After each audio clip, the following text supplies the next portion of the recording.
evening, good morning, and a great morning, a great afternoon, and a great evening from wherever you're joining us from. My name is Ezra from South Africa. I'll be your host for tonight. As you all know, that when you see my face, you know that His Excellency is taking some rest and also working. It's a working holiday or working a rest holiday or a rest day for him. But he's working obviously in the background, doing other things.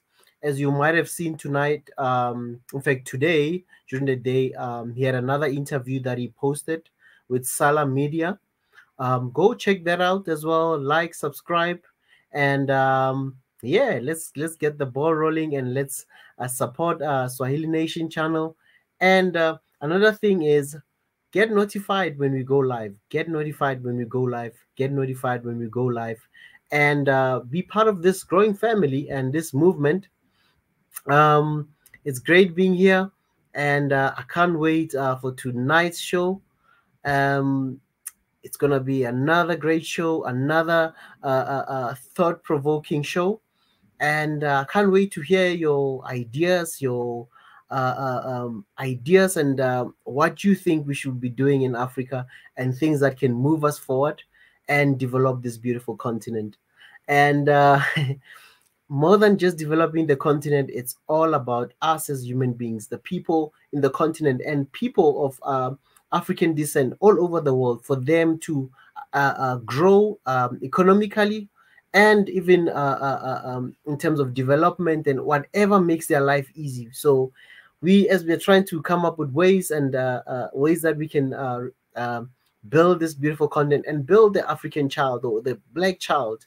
Um, so yeah, family, join us, subscribe if you've not subscribed, and if you just join us, please, if you're a subscriber, just turn on the notification icon. If you've not turned on the notification icon, click on the like button and share with your family, friends, colleagues, whoever. Just share on your social platforms, your WhatsApp, your Twitter, your Instagram, Facebook, all these platforms. Share the message, and also word of mouth. Speak to people, share with your family, share with your friends, and let's get the movement known to many people. So yeah, welcome family, welcome from wherever you are connecting from. And yeah, it's gonna be another bumper show and a really interesting show and interesting topic for tonight. um Phew, I can't wait to hear your ideas and how we can move. How can we move as a continent? How can we develop as a continent? So a lot of things and a lot of things to talk about. A lot of ideas that we still need to work on. As you all know, that this year it's the year of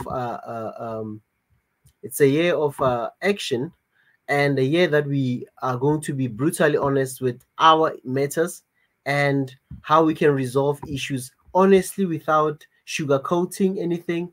And also, as you know, this year is also love in action, peace in action, unity in action. This is the action that we are about as Swahili Nation, as we've declared for this year that it's love in action, peace in action, unity in action. So as you're joining us, please subscribe. When you like, you're showing us love, and we appreciate the love, and we appreciate your support for those who have joined us. And again, there's another thing that you can also do to support this movement. You can join the membership, join the Patreon for the channel, and yeah, support this movement. And you can join the Facebook movement. The Facebook movement, for example, I mean, not the Facebook, the YouTube membership. um, you've got categories that you can choose from. Among those categories, you can choose how you want to support and how much you feel that you can contribute monthly or even weekly. And also, I mean, for those who do super chats, join us. Drop us a super chat. All those things. Those are all support. And comment. Those are all the platforms that you can use to show us love and show us support. If you're commenting, joining on the live stream, That's also support. We appreciate it in any way. And for you to market us, talk up, sharing and telling telling your family about this channel, Swahili Nation, the One African Movement platform. Yeah, man, that's support and that's love to us. Love in action. When you do that, that's love in action. And this is a platform where we're trying to unite all people in action, in love. Love unites people. So we need to do that as we are connecting, and we've committed ourselves to being here every night live. That's also a commitment, and we are showing love that we really love doing this, and we really love being with everyone, and we really love connecting with people across the world. So, family, thank you for those who've been supporting us and showing us love in all these platforms that we are on. Swahili Nation, you can also join on Facebook as well. Swahili Nation there on Facebook, you can watch there, and even here on YouTube. So yeah, family, this is a great show for tonight. And one of the interesting topics that I think sometimes we don't talk about so much, maybe it has been talked about, but as people here on the continent, people outside, is how can we accelerate the development of our continent? That's one of the things that we talk about it, but we really don't do. We don't really don't get deep into the actions. How we can really do it, and how we can even get the finances to fund our projects here in Africa. And obviously there's lots of people all over the world, but here in the continent we really need a lot of startups to really start picking up. And yeah, family, that's one of those things that we'll be talking about tonight. And another thing uh, is I know some people will be asking, those who've just joined us, they're like, oh, where's Mika? Stay tuned. I mean, do not connect only when Mika is here. Connect when you see the channel on.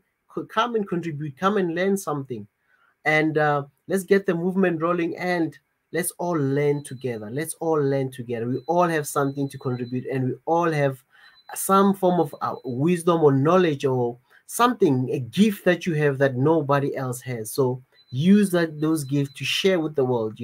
That's how some gifts can really flourish and grow. And some of the blessings that you're looking for, they'll only start flourishing once you start living them and start acting on them, you know? And your gift will make a room for you. I mean, your gift can even make you meet kings and all the influential people, and can make you meet even the normal, ordinary day-to-day people that you meet, and really can inspire them and help them to also overcome their challenges. So knowledge comes in many forms. So if you so happen that you're out there's something you want to come and share with us, you got some sort of a understanding of something, you're a programmer, you're a businessman, you're whatever, you're in health, come and join us. Let's speak, let's talk, and let's get the movement rolling, and let us teach each other. As I said in previous conversations, that each one teach one. We all do not know everything, but we all have something special within us that God has placed in us. So let's share. If you have some knowledge, you know how to play football, you're a soccer coach, whatever skill, start using it. Do not shy away from your ideas, and do not shy away from your talents. What you're good at, start there. What you're good at, start there. If you're good in football, whatever idea you think you're good at, or whatever you can do naturally without having to even struggle at times, do it. Sometimes I think people shy away from their gifts because they are looking at other people's gifts. Your gift, whatever you can, is very important, and is something needed in this world. So we all have to contribute and play our part. No one can ever be somebody else. You need to be yourself. You need to play your part. You need to use your gift to play your part. And there's no one who says because you can't sing, because you can't dance, that means you don't have talents. You have so many talents that are not yet known to the people. So share those ideas, and even if you're a painter, if you are in art, you're a creative, come and say, I can paint. It might, some people, it might not look like a fancy job, because you're not saying you're a doctor, you're not saying all these titles that people tend to look for when they're looking at maybe prosperity in their fields and stuff. So wherever God has placed you, start using that same environment to change yourself. If it means you have to move to another place just to get another opportunity for whatever you are passionate about, do it. Do it. Do it. It's the time to act. It's the year of action. As we've declared on the Swahili Nation, the year of action, a love in action, unity in action, peace in action. You will find peace when you do what you love. So, and we are living in the digital age. Every idea can really make you money. If you really feel that, oh, this idea seems too small, expose your idea. The more you expose your idea, people will buy into that idea and create value in your ideas. Do not underestimate your ideas. Yes, a lot of people might not support it, might not like it, might not understand it. It's understandable, but do it if you feel strong about it. Do it, do it, do it, do it, do it. And I'll tell you, some people will only join you when they start seeing that your idea is really working.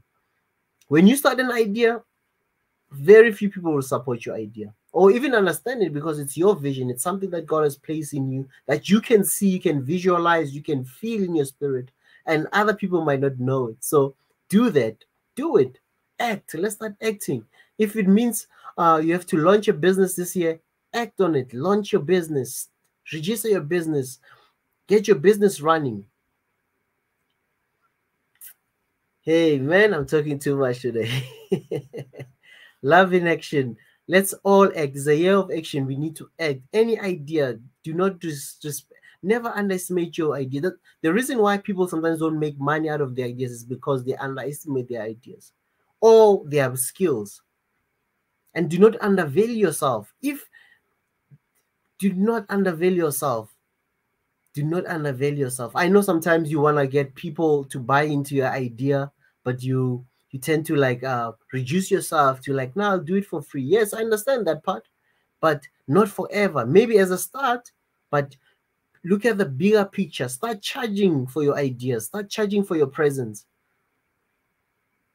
That's the only way they'll value ideas. Some people, when things come free to them, they will never value when you are giving them for example, if you've got a skill or a trade, whatever, and you don't use that skill to bring value out of it, you need to value yourself. You need to know that I'm worth this much. If you're selling yourself as a product, sell yourself, and do not really underestimate yourself. If you say, I charge $50 just for an appearance, that's $50. Yes, not everyone will buy into your idea. You move on.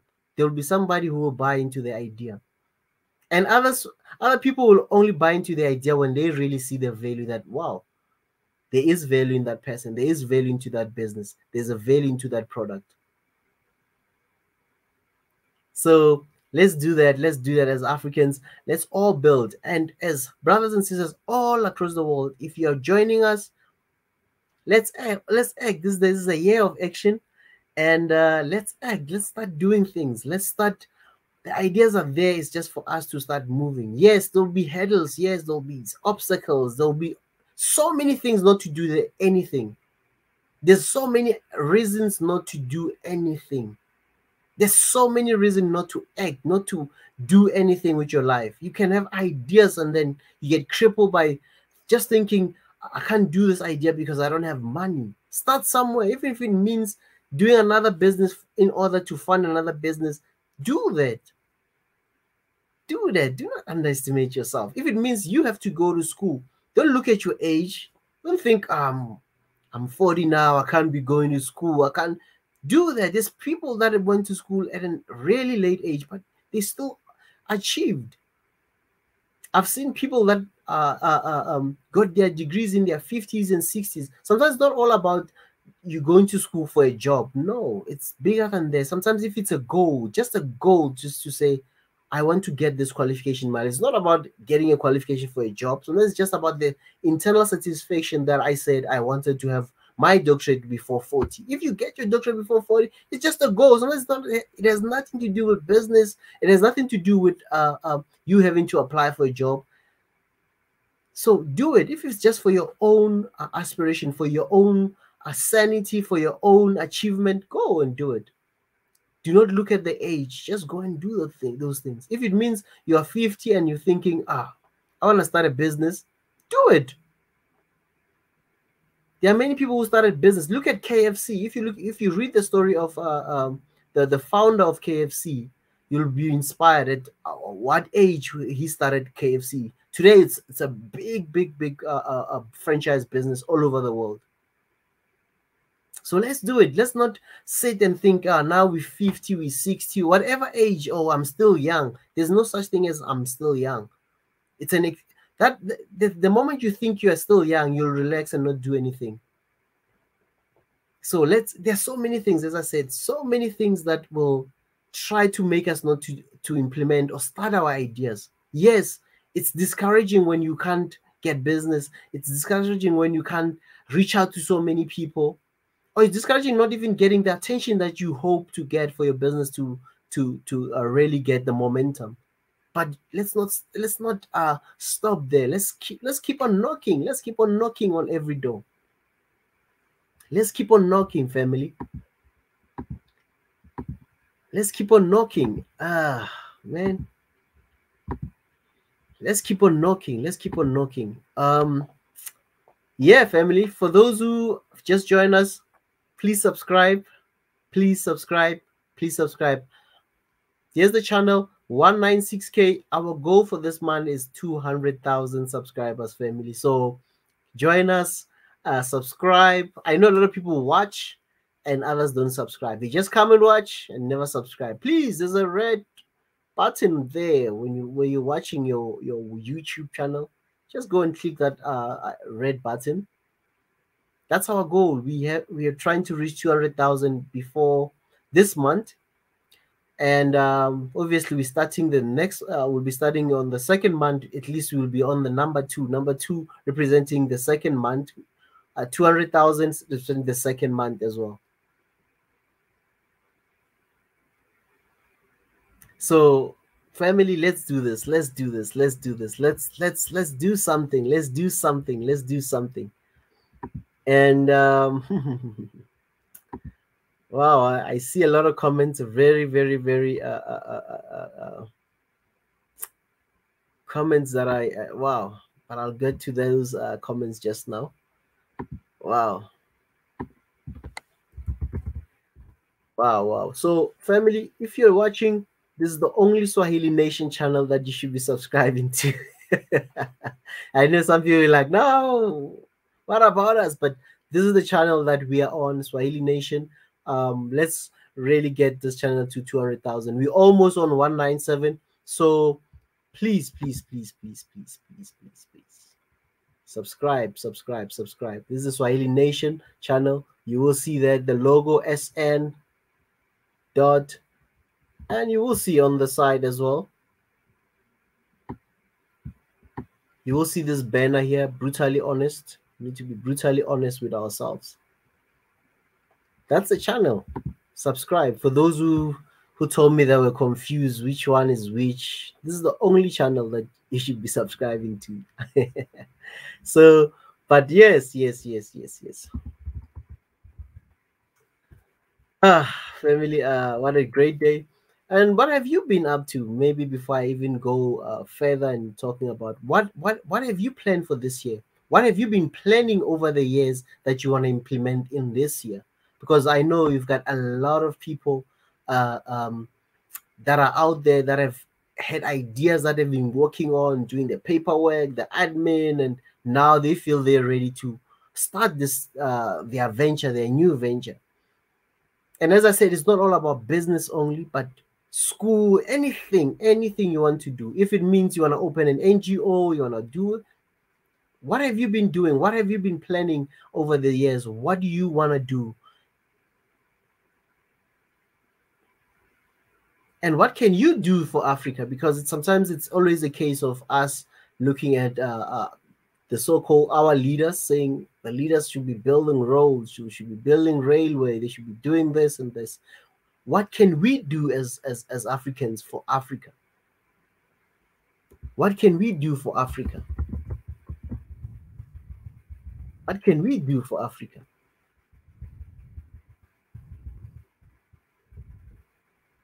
What can we do for Africa?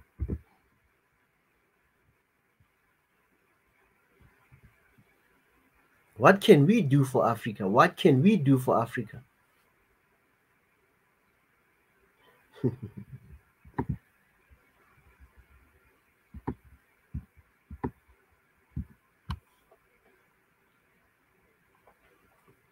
What can you do for Africa? What can you do for Africa? That idea, I mean, every idea is not all about yourself. It's not all about ourselves. It's not all about us only. Whatever idea you're doing, it's for the nations. It's not just for you. Look at all the great ideas like that we are using today. Be it all the social networks. The people that created most of those platforms, they were not thinking about just having them on those platforms, but they thought of the world. They thought of people. They thought of how many people they can absorb into the system.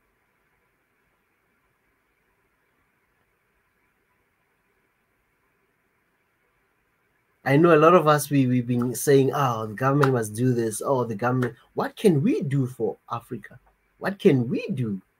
What have we got? Our talents. What talents do you have? And it's not talents. I know most people sometimes they tend to narrow talents into singing, music, dancing. It's far beyond those things. It man. But anyway, just keep thinking. And if you've got any ideas, you've got an idea that you are planning to launch. You've seen an idea from our brother from St. Kitts, brother Rich, the triangle. That idea is a great idea. That's an idea for the world. It's beyond just few people. That's an idea for the world. That's where we should be thinking, just beyond even Africa. What can we do for Africa to the world? What can we do when we say Africa to the world? Because I hear people say Africa to the world. What can we really do for Africa to the world? What can we bring to the world as Africans? We should not just think our country, my community, but we should look at the broader society, the broader society. And how can we be contributors of knowledge instead of us just being professors and doctors in those nations and coming with innovations for those nations? What can we do here on the continent? Because we cannot wait for people that are just working for organizations only. We also need to be doing something as Africans or as young people on the ground. And I know we have a mixed age group in this platform, so I know there's people who are. What can they do? I mean, that's why, as I said earlier, innovation, ideas, whatever idea, whatever thing that needs to be, all the things that needs to be done, it has nothing to do with age. And I even made the example of the founder of KFC, how he started at a really advanced age. So I mean, the age that a lot of people do not want to do anything, or people, society writes them off as old. You need to be take it easy. You need to sit at home. You need to, look after yourself.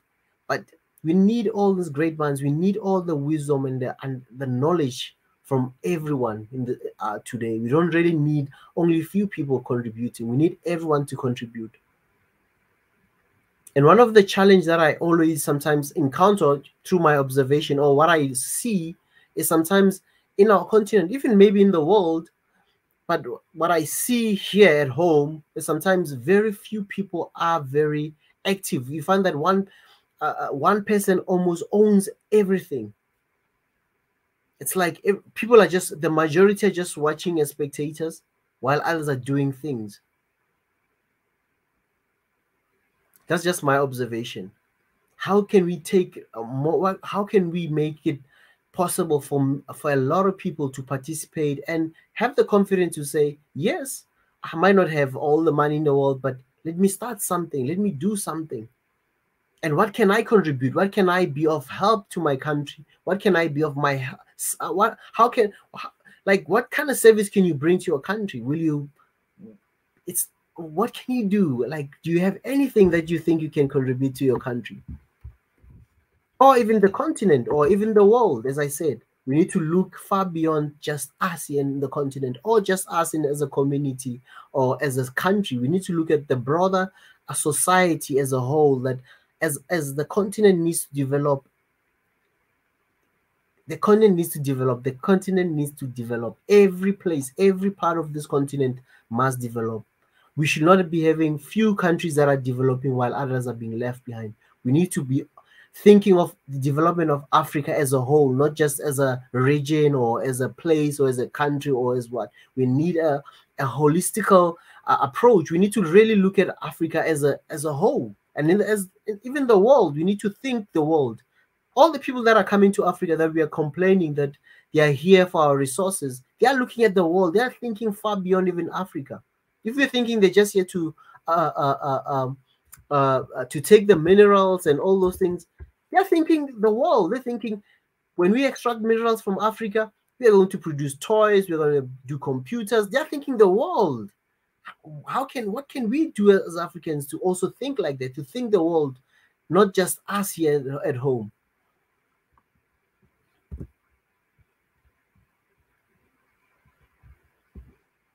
I'll leave you to think. Oh man. But anyway, as you all know, you always have to start with prayer. So we are going to start with prayer. As you know, family, you can pray in your own way. We're not enforcing anyone on our belief system, but do it in your own way, the way you feel comfortable. Do it. So I know some people might be trying to saying we don't believe in your religion. We understand that. Do it in your own way. But for us who feel comfortable even doing it publicly, we'll do it. But let's start with prayer. Thank you, Abba Father, for this night. Thank you for giving us this opportunity. Thank you for the bread of life. Thank you that we can come and meet together as brothers and sisters from all across the world. We pray, Abba Father, that you be with us, that you empower us with wisdom, to share our wisdom, and to share with us, to share with others. I pray for the spirit of humility amongst all of us to share and not to hold back. I pray, Lord, that may we have a revelation that as we give, we are also being blessed. I thank you for this night. I pray that you protect each and every one who will be coming in tonight. In Jesus' mighty name. Amen.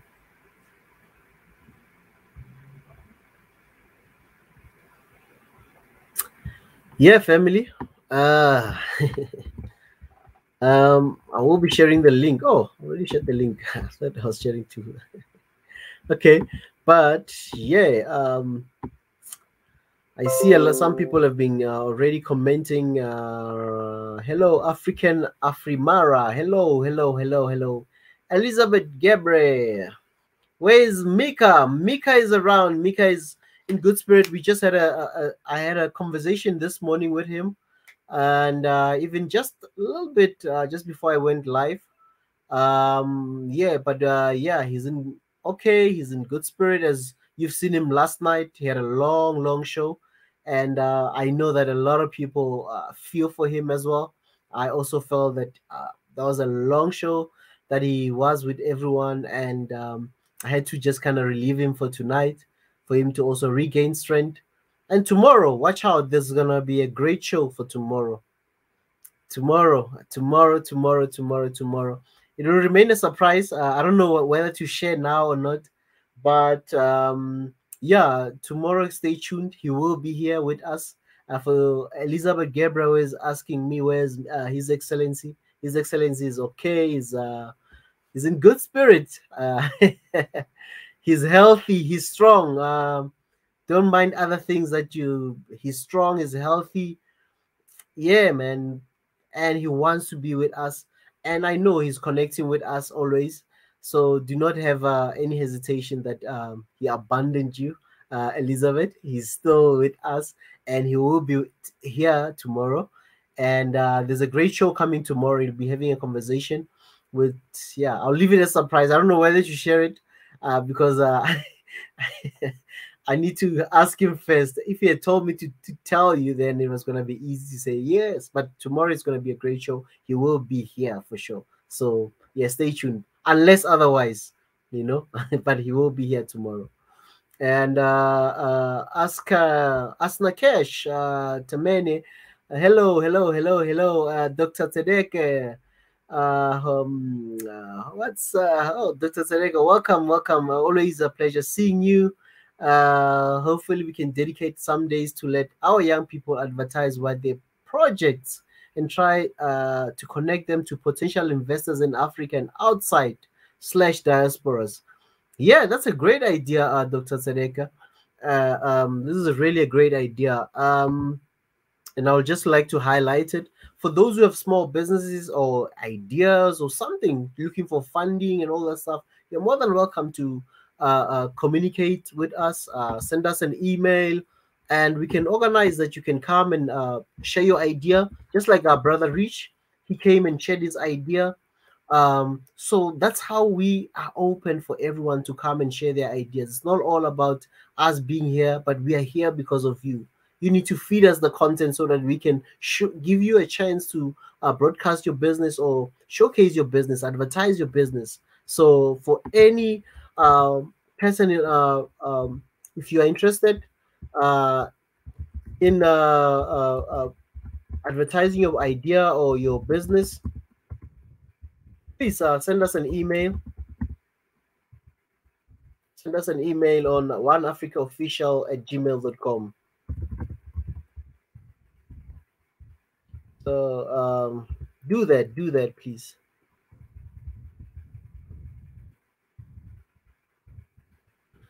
Just share the email right there. One Africa, One Africa official at gmail.com.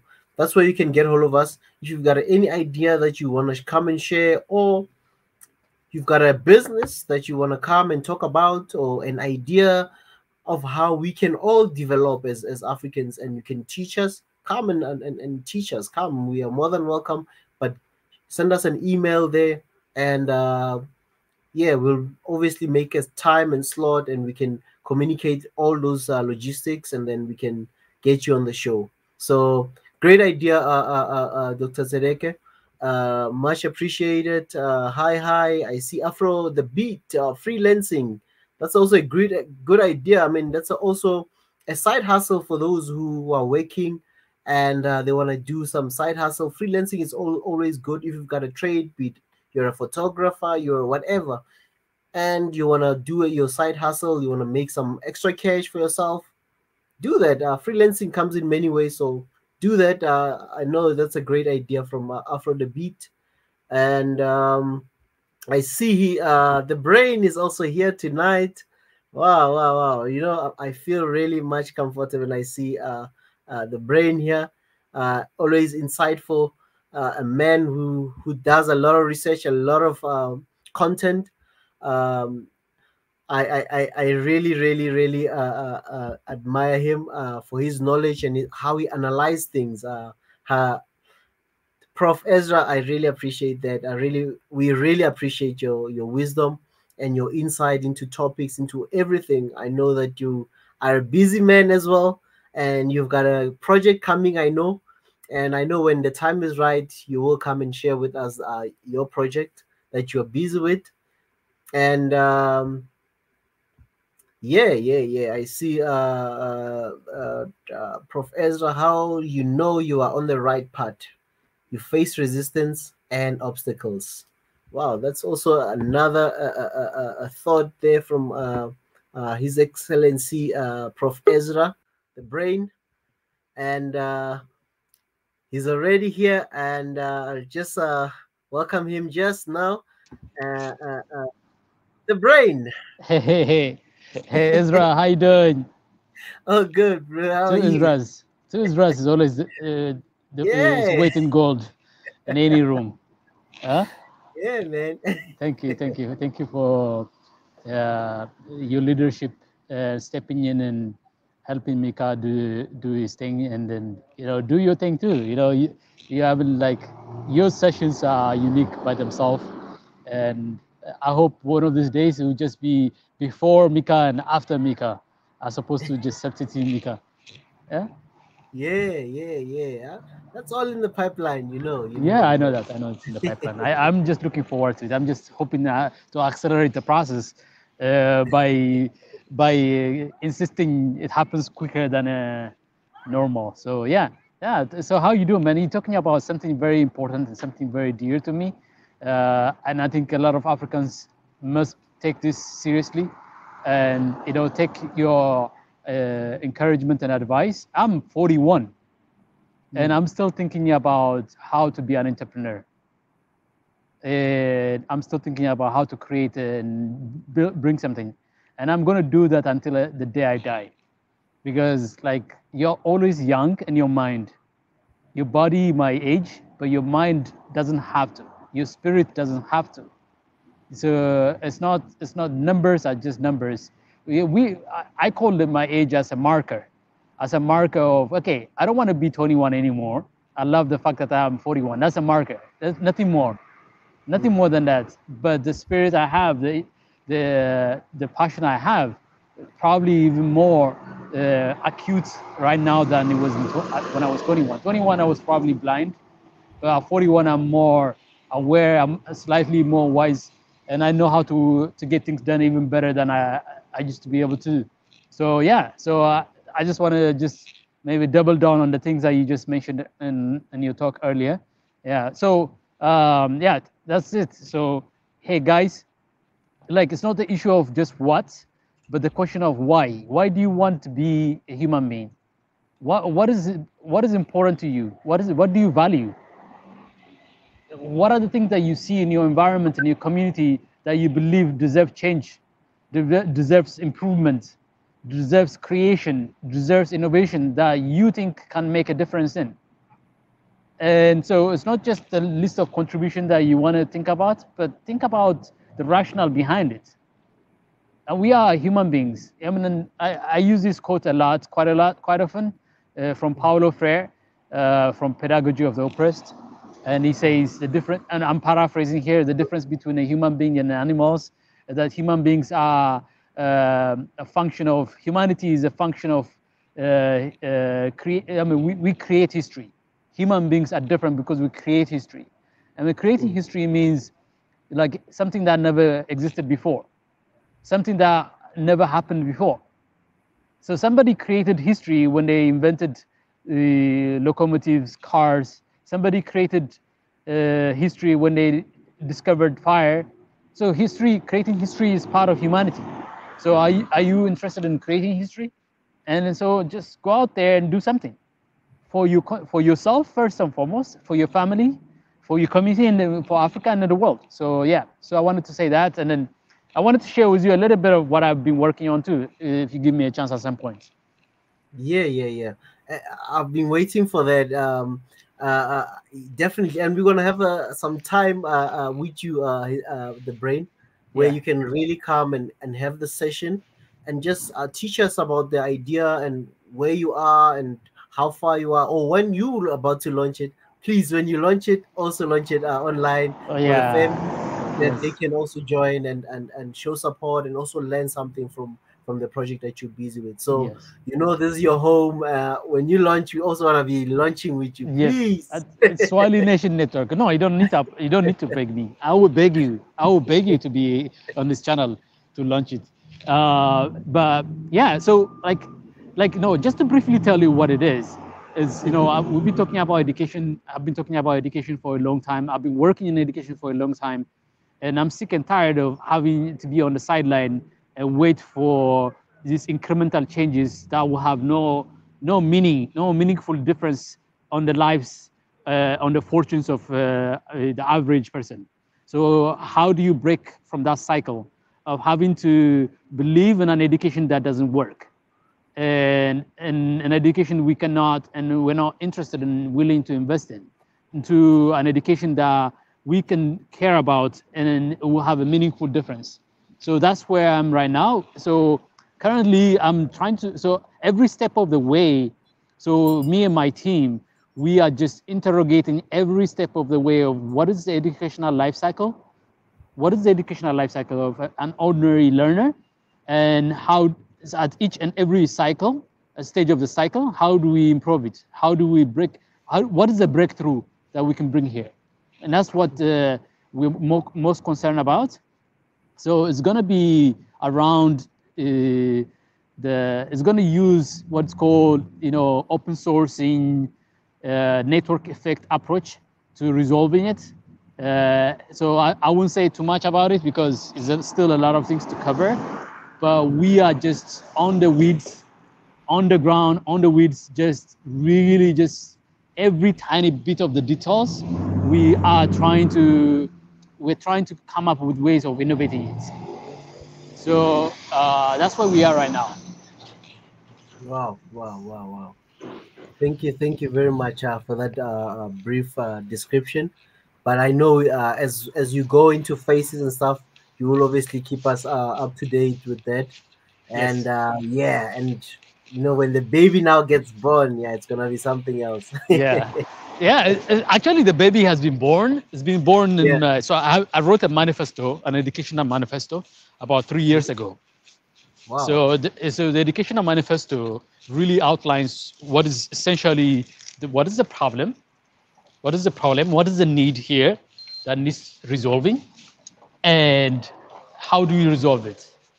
And the how part is, so the concept and the philosophy is the thing that the manifesto talks about and outlines, and kind of set the predictions on the kind of future, the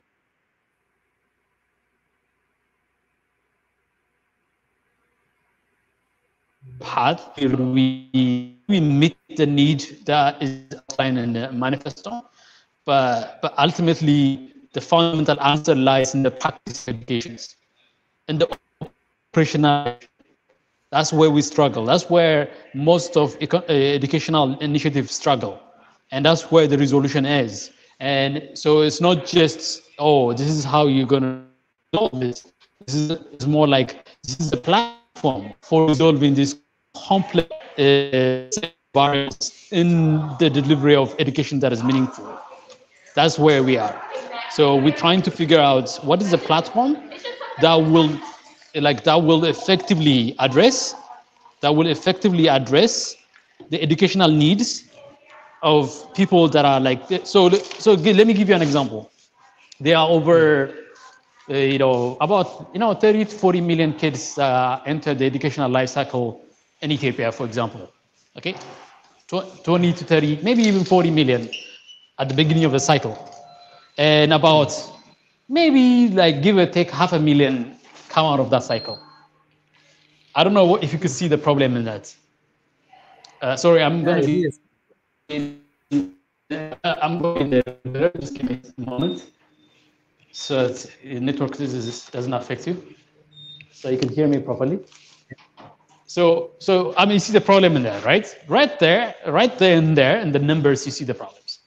30 million at the beginning of the educational life cycle, our so-called modern educational life cycle, and 500,000, give or take. I mean, I'm just looking at just numbers as they are. 500,000 is what you get at the end of the life cycle. Life cycle of, let's say, 10 to 12 years of that educational life cycle. That tells you the system is littered with problem, from mismatch in resource to mismatch in context and value of the education to and everything in between. So so why do we have 30 to 40 million kids at the beginning of the educational life cycle, not really stay through the entire life cycle? What happens to those people? What happens to the kid that started grade 1 but is no longer in grade 4? What happens to them? I mean, they are the one that form the 70% of the population that's under the age of 30. What happens to them? How has the education failed them? How has the economic system, the political system, the social system failed them? So you have that issue at hand. The other issue at hand is the education system, as my kind of like remote mentor in education is Paulo Freire talks about it in the Pedagogy of the Oppressed. The education system, what you call the banking model, the banking model of education system, is essentially like, what is the education system that thinks of you as instruments and tools of the economy as opposed to a human being? An education system, what he called a dehumanizing education system. So how do you do? And then another context. I add another context to this. In the next 30 to 40, 50 years, like human beings are not just going to be a factor in production anymore, because technology is going to be so advanced that your like a minuscule low skill inputs will be of no value. In fact, high skilled jobs will be of no value. I can train the next 30 to 40, 50 years. I can train the next surgeon. I can educate the next pilot. I can train the next astronaut.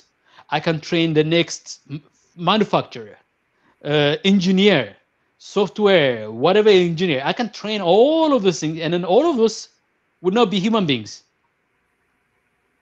That's the trajectory of the future.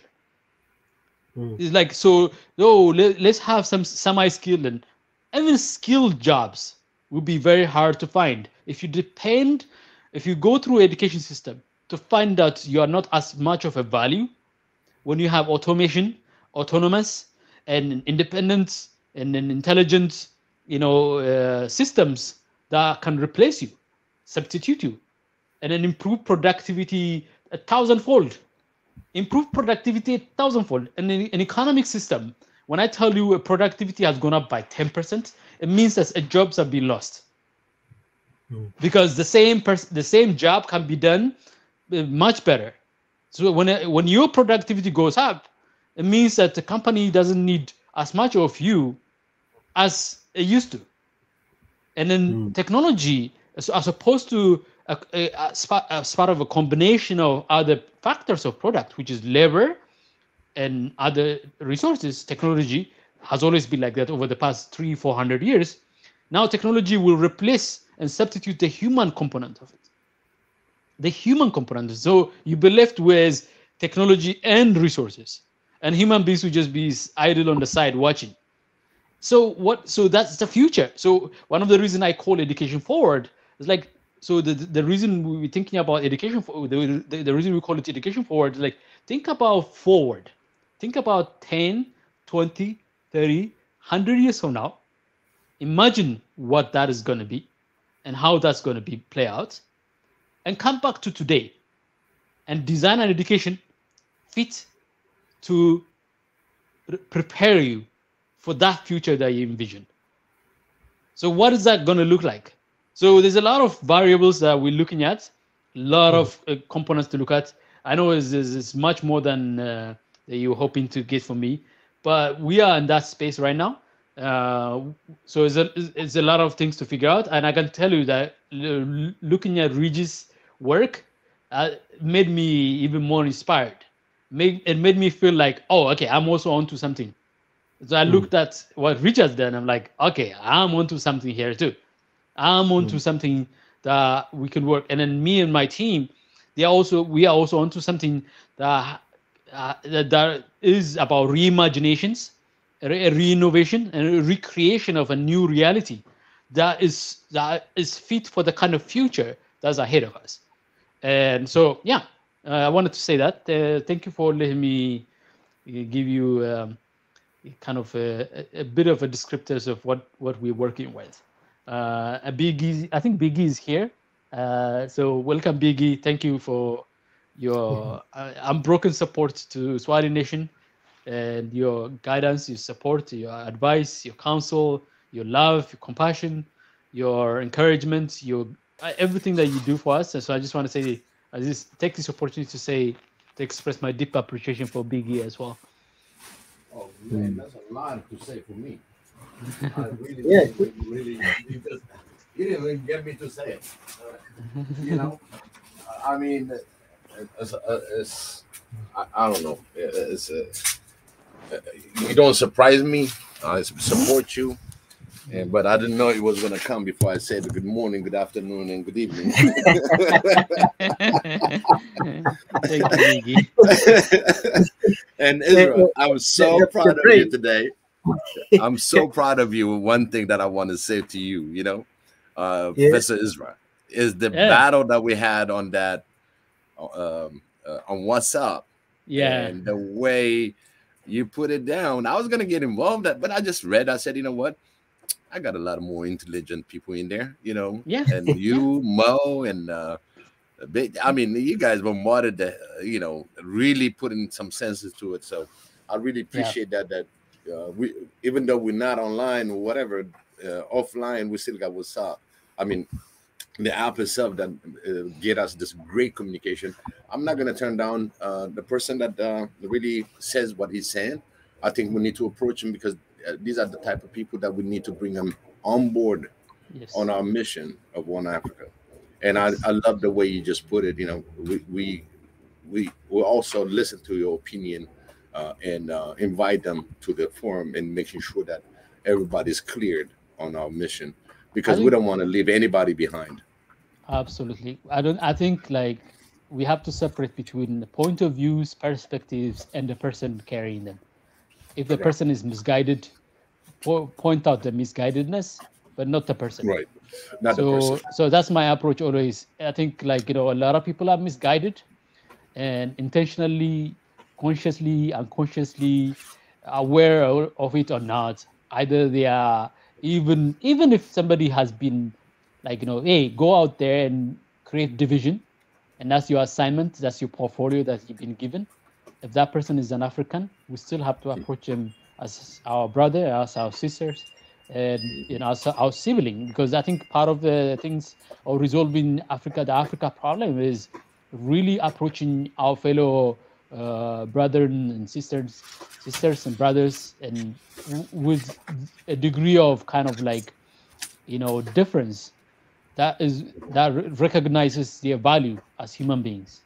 I think Absolutely. like even if they dehumanize, I think we should always take the higher road. And so that's what. Thank you for appreciating that, Biggie. I just Oh, wanted oh. to. I usually I'm quiet. I just want watch over. Most of the Mhm. time, people are intelligent enough to see through some bullshit, and I think it was already happening before I even came in. Like Right. because yeah, yeah. So, but at the Yeah, same, Mo is so trying to understand it too. A lot of people try to understand where this topic comes from. And yeah, then Betty just laid out. She said, "What are you talking about? The flags are there, expressing everybody else." yeah, In fact, at 2 minutes and 22 seconds on the conversation of Abi, what he said is anybody that's going to take down or mess around with the Ethiopian flag, he said he's going to be going after them, just like he did to TPLF. yes. The countries should be united, and that's all he said. I've never seen anything, try He to didn't say find. about emblem. He talks about the No, flag. Yeah, those right. He that said guy. flag. No, So another thing is another thing that within. I mean, Abiy is presiding over also a party that has its own divisions. exactly. He's not presiding over a unitary system of political movement within him. They have squabbles in between amongst themselves. They squabble among themselves. They are also remnants of a different past. But he's Right. accommodating all of those things because that's how you work with. You don't. Mhm. So there are people who believe in racial based society that are within the party that he runs. There are people, but you don't just delegitimize them because they believe that. You find a way to get them to the right place, and Right. the path is not always clearly laid out all the time. So you have to be patient. You have to work with them. Even I mean, to me, like I've made my opinion very clear on this one. Even TPLF is not something that I want to rule out into bringing into the fold, because they are Mhm. on the wrong side of the fold. Mhm. They are on the wrong side of the fold in that they are subscribed to this notion that Africans cannot build something of their own, run something of their own. They have to be subservient and And yeah, but we can always get them. They are our fellow brothers as well. Yeah. They come. So we yeah, you can be a banda, but even Mm. a banda can be convinced that it's better on this side than the other side. Right. And so humanity is always necessary, and I believe in that humanity. So yeah, I appreciate that we have a platform that has full of smart, intelligent people. Right. It's not it's not big, it's not large, but it will grow. It will grow Mhm. in due course. And these are the things that I always said. You're talking about education, Yes. so that's why I brought it in, because we need to educate ourselves. I don't care how far you went. I'm still learning. I'm Yeah. still learning in life. It never stops. One thing about us as Africans, okay, we we really want it to happen yesterday. You know what I mean? Yes. And you cannot act upon it. It happened yesterday, but you have to realize what is today and what is the future holding, and how we can balance ourselves into really having a very thoroughly taught issues and bring them up front. And that's part Yeah. of education, because I don't see us in the politics, but at the same time, you're involved in politics. We need to understand also understand politics from a stand to help the countries, especially Africa as a whole. So that part of education, there are a lot of people that are so much advanced into, without being biased, and just telling you about the what's happening on the ground. It's up to you to pick the right pick, and being either you're going to be the opposite, the opposition, which is you're allowed to be the opposition. Without it, there won't be check and balances. So I understand certain frustration that we need to make it happen overnight, but that's not how it works. We No, need to that's not how it support works. everybody. The nature of things is it's the nature of humanity that takes 18 years to be ready to be an adult. 18, Mhm. give or take, 14 to 21 years, or 14 to 25 years for somebody to be fully ready, fully prepared to take on the world and make a difference in their life and in the life of others. It takes a lot of work, it takes a lot of education, it takes a lot of learning. Mhm. And then, Mhm. like you said, you have to be a lifelong learner to really appreciate that education doesn't stop. Learning and growing doesn't stop. It's a Yeah, continuous thing. Like you always grow, you always learn, you always absolutely. find new layers of your humanity. But Mhm. but the education system that we've gone through and we are going through, the job of this education system is to dehumanize you. The word Mhm. dehumanize means that is to make you think you're worth this much, not that much. It's your worth. Your understanding of your worth is shaped by the education system that you go through. Mhm. You know, is that education? So the worthiness of you, how much of worth, how. So what is your worth? Is most of the time. So I'm worth an engineer. I'm worth a day laborer. I'm worth a farmer. I'm worth this. I'm worth this. I'm worth that. But when you bring it down, no matter what even if you are a leader of a country, if your worth is just, oh, I'm just running a country, you're still going to struggle. You have to measure your worth based on your inherent humanity. To me, that's where like education should go. Your inherent humanity should be a measure of your worth. So what you do is not the measure of your worth. So you do certain things, but you don't measure yourself on that worth. So I'm changing the world. That's not your worth. That's a manifestation of your worth. If you go out into the world and change the world through your action, that is a manifestation of your worth. That means aspect of your worth is being manifested in the things that you do. Is showing itself in the things that you do. But the things that you do is not the totality of who you are. So Ezra is here talking to us, sharing with us, the things that are important to us as human beings, as Africans. But his worth is more than that. He's doing amazing work, but I'm not going to measure his worth based on the incredible work he's just done. I'm going to measure his worth because he's a human being. He's a human being that he has values. He has a human being because he has faith. He's a human being because he has families. He's a human being because he has country. He's a human being because he is on a daily basis living, breathing embodiment of God on earth, the mirror image of God on earth. And through him, I see God. And in seeing God, I see his worth. So what he does is a manifestation of that, not the other way around. So we measure ourselves based on what we do. Even when you're accomplished, you shouldn't measure yourself based on that. You have to be humbled by the things that you do, but you cannot be hubris by the things that you do. And so worthiness is where we are misaligned in our education system. So the education thing that we need to transform is education that recognizes our inherent. When I say inherent, that means we are given, we are born with it. It's our DNA. They are inherent qualities, and they are seedlings of. When you are born into this universe, those are seedlings of your inherent qualities. That means you have to be planted, they have to be nurtured, they have to grow, prune, and then let them grow, let them create shades, let them bear fruit. And then I will eat the fruit, but I'm not going to measure the value of the tree based on the fruit I eat. The tree is a tree no matter what, whether it bear fruit or not. So to me, that's where education has to go, as opposed to the current education system. And they see a tree, and they want to cut it down into a chair, a table, or a house. And that's the wrong kind of education system. And then the problem with Africa, we've taken that education system, but we're not putting the enough amount of resources sufficient enough to even accomplish the chair that it was supposed to be. That's the problem. That's with the problem with African education system. That we've taken an education system where resources are required for it to succeed, but we don't have the resources, or we have not mobilized the resources, or nobody's going to give us the resources sufficiently to make it succeed.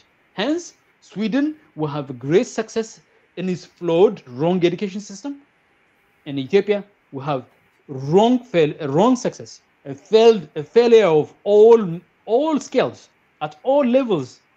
Be it the educated ones who go out there and advocate and promote racism, division, and ignorance, and zarenyinet, all of those things, right? And then we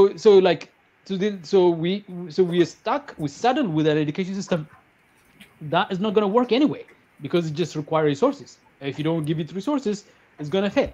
And even if it succeeds, it only succeeds in building a chair, a car, a tool, an instrument. It doesn't create humanity. It doesn't promote humanity. It doesn't promote your sense of self and the sense of worth. And those things are the things that we can break through in Africa, because we are not saddled with it. So we can break through in that. I took this opportunity to really deep dive into my education manifesto a little bit here, and I took the lead from Big E to go too far on that, but hopefully you understand it. No, you put everything in perspective. One of the things is that you mentioned is about race. The saddest part that an example, Ethiopia is the one that's running by race. It's sad. I just heard it yesterday. I'm like, what? What do you mean? And then when I looked at the history, because I never looked at it in that aspect of it, I've always been blind to race, because I lived among great Ethiopians, and never mentioned about where you're from and everything else, except, again, Israel, when it comes to food. You see what I'm saying?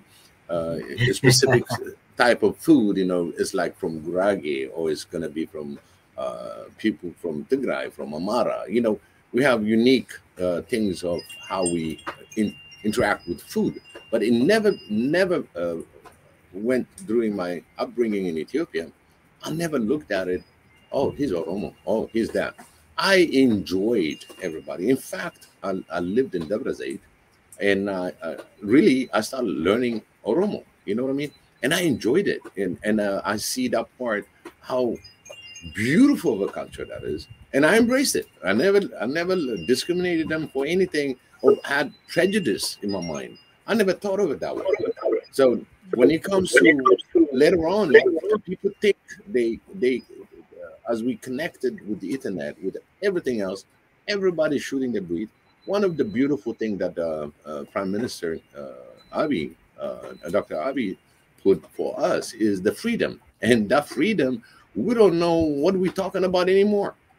It's like, yeah, I can shoot this, I can say that, I can do that, and you're not based on reality. You're not grounded. You have to be grounded because he gave you freedom like never before, including journalists, including political from the beginning, from the get-go. He showed and he lead by example. And that's why there are certain things that you see the overall accomplishment of the incumbent that you voted for. If you didn't vote, that's your loss. You can say nothing about it. Next time you vote and you still disagree, you still have the way of doing your disagreement. But until then, you're just going to look, as long as human beings are being respected, lived in dignity, and get them out of the poverty level, just leave it alone for a while. Just let it run. Seize the opportunity. Okay, there's a deficiency in here. Not from the race. It's not deficiency of race. We got so many race. Okay, so many ethnic groups. But again, I'm looking at as a whole somebody that can stand up, like Israel. He said he's working on the education system. There's Ridge that's working for the whole Africa. We want a mentality, unified mentality, without the races, without the countries that's been divided us all this thousands of years. Everybody tried to divide and conquer, divide and conquer. Yeah. Enough is enough. Yeah. This is where you're going to kick in to come up and say, you know what? This is what I can do. Forget the politics. But when I say forget the politics, it doesn't mean you don't have to interact with the politics, because your politics always make certain contribution on your activity when it comes to work within the government body. So we have to keep remembering anything that comes to attack Africa, we got to protect. Yeah. You never entertain anything that's downplaying any African nation. You should stand as an African and say, nope, you're wrong. They're talking about Cameroon. I'm Ethiopian. I hear something negative about it. I'm going to stand to it. I'm going to say no. Because if they have the real fact without the reason behind it on how to really divide us, I'm going to say no to that. If it is something to develop us and say, okay, this is what needs to be done in order to have prosper agriculture, prosper economy, prosper education, then, I'll balance myself. But all of us as African brothers and sisters, we should defend each other and be the best in the world, because we are the best in the world. Absolutely. It's just we didn't invest enough time to extract what makes us the best in the world. We have everything to supply the rest of the world with minerals, with anything that you harvest from Africa, and that's what their interest is. Everybody want to be part of the movement and benefit out of that. And the first beneficiary should be Africans. Thank you, Israel. My pleasure.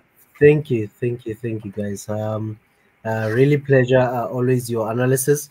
And one of the things that the brain mentioned was things that have to do with like artificial intelligence and machine learning, all those things where it affects a lot of what we talk about productivity, especially in big industries, because that's where a lot of things are happening in terms of the job losses and other industries that we're thinking they are still going to absorb a lot of Africans into the workspace. They're no longer going to be there. We should be really thinking obviously forward in terms of the artificial intelligence part of it. How do we invest so much resources into that space in such a way that Africans really have ownership and partake in terms of coming up with ways that are going to help them in their companies and even in their industries. Looking at one topic that we had a while ago, just with friends and some old people that are living here in South Africa, about how when they were telling us that growing up they had a lot of jobs, they had a lot of job opportunities, and like now they're no longer jobs and all those things. Others even wishing that no, I think maybe the apartheid was even better than now. So, and one of the things that I also highlighted to them was things have changed in terms of how some of the industries that they used to work for, especially mining, because mining has always been the backbone of what built South Africa today. So what happened was a lot of people who work in mines, who work in different industries, and that time uh, a lot of work that was done during those times. It was more manual labor work, and I told them that look at in mining now, there's a lot of drilling machinery, only one machine that can do so much, while before you had maybe 10 men drilling a hole. Now you have a machine, only one operator that's doing a job for 10 people. So those are the things that we also need to be looking at in the future, that are taking over a lot of jobs, and how when they're talking about everyone needs to evolve in their careers. If you think your career is the only thing that you've learned and that's the only thing you should be doing, no, you should be evolving and looking at where the trends are also going, or else your job might remain irrelevant in the coming years. So we need to be looking at topics as you touch more on the Yeah.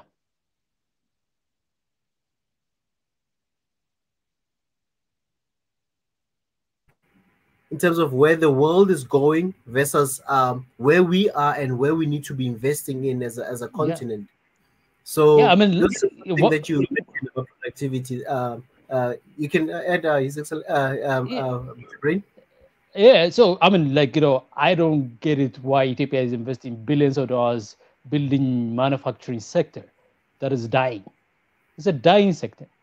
This is like industries are being automated like left and right, and they are the easiest one to automate. And you're Mm, going to so the reason is like you invest all of that hoping to get a return for it, right? That's what you invest that for.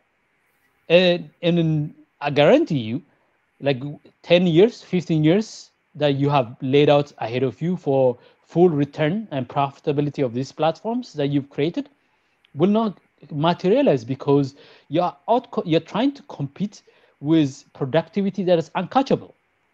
I mean, Ethiopia's productivity rate in manufacturing is already competing with high productivity rate of Vietnam and Bangladesh and all these countries that are very right already psyched up for that kind of thing. China that has high productivity rate. So you can have cheap labor, but doesn't if your productivity is not high, it's just not going to be worth it.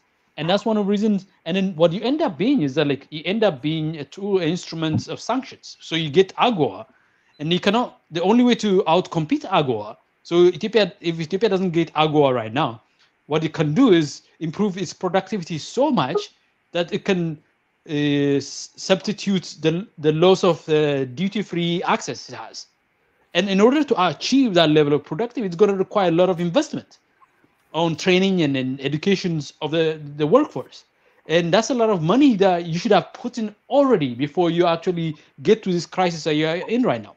So, and I suggest for policymakers in Ethiopia to think about like expanding the education sector so that the education system that you have attracts, like especially higher education. So you have 50 universities. Why aren't they being improved so sufficiently enough to attract other African countries, other African students to come in? I know South Sudan is sending some students to Ethiopia for university educations, but there are a lot of other African countries that require that will need to access high level higher educations like the one that we are aspiring to provide, elevate the quality of the education system and then improve it. And why isn't the Ethiopian banking system in other African countries? Why aren't Ethiopian banks in other part of Africa? Why aren't African banks in Ethiopia right now? So we're like the banking sector, the tourism sector, the art and culture. Those are the things that we should be focusing on. Those are like these are high end, high quality. I mean, instead of sending coffee outside Ethiopia, instead of Ethiopia sending coffee to the world, they should be exporting Tomoka, the Tomoka business model. Like Starbucks exports all over the world is business model, not coffee. Even though it's selling coffee, it makes 100 times more profits out of the very coffee they take from Ethiopia. Why? Not because they have added value to the coffee they're sending you. It's still the same crappy coffee they sell us here. It doesn't matter. The coffee doesn't matter. It's just a sense that I'm getting your value is what people care about. So why isn't Ethiopia exporting Tomoka branches as opposed to exporting coffee?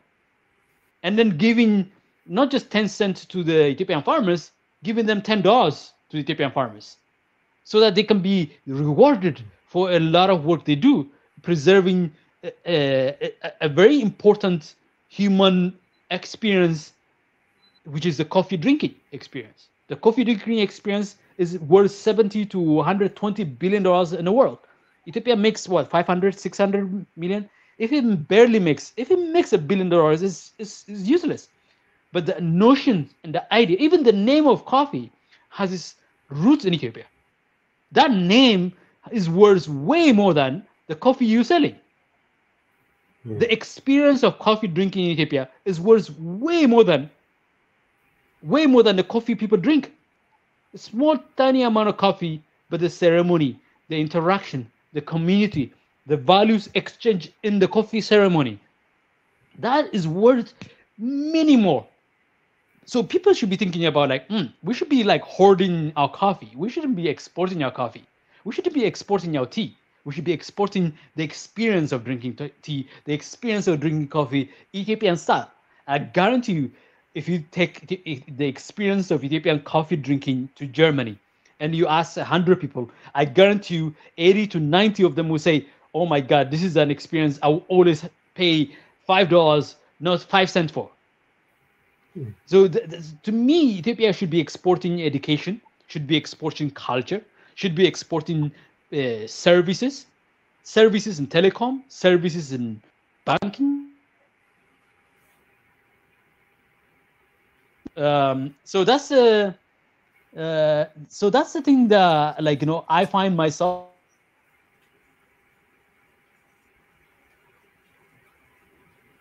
Ezra keep investing cutting out. too much on industry. Uh, Y- y- the brain, you keep breaking up, you know. Thank you. No, you kept breaking out. You kept breaking up a Ezra, lot. the last few sentences we didn't hear. I even Can thought you it hear was us, Ezra? myself, you know. Yeah. I think Well, one thing that I want to add to Ezra is one Biggie, thing. can you just hold that thought? I want to give Banju I want to give Banju Abdul, our brother from the Smiling Coast, Gambia, to add something, and then we can come back and pick up where we left off there. Okay. Abdul.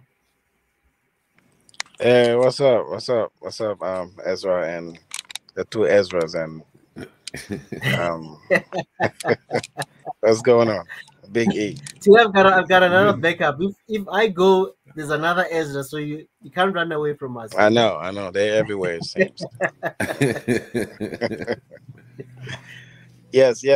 Yeah, even like, what I wanted to contribute, Ezra really touched on almost all of them, especially the idea of innovation.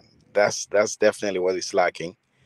That's what we can do for Africa, to innovate, and that comes with creating our own paradigm. Because once you innovate, you create a standard that is affiliated and associated with you, and with you meaning your culture, your area, your history. Anyone who sees it, it's like saying Apple or like TikTok right now. And when you say TikTok, your mind goes to China.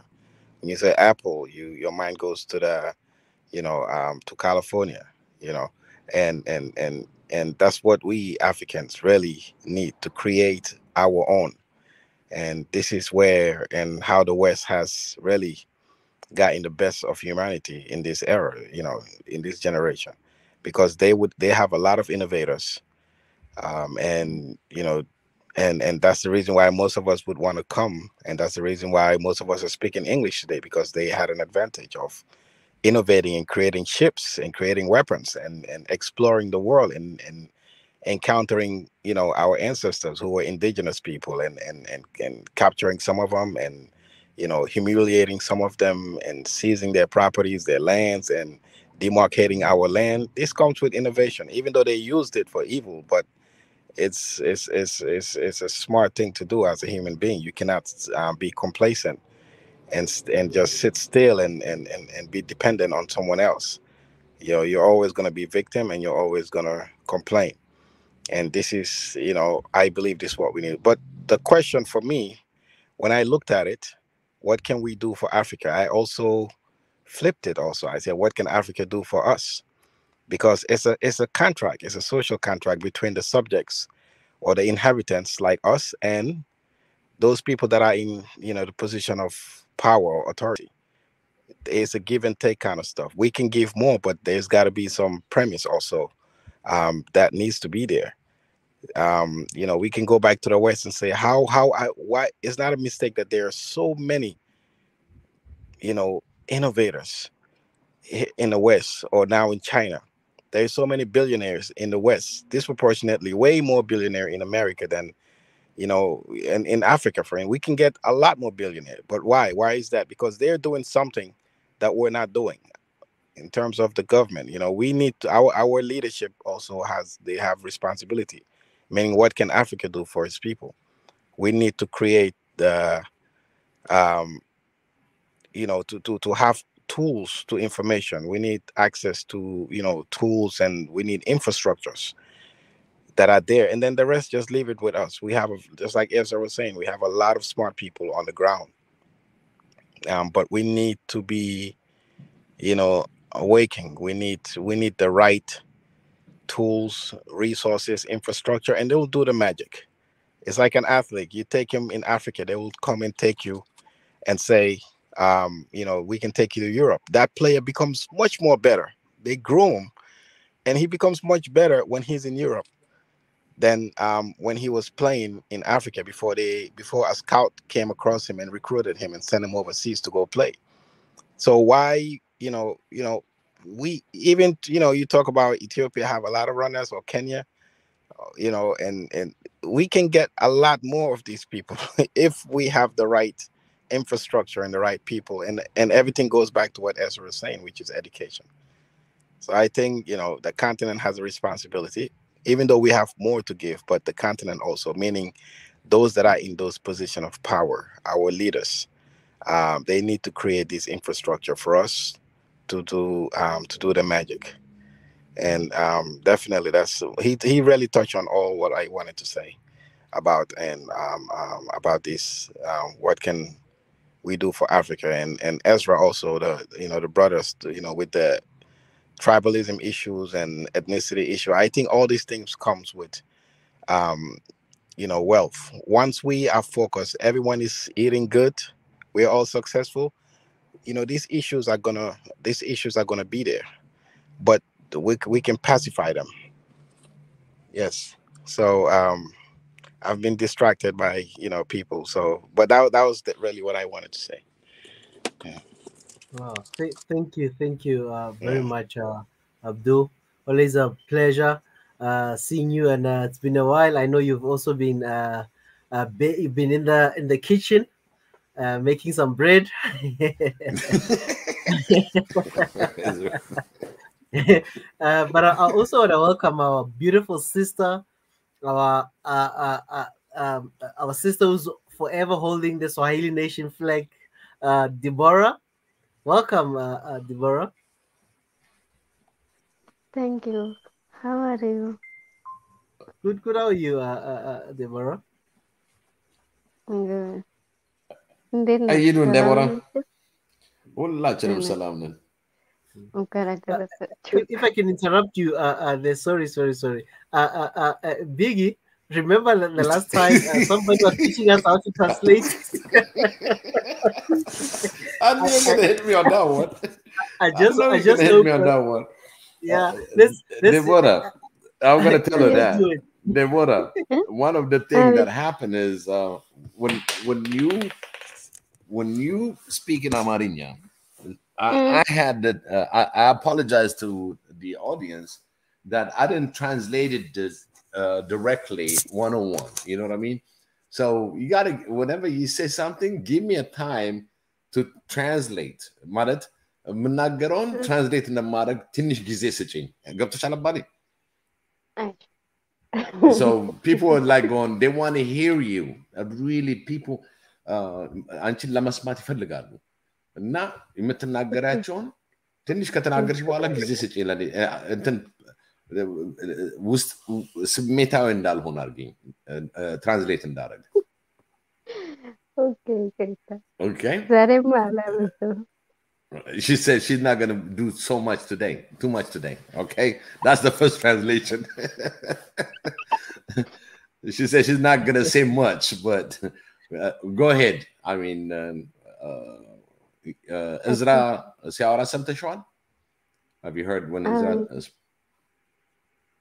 እንትን የአፍሪካ ላይ ምንድነው ምን እናረግ ምንድነው? እሱ ላይ ምን መጨመር ቻለሽ? እኔ ምን መጨመር የምችለው እናንተ ብዙም ተናገራችኋል፣ ትንሽ ነው የምናገረው እና ለምሳሌ አንደኛ የአፍሪካ ላይ የዘር ፖለቲካ አለ። የዘር ፖለቲካ ብዙ አለ እኛ ሀገር ጨምሮ ማለት ነው። ይሄ ቢቆም ደስ ይለኛል። አንደኛ all right, let me translate. One of the things she wants to she heard what Israel said, but one of the things that she wants to stop is the tribalism, ethnicity divide. Okay, in order to go ahead. ሁለተኛ ደግሞ ለምሳሌ ስፖርት አይደለም ምንድነው ተራ ስፖርት እንድን መላክና ማምጣት ለምሳሌ እንደ አጎዋ ምናምን አለ አይደል? አፍሪካ ነፃ እየሰጡ ቻይናም 3 አመት ሰጣለች፣ አሜሪካም አሁን 3 አመት ነው የሚቀራት። ስለዚህ አፍሪካ ምን እንደምታደርገው ብዙ ነገር አላት። ለምሳሌ አፍሪካ ውስጥ ብዙ ለእኛ ነገር እኛ ሀገር ከወሰደን ቡና አለ፣ ማንጎ አለ፣ አቮካዶ አለ፣ ሰሊጥ አለ፣ ብዙ ነገር አለ እና ይሄ ነገር ላይ ቶሎ ስፖርት ብታደርጊ ጥሩ ነው። ለምሳሌ ቡና ብቻ አሁን በተለይ እኛ ሀገር ቡና ብቻ ነው የሚላኩ ብዙ። አሁን ለምሳሌ ማንጎ አለ፣ የሆነ ጥጥ አሩ እና ደላላ ለምሳሌ ገበሬና እንትኑ ነጋዴዎች ቢያው ደላላ ዝም ብሎ ደላላ አለ dealers. Go ahead. እና እሱ ደላላ ዝም ብሎ ደላላ አውጥቶ መንግስትና ገበሬ አንድ ላይ ቢሆን ብላኩ ሄዳ ብዙ ቢሰሩ ደስ ይለኛል። Okay, in translate larg. She said in addition to the second point is the export that we Africans supposed to export, like not only the coffees and cotton, mangoes, sesames. These are different products that we have that we need to export, because the AGOA that will be ending in about 3 years or so. And before it ends, we should be taking control in our export. And she doesn't want to have the third party that's negotiating between the farmer and the government. She wants the farmer to work directly with the government. Look at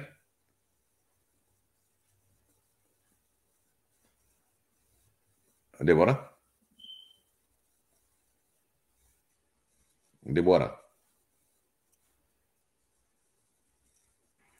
I think we lost her. I can just add something there, because some people might not know what is AGOA. AGOA is look, I'm just going to share their page, one of the pages where they explain more about AGOA. Just let me just quickly share, because sometimes when we talk, because we know about all these things, so to some people It's something really foreign. What's AGOA? What's AGOA? Let me just share this quickly. Just gonna share this, and then after that we'll go to Mwendatezi. Goa. You guys can check their website and read about African Growth and Opportunity Act. It's mostly a pact where a lot of African countries have signed with most developed, specifically America, to sell their products in those markets and stuff. So, and it's only how many years does it even do we have this trade arrangements? Do you know, Biggie? I haven't followed through it. Hey, Because I Ezra, know that it's only been it's gonna be renewed in 2025. yeah, she said 3 years. So 3 years. Wow. yeah. So So Ethiopia has been excluded, by the way, from this AGOA thing, wow. and it's a very complicated thing. It's not a very clean, straightforward thing.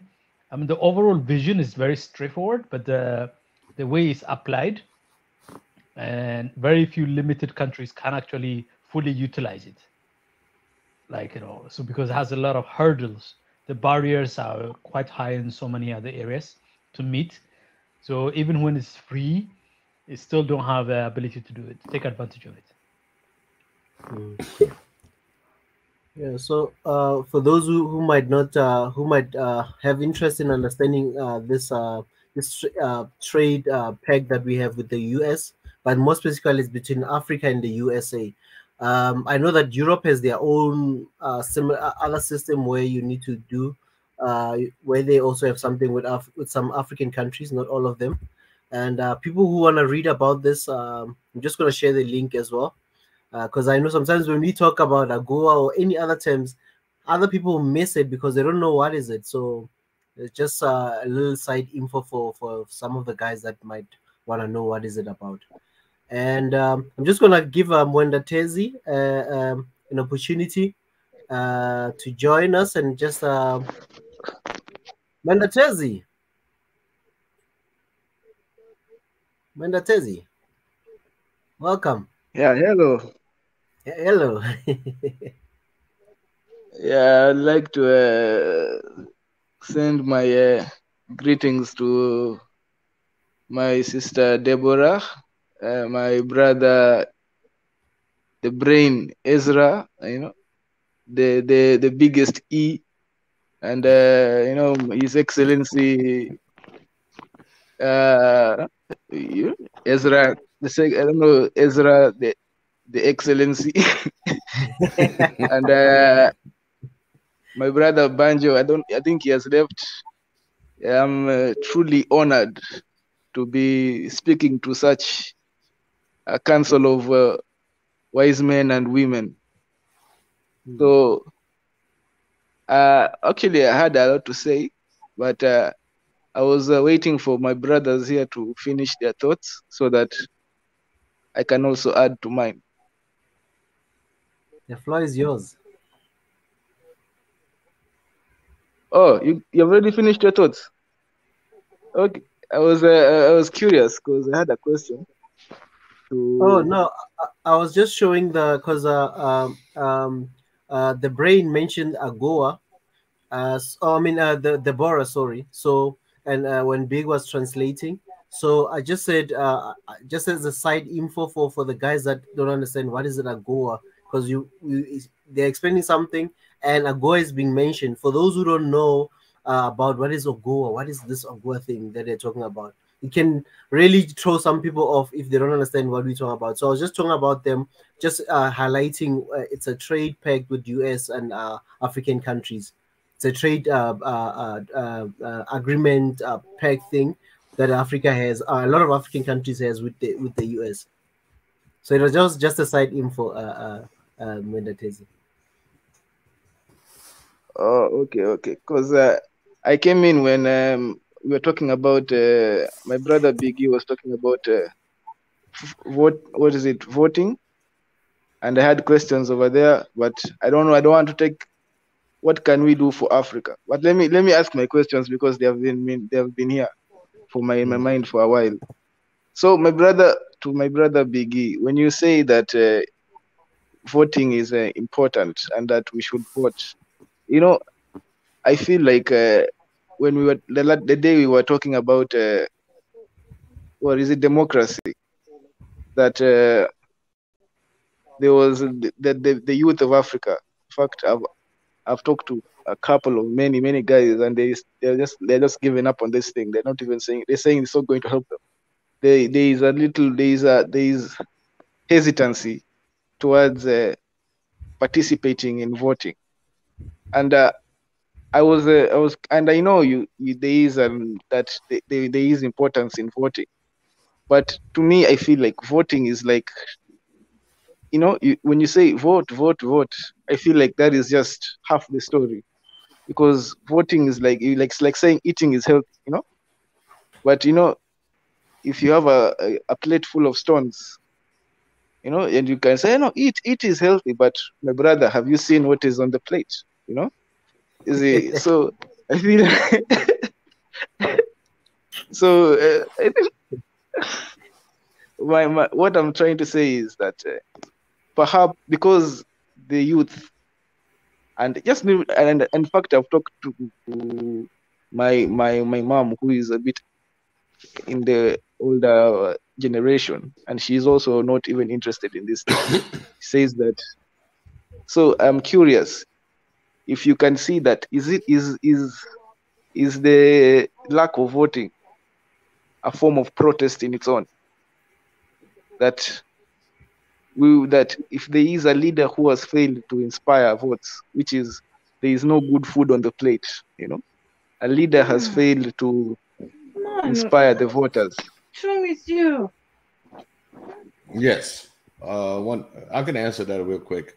When I speak about voting, okay, it's a way to voice on what leader you want.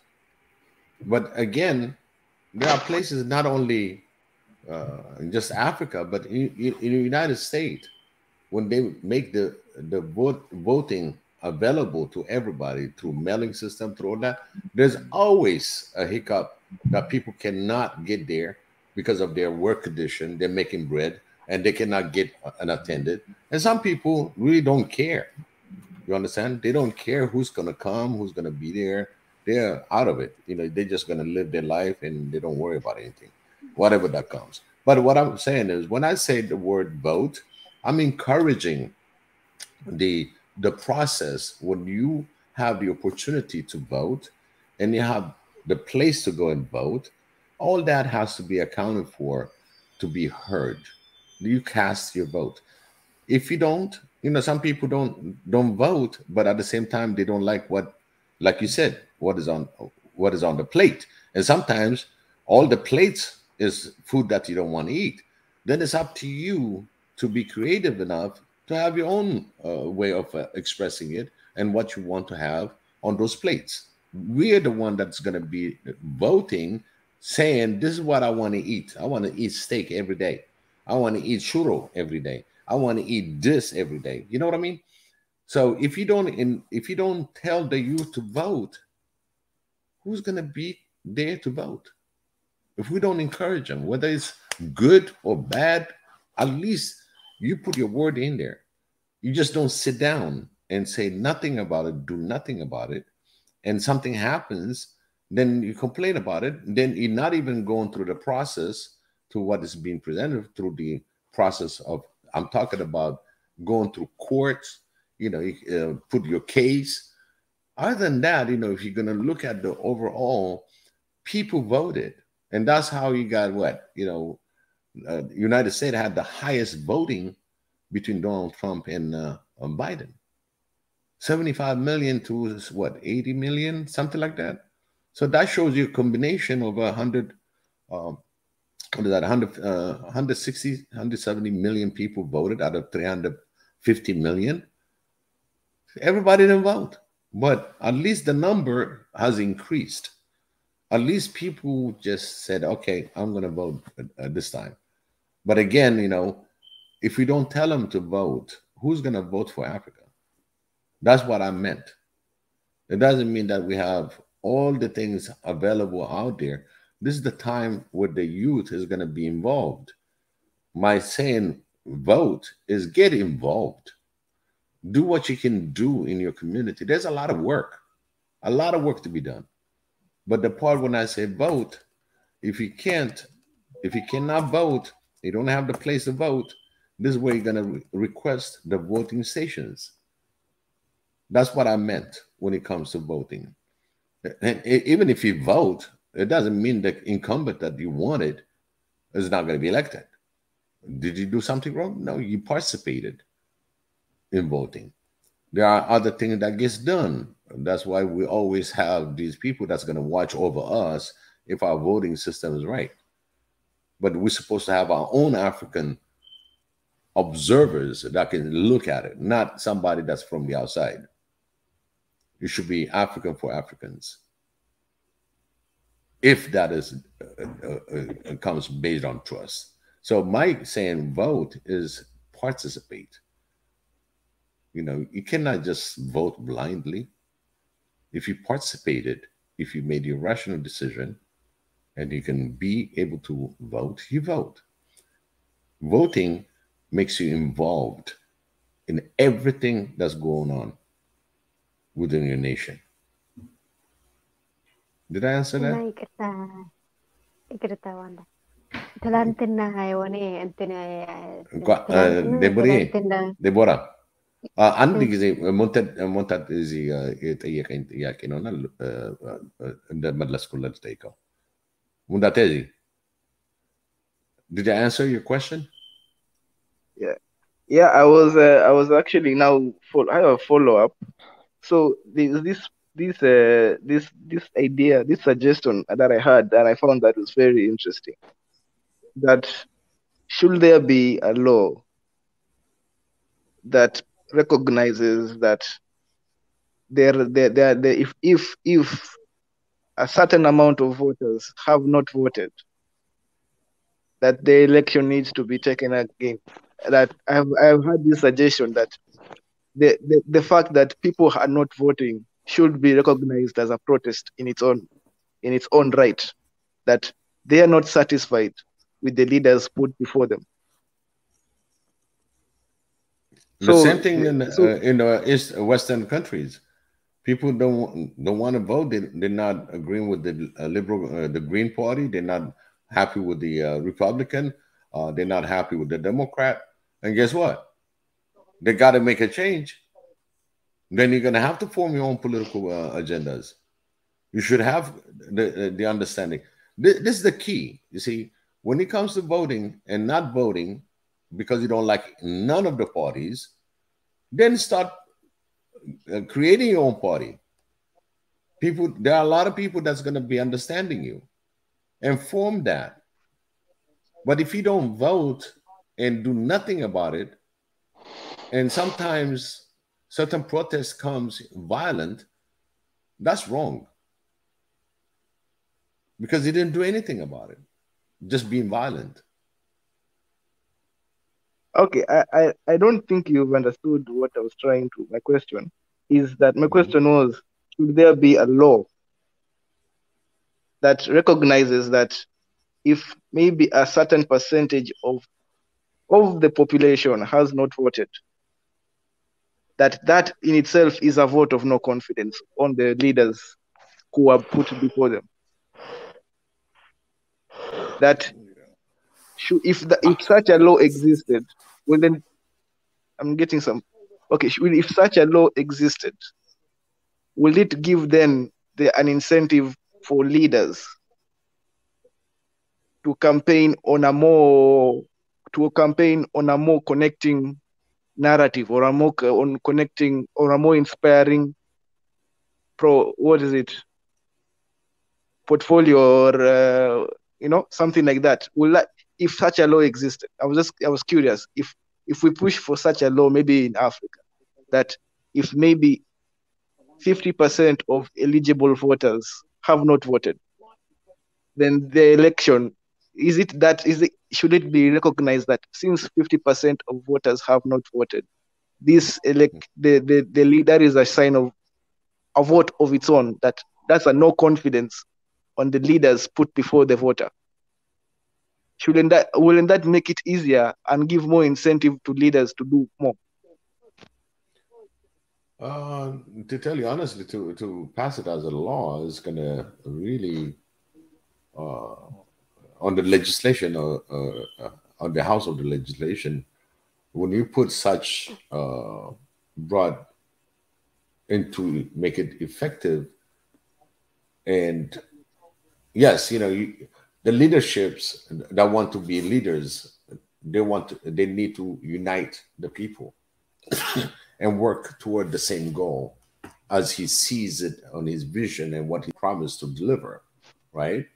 And when you say 50% don't vote, now there's a disconnect.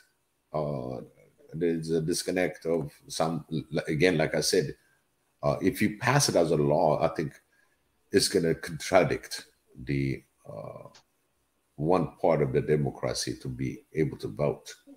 You cannot make a law where it said, 50% didn't vote. So this, what are you going to say? This election is not valid. I mean, that's the bottom line where the validity of the candidates. And that's why you will have, usually you got more than one running in order to really, you pick and choose. So every time you pick and choose, you get better and better on the next vote. And the more people going to do something about it. And if it is 50% that disagree on any of the candidate, that gives you a 50% to create another candidate that's going to come next time. So that's one thing about voting. Biggie, can I add a little bit here? The laws. Let me add a little bit here. I know there are a number of countries like, I think Australia, that require voting as a requirement and have higher turnout. But I think Mondotezi, you're onto something is that, like, the participation rates do really matter. It does really matter in terms of the legitimacy of any kind of leadership.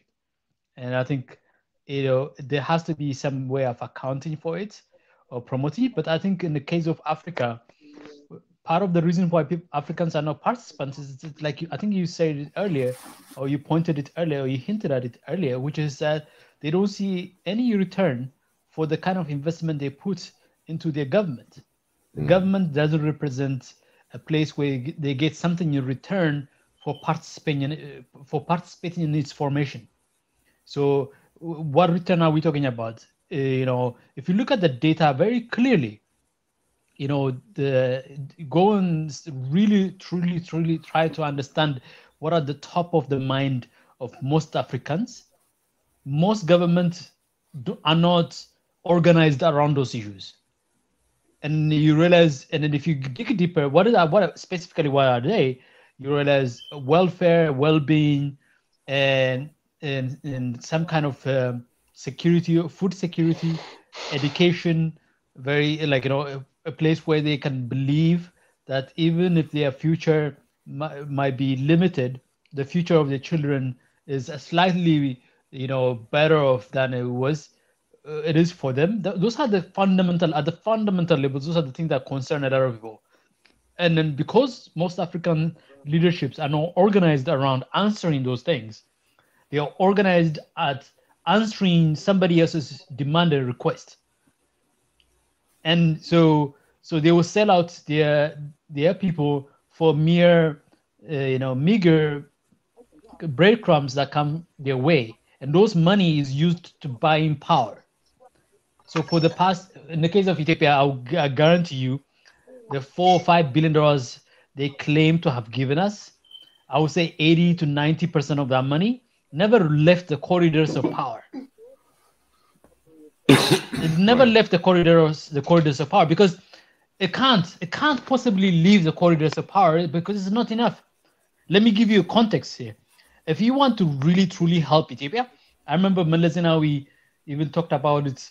I think in 2010, 2011, I think when they were proposing, the new development, the 10-year development programs, and he was saying that if Ethiopia was to truly like implement such ambitious like transformative economic and social transformation, it will require in the range of $100 billion a year to do it. $100 billion a year. The Ethiopian economy, as we speak right now, the output level is just about 100. And then if Ethiopia even mobilizes 20% of that $100 billion a year, that's about $20 billion a year. We don't have $20 billion a year right now, let alone $100 billion a year. So when the $4 or $5 billion that Ethiopia gets in 4 or 5 years, it is so meager, it's so minute, like it cannot go past the office in which the signatures were signed for those donations, those grants, those loans, whatever name you give them, is so insignificant to the scale of what is needed out there.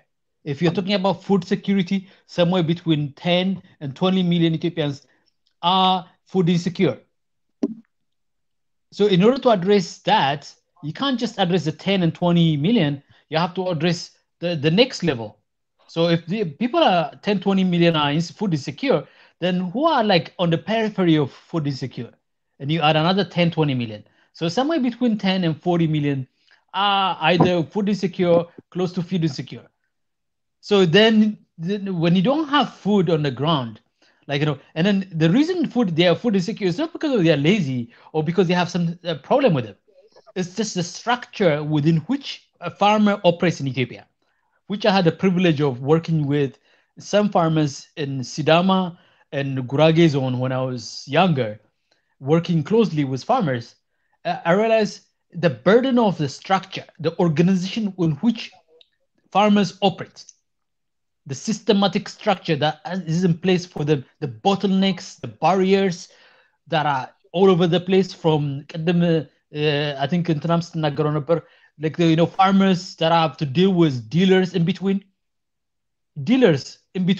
who really kind of weaponize the lack of information. So these are all sort of these bottlenecks that need to be resolved, from supply chain issues to value chain issues to infrastructure issues, energy issues that stands in the way of government doing something about this thing. Even when the government is interested in doing something about it, it doesn't have the resource to do it.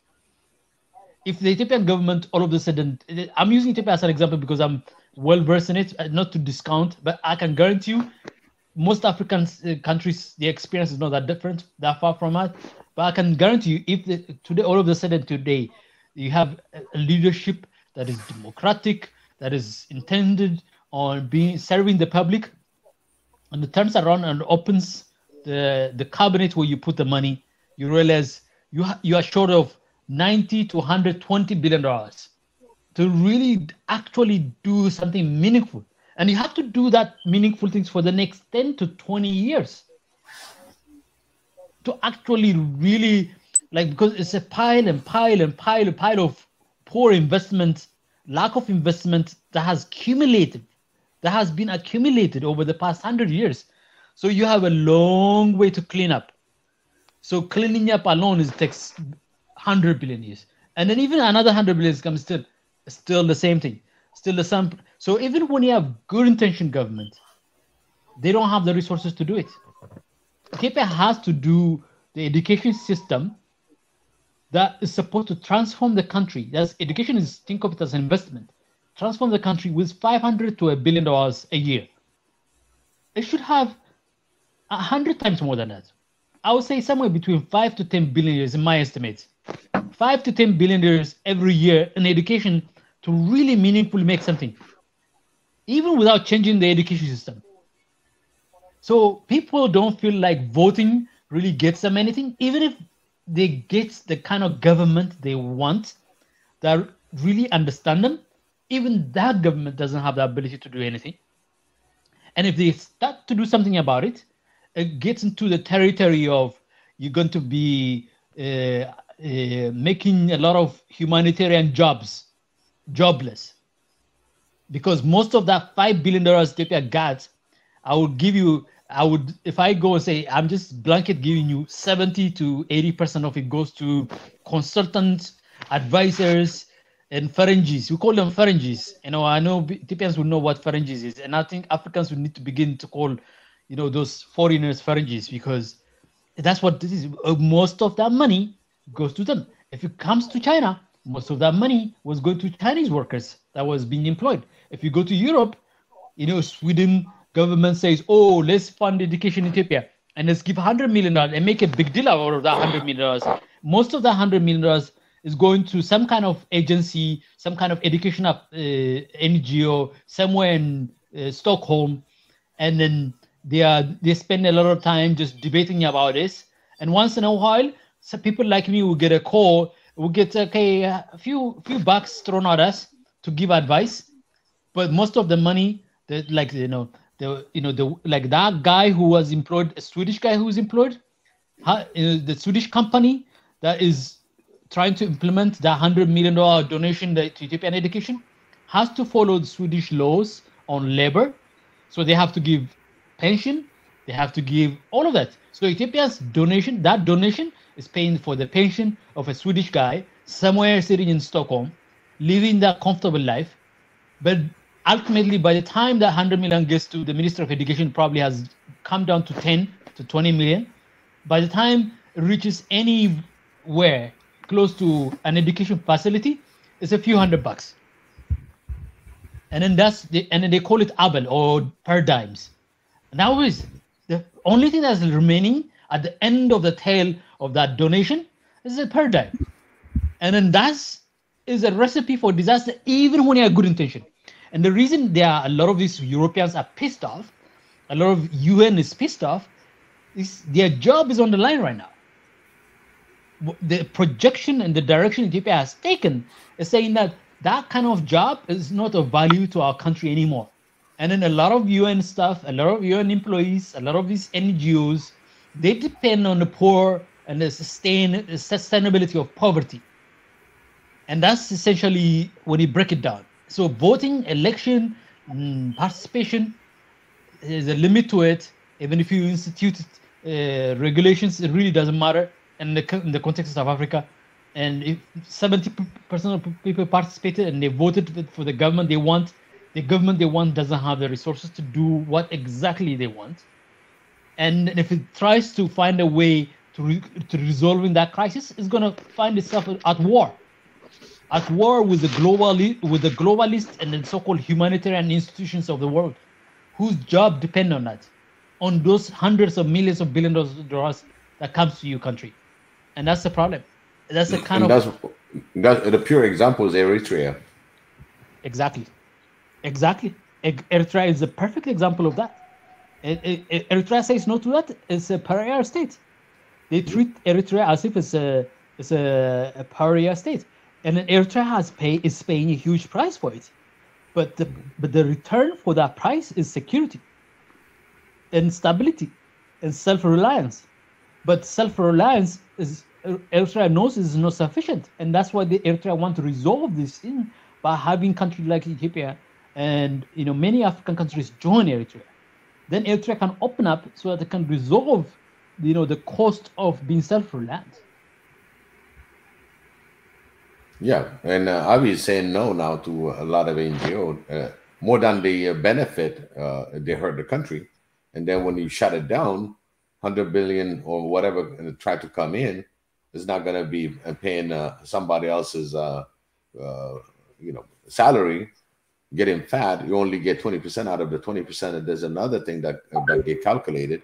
So when you say no to those at one point, all these extra fat that you have get trimmed away. Yes. From the one that said that they're going to help you, they're getting fat on Africa's issues. So now would Africans say, no, if you really want to give me the money, send me a project manager, we run it together, I'll give you the reports. They wouldn't do that. Even if they take out the middlemen, the brokers, from Washington D.C. to Brussels and then even Beijing, even if they take those out and say, this is pure $5 billion that you are going to get, and do what you wish to do, even that is not going to be enough to the kind of the scale. When we talk about the scale of the problem, and then you look at, you have a 1.4 billion, 60 to 70% under the age of 30, and the poverty rate somewhere between 200 and 600 million, and lack of access to energy somewhere between 200 and 600 million. That number is too much of a big thing, too huge, too massive to figure out with $50 billion of aid Africa gets a year. 50. That is 2% of the GDP of Africa. Less than 2% of the GDP of Africa. It really current GDP of Africa. So what I'm trying to tell you is that, like, we are in such a bind, such a huge bind, massive bind. The only way out of it is finding a way to liberate Africa. Not just liberate Africa from colonialism, but liberate the human being. So an education system that is liberating. When I say liberating, it means that even if I cannot, even as a government, I cannot find a way to resolve your crisis in time for you, at least you have your human ingenuity, and I'm not going to stand in the way of that. That's the initial thing I see. Initially, that's what we need to do. Like, there are about 20 to 30% of Africans have entrepreneurial spirits.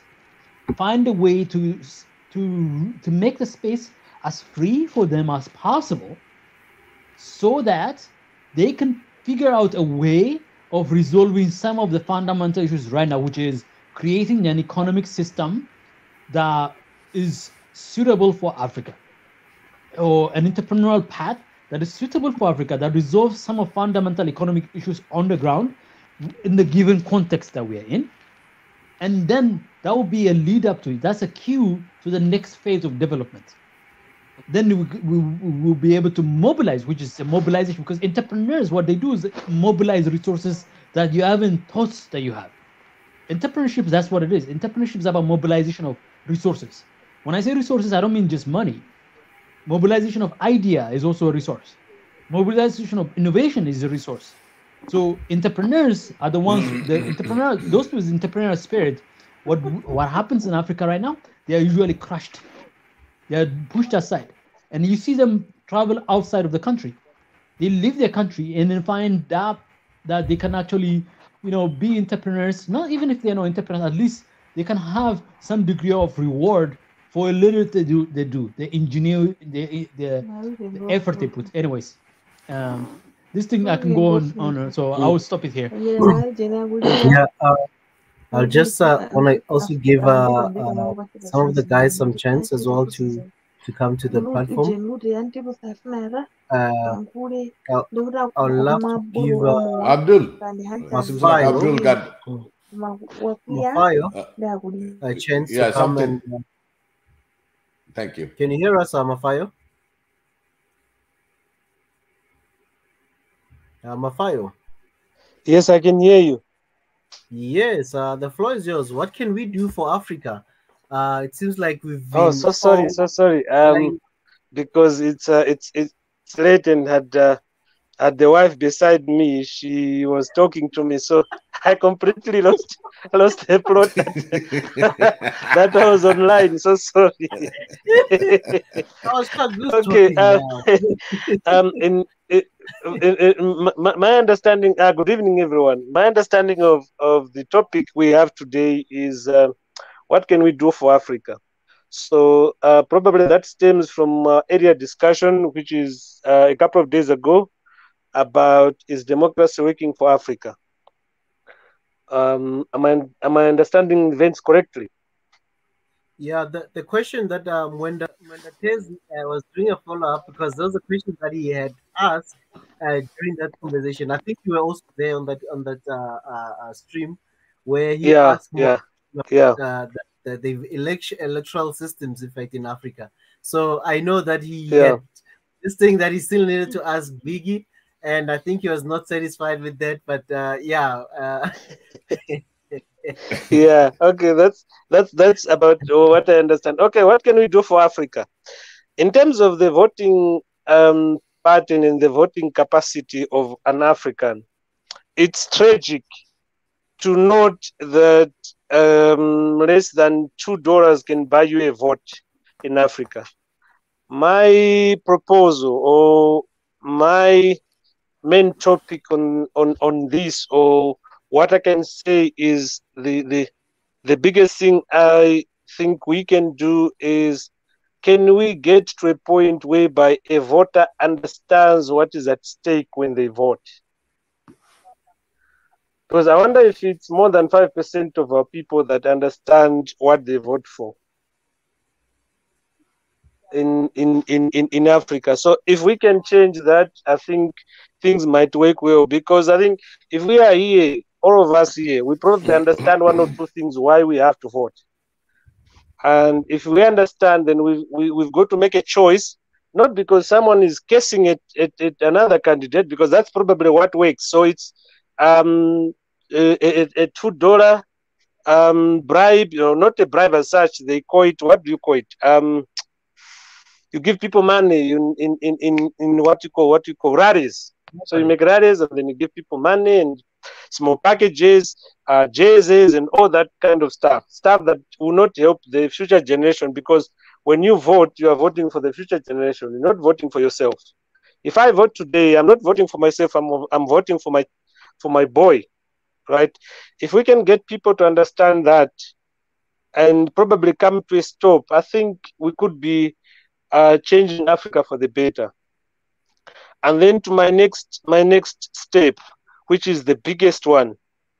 Some of us only realized how the world is run when we traveled somewhere else, right? If I travel from Malawi to Zambia, I see different things. I travel from maybe the Congo to maybe in Sudan, I see different things. I learn different things, different lives. Now, what does that say to each and every one of us?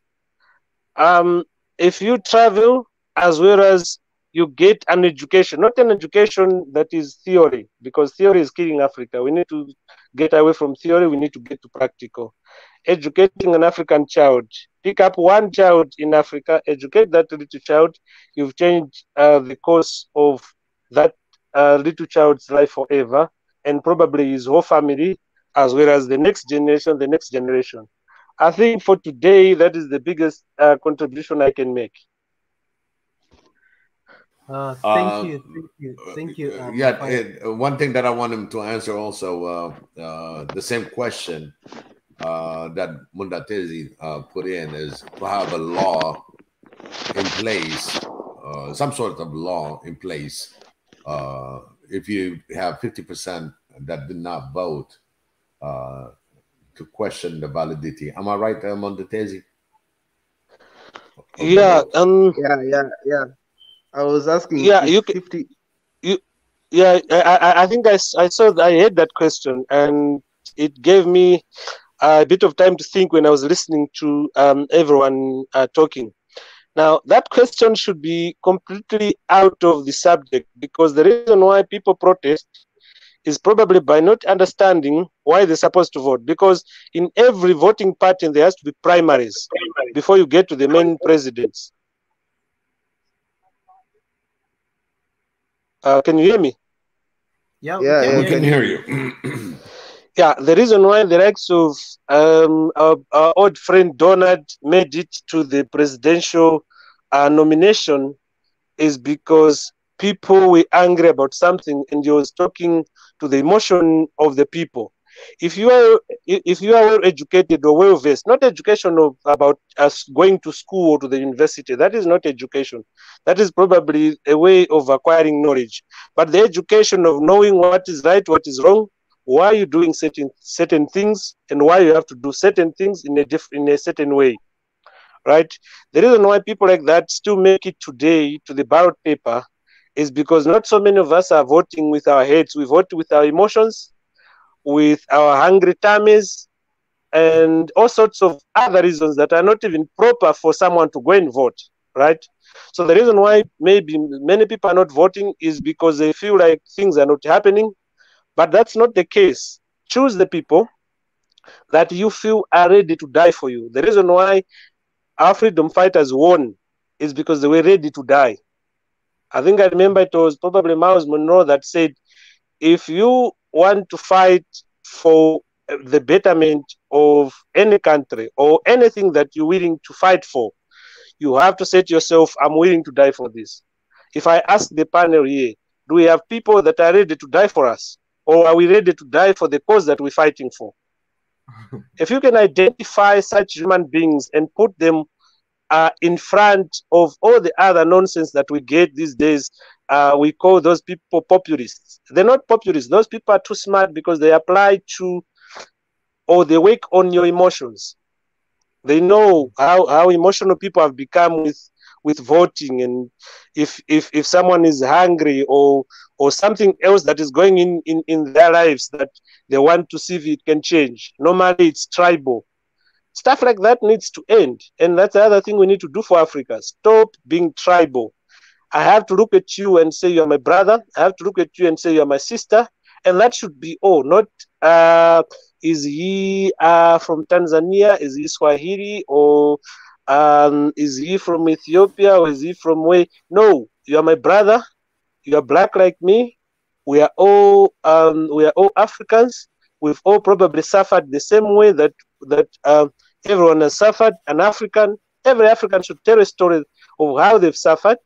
Even if you were born in a family that was doing well, but they were not doing well as much as maybe the average American family is doing. Everyone has got a story. Use those stories to get together. We're getting it together because we're all sad and we're angry about the situation of an African, right? If that's the case, we all understand where things are going. So to answer your question, I don't think we should ever be thinking about rewarding a protest vote. A protest vote is either someone who has detached from the actual reality and does not understand how much effect a politician has on a country's future or any other human being's future. You always say, a politician must stay away from finance. You cannot stay away from finance. That's a politician because he's got to go into parliament and make a decision about your future. And Miles Monroe said, you cannot criticize what you let happen. Because if you're messing up, and I can see you messing up, and then I say, no, I'm not going to talk to you. I'm protesting without doing anything. It's not even a strict protest, but I'm protesting because I'm going to abstain or stay away from what you're saying or what you're doing. What am I achieving? Instead of coming to tell you straight in your face, hey, this is not on, you need to stop doing this, or vote you out. I understand there's some other parts of the world where voting does not make sense because you do not vote. Someone else votes that leader in. And that needs to change as well. We need to start getting people to know that their vote is counting.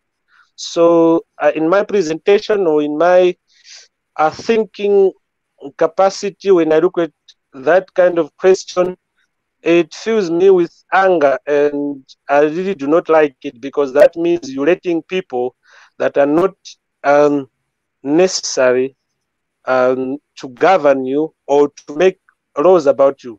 Whether you like it or not, that person is going to go and make laws that will shape the future of your country, no matter what. So rewarding a protest vote, I don't think works. Wow. Well, thank you. If I could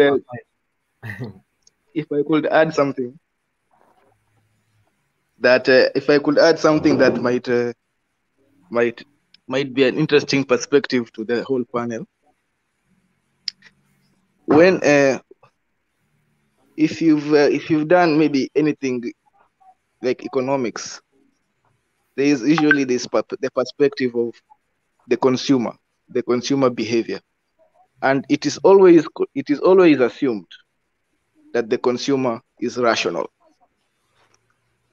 And I find it very interesting that people like in this panel, and not only this panel, a lot of people when they speak, I always find it very interesting that the going assumption is that the African is irrational. That the African is so when the African does this, it is very irrational. You African, you are so irrational, you know. And I don't know, and I don't know how that came to be. You know, sometimes we need to really self-reflect. You know, so when I say that if 50% of the vote people don't vote, why are we assuming that this 50%? This is a very huge number. That they are irrational. What if we operate on the context that these people, which is probably the truth only, that what if operate on the context that these people who do not vote, that they are rational, and that we should cater to them, and that when they do not vote, they are making a rational decision based on facts that they have seen, trends that they have seen, and they have made a decision rationally that my vote will not count or my vote will not change my situation. So if we assume that they have come through with this rational decision, and I say, okay, let's make a law, because this is a democracy and 50% have decided to exercise, and we recognize that these 50% have exercised their democratic right to make an opinion, that they have made an opinion that they do not want to vote for these candidates that we have put in front of them. So who makes the law? You know, when you make a law, when you tell people, no, you should be doing this, but the majority is saying, no, we don't want to do this. If this is a true democracy, we should recognize that this majority should have their way. That this big number of Africans who have refused to vote, they are rational, and we should recognize their protest in a way that they have refused to vote. So when I ask this question, what in this perspective that I've given, what do you guys think? Just to add something there, it goes to that question where it says when people say majority rule, and some will say just because it's a majority rule does not mean the majority is right as well. So I think it also go into that, as you said, about being rational and questioning that as well. So where people are saying, okay, majority rule, but does majority mean correct? A correct decision has been made. It's another question, but I would love to thank Mafayo and Mendatenzi. We'll come back to this, and I'm sure too Niger can also add something to this. I know it always has fire, thought-provoking thoughts, opinions. But to Niger, welcome. Hi, can you hear me? Loud and clear, to Niger. Yeah, greetings. Yeah, that guy is a troublemaker that asked that question, actually. I'm not the troublemaker. He's the one he's saying that people that did not vote should affect the outcome of an election. I think that would be one of the only areas in society where somebody it's like saying, you know what, if you want to go to a certain type of university, you don't show up for exam, and you want to go for that type of university, show up for exam. You have to actively indicate your reasons, because anyone may not show up to vote for various reasons. Some of them could be in a hospital. Some of them don't care. No, young people would like that. They don't like to vote, so they don't care. They could be in a nightclub chilling out, and they've cast their vote. I think the idea, if you want to make democracy better, would be to make it easier for people to vote. It's just that simple, isn't it? You want people to air their opinion about what is going on in the country. That is the essence of voting. So you make it easier for people to do it, not saying that completely opting out, which could include for so many other reasons people opt out. You drag all of them in. People have to make their intentions known. That's the way I look at it, because any other way will not be a qualified vote, because clearly you are lumping so many groups into voting for an idea, maybe even when they don't care or they are not, they don't even want to, or they can't even vote. So I say make it easier to vote, and make it easier to vote more often, and make it easier to vote for even more detailed items. If you want to go democracy, I think if you want to go democracy in Africa, you can go democracy in a more advanced way than they practice it here even. Why copy the same thing? And given that our continent is very different, you want to operate a more advanced democratic system. You can have people vote from their, wherever they are, from their workplaces or church, or and they can vote knowing that they can vote almost seasonally on an idea, on a specific policy or something like that. There are countries that practice something like that in Europe already. I think Switzerland, they have almost everything. They do a referendum for it, almost everything, and they have more than 3 presidents. I think about 8 at a time, or they have 8, and they swap, they swap presidencies. So as you can see, you're not beholden to one person. If one of them is crazy, sooner or later that one will be swapped for someone that is a bit more sane. So I think we can come up with creative ideas. That's the point I'm making. Because you want people to participate, you want people to feel like they are not left out, and you want their voice to be heard. But the premise of the question that I'm answering, is for me is wrong-headed, and it's almost like every time this guy has any opinion, I'm always on the other side. It looks like I'm picking on him, but that is not the point. It is just what it is. I don't know where he comes up with these ideas, and it's not personal. Like I said, it's not personal. It's just that he seems to come up with these ideas that are so. Why would you think that if somebody doesn't show up, that's a vote? Why? It's not a vote for anything. If you don't show up for doctor's appointment, that doesn't mean that suddenly you're 100% fit. It could be that you're dead. That's why you're not at the doctor's appointment. There has to be a conscious intention to vote, because it indicates a specific intention. But the other one indicates so many things. So that's all I would like to add to that. Thank you. And the part about what we should be doing, what can we do for Africa? It looks like every time it's always been the case of us expecting something from the politician. What should we be doing while we're still putting pressure from our politicians or our leaders in our countries in Africa, or even where you are in the UK and stuff? What? Okay, sorry. Please repeat what you asked just now. What can we do for Africa? What can we do? Like John F. Kennedy said, you should not be thinking about what your country should be doing for you, but what can you do for your country? What can we do for our continent to develop, to reach to a stage where we are satisfied in terms of how can we steer this ship to be in line with our aspiration as people of Africa? If you are outside Africa, you do as much as you can keep them in mind, and do as much as you can for people on the ground there. And if you can do knowledge transfer, you do knowledge transfer, which in other words, teach people what you know and what your experiences are like here, and what can make your own environment better, and point out the dangers of copying everything from here, because that's another thing that tends to happen. People things is better than what we do on the continent. So some things we do correctly, and we run the risk because we just think everything in the West, we should copy everything the same way. And those are the kind of things people here should also make the people on the ground aware of it.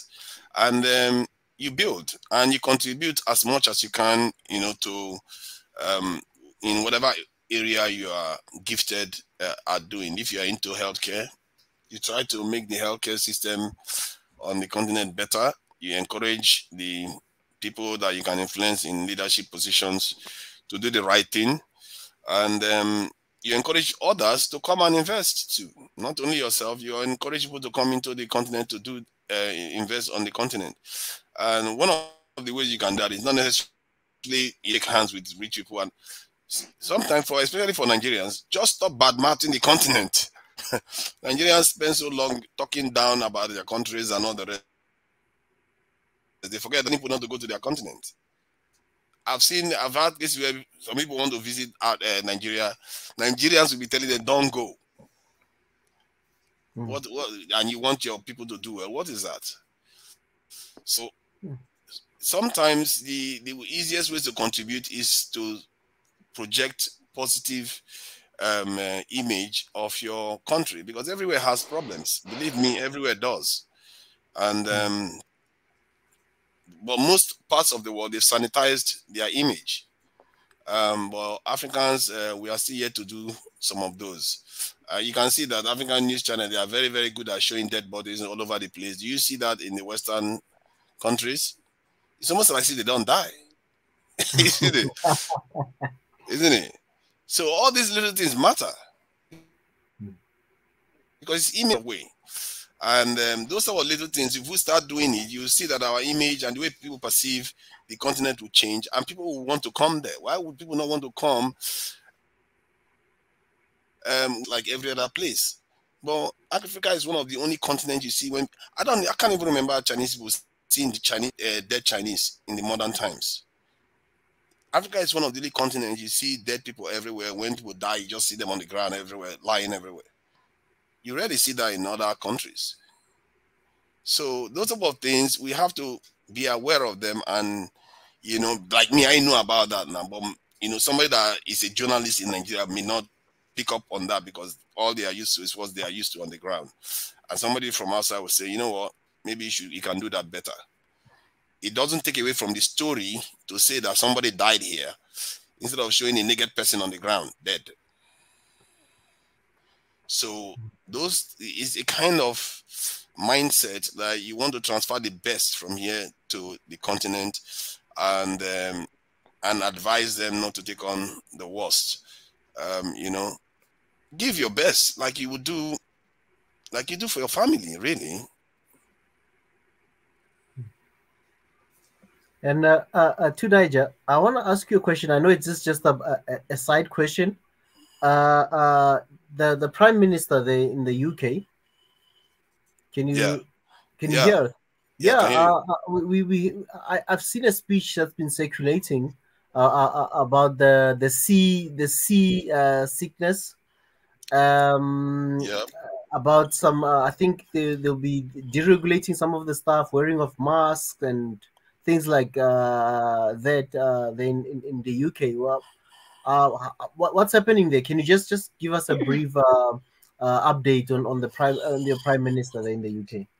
Yeah, he's in trouble actually. He's in trouble.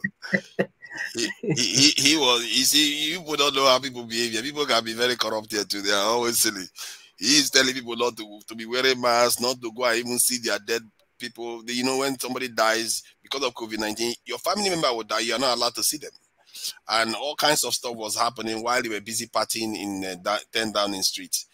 And during the same time, when you are telling people not to see each other, you are organizing parties in 10 Downing Street. So he's in big trouble on that one here. And we have not even talked about all the money that went missing. They wrote off $4 billion recently for fraud. That one is clear case fraud. They just say, you know what, we know you committed fraud, but we'll just cancel it off. The taxpayers will pay for it. They just wrote that one off. So, but this COVID-19 stuff, he has decided to start unwinding it, because this Omicron, even if it spreads very fast, but it's not very severe as the previous ones.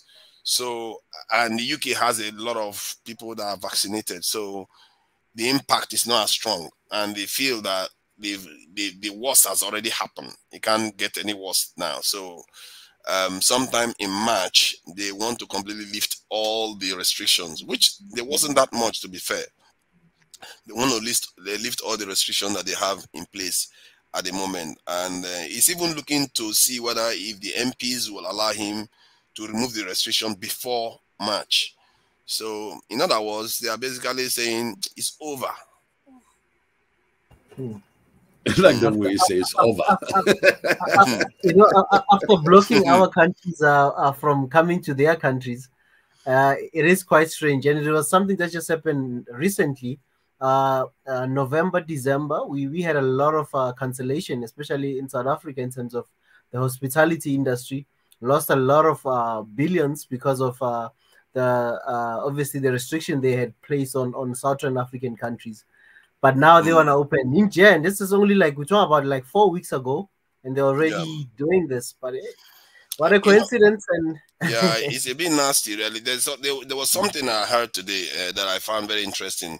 The term the official used to describe, because they were talking about the economy here, how the economy is doing compared to pre-COVID-19.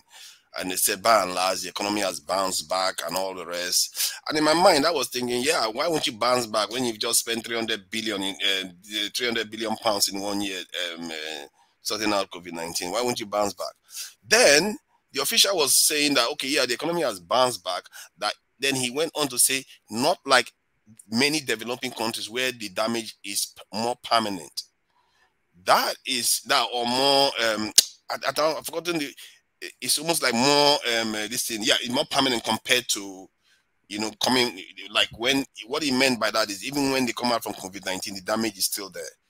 And this is the thing I was saying the other time, that when we are hit, we don't even know. Because before that COVID-19, there was no way they could borrow that kind of money. But they went ahead because of COVID-19, borrowed that kind of money, and we didn't get that. Then our economies went down, theirs basically remained the same. So, in other words, we still lost out.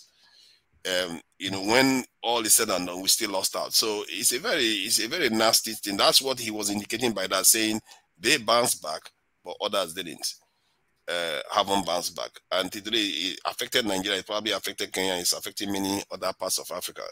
You notice that, you know, just before COVID-19, many African countries were the fastest growing economies in the world.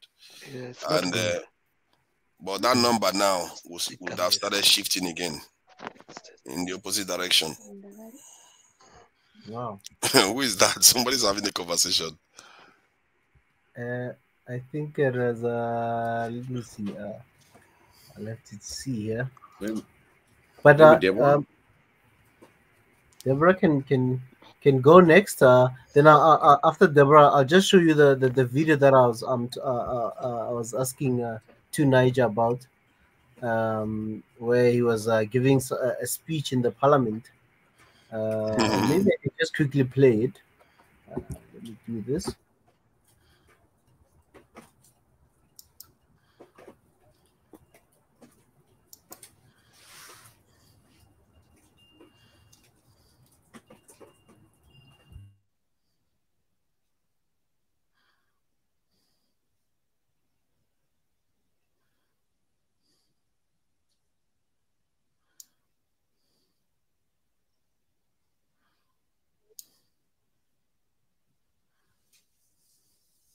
To Plan A in England and allow Plan B regulations to expire. As a result, from the start of Thursday next week, mandatory certification will end. Organisations can, of course, choose to use the NHS COVID pass voluntarily, but we will end the compulsory use of COVID status certification in England. From now on, the government is no longer asking people to work from home. And people should now speak to their employers about arrangements for returning to the office. And having looked at the data carefully, the Cabinet concluded that once regulations lapse, the government will no longer mandate the wearing of face masks anyway. Mr. Speaker,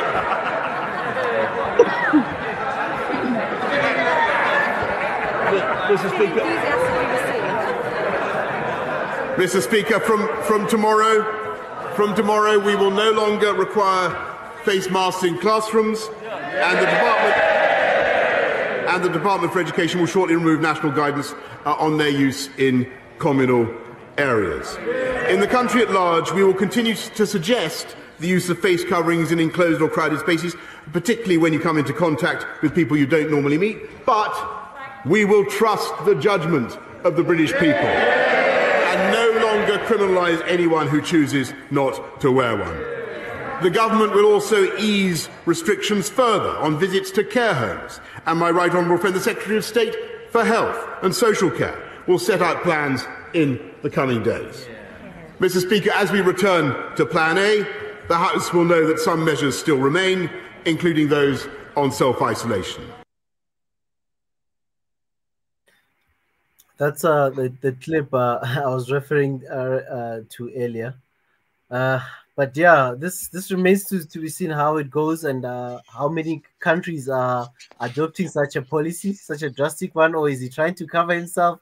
It remains to be seen as well. I think it's a bit justified because UK is one of the first countries to develop the vaccine in Europe, and in terms of the take-up of the vaccine, in terms of people going to take it, serious numbers were going in to take the vaccines. So they don't, and the numbers indicate that for somebody like me, if I was the one looking at the numbers, I would say the worst is already done. But I'm not even sure I would have even bothered to put any restrictions in the first place, because the numbers indicated that even if the Omicron is a little bit, faster in spreading, it wasn't as severe. So you don't shut an economy down because people had flu. Every year they have flu, kind of this is an epidemic here, or endemic, I don't know how they call it. So they have it here, but they don't shut down the economy for it. So I don't know why they have to react that way. And there was this thing I just heard today too about Angola trying to force people to take the vaccine. It's like, why? Why would you want to force anybody to take the vaccine? I don't know anything much about Angola. I don't know about their death toll, but I don't think it's that high. So why are you forcing, especially young people, for that matter, to take the vaccines? I don't understand some governments on the continent why they are doing that, because that's going to sort of give me trust issues. If people are not dying that much, why are you making people take it?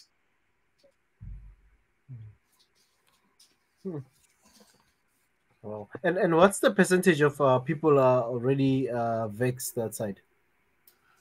Do you know the percentage? I think it's about definitely well over 50%, because the way they count it is that they count the first jab. The first jab is almost 90%, and second one more than 50. The third one is what they tend to use. I think it's over 50% now. So they are really like very, very quick here. The people they don't waste time to go and queue. I'm a little bit surprised because they are also very, very rebellious. So I'm surprised how easily they agree to go and take the jab. Wow. Okay, thank you very much to Niger just for that quick update of developing stories there. And Deborah. Yes. Yeah, you got disconnected earlier, so we went on the second point, and go ahead. Okay. እኔ ትላንትና ወደ እንትን የአሜሪካ ፖሊስ እና አውሮፓ ፖሊስ ጥሩ አይደለም ምናምን ያሉ በውስጥ ወጥቶ እየተናገሩ ያሉ እንትን አንቺ አሜሪካ እና አውሮፓ እንዴት ትጥላለሽ ምናምን አትወጂ ምናምን እኔ ሁሉም ይወዳሉ ሰው የሆነ ሁሉም ይወዳሉ። ተመልካቾች እዚህ ውስጥ አሉ መሰለኝ ወጥተው የሚናገሩ እኔ ምን ሁሌ በስሜት ውስጥ ገብቼ የምናገሩ እንትን አፍሪካ በጣም የተጎዳች ናት። ለምሳሌ አሁን ከወሰድን ውሃ በመቶ 75% ውሃ አፍሪካ ናት የተጠቀለለችው ውሃ ግን ማብራት የለም እኛ ሀገር ጨምሮ ማለት ነው። ማብራት የለም። ውሃ ያለች ጨለማ ውስጥ ትኖራለች። ጥሩ መሬት ያለች ትረባለች።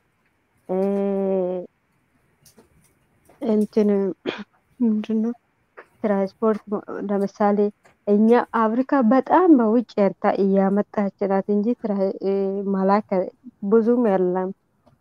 እና ይሄን ቢስተካከሉት እርስ በርሳችን እንትኑ ለምሳሌ አፍሪካ እንትኑ ኬንያ ውስጥ የሆነ ምርት ከሌለም ኢትዮጵያ ውስጥ አለ። ኢትዮጵያ ውስጥ ከሌለም ደግሞ ኤርትራ ውስጥ አለ።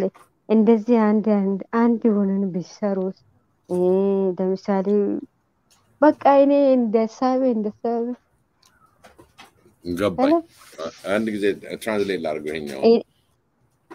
Basically, on the second comment is the on the exporting base, but at the same time, she comes back and said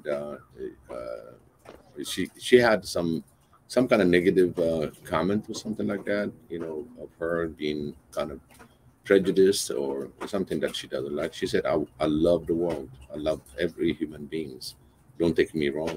It's just there are certain things that she sees that's been done wrong toward Africa. And as well, you know, just make sure that, you know, her intention is for the well-being of all human beings. She doesn't see it any different, except her focus is in Africa issues. And that's where the conversation is. And at the same time, she's also saying, you know, certain things that are missing in certain area. Like she gave an example, if there's something that you miss in Ethiopia, you probably can get it in Eritrea, and how to work together in order to implement on missing things. And plus, we got the water issue. You know, 75% water that we have and not being equally distributed in different things.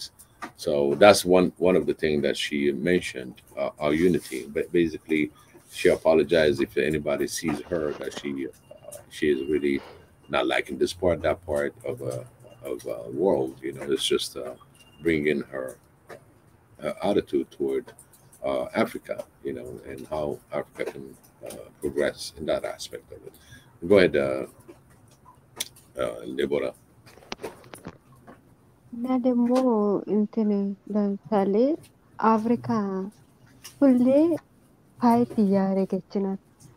ጠቅላላ ዓለም ጠቅላላ ሁሉ እኮ አፍሪካ ብቻ ላይ አይነት እኮ እንትኑ መሳሪያ አማቆም ለምሳሌ አውሮፓ ውሰድ፣ አሜሪካ ውሰድ፣ ሌላ ሀገር ኤሽያ ውሰድ፣ ምንም የለም። ግን አፍሪካ ለምንድን ነው እንትኑ መሳሪያ አታስቆመው? ለምንድን ነው አንድ ላይ ለምን አይሰሩም አንድ ላይ? ምክንያቱ ዜጎች በጣም በፖለቲካ ምክንያት እየሞቱ ነው፣ እየራቡ ነው፣ ጨለማ ውስጥ እየኖሩ ነው። ውሃ እያለን ጨለማ ውስጥ ይኖራለን፣ ምግብ እያለን ይራባለን። አፍሪካ ብዙ ዓለም መጥቶ የተሳለ መቀመጥ የሚችሉ ግን እኛ ዜጎች እንትን የሄዱ ነው። ለምሳሌ አሜሪካ አውሮፓ ይላሉ። በዚህ ውስጥ ደግሞ ባህር ለምንድን ነው አንድ አይሰሩ?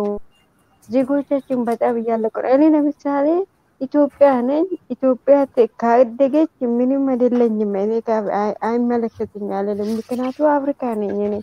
እነሱ እየሞቱ እየተራቡ ማየት አልቻልኩም። እኔ ዝም ብዬ ራሴ መታበድ አይደለም፣ ግን በቃ ያመኛል። ሁሉም እኔ ደስተኛ ነኝ።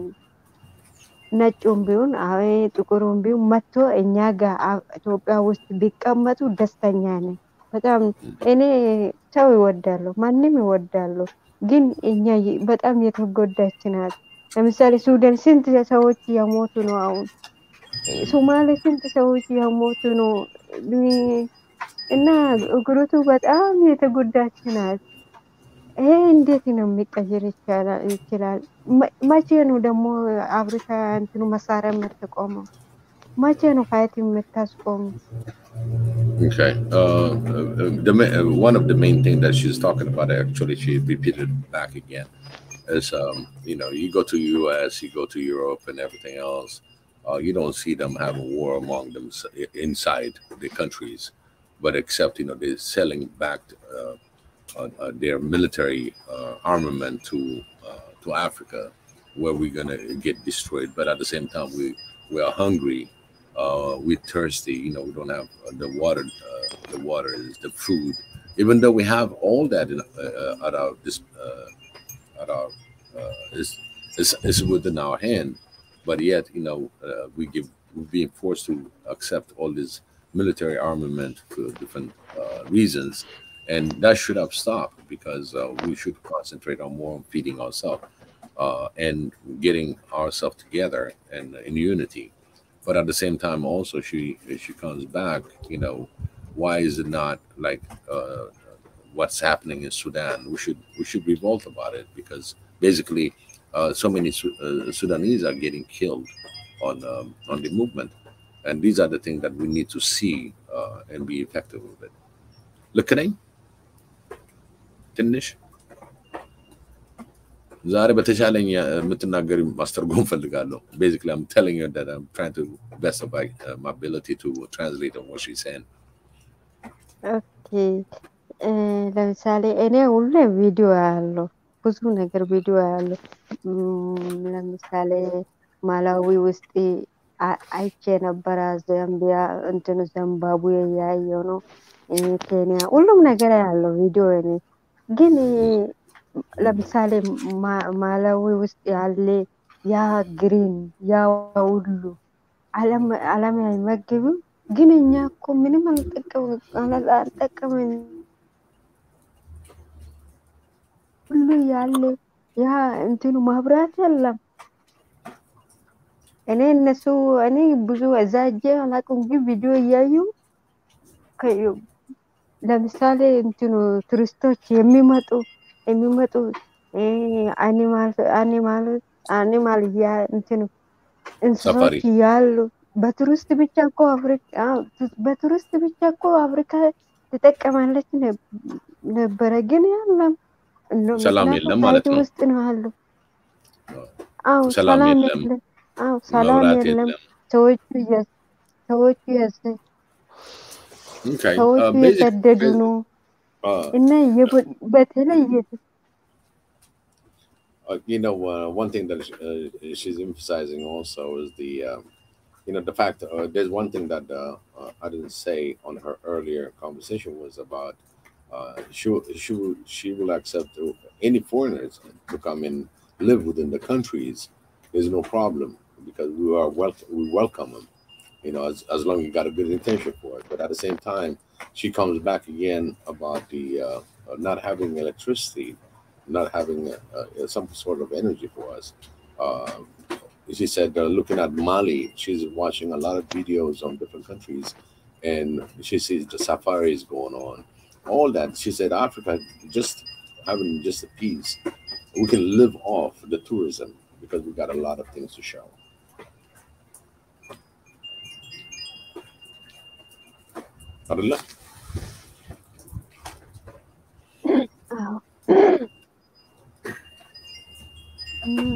And how can we, great concern is about concern of the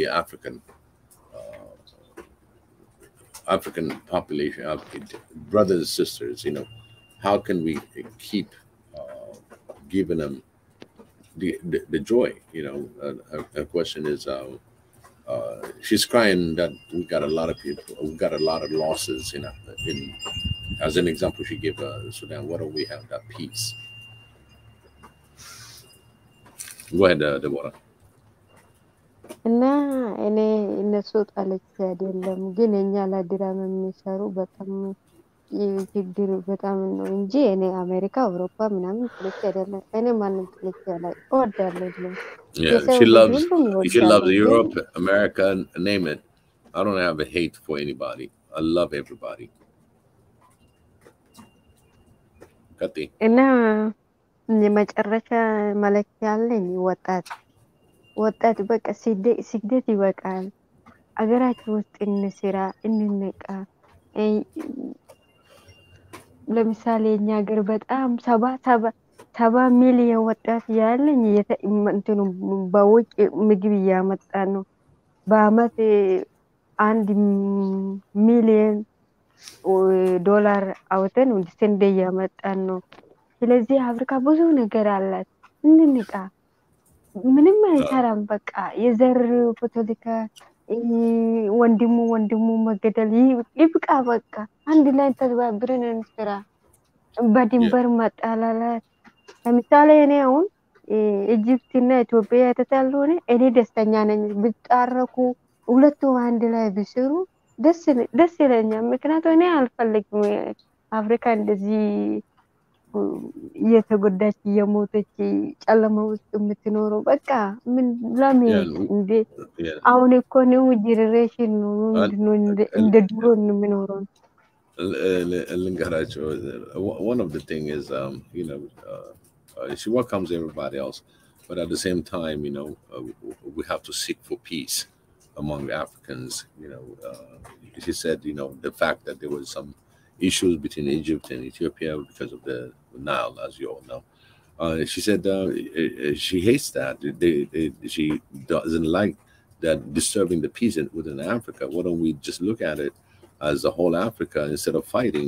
Just to work together, togetherness, finding solutions for betterness of everybody else instead of having this kind of hatred or whatever that you call it, differences. But instead of hating, just trying to find a solution to work together. And she's also very adamant. It's like we have to understand we are living in darkness. She puts it in a way of not having the electricity, the power, but at the same time on things that's happening within the continent and how to really look forward to be working without any separation in ethnical issues or anything that's going to separate us that are not necessary. Something that we can work on, not to have the ethnic divide. She also mentioned, we're spending millions of dollars to get certain grains, like flour grains, and what we have land that can produce that. Why don't we just produce it within our country to have the unity and cooperation of everybody else? So that's one of the points that she put. ሌላ የምትይ ነገር አለ? መጨረስኩ። እግዚአብሔር ሰላም ይምጣን አንድ ላይ እናድርግን እና አፍሪካም ሰላም ይምጣ። ወዳለሁ ምናሴ ራሴ መከበር አይደለም ግን በቃ she said, one thing that I quote is, may እግዚአብሔር bless us all. And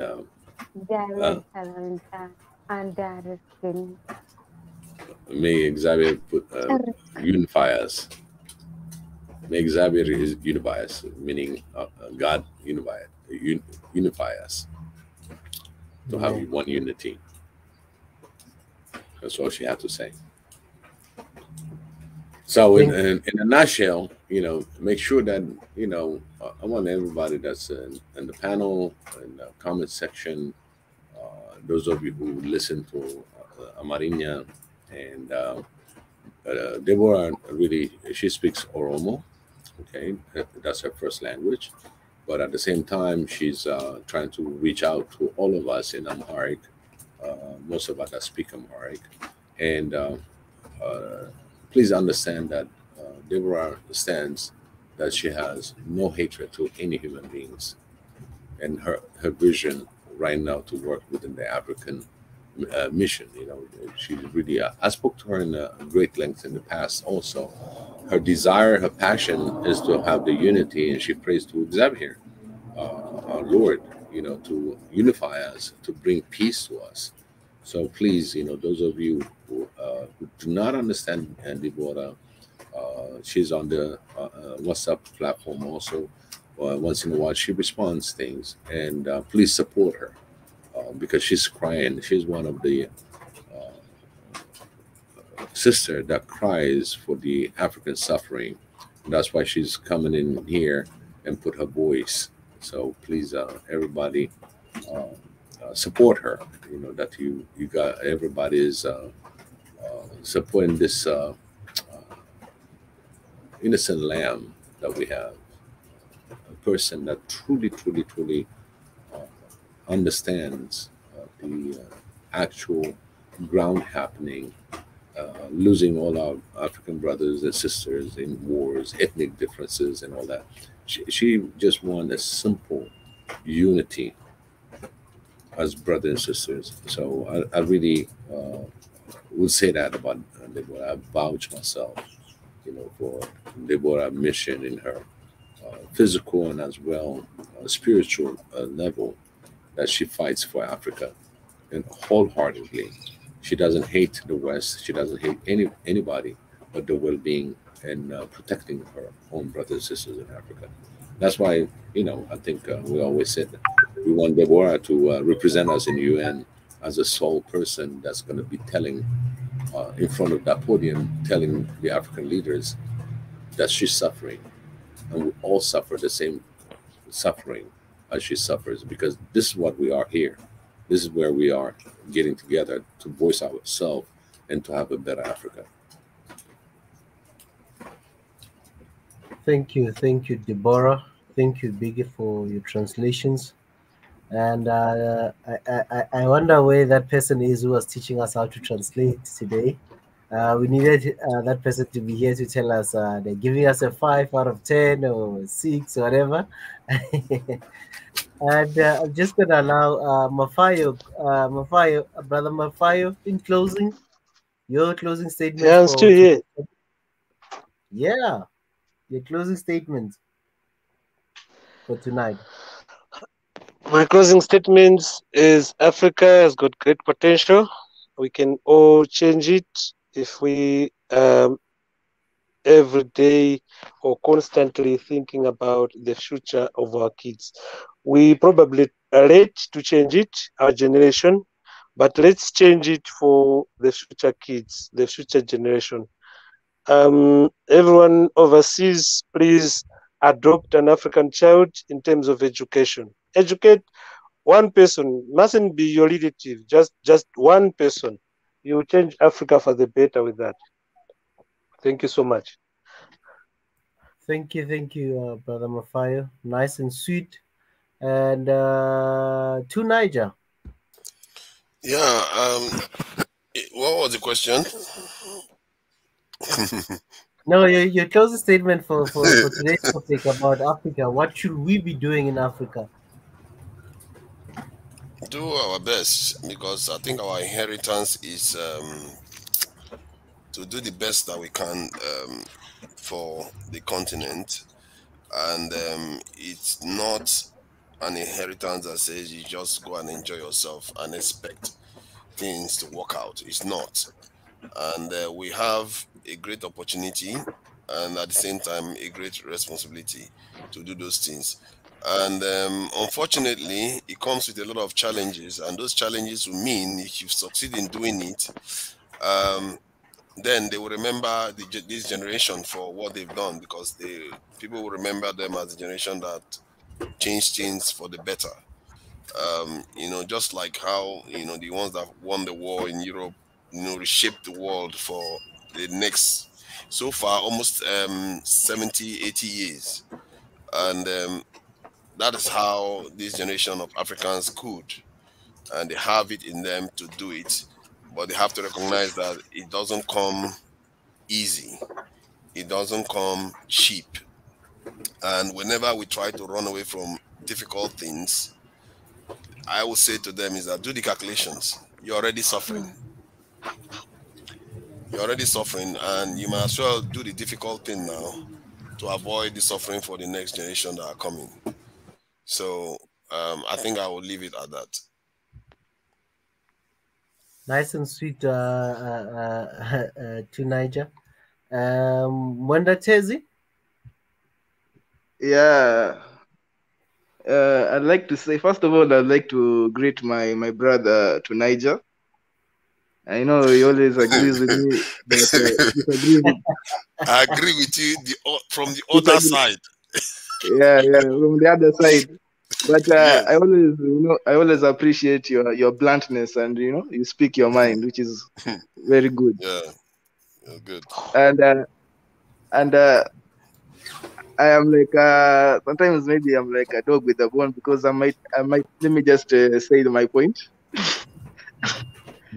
uh,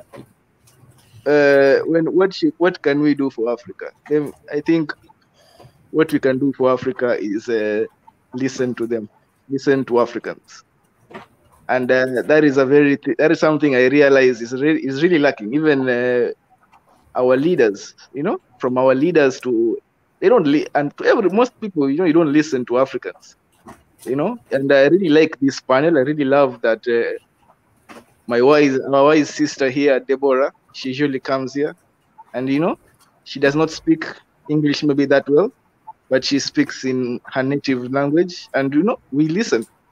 And my brother, the biggest he translates it, and we listen.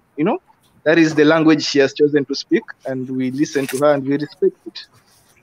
And let me refer to also the people of Gambia. I have to thank them because their president has been sworn in for a second term, and the Gambia have a very interesting type of election. They vote with marbles, and that is how the people wish to speak, and we listen.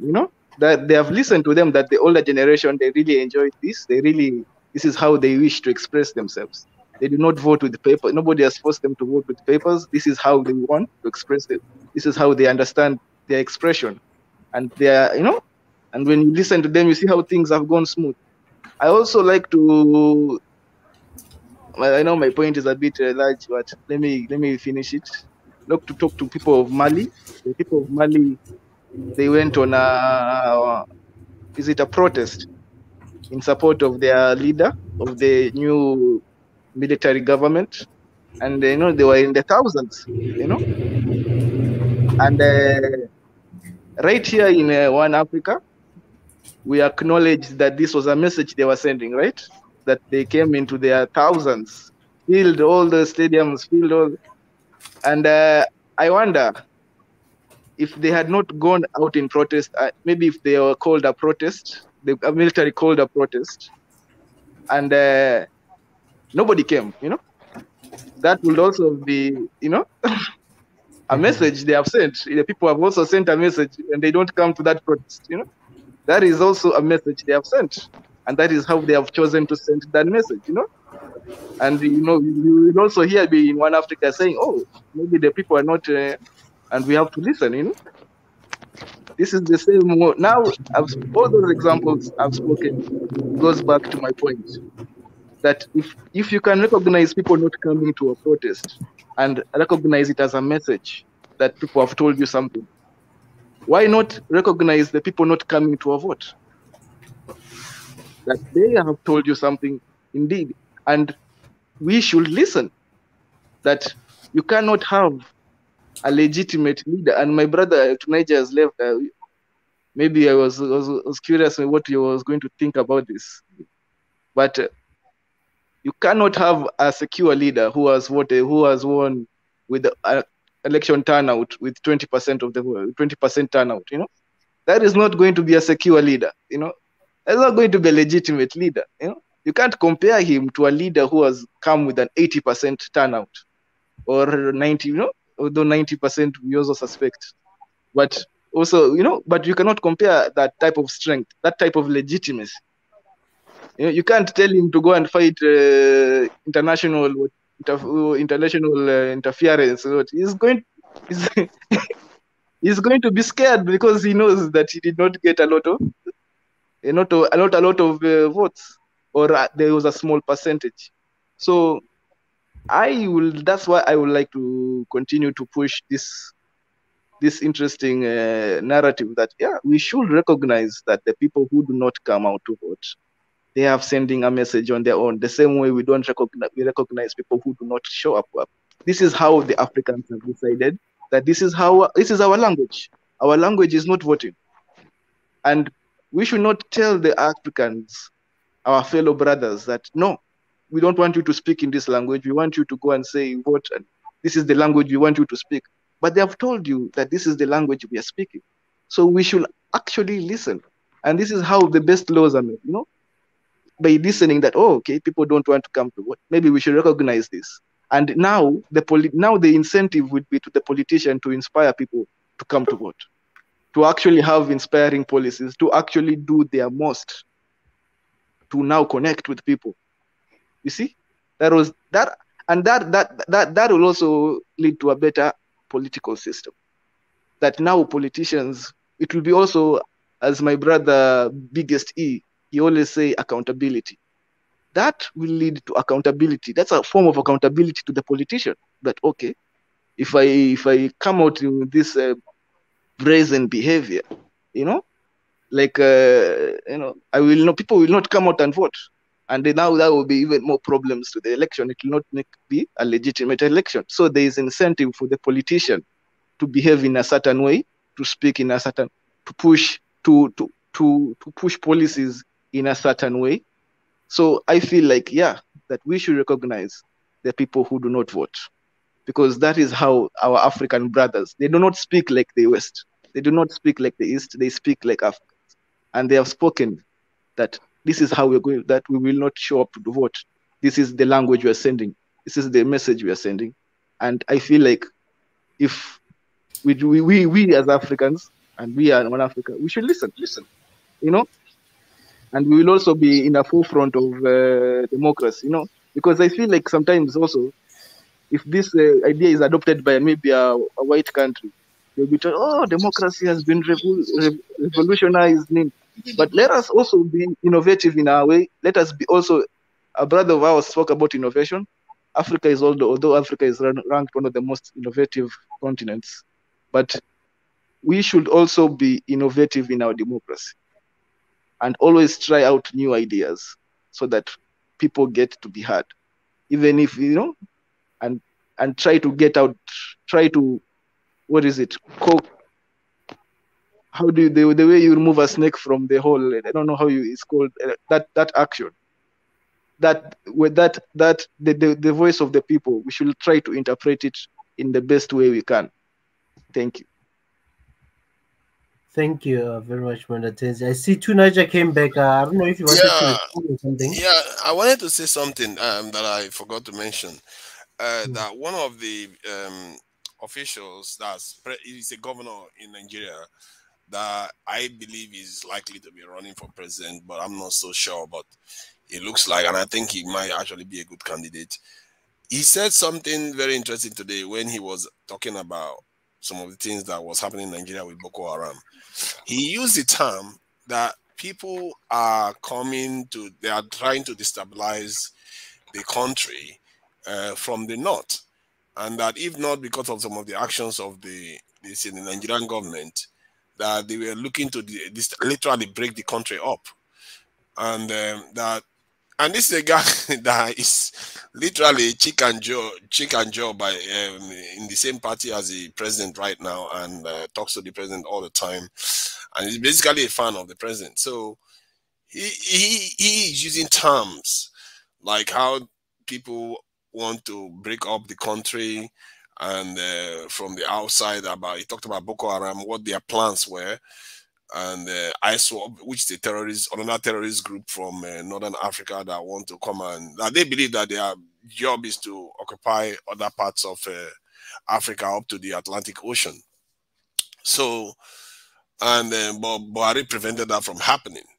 And then he went on to talk about how security is the paramount aspect of government, that you have to make sure you have security. I think this stuff that has been happening in Nigeria is beginning to wake them up to the fact that most of us don't have enough security, and they are beginning to realize now that they need to do that. And the way this guy thinks, he seems to be very, very agile on his feet in terms of the way he tries to think about problems. Not like some of our African leaders just sit there and, they don't think on their feet that these things. I believe the next generation of leaders will be thinking differently. We forget that the older generation of leaders that we have, they were still alive when some of your countries were still under colonial rule.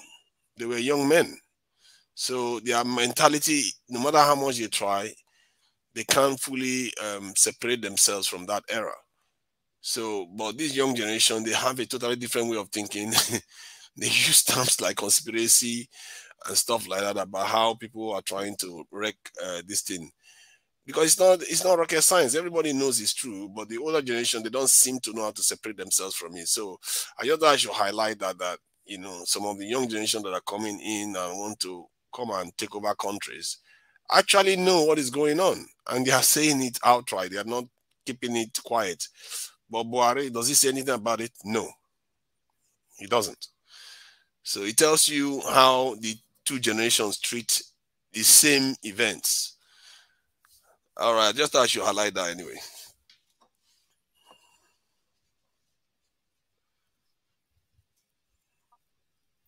Where's Ezra? Can you hear me? Yeah, no, I can hear you. Yeah, right there.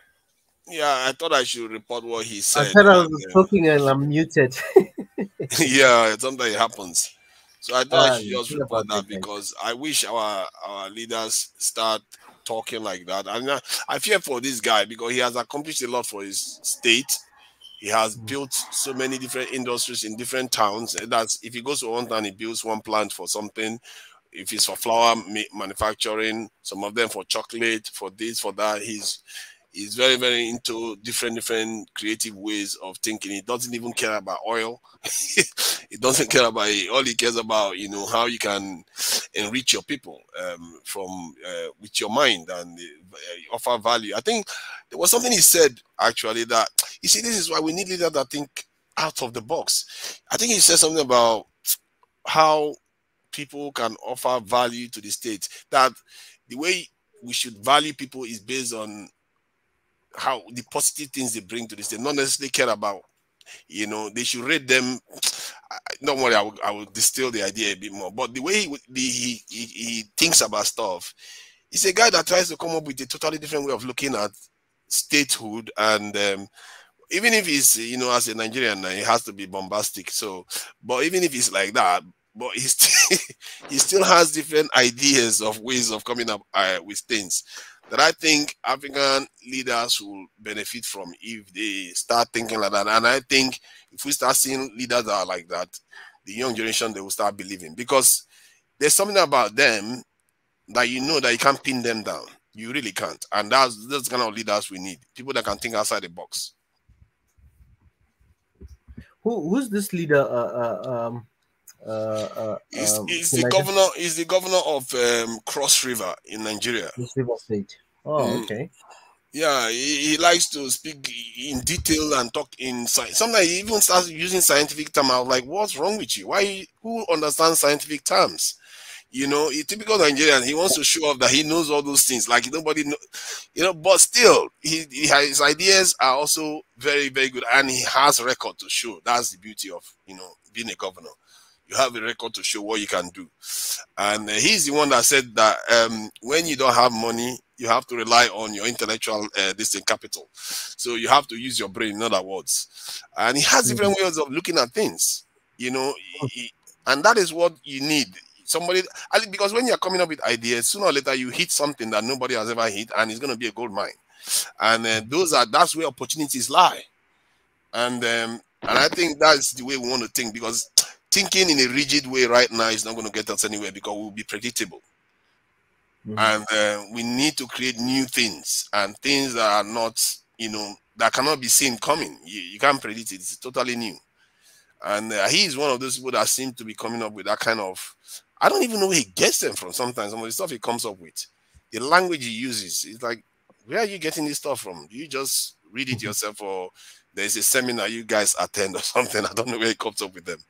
So yeah, that I just thought I should highlight it, and I really hope he runs, and I really hope Nigerians give him a chance. You know, Nigerians now, they have our attitude. They will just like idiots. Get out of this. Get out of here. Let me. Let's listen to other people. So you just can't tell. But yeah. he was in the opposition party, but yet he was the first governor to move to the current ruling party just last year. And I feel that the president saw him and felt like, you know what, that guy is a good guy to poach. And the way he is close, it seems to be he's singing too much praises of the president now. And I get the feeling that if the president is going to endorse somebody, this guy is very close at the top of the list. And because he's singing the president praises too much, and I think he has put on weight too. He's been eating a lot, and but but he's got ideas. You have to give it to him. The guy has got ideas, and if you search the Cross River State governor and look at some of the things he's done, and yeah, you see that he does have different ways, and that for me is the philosophy, the mindset. We need leaders that are creative, you know, that can think outside the box, take risks, do things.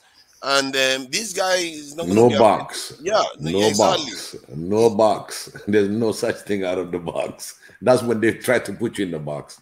Exactly. I always say that. He's going to think this guy is not inside the box at all. He doesn't seem to understand that concept. He just comes in and does things totally differently. And this is what I was saying, that we need to start thinking in our own way, like, because we have our head, you know, there's nothing wrong with it. Use it. Think totally in a totally different way, because with all the knowledge you gathered, you think a totally different way of solving the problem, because Africa's problem is very, very different. And if we think that we will just implement what's already happened in the West and it's going to solve our problem, it won't. It really won't, because Africa is very different, and it's a lot. Where we are is different from where they are. You know, the way we see them today in the Western society, that's not how they were before. They started from a different place, and we are in a totally different place too. So you can't copy what they have now. Expect to put it on the continent. So the way he's thinking is that quality of agility of mind. That's what I think we want to start seeing in our leaders.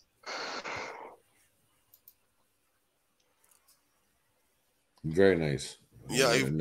Actually, Yeah. you put it in a way. There are people out there, especially the youth, that still, you know, we go on the youth shoulder, that are really creative, but there's certain fear also not to fail, because it's something that the youth think, you know, what's best in this, while I'm swimming or sinking, you know, which path I'm going to swim the shorter distance to shore, instead of going around the island and trying to find the shore. So the youth is very aware of things that are even not in our capacity. I'm talking about the 21 and 22 years old. I mean, these guys are coming with some, great idea. It's just we need to put that effort to them, push them through success, because when you start getting on that path, every African brother and sisters are successful. Yeah. Period. Yeah. They're born really, really, really born in the time now where the old goes, but the old wise would teach and make sure that they have a good track into moving Africa for the next level. Yeah. And there are a lot of, you'll watch when it comes to, what is that, in 2 weeks we got the African Union meeting. We're supposed to be in Kenya. Oh, good. There's a lot of young generation that's going to be there, and one of them is going to be the Prime Minister, Dr. Abiy. Remember, he's a young leader. Yeah. And there's a lot of questioning. He's shown a lot of his true color of Pan-Africanism. Yeah. He's like saying, we take care of this, and as well take care of the Pan-African. Yeah. And that way it's going to be beneficial for the rest of Africa. So there's something that's going to come up on these meetings. And he was so grateful for having that meeting, and is still in Ethiopia, because everybody was kind of, it's not safe in Ethiopia and all that, the rebels and all that, trying to get this out of the way and get it in Kenya. And Kenya said, hey, we're going to go there. We're just going to make sure that it gets done where it's supposed to be. Exactly. That's the house. Yes. No matter, I think even if TPLF will come in they're gonna stop for that meeting, whatever Yeah. that they're doing. You know, They have to stop so now. They don't want the whole continent on their case. exactly. So it's a great thing. There's a lot of things that's moving. Actually, African leaders are questioning. Also, there was some video that's out there, questioning. Hey, you've been embezzling the people's money. What's up with that? And that is well, let's see on this meeting if it clarify the corruption among leaders, and people are pointing fingers.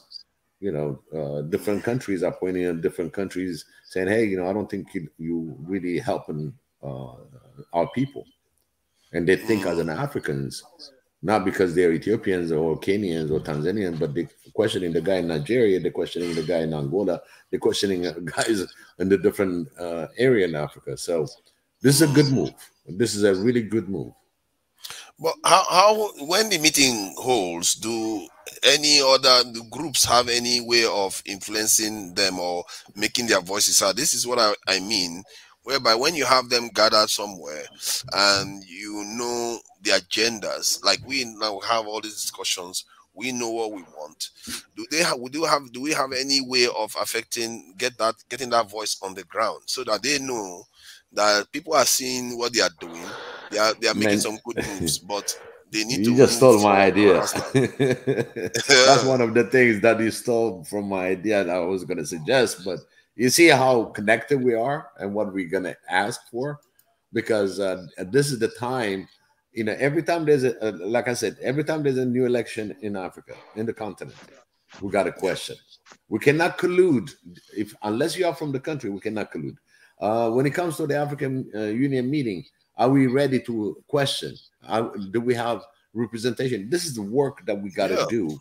Next year, coming on the next year meeting, we can jot down all the agenda, and we still have 2 weeks if we got some influential people that can put our thinking, our questions. So if we really get ready we for could these go now.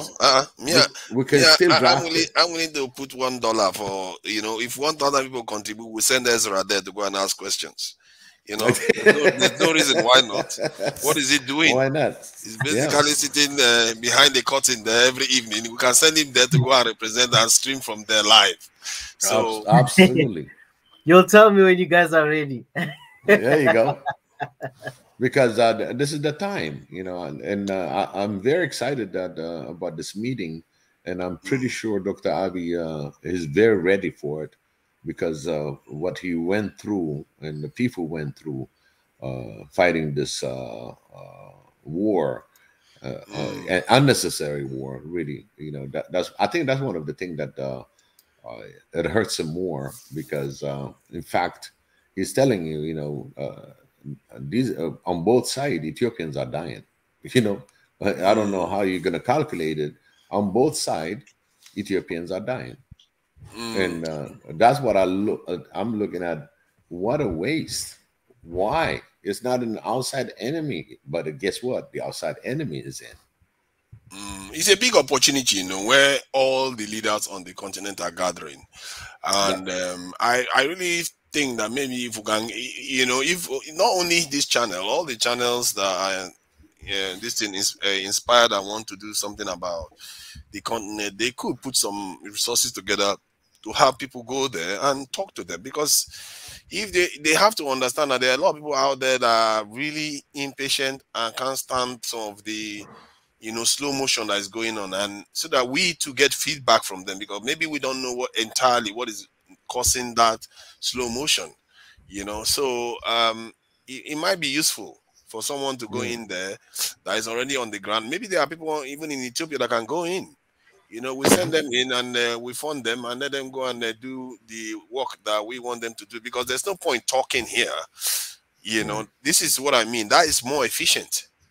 You put your resources there, you go there, because if you can steal 10 minutes of their time, of leaders' time on this agenda, it might be worth 100 hours here. Yep. I was just calculating the hours that we spend in here. If you got about 90 let's say if you got 100 viewers and you multiply 324 minutes, that's 324 hours. I mean, that's Yeah. how much time we're spending really compounded. And this is the LOE. Everybody in here on the comment on the panel, all that. If you really multiply, we putting some hours, and Yeah. everybody is trying to do something about it, and that shows we're compounding a lot of hours. So that Mm, few hours, if we could squeeze the good concentrated questions, what is important for this movement is the one that's going to be in reality pose a question for each nation leadership. And when they join, they can talk about it because this is something that our people want to address yeah. because we are the one that's putting the voice and we're the one that's questioning. That's a lot Yeah. of hours. Yeah, compound that throughout the year and the month. That's a lot of hours that we're spending. Yeah. For Mondatezi, like you said, the question is, what can we do for Africa? And you come up with the democracy is going to work. And at the same time, Naja put some of his thoughts and idea. But again, I always encourage, the young. If you don't put the word vote, they don't even understand why they're going there to begin with. But at the same time, make them understand who's going to be on the side of the story that they want to make happen. And those who do not vote, like I just said, you don't want to vote, you don't want to vote. There's a lot of information, so that means we don't assume, but you can take a survey because some of them I really have a fear. The minute that they go to the panels and they try to vote, they get some a little bit of shaking, so they don't get to vote. So that scary experience will make them come back again. You see what I mean? So there's a lot of issue when it comes people not being able to vote.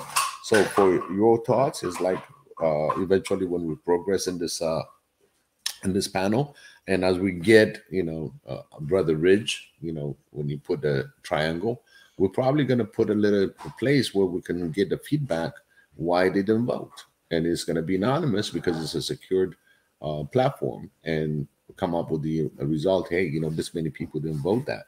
So this is something in progress that we can put on our own platform because I still want to protect the security of every African citizens that's going to be joining Triangle privacies. So that's one thing that we're working on, and Ridge is working adamantly with that. A lot of other people that are involved also. So we'll have an opportunity to see why certain things are not working, and we want factual information based on what is on the ground, not something that's going to be influenced, washed down, talked about. Okay. The other thing is, we Africans, we need to criticize the idea, not the person. Mm, When somebody comes in peace, it seems like, oh, Dr. Abiy came in with the peace. And then when he comes to he did something wrong, oh man, he's the wrong guy. Okay. We cannot flip flop because yes, we are human. We can be upset and everything, and let it run. It's normal. All of us get upset. All of us don't find the same result on our expectation, but this is life. Look at the bigger picture. Is it something that we're going on the right path? Is there anything that I can do myself? Again, Wanda Tezi, he said it. Everybody should be accountable. Even if you're angry, you're not going to go and punch somebody next to you, you know, because you don't. It doesn't justify. So everybody should be accountable, and at the same time, people that really have the means to explain. Some people in Africa have no clue of what's going on in the geopolitics, the politics. He's farming, he's doing his stuff, he's day in, day out, he produce, there's so many things that are not even aware. And you tell him election, he's gonna say, what? Whom? You know? So that means we have to work from the ground up and make sure also, sometimes, if these incumbent is the second time, the third time, people have fear. Retaliation is there. There are certain things that's happening, because don't expect all the security is there for you.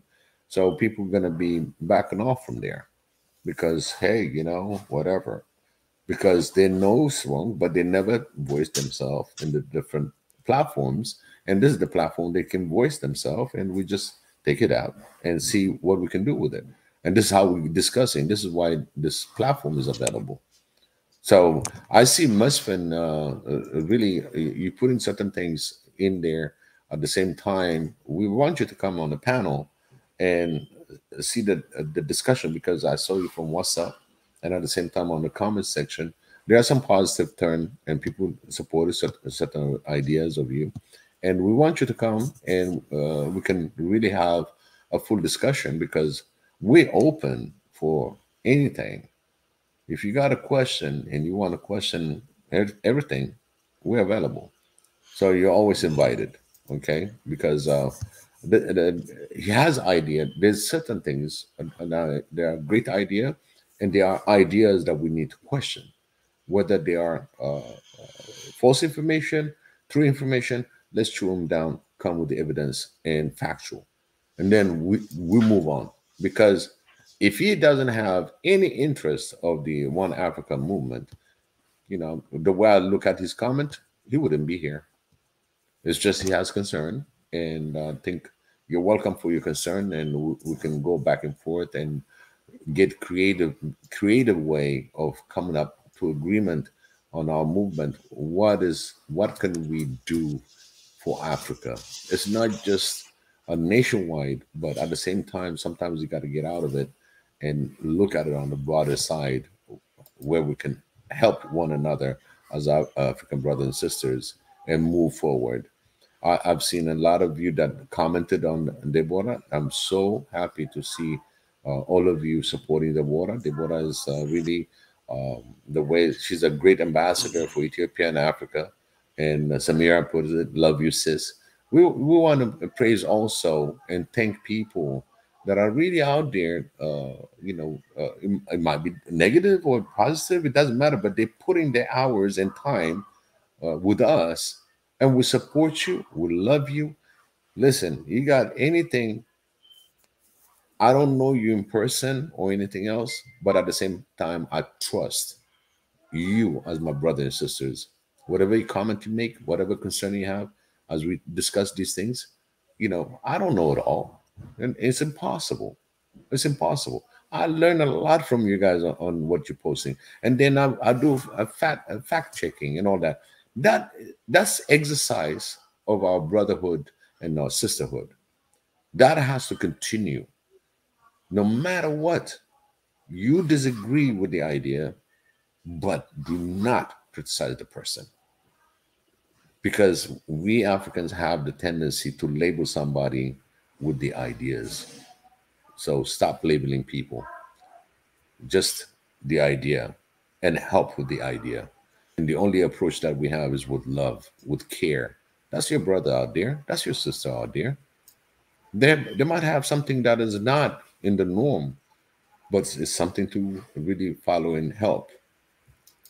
So be careful when you criticize the idea. And again, on the Tezi, I'm still going to say it, because I'm always going to encourage vote, vote, vote, vote. Okay. This is something, those that do not vote, let's take the survey. Let's see why they're not doing it. Are they being told, if you vote, you die? There's things like that happens. Or they're being forced, is like the wrong marriage. You don't want to marry the girl, but if you got a shotgun on your head, you just marry that woman or the man. So remember now, there's a lot of things that's happening, and that happened in Africa in such fashion. When you got a government that says I'm 96%, vote received, it's like, where's this number? You're talking about 4%, and then the following 3 months they say it's 100%. I've never seen any government that has 100% vote. And this is during Meles, the TPLF leader at that time, he said he had 100%. There's no way. So this thing is not going to happen in our watch now. We're aware. We're aware on this platform. It's not going to happen because I'm not a fool. Nobody on this platform is a fool. 100%. And no way. I'm going to verify the 100%. Is this 110 million people? Or are you talking about the majority that they expected to vote for you, and that's 100%? It's like miscuing numbers, you know? So I conclude in that because Israel has to go to sleep. He got overtime. I think I saw him going in between for food break. You know what I mean?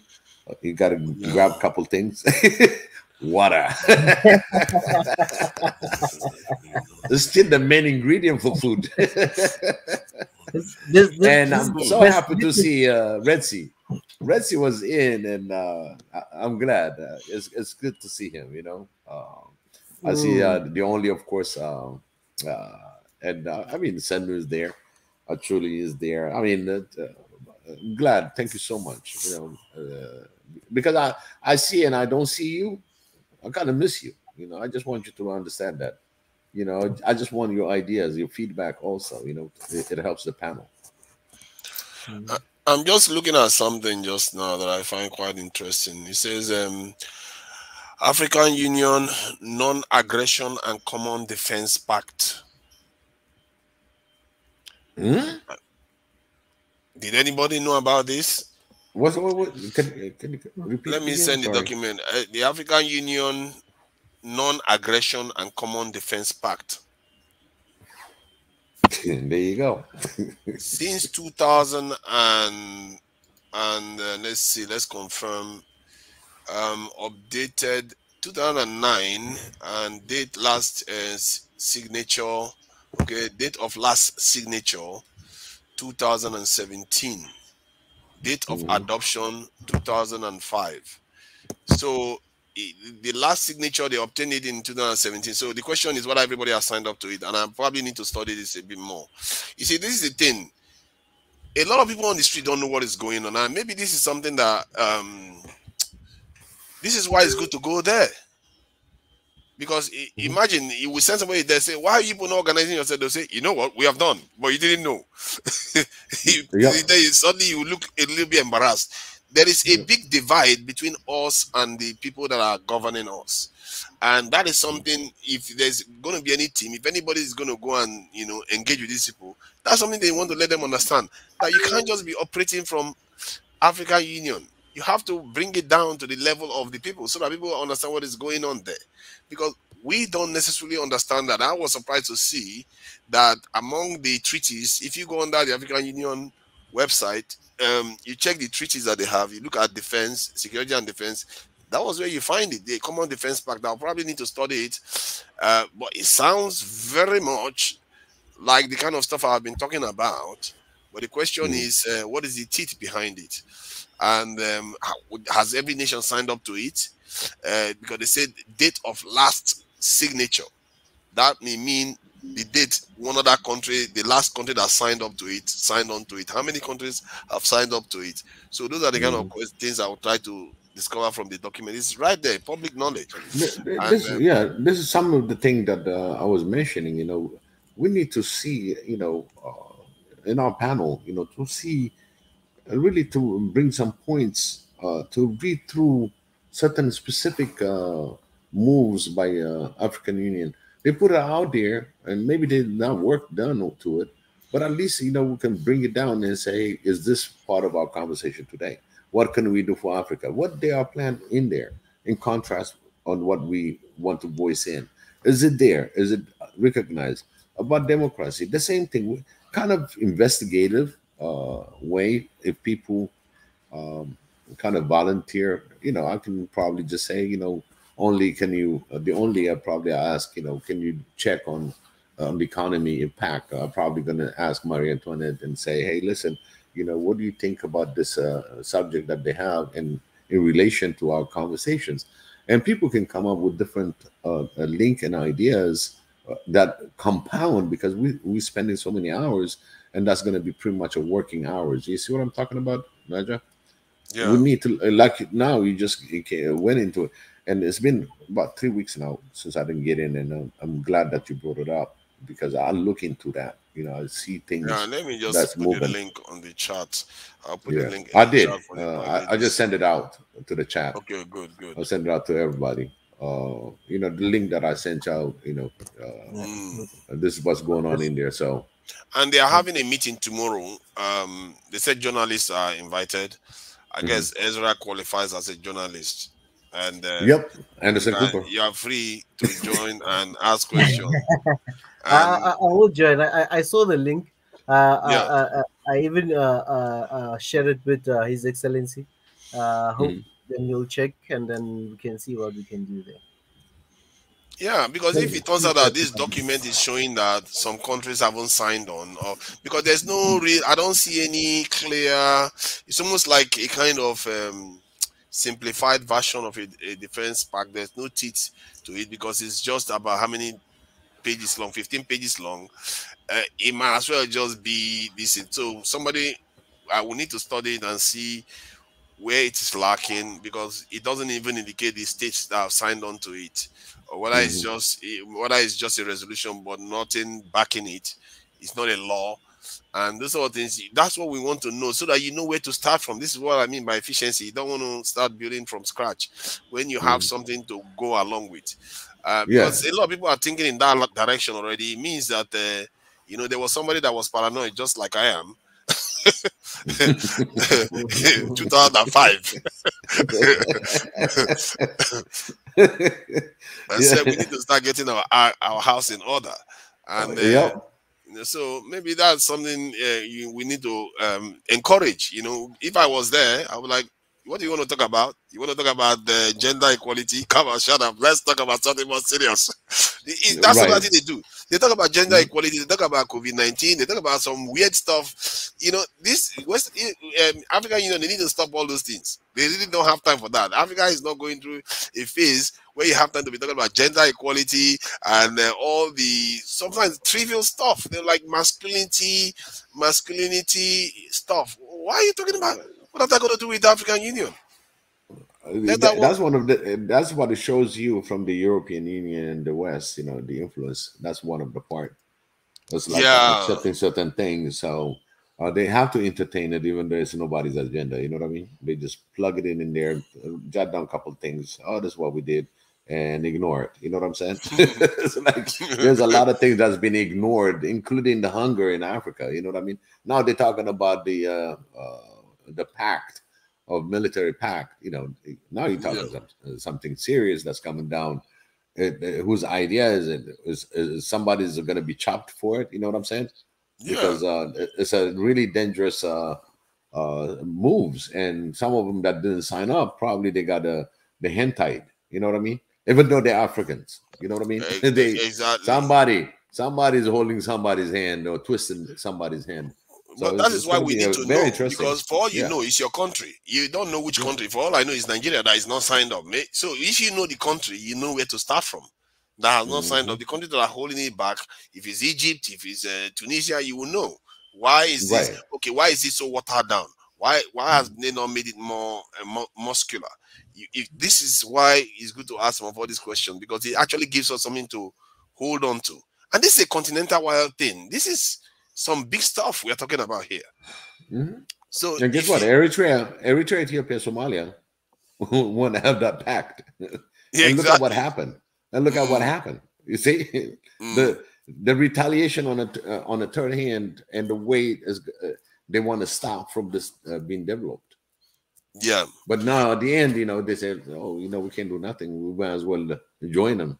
What there's an expression, you know, if you cannot something, you might as well join them. yeah. So they're like, If you look at Africa recently, what happened to him? If you look at Africa recently, they've not really had international conflicts, like real international conflicts, for quite a long time. It's mostly local disturbances you tend to get, like civil wars or terrorism internally. Nations don't engage nations. Could it be part of Could this stuff be playing a role in it? I don't know. Literally, you can count with your hand how many conflicts that are going on between nations in Africa. I don't think there is. Is there any going on right now between two nations? Conflict between two nations on the continent. Currently, I can't really think of any. Eh? You Two see? nations are Somalia and really. Kenya. Oh yeah, that coastal issue between Somalia and Kenya. Remember, there's that conflict about the line where the I mean, I think it has to do with the line, the ocean line, right? Mondatezi. Yeah, the ocean territory. Yeah, the ocean territory. Yeah. But it's not a full-blown war. Yeah, it's not really. It's just still more disagreements, and they also took each other to court, right? I Yeah. think somewhere in Europe. You see? Yeah, they took. No, it's going to be serious because the international court ruled in favor of Somalia, and the Kenyan government has rejected that ruling. So you find Yeah. that now there is now a navy base has been built in that border between Kenya is building a navy base right there at that border. You see, the thing with the international court is that why did they go in the first place? If you go to international court, you know they are going to rule it based on their interest, not your interest. You don't control the international court. If it was the African Union court, then I would say, okay, maybe South Africa did this to Africa. Or if you go Somalia refused the African Union court. you see why they agreed to go to that one. You see, this is the thing. You have to be careful when foreigners decide what is going to happen on the continent. Hey, it's just almost like what used to happen before. We can't keep allowing this to happen because they don't go to international court to decide territorial stuff. They don't do that. They agree among themselves. So I think we should. That you can see that decision could lead to conflict. But if they have been, they said Kenya was the owner of that territory, Somalia would have settled down because they gave it to the weaker party. They ruled in favor of the weaker party that could result in conflict. But if you rule in favor of the stronger party, then the weaker party will go away. That's peace. That's what you get. And that is the problem. They always rule in the favor of conflict that could lead to tensions. You know, if Taiwan and China goes to court, do you think the UN will vote in favor of China? They'll vote in favor of Taiwan because Americans control the UN. So they will make them vote in favor of Taiwan. So China will not agree and trigger conflict. So this is what triggers conflict. And I don't think we should be taking directions from outside the continent. Africa is too big for that. Hey, it's one thing that I don't know if you recall when Donald Trump lost a debate in AU, I mean UN. The first thing he said, I remember you all 128 countries that voted against him. He said, I know every single of you. I know you're gonna come to me. You know what I'm saying?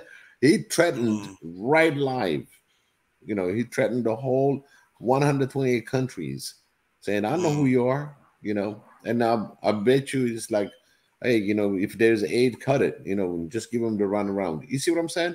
When somebody comes, as a president, he's not even president of the UN. You might as well consider him to be one because the way he bluntly said it, I remember you, I know you, 128 countries.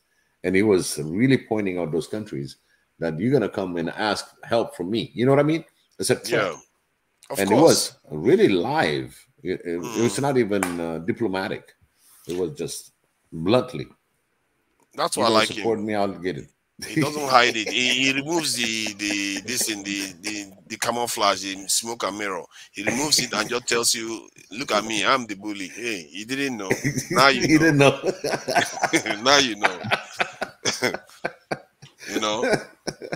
If you mess with me, you will find out that your this thing aid you are expecting will be delayed. That your shipment, the tariff, suddenly tariff will go up when you want to bring stuff to our country. And then he does it. He did it to European country. That guy doesn't mess about. He put tariff on European country. Just today they were talking about how whether they've resolved the issue of tariffs for steel between the UK and the US. That guy wasn't taking prisoners. When he says it, he was going to do it. And he did it several times. It's like, you know, when there's the TPLF issue and everything else, and he sent his secretary to negotiate with Ivy. And the thing is, Ivy said, "Hey, hell no, I'm not going to negotiate with terrorists." You know, no, actually, he doesn't want to negotiate about signing the pact with the Nile, you know, the Renaissance Dam. And the first thing he went to Khartoum. He didn't sanction us in Addis, but he had to go to Khartoum and declare that we're going to lose that $130 billion aids for infrastructure. And Abiy turned around and said, "Listen, you know, you guys proposed this infrastructure for your own benefit to go around the places. She don't want it, so fine. You know, I still live with my mules. I still gonna live with my Bajaj. You know, I'm okay with it. You know what I mean? We still got bikes. It's for your convenience. You know what I mean?" So he turned it back. What's 100 and something million? 100 and something million. Yeah, $130 million. Okay, you see what happened just today? An Eritrean guy. Why am I calling a guy? An Eritrean man was suffering. He's suffering from cancer. I think I saw it on Tunakechi today or something. So he put it that within 24 hours they were able to raise $500,000 for the man. Yep. This is what surprised me sometimes, that our leaders just simply refuse to use their people. I don't get it. Because we are busy begging people for 100 and something million when your people have the money. Yep. Our people have the money. Americans, if you look at the diaspora that are in the US and the UK alone, they are controlling trillions. They have a lot of resources. Some of them, especially if you put the diaspora, the old diaspora, the African Americans, the Brazilians, put all of them, they are controlling a lot of money. If you tap into that, we will not even need one dime in AIDS at all. If they can raise that in 24 hours, yep, $500,000. Yep. In 5 days, they will raise 2.5 million, and your whole country is being blackmailed with 100 and something million. Why? You shouldn't be. Like, keep your money. I will marshal my people. My people have pride. We have been around for longer than you. I don't know if you remember the Israeli when they raised $50 million in 1 hour during their wars with Egypt. Remember that? You see that? I don't know. I didn't know that. $50 million. Guess what? Eritrean raised $50 million in 45 minutes for the independence. You see that? when people put their resources together, they can do anything. I think that is what that scares me most. That our leaders look at our population and they don't use them. Why? I don't understand why they can't use their people. They always feel like they have to go outside all the time to ask for something. Yeah, and Dr. Abiy, when he came into U.S. visiting, the Prime Minister said, I want to raise this much. My bank is depleted. I don't have any more foreign currency. And it was supposed to be like $30 or so, you know, the calculation of coffee cup to raise $1 million. And it happened. You know what I mean? It's just simple gestures because the bank do not have any hard currency. Exactly. They depleted it. TPLF depleted everything. Can you imagine? No hard currency in the country. So all Ethiopians have to put together and follow his lead, and they put the money. There's a lot of money that's been collected through the diaspora during the war, doing whatever it's needed. There's so many millions of dollars that was collected through diaspora. It's a collective one. It doesn't hurt anybody. You put $30 a month, for your beloved country. Yeah. You put throughout the world, you got 30 million. Mm. You know what I mean? He got 1 million abroad. That's $30 million every month Every that he can month. raise every month. And see, if you want to create one massive infrastructure every 6 months, you can do it by just tapping into the diaspora alone and asking them, okay, contribute this to your state. And if it's a credible one and people believe in it, they will put money, because we know, we all people that are in the diaspora, that we sign up for so many packages that we don't even track anymore. Like sometimes I will sign up for like some kind of charity, and I'll be paying them £5 every month, and I'll forget to cancel it, and they will just be sipping your money from your account. Or sometimes you pay for services that you don't ever get to use anyway, like roadside this thing assistance, like mechanical assistance from the mechanic, but you never get to use it, but you pay maybe £8 every month for it. There are so Right. many things we spend money on that if we channel that money to the continent, you'll be surprised what can happen with it. Because when you put money together, you can use that money, invest it on a low risk asset, and leverage that asset to build whatever you want to build. You can decide, man, there are so many creative ways to do things. You can buy companies outright. You don't need to reinvent the wheel. Buy companies that have already got the intellectual property rights. Buy them, get them to operate in that country. While they are making profit, you are shifting the money over to your country. At the same time, transfer the knowledge to your country, the expertise to your country. There are 1,001 ways to do these things, and so far our African leaders haven't even started. They've not even tapped up to 10% of what the resources that they have out there and inside the country. And Naja, you saw the presentation from Ridge, right? No, I Triangle. did. Ridge. You No, didn't. I didn't. I didn't. You I don't think oh I man, was on. then okay, we're gonna have a private conversation with you. Mm. That's one of the things that entails this. He did. Look at the January 14th video Yeah. on YouTube. Oh, yeah. That guy that had the Google Map thing on the planet. This in this. Yeah. Information how to fund projects and how to. Yeah. It's big, and in fact, we met this morning. But again, that's another thing that you're talking about, having the funding for You projects. see, the problem with such funding and this, and I've said it in other platforms. One of the biggest challenge that platform had, that some platform have. Do you know? Can you guess? One of the biggest challenge they have. Who are you going to funnel it through? Yeah, the trust deficit is there. Right. And people will always feel like, put all my money in this guy. I don't even know who he is. How do you know where the money is going? Stuff like in that. fact, it's like it's a very very wise one, because it's like 30 cents per a person. You spend 30 cents on something that you're helping another brother in Africa. It costs you 30 cents. That's how the level that he's looking at. 30 cents a month. You know what I mean? So For that specific. the people that put the money in there, do they get anything back?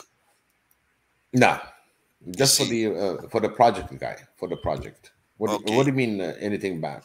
You see, this is the thing. If you want to do something that you want to really catch fire, you want to do it in one way. First, you take care of the trust deficit. Secondly, you take care of the needs of the people too, in so many different ways. So many people have that need. He's fulfilling one of them, which is to help their people. Other people want to profit from it too, or they want to get something out of it. And so that one tend to have interest a lot of people. And that's the one that attracts people even more. You take care of the trust deficit and you want them to gain from it. If you can do that, if you can marry both together and you can engineer that, you see that people will be far more engaged, and because they will now know that they are investing on their own continent, and they are also being part of the stake. They are also a stakeholder in the growth of their continent. They are involved, not just give money and Yes, disappear into the it's wilderness. exactly the way it's going to work is by you get involved. You know, you'll see the result of the project, and it's Yeah. all reported. It has reports and all that. I mean, it's streamlined. You know, where you put it in, you give it to that project, and that project manager, whoever the owner of that project, is going to report daily or whatever the weekly. It's going to be pretty much online on the progress. So it's Yeah. accountable. You know what I Yeah. mean? There's That's good. few things that we work with right now. So Are still, you working with him directly or yes, okay? yes, and Yeah, because there's a lot more things that need to be worked. But the whole idea, the way it came about, this is our platform. Okay, put it that way. It's gonna be the way we're gonna communicate on that platform. So okay. basically, all the YouTube, whatever that you're gonna have release, we're gonna there's a release and all that. There's a lot of process to it. So it's still in the work. You know, it's still in the work. But right now, he just got the demo on what he can accomplish with, and then the inside work and all that is still in progress. What was the day again? Sorry, so that I can check it because I saw him, but I didn't see it fully, so I can check in detail what he actually Hey, proposed. Naja, you got give him a call. He's still on the WhatsApp. You know that, right? It's on the WhatsApp. I'm Yeah, not. Ridge I'm. is on I'm. WhatsApp. I am not on WhatsApp. I'm the rogue agent. That is not Oh, you're the anywhere. rogue agent. I'm the one that is not anywhere. No, I So, hear you. I forgot mm, about that. But he's on a WhatsApp, and I think we're gonna find a way to talk to you somehow. yeah, I think I will get. I do have emails, so I do exchange emails. But I'll ensure that you know what I'm going to get on WhatsApp. It's not like I cannot. I just Right. normally take my time to do everything that I do. Don't mind me. No, I hear you. No, it's just something that we always communicate in there. You know, just have Mm, you just follow through a few things. You know what I mean? That would help. yeah. Mm, And that some of the thing that comes up, and just put your two senses. Yeah, And this is I one think of it's a the great project. I think it's a great project. If it comes close to the idea I was talking about, I think that's a great project. It's got legs. Mhm. And when I spoke to somebody about this idea, I've been talking about this thing for over a year now, actually. And I spoke to a friend about this that is into finance. He said, if you do this stuff, they will stop you. He said they'll find a way to stop you because this stuff has such potential to change things that they will find a way. But I told him, maybe you're just being a little bit too paranoid. There's no because sometimes our people being afraid because of conditioning that they Mhm. fear. They always find problem for every solution. So, Right. so I think it's something that is worthwhile because I heard what he was saying and I thought, no, that sounds familiar, and I said it. Somebody's going to do this because it's an important thing to be done. The potential is there and nobody's tapping into the will of our people. Absolutely. The governments are not doing it, so somebody might as well do it. You're right. And that is going to be, the good potential of it is that on a few conversation is that even the governments, the state of Africa will look into it. You know what I mean? And Yeah, get a even we're talking about on a whole new level of yeah, information. You see what I mean? It's just something that there's a lot of volunteers work in it too, in things that they cannot achieve in a month. We can get in 10 days, 15 days, because of the collaboration that we get. You know what I mean? So mm, when it comes to the government, then you're gonna have to go to the red tape and all that, get this done, this done. By the time you never get anything done. and But and you see on the and you private see sector, you you see how see, you are doing it. I wanted to add something. You see how you are doing it. If you mm, translate that, there's no reason why most of government can operate like that in such a transparent way. There is no particular reason why. The only funds that any official should be able to control is the fund that they use, like MPs, is the fund that they use to run their office.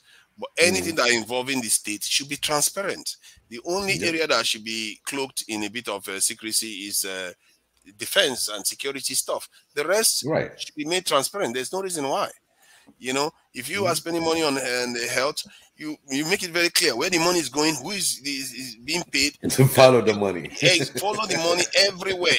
People can track Right. it on their mobile app. They will see exactly where it's going, how much is on health, what do they use to pay staff, how many staff did they pay, stuff like that. You will be able to check it and see it. And this is what I mean by Africans taking democracy to a different level. We can't do that. And just as, you know, basically that's what you are doing with this initiative, is to have people come in, put resources in a transparent way. Yep. To Absolutely. do stuff. And this is what attracted me to begin with. It's all transparent, you know. And I mean, Rich worked hard, man. It's just he put out a lot, and really, I thank him. You know, that he's putting it for us. You know, as on this platform. You know, that to help us move forward a lot quicker. And these are the things that we can achieve. I always said these are the low-hanging fruits. You know, and this is just it looks small, but it's a lot of work, and at the same time, the impact is so great. It's on the radar. Put it that way. You know, everybody's like, you know, you want to help, you help. You don't want to help, somebody else will. You know what I mean? Yeah. As simple as that. And but it's interesting. There's one Nigerian that is very passionate about things like that. He believes that the entire global African family should consolidate their resources and use them to do things like you are doing too. So we've been having this discussion since last year, and that guy he doesn't want to talk about anything else other than because he feels that anything we do will fail until we consolidate our resources and start channeling it into different avenues.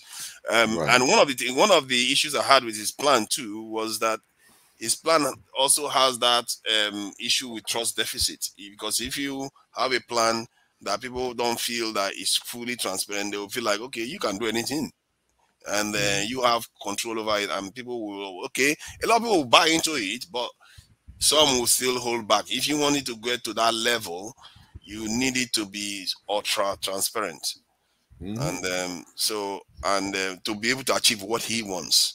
So, but you know, I'm just highlighting because just to let you know, there are people passionate about these things, and if you know, if I find him, because the way we used to have this discussion is not coming up there again recently because of some of the argument he had with somebody there. So if I find him, I will let him know, because the reason why he has argument with people, because he doesn't want to talk about anything else. That's all he cares about. Right. So and he's focused. Yeah, he's focused on that.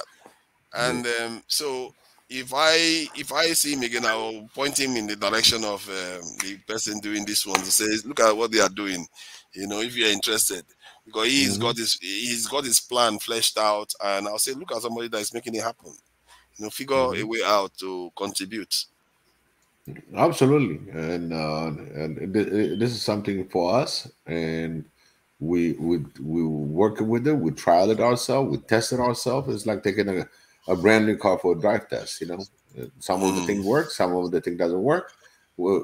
Collectively, we're gonna say, oh, you know, can we do this? You got a suggestion and everything.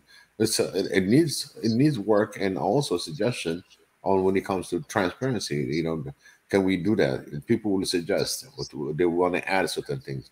So that's how we're gonna develop it. So the January 14th was just the initial demo and all that, explaining everybody, the audience and everybody else, how this thing works. Very very interesting, and the involvement when it comes to really to come and launch a system as such, software, you know, it takes a lot. It's a lot. Oh yeah, it does take a lot of work, and because if you have the skill set, you have two problems. One, you want to make money with your skill set, but if you're not making money with that skill set, you are working on a project that is very, very hard to separate yourself from both. Like me, someone like me now, if I could be, I have the skill set to program that stuff and put all those things together, but I can't because I'm busy with something else, and besides, I've got responsibilities. So so you have always, not everybody, but it's always, that you know, ability. even if you just participate to put a 1 or 2 cents itself, from the program aspect of it and all that. It helps Yeah. to get it in the right, because sometimes you focus on one thing and there's other thing that you didn't see coming. You know what I mean? Kind of oversight. Hey, is this there? Is this placed? There's coding and all that. There's a lot of things that's going on as we speak. But everybody that's in there, it will be a great help. Certain Yeah. ideas. But as we come close with it, with Ridge, I think you better hear from the horse. From the horse mouth. So call him.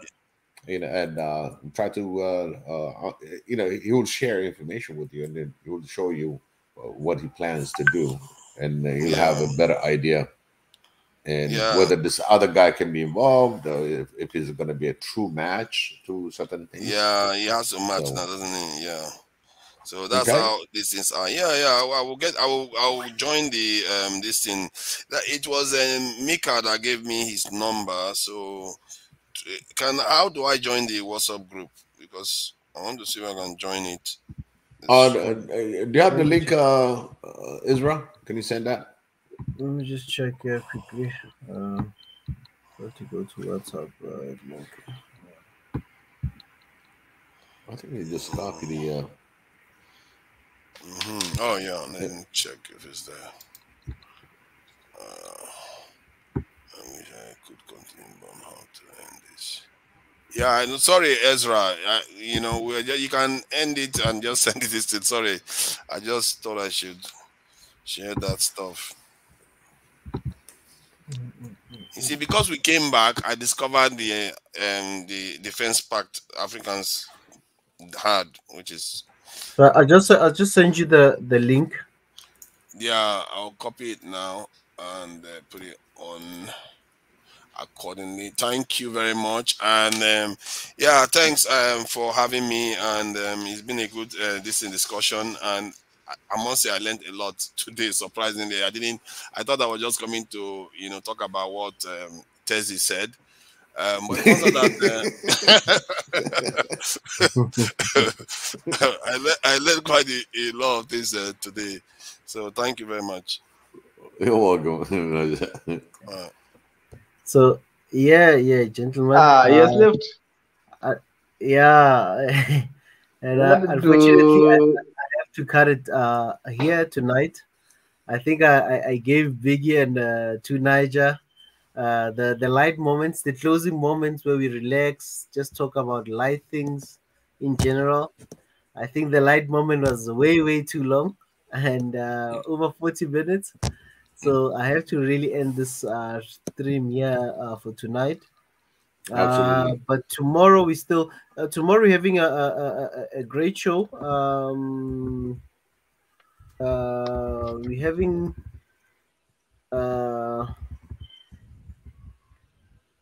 something. We're having something to. There's a great show. Mika will be here. So please join us. He will be here tomorrow or today. It's already today. I'm forgetting that I'm in Africa. For Big, it's still Wednesday. Right. But for some of us, it's already Thursday morning. So yeah. Yeah, 1:49, 2 o'clock in the morning almost. So yeah, family. I'm just gonna go into prayer, and then we're gonna close the stream for tonight. We had a long conversation, I think over 3 hours of the conversation, and our light moments, light chats, and closing comments. Yeah, kind of took long, but we're talking about something that had already happened. The Triangle Project by our brother Rich. So, but obviously he is still gonna come back here and obviously share more about the platform that he's busy with, and obviously he's building up a team from the look of things. So yeah, let's wait and see, and I guess a lot we'll see in the coming weeks and days. So, but for tonight, I'm gonna just close in prayer, and then it'll be shalom, and then today to for others tomorrow we will be joined by His Excellency. He'll be here. A great conversation that you should not miss. Tomorrow's a conversation very important, and yeah, just stay tuned. Stay tuned. Just come. Mika will be here for sure. Unless otherwise, let me just disclaimer there. um, yeah, just gonna pray. Just gonna declare for tonight. May God's peace be with everyone who's joined us tonight. May God's protection be with everyone who's joined us tonight, and God's prosperity be upon each and everyone who's joined us, who is subscribed, and who supports us. In Jesus' name, I pray, and God bless Amen, Africa. Israel. Amen. And God bless you. Xavier bless Amen. you. You know, Amen. and Xavier Amen. bless all the commentators, people that joined Montetezi, Raja, Israel, Deborah, and Abdul. I don't know if I miss anybody else, but may Xavier be with all of you for putting all your heart and love to our cause. May Xavier bless you again and again. Amen. Amen. Amen. Amen. Amen. Have a good night, Israel. Yeah, good morning. Good night, Mutadezi. Good morning. That's right. Good morning. Need to have a morning nap, you know, like a 3-hour nap or something, power nap. Yeah, Call there it you power go. nap. Thank you Yeah. so much, Israel. Thank Yeah, you. join us, family. Join us tomorrow or today for those who are in Africa, especially Eastern and Central. I think West Africa is still behind. It's still on a Wednesday, but we're already on Thursday here in Central Africa and East Africa. So join us today, and it's gonna be a great show. I can't wait to hear the conversation that Mika will be having today. And obviously watch out for the broadcast notifications and all that, and join us early, and yeah, let's get the movement rolling. And I'd love to thank Mondatezi. I want to thank Biggie. I want to thank the only is just like a Red Sea. He or she is not playing ball, doesn't want to join us, but hopefully one day. And I also want to give a shout out to Marie Antoinette, sister right there. Love you, sis. And Nana Dreams from Ghana. Thank you for always joining us and your support. Sunny T for your super chat, and always being here. That's a member right there. That's a member of the channel as well. Yeah. Great support, Sunny T. Thank you very much for all your support. Samira wants us to get Trevor Noah here, but yeah, it will all happen. It will happen. It's just a matter of time. GB, always a pleasure seeing him there. Mesfin, today you've been on fire as well. Yeah. A lot of comments. Yeah, Mesfin was on fire. Yeah. Yeah, that's good. MD2, V2, V4. I Madara. also see this person as well a lot. It's Madara. Madara. Oh, hey, Madara, man. You know, he's always I remember those funny comments he said about you, man. That is low level engineer. Low level engineer.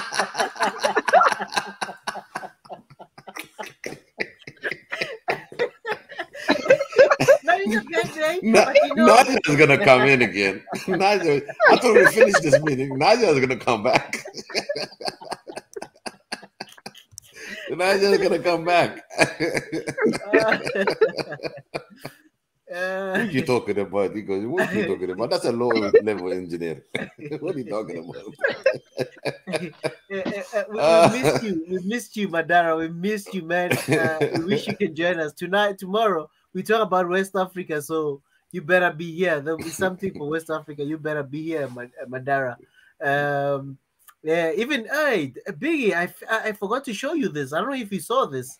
Tanzan is the one who was telling us about the translations. Yeah, thank you, Tanzan. Tanzan, thank you so much. Yeah, and I try my best today. I try to be my best. I got 10 by 10, man. I'll pass. Yeah, that's Thank good. That's you. excellent. It's always I love the feedback. Really, this is how we're gonna correct ourselves. You know what I mean? I love the feedback. Thank you.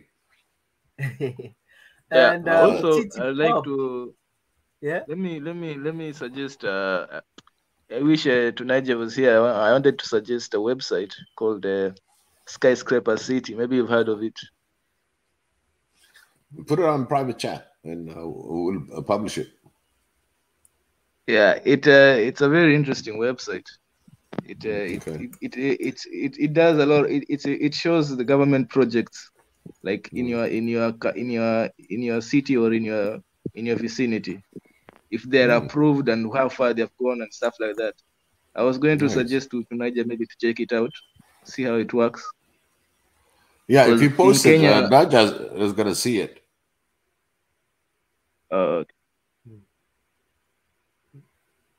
Yeah, you can just put it on the private chat. Maybe I'll just also share with the guys who are watching. Others Right. obviously it's just for knowledge purposes as well, and they can also have a look at it. So you can share it here. Then I can also just share it with the rest of the team or whoever's just watching. I know a lot of guys are still here. Just share with them as well. They must not think, hey, this private chat, hey, what's happening in this private chat? Join us, guys. Yeah, If you join, you're gonna have private things, private yeah, gifts. that's one thing. You just sit on the back, you're still gonna get the private chat. Yeah, you must join us. The only I can't wait for you to join us. And It'll be I interesting. think people they don't understand maybe that when you are joining the streamline, you still can listen on the background. You still got the Yeah, streaming, so you can be on hold. You still have you'll be live, and you still have the access to private chat. And the private chat is not talking behind people. It's just something that we communicate a lot faster without interfering on while the panel is talking.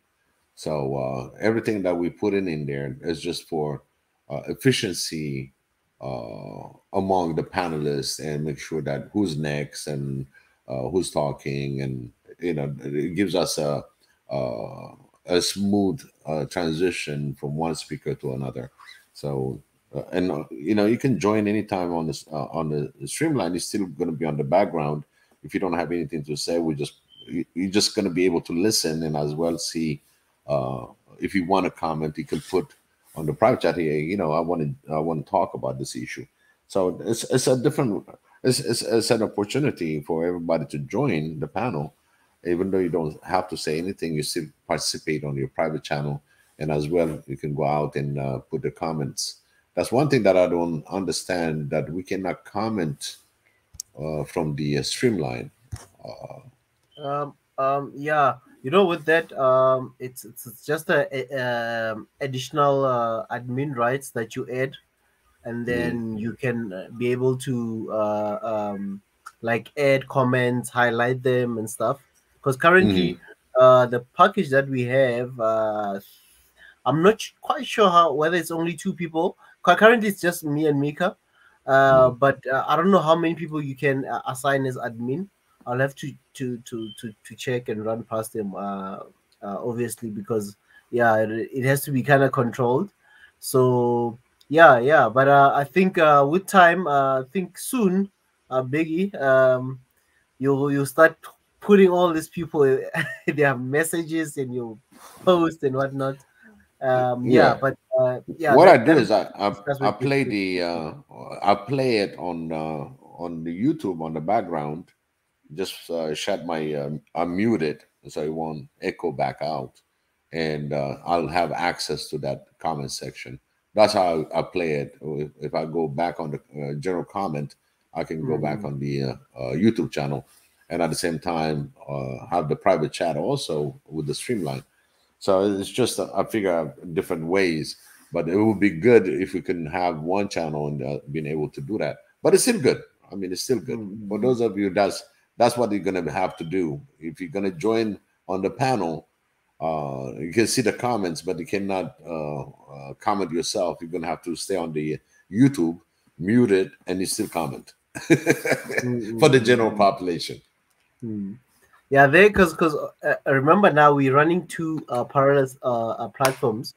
Your YouTube is there. You are a moderator, hence you can even comment. You can maybe even delete some if it's comments that are really offensive and all that.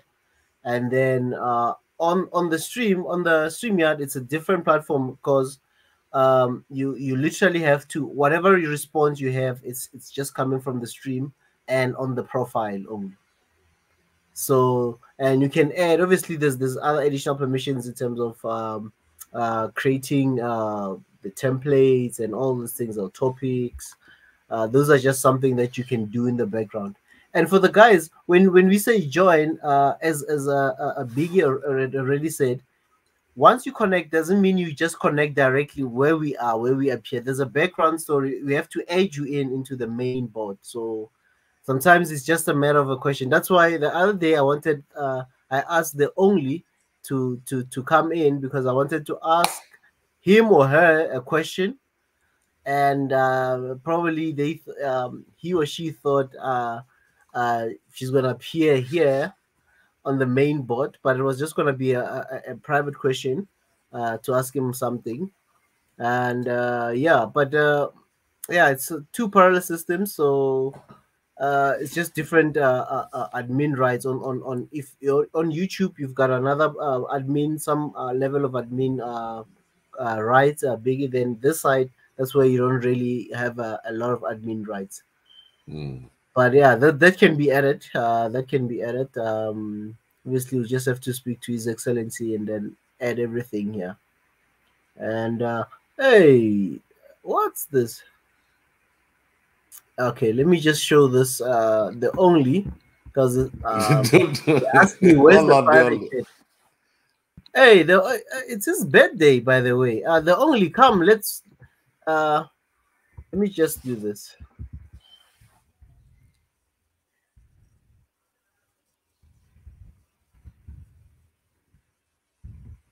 That's so funny.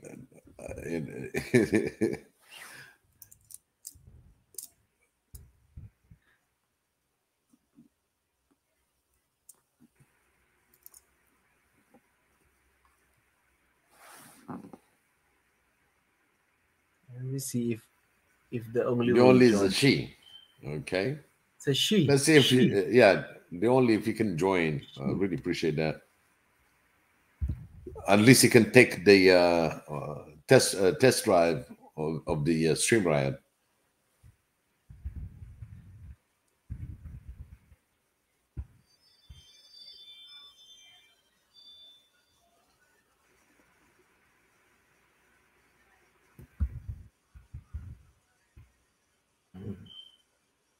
But it's a she.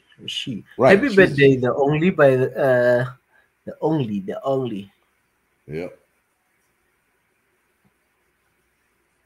Happy birthday. As we wait for you, and then I wish I could sing, but His Excellency reprimanded me and said, "Hey, please." Stick to presenting and moderating and leave the singing to him, and Biggie. So Biggie will sing for you the only. As you know, the last time I messed up the choir, and they had to let me go. I had to leave the choir, the Swahili Nation choir. So they said I must not sing again. So right. yeah, so I'm no longer singing. I can just talk. Let's see now.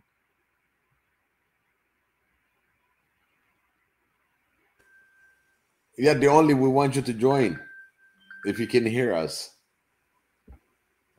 She can. So she can hear us. Yeah, I'm a female, eh?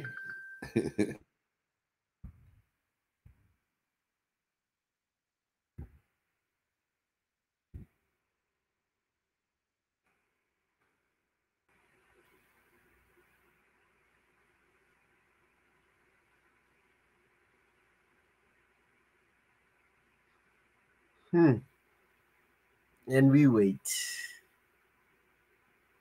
And we wait. Nana Dreams, it's been a while as well. I mean, Nana Dreams. We missed you. We miss having you in here in the chat. Can Nana Dreams or the only please click the link and just join us? You just need we won't put you on the main board if you're scared of that. You can even hide your face. You can see Big is not showing his face. Mondaten is not showing his face. I'm the only one showing my face. So you can also just hide your face. We can just hear the voice, and that's all.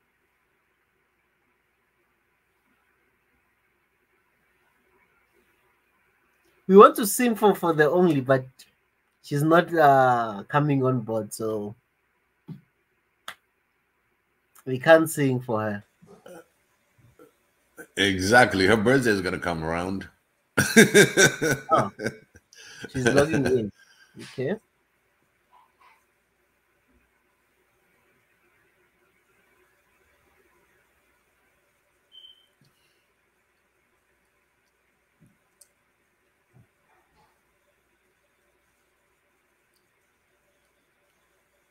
And Nana Dreams, please also join us. Israel is doing the special today. Mundatezi. Yeah. We you know, I was Israel about is doing to a special today. Look at her now. She's saying, coming up with an excuse. I'm trying. No, she's trying. We are She's waiting trying. only because we're supposed to get a notification. There's supposed to be a beep that somebody's trying to log in. Right. But it's not showing that you're trying to log in.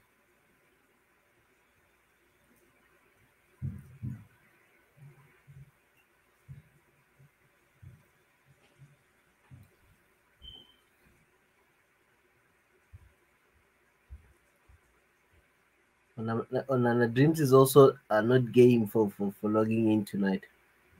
Just log in.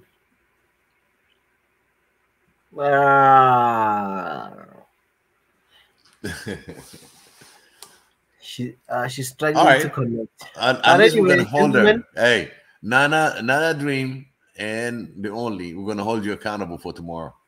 We want to see you tomorrow.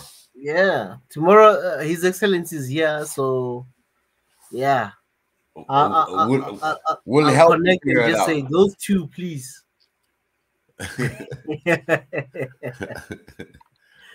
Hey, you see, we don't leave anyone behind. You see, we tried.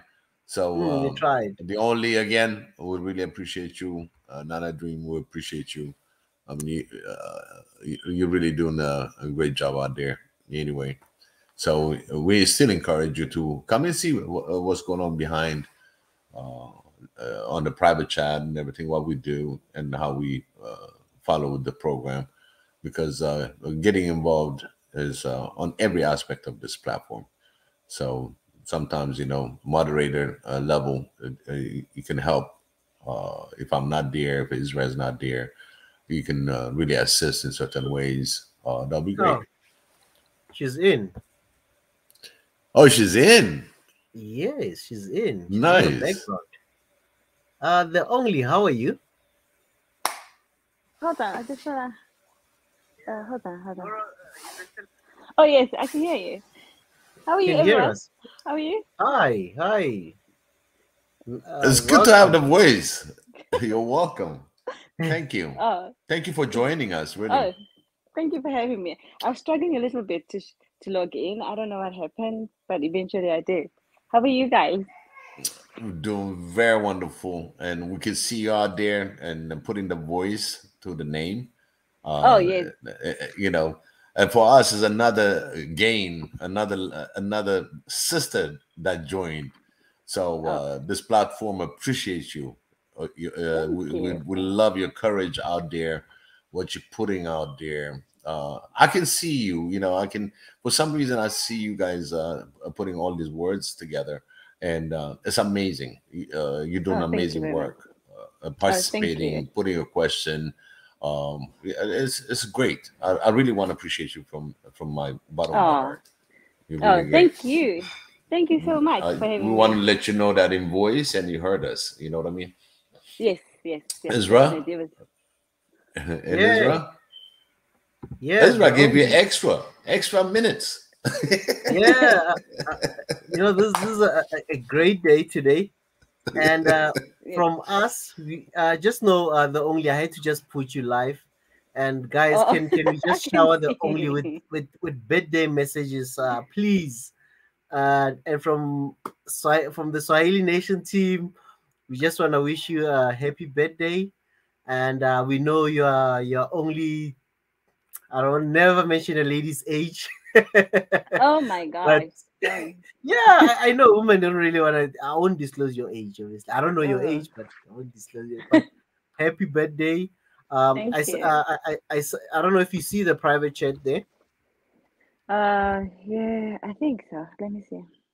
Oh yeah, I'm just seeing it now. Yeah, Oh, yeah. and then you have the other comment too. You see the general Okay. comments. Okay, let me just do that. I don't know if you've also joined our WhatsApp group. Yes, I'm on the WhatsApp group as well. I'm on Really? WhatsApp group. I'm on your Facebook, but you probably don't know because I've got a lot of names, different names everywhere. What? I'm the only one who's actually very active on your Facebook. That's why you got the only. So you probably see the face. If you go on you will know who is actually the only. If you go to your Facebook and you check the person who always comments, then you will know exactly who you're actually talking to. Even though that's not my actual name on Facebook. So. Wow, it's good to know. You see, yeah, we got a hard worker, under the only. You see. Yeah, I'm everywhere. I love it. I mean, it's just incredible. But how you feel? Just a question, you the only. How you feel about this platform? Are we doing a good job, or are we doing something that we need to improve?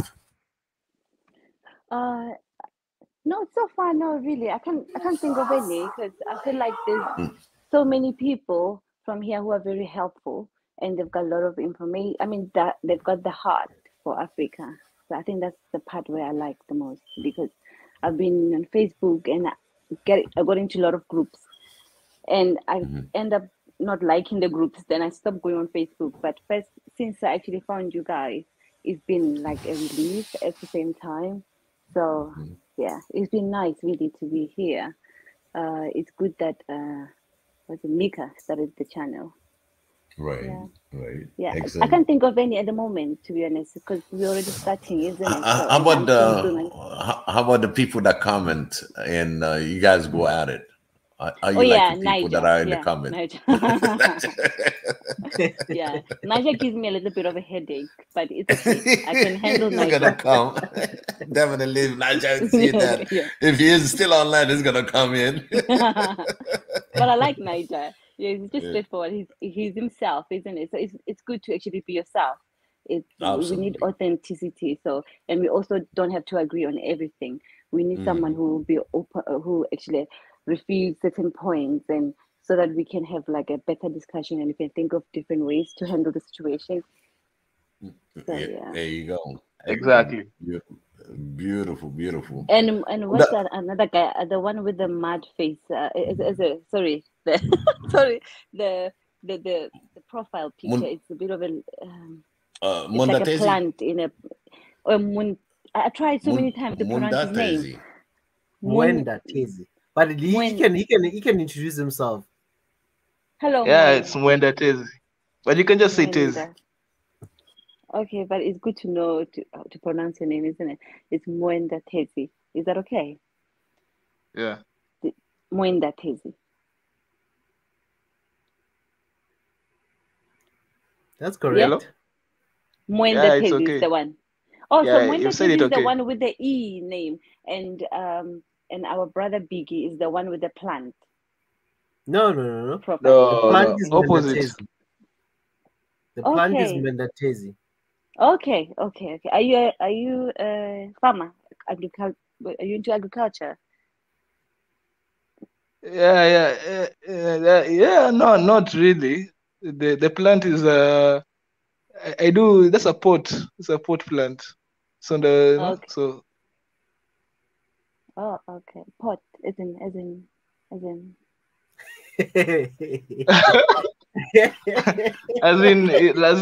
it's on the window. He's a dealer. He's a dealer. Oh my god. Oh my god. No, medicinal. You know, he does the same for medicinal usage. It's not Actually for thought he other meant- things, you know. I actually thought he meant flower pot. It's actually a flower pot. I didn't think he Yeah, meant yeah, anything yeah. else. I think okay. All right, guys. It was lovely speaking to you. Hopefully next time I will be able to log in again if I'm free. Yeah. Feel free to Yeah, join feel us. free to join anytime. You know, just make sure that we'll send you the link as usual. So those of you who don't see it, if you're on WhatsApp, you also will get it in there for the day. Oh. But really, really, thank you so much. It's a pleasure meeting you. Right now, the wife made some food. Got to join her for dinner, so I just don't want to hang up without meeting you all. So I really appreciate that. I really appreciate that. Keep on the fight. Keep on bringing the good ideas, and may God bless you. Okay. Yes. Thank you. And the only before you leave, where are you calling from? Where are you connecting from? England. England. Yes. Wow. But were you born in Africa? Of course. I'm born in South Africa, Pretoria. So Zanzi, that's my hometown. Of course. Man. That's where my parents are, you know. Yeah, and where are you if your parents are in South Africa? Unknown location, you know. Oh my gosh. A leadership, if you have to know my location, it's a classified Oh my gosh. Oh my gosh. I actually we'll thought talk you were in at the home. private chats. Oh, all right. Okay. No problem. No wahala. So at least now I've got a somebody from home. But It's I'm not great home at the to same time. see it. Yeah, but we will chat and then yeah, man, great being here. And happy birthday again. Now I left Thank you Big very without much. singing. He has the voice for singing. I can't Oh sing yes, for I'm you. listening. Sorry. I'll wait. Can you? Okay, I'm listening. When Sing Atezi, for me. can you do the honors for us? Well, A happy we must birthday do it song. like a choir. 1, 2, 2, 3, 4. Big is out. Let's do a countdown. Big is A out. countdown.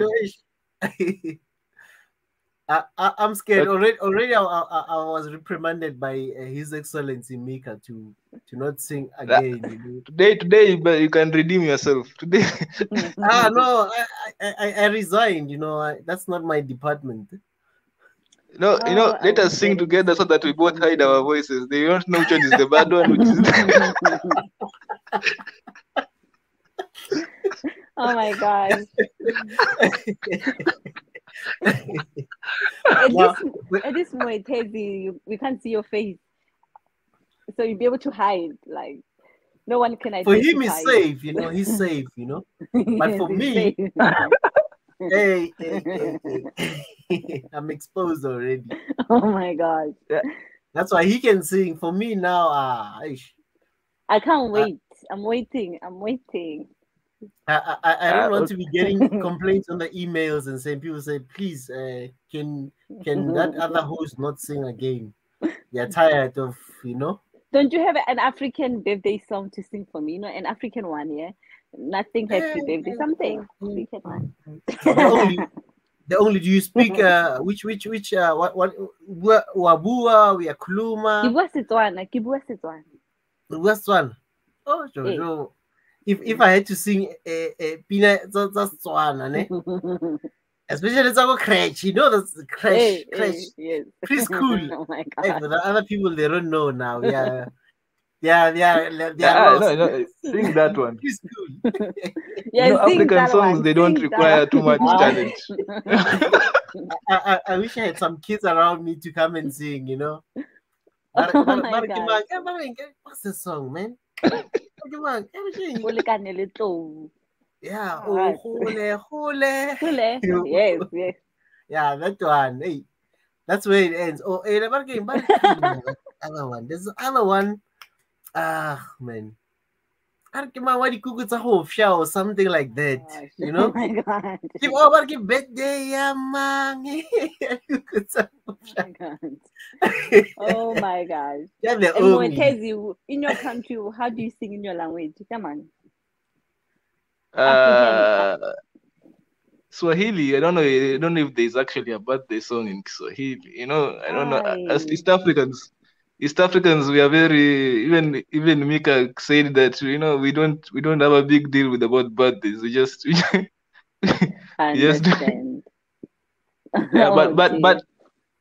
but we can sing the English one where everybody can understand. You know, my Okay, brother, His Excellency, I don't know why you have refused. You know, Ah. I suspect because the last time we were singing together, and I suspect maybe it was my voice that Mika was hearing. Oh my gosh. Oh my God. The confidence level is gone down. You know, that day I took it with confidence and yeah. So Oh, okay, you do this. You make the you know, like the sound, the background sound, and Moetezi does the English version, and you just only give the beat at the back, you know, background beat. Moetezi, you do the whole singing. Okay. Go. 1, 2, go. Where's the background? You My friend, Moetezi. beatbox. Yes, you beatbox. can't beatbox.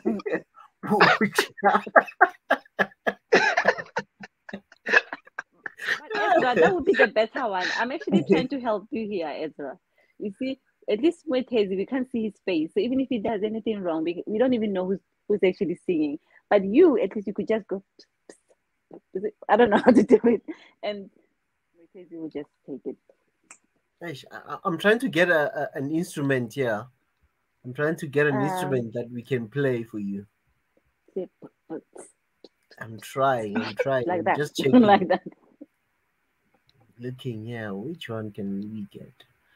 She's just with music. You can get a lot of. Mutez is waiting on Ezra. Ezra, yeah, I'm looking for. We're waiting. We're waiting on you, Ezra.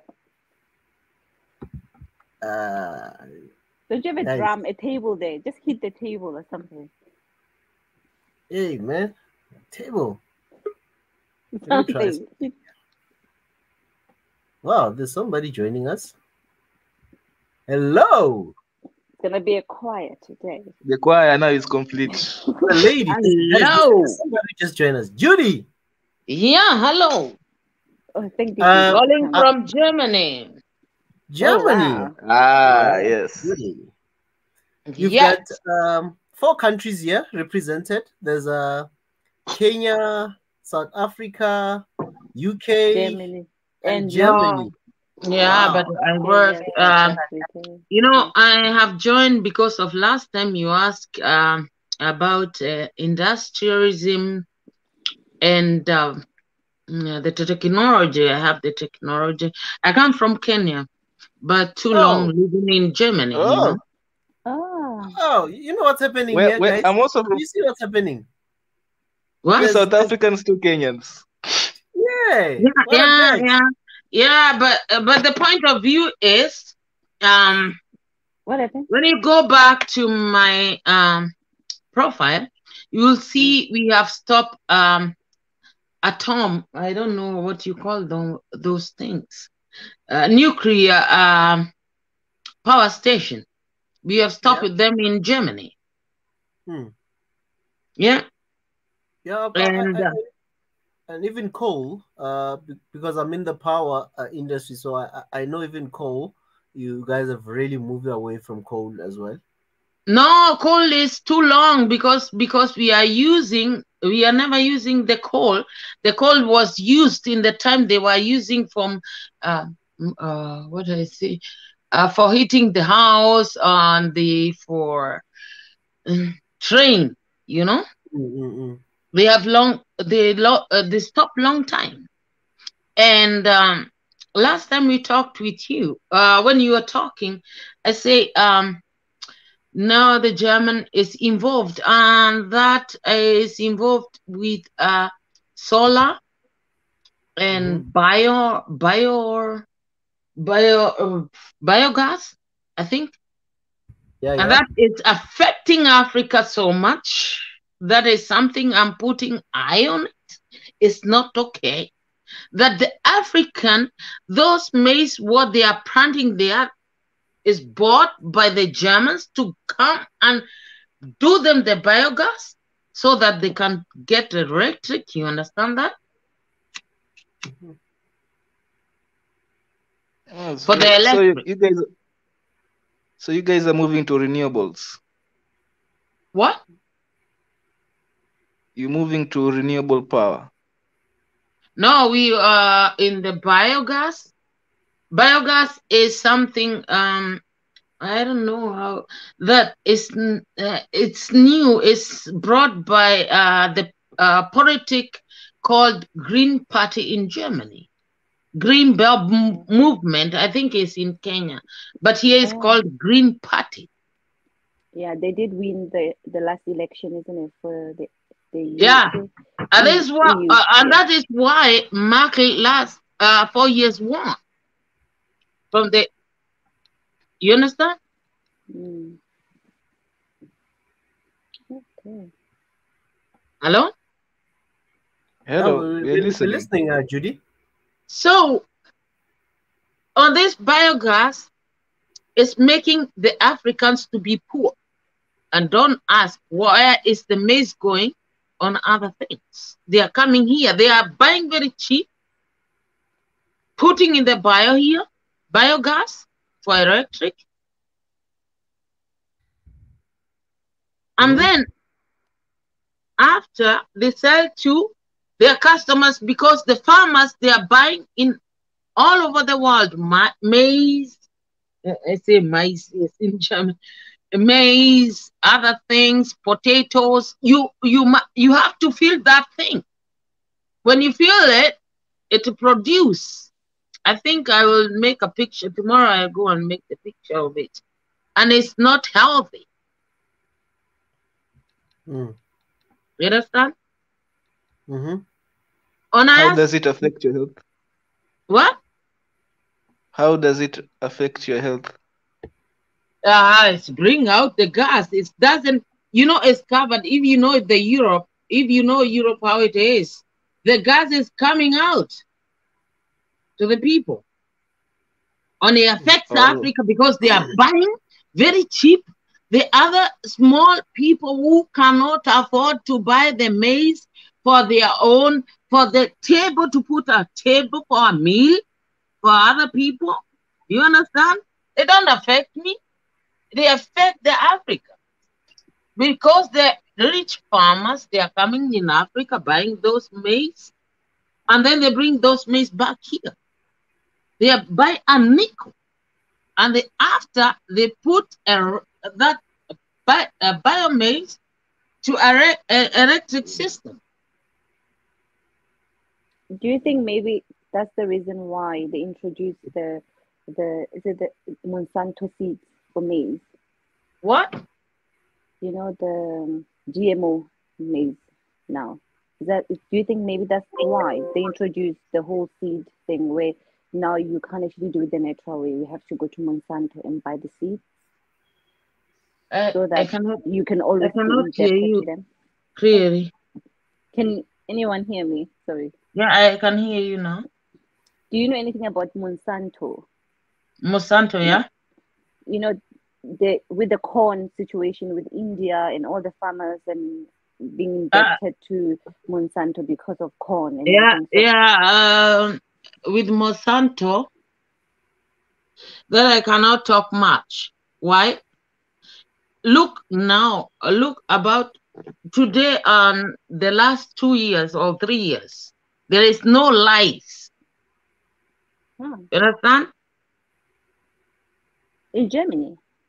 No. The whole worldwide. There was Oh, in this month Santo on what is it called? Uh, United Nations. You know, the rice is brought in a market. Do you understand that? And when they bring this rice in a market, and then you have to go, I don't know, I speak more them, I don't know the name. And the rice, the most productive in rice is in Asia. And when they put the rice in market, the big people that they are doing the auction is the United Nations on the rice. When you go to India, Asia, whatever in Asia, they let the rice go. I don't know what I can say. I know in German word. They let the rice go off on with the price. They broke the price, and everyone who had the rice was down in the market. Maybe you have buy maybe $1. They come with 20 cents. And this is why we don't have normal rice that we used to have before. If you look the rice for the last 6 years, it's not the same rice you are eating today. Why? They let the maize, the brokers, they bought the rice, they put in Asia, and after the rice was dead, I came to Africa 2016. They told me, you have money, and there's a United Nations. They told me, we can do the business. You buy the rice, and then you sell us. Why? Because they have break the market in Asia. Now they are waiting the Africans, they bring their rice because they have break the market in Asia. That's a fact. 2016, I'm telling you. And this is why we don't have the old rice what we used to have. Like the coffee. Coffee, you see, like today, we don't have the coffee what we call Robusta. This was the same. Tell me one country that have coffee Robusta. We don't have.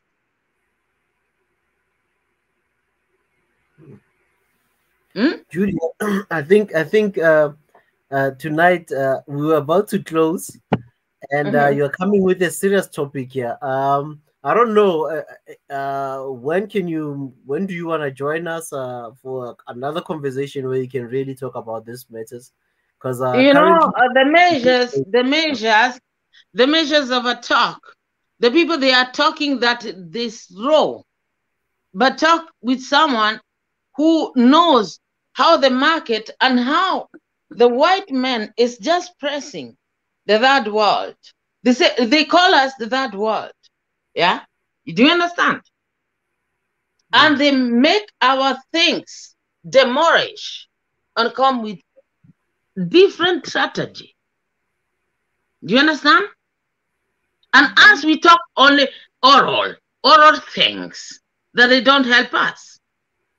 Me, I'm in Europe for 25 years, but I see many things. What I see, the garbage, the nonsense. Do you understand me? And I am standing for Africa. My life, the last 25, I am standing for Africa. Because as we are seeing only this, how many things we have broken down. I'm asking you, only give me 5 seconds. 5 seconds. I went in school in Kenya. I know the coffee called Robusta. We don't have. But we had before 80, we have a coffee, all we made the coffee down, And now we have, everyone is having Arabica coffee. Where did the Robusta went? Yes? Was it harvested in Kenya? Was it grown in Kenya? Not in Kenya. Do you have in, wherever in Africa, do you have a Robusta in Africa? I'm talking about Africa, not Kenya. Because the white man, when left, I'm telling you, I'm 50 years old. Do you understand? Mm. Yeah, I know about the colony. I used to go and prune the coffee. Yeah. So I'm not talking about this Arabica. I know Arabica when came. I was in school. Do you understand? I'm not talking about Kenya. I'm talking about Africa. Not Kenya. No.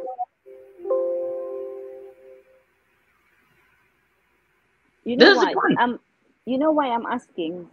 Because in South Africa we didn't have any coffee called Robusta. So obviously that's what I'm asking. Was the coffee grown in Kenya? No, not what coffee grown in Kenya. Also coffee grown in Ethiopia. In 80s, the coffee Robusta one cut down dead. 80s. Down. Down. Look, ask the old people. This is not the coffee what the British left. Because coffee was brought by white men. Because they were the British, they were planting. Do you understand? Yes. That is the truth. You know what, Judy? I have somebody who knows more about coffee. He's from Ethiopia, and not this from Ethiopia. I'm telling you because I can tell you the market, the Hando market was in Hamburg. I know what I'm telling you. I know when the coffee comes, who is doing the business with this coffee. And why I'm talking, I know how this business goes because I have a business also here in Europe. Do you understand? And I know why the coffee, look in wherever, now coffee is not important in Africa. Why?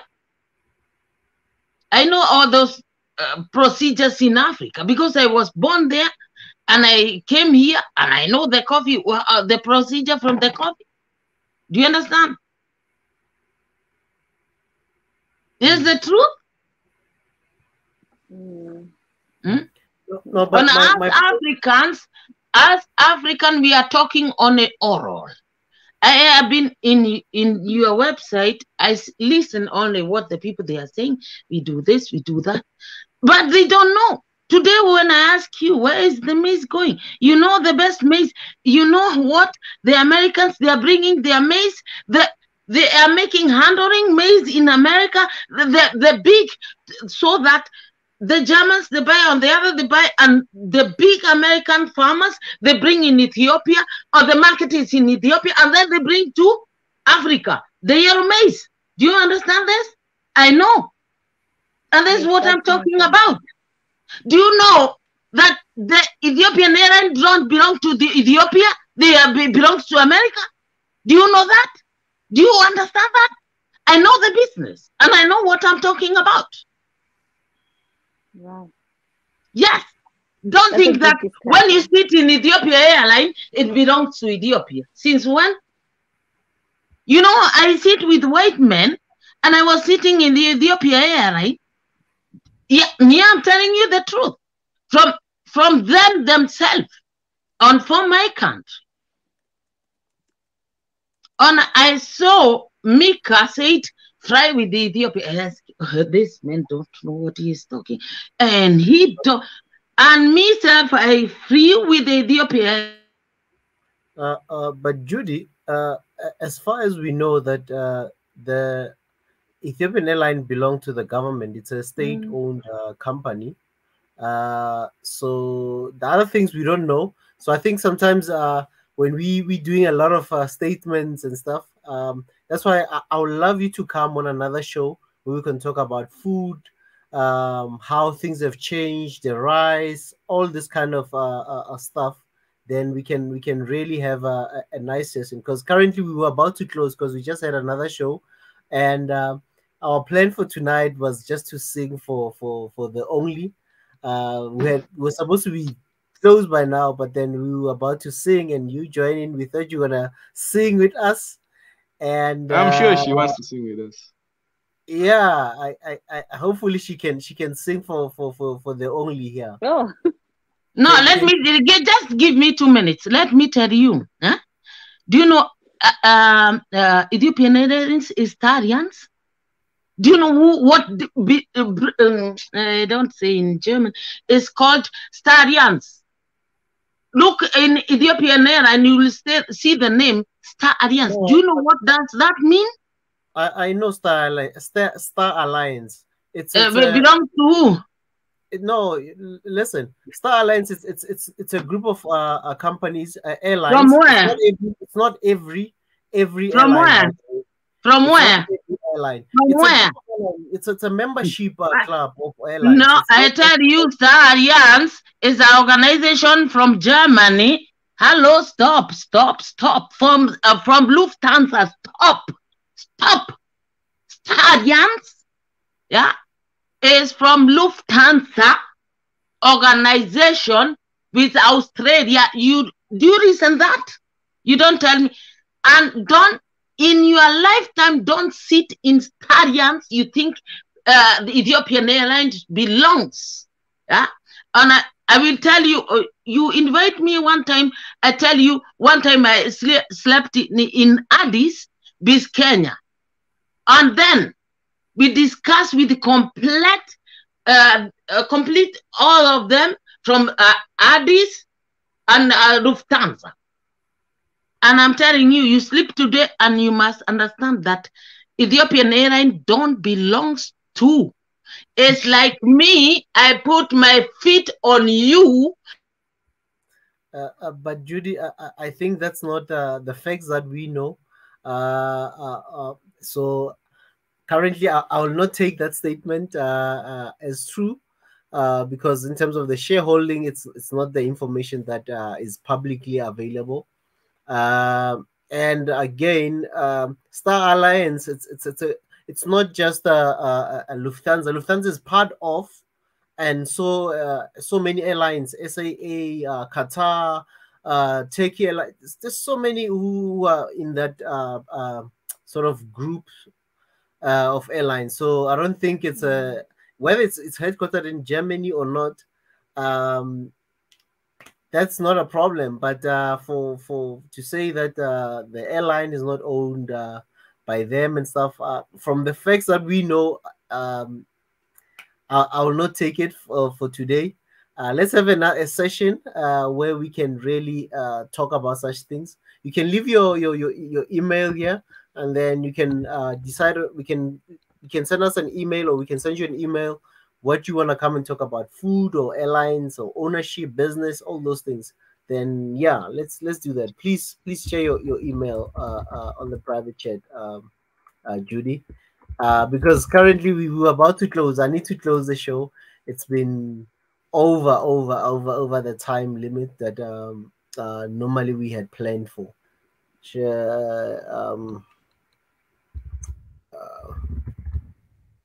So you can just share your email there in the private chat, and then let's organize a meeting where we can really talk, and you can come and tell us the fact, and we can also call some people that know about coffee, because as I told you that I know somebody who knows more about coffee, like the type of bean, Arabica, Robusta that you talked about, the different coffee beans. They can come and you guys can engage and say, why is this no longer in the market? We don't really know the structures in terms of the companies that own, obviously, them that dictates a lot of pricing. But in terms of the types of coffee, it's better to, when we have somebody here as well who can add something really concrete and factual. So then, yeah, for now, it's late. I will really invite you to for another day. can you just share your email there, and then we can sing for our sister, because we just wanted to sing for our sister. And then it's gonna be shalom. We're gonna just all go rest. Okay, let's start. Let's start the countdown so that we can sing. The only. Sorry, I'm here. I'm here. I'm listening. Oh my gosh, I can't wait to hear this song. Can't wait to hear this song. No, the only happy birthday. Huh? Happy birthday. Just like that, yeah. Just Happy like that. That's how you do this thing, Straight right? to the point. Straight to the point. Happy birthday. Happy birthday. Happy birthday. Happy birthday. I'm not gonna try to pull the note and the chord and stuff. I'm not there. I'm not there. Maybe Manatez is an artist. Okay, clap your hands and Munyetezi will sing. You clap your hands then. If you make the sound. Okay. My sister from Germany, we can combine our voices. No. Guys, Julia, I'm waiting. It's a birthday. Sing, okay. Please.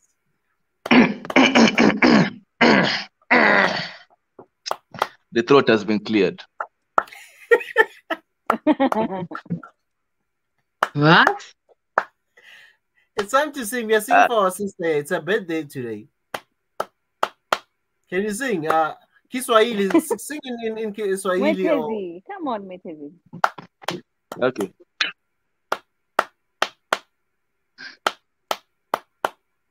Happy birthday to you. Happy birthday to you.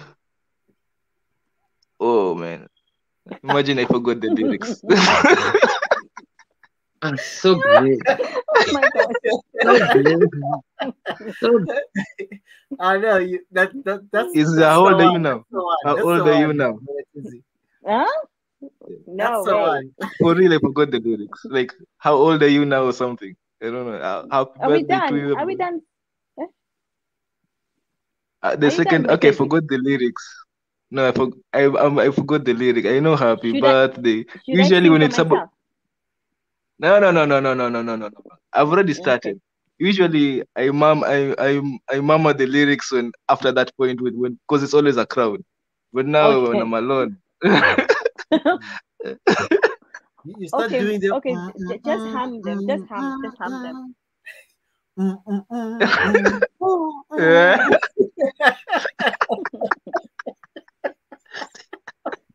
Not bad. Continue.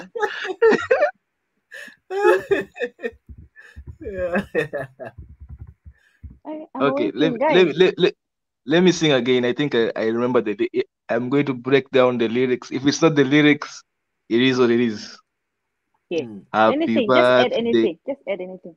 Yeah, okay. Happy birthday to you. Happy birthday to you. I saw a monkey. I thought it was you. Happy birthday to you, dear, the only. Okay. Happy birthday to you. How old are you? Like, how old are you now? Somebody usually shouts. Don't sing that part. Just don't sing that part. Don't sing that part. How young are you now? How young are you? Very young. Very young. Very young. Very young. Yeah. They say a lady never tells her age, yeah? The yip yip yip part. There's a part you're missing. Which part now? Yip yip, hooray! Oh, hip hip! Hooray! Hooray! Hip hip! But we didn't say it together. Let's hip hip! Hooray! Yippee! Okay, we need a countdown. Okay. 3, Beep. 2, 3, 2. Okay. 3, Okay, 2, go on. 1, 0. Beep, Go. beep. Hip hip. Woo! Hooray! Hooray! Happy birthday, the only. Woo! I think we should do this more often. Eh? I'm gonna start asking people's birthday. Who's are you growing today? Whose birthday? Please Guys, tell us your birthday. We need to, you know. Plus, Mika is that's a true. musician, so if he was here, he was gonna bless us with some Wow, I keyboard. missed out. Wow, oh my gosh, I Hey, missed out. But you done well. great. You done well. Mutezi had his own. He composed something. Composed something. It was really good. It was really good. I'll let the team verify that whether he's qualified to sing for people, or we're gonna use his voice as a jingle now for the voice for happy birthdays. You tried. You So tried. You were shy, but you tried. Yeah. You know. yeah, You you know, I tried. hummed at least. I hummed, you know. Of course. Of course. That's Okay, the then best. everyone. And thank you to everybody who wished me on the chat. Thank you very much. They say all. I appreciate that. No. You see what Addis Ababa is saying there? It says, I guess all the liquor is finished. Oh my God. You are late. You came late to the party. We are about to leave. Everyone is leaving. It's time to go home and you're coming in. Where's the liquor, guys? Where's the liquor? You know, it's those friends that come late and they expect the food. You know, it's like you going to a party and you come this time and you're expecting to be fed. You won't get Oh food my this God. time. Oh dear. But I don't But yes, understand why Africans we are so sensitive about food. Right? You know, I always see if there's something we like complaining about. yeah. Yeah, Africans, we complain. If you invite us, Mandatezi, if you don't get food, the only Yeah. I This will food now. Now. get there. No food, guys. What do we No do? food. No food. You know, there's this YouTube channel called Franklin. I don't know if you've heard of it. Frank, sorry. Franklin. It's a Nigerian guy in the UK. Oh yes, You know. yes, I know Frank. Yeah, Franklin. Oh my gosh, yes, I know Franklin. Okay. Yeah. You know, there was this stream he was talking about how people in diaspora, when you host somebody from the continent and he starts eating all your meat, and it was a very funny stream. I was like, oh, so anyway, that's always a big issue with us. You know, like this guy has eaten 3 pieces of meat and there were 6 pieces of meat. I don't know, and you know you have a family. It was and he was very serious.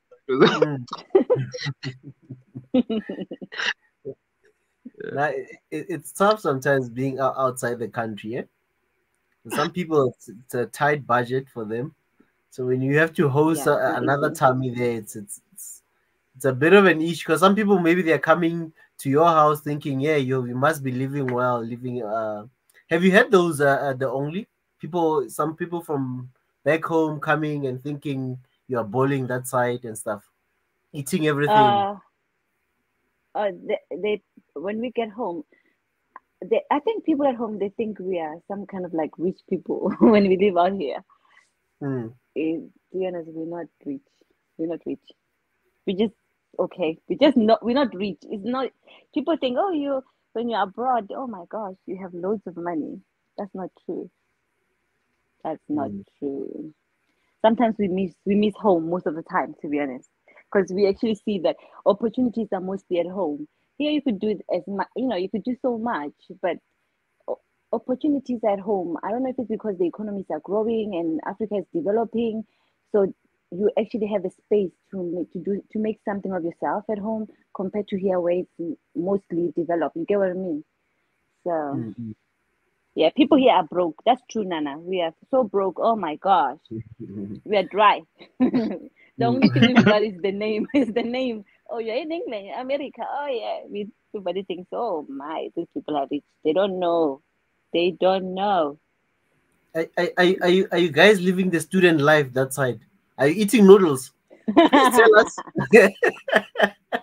Mendatenzi, I don't know there in Kenya, in terms of the like student life, What do students eat? I know in South Africa, some eat noodles. They eat Noodles canned is food. universal. Yes, noodles is the deal. It's got everything. Noodles. It's got Noodles spices. is Everything universal, inside. right? Yeah, that's the life of a student, eh? So I'm not that's a what I'm student though. asking. That are you guys also still living the student life even when you're in the UK and those places, America? Well, I wouldn't say 100% we live like students, but it's not easy because what happens is you work towards paying bills here, so money always goes back to the system. I don't know how the system is how it is here. It's in a way that you have to always bring money back to the system. I don't know. There's so many things to pay here. We probably even pay for breathing. I don't know. Too many things to pay in this place. So yeah, at home we don't have a lot of things we have to pay. To be honest, here, I mean, in South Africa we have few things we're paying, but not like here. Not like here. Yeah, not like here. I think it's better to start something there. Here, most of our money goes to tax. The tax money is vile. Hmm. No, which means the only is balling that side, eh? Super tax, you know people who are paying super tax, Mwanzatezi? The super tax, the high income earners. No. One day maybe I'll be paying that this very soon, hopefully, so that I can complain. Oh Yeah. yeah. Yeah, of course. Even Afro the beat is the Afro the beat. Actually said it. You Mm. work so many jobs here. One paycheck is not enough. You actually have to have like multiple incomes, to be honest, to do it, because everything is expensive. Even housing is very expensive this side. So it's good when you two people and you both work, and imagine you still have children as well, and it's just too many things. It's just too many things. I mean, it's okay. It's okay because the system works, but it's just it. Even if it's working, you always seems like it's always pushing you to be on the same level. You can actually, if you have to pass a certain level, you have to push harder. Like it's extreme. So and you think, is it even worth it? Wow. But I know with the UK in terms of housing and how some people, I think in terms of housing, in Africa we are well off, guys. I must say, because considering that you get people when the tens who've been living either in England or Scotland, all those countries, the UK, you find that they've been living in an apartment for 30 years. It's the life, it's a norm for them, you know. They're not living in a like a normal standalone home. And you'll be thinking, hey, my brother's been in the UK for 20 years. When you get there, this guy's living an apartment or a flat, what we call a flat here. And you're like, man, this is way better. For them, Africa, we are lucky.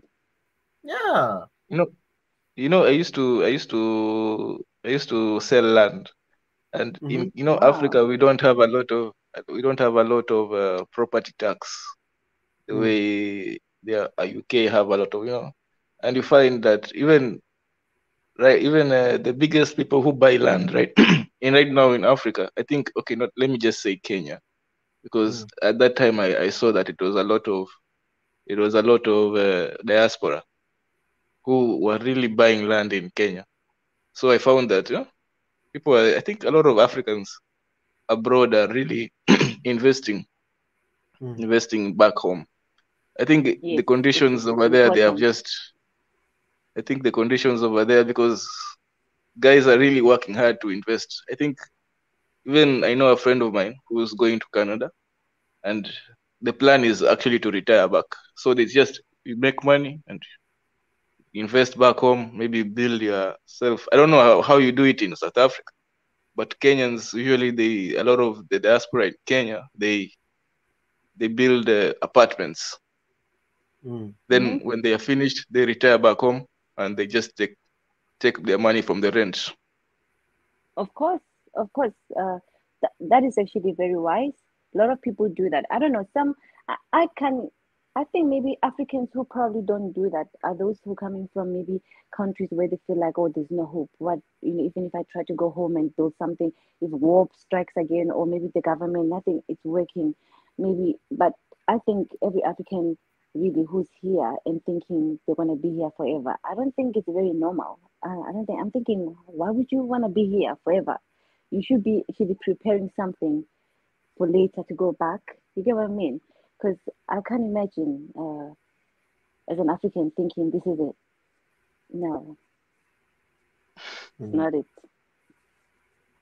Oh, yeah. I mean, I think almost a similar concept. The only I think even maybe in Kenya is the same thing, whereby even guys that work in the big cities, majority of them they if they come in from rural areas, they once they are on their feet working well, they normally build homes back in the villages and stuff, nice homes.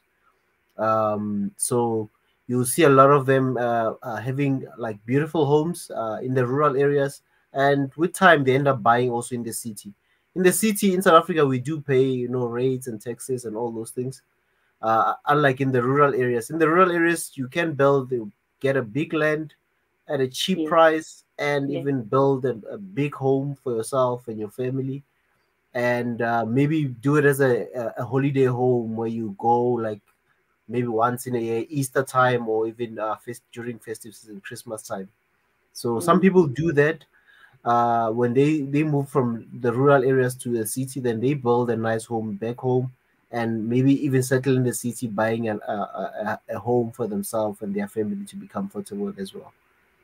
Yeah, I think that would be it. I mean, uh, yes, land in South African villages is actually very cheap because it's under the tribal, it's under the chief, isn't it?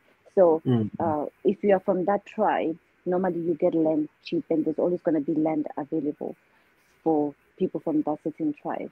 So, the city, yes, you pay a lot, but in the Mm. village, you actually get more bigger land, and you can actually do a lot. You could do farming, and to be honest, I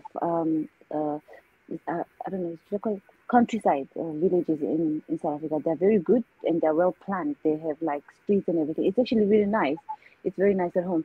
So for me, and I think it's most of the people who are actually living here, they're not actually thinking whenever they go back home, they're not thinking, oh, I'm going back to the city. They're always thinking, oh, I'm going back and I'm going to the village. Because before we left, we always looked at the village like, oh no, but actually now we actually see potentials in the village more than moving to the city. Mm. Very true. And yeah, the only and the thing like you get even some places where it's a like in SA. I don't know about other places, but I know I will assume like here you'll have even some villages where they really build beautiful homes. Like you'll think it's a suburb or something, but Yes, you find this is a rural area, rural yeah, setup. But the homes in those villages, it's like massive. competition. You're Yes, seeing really beautiful homes. You really see a lot of beautiful homes, modern homes, a home that is similar. And you find maybe for the size of a home that you build in a village, in a city, you find it's worth a couple of millions. But in the rural, obviously, because most people are building for families, they don't build to sell their homes in most cases in South Africa. So it's nowadays, especially in the villages, the rural setup, it's way better than what we call townships, the yes, sections that were built for blacks during apartheid. They're way better in terms of the housing. Now they've got big homes, nice homes, and obviously they've got all the amenities, electricity, water, and so that's true. That's true. so it's just one of those things that I think somehow we do replicate the same ideas, but in different formats. Like others, if they don't leave the country, I'm not sure about the Kenya, whether when it says when you live from a rural, moving to a city, maybe Nairobi, Kisumu, Mombasa, or Eldoret, or any of those cities. Then in Kenya, You, do people you know a lot of still? Kenyan cities. Hey man, I know my geography, you know. You never know. Maybe we've met, but I didn't know, So Yeah, But I will be coming to Kenya soon. Soon. I want to come to Kenya too. I want to go to Kenya. East Africa. Uh, I want to go to East Africa first, as well. Maybe Tanzania. I'm also thinking Tanzania as well. And just before I can say, okay, I'm settling now, and okay, because by the time I start building, I would like to be around. You get what I mean? But before then, I just want to be like seeing areas first before I can actually go home and focus on building. You get what I mean?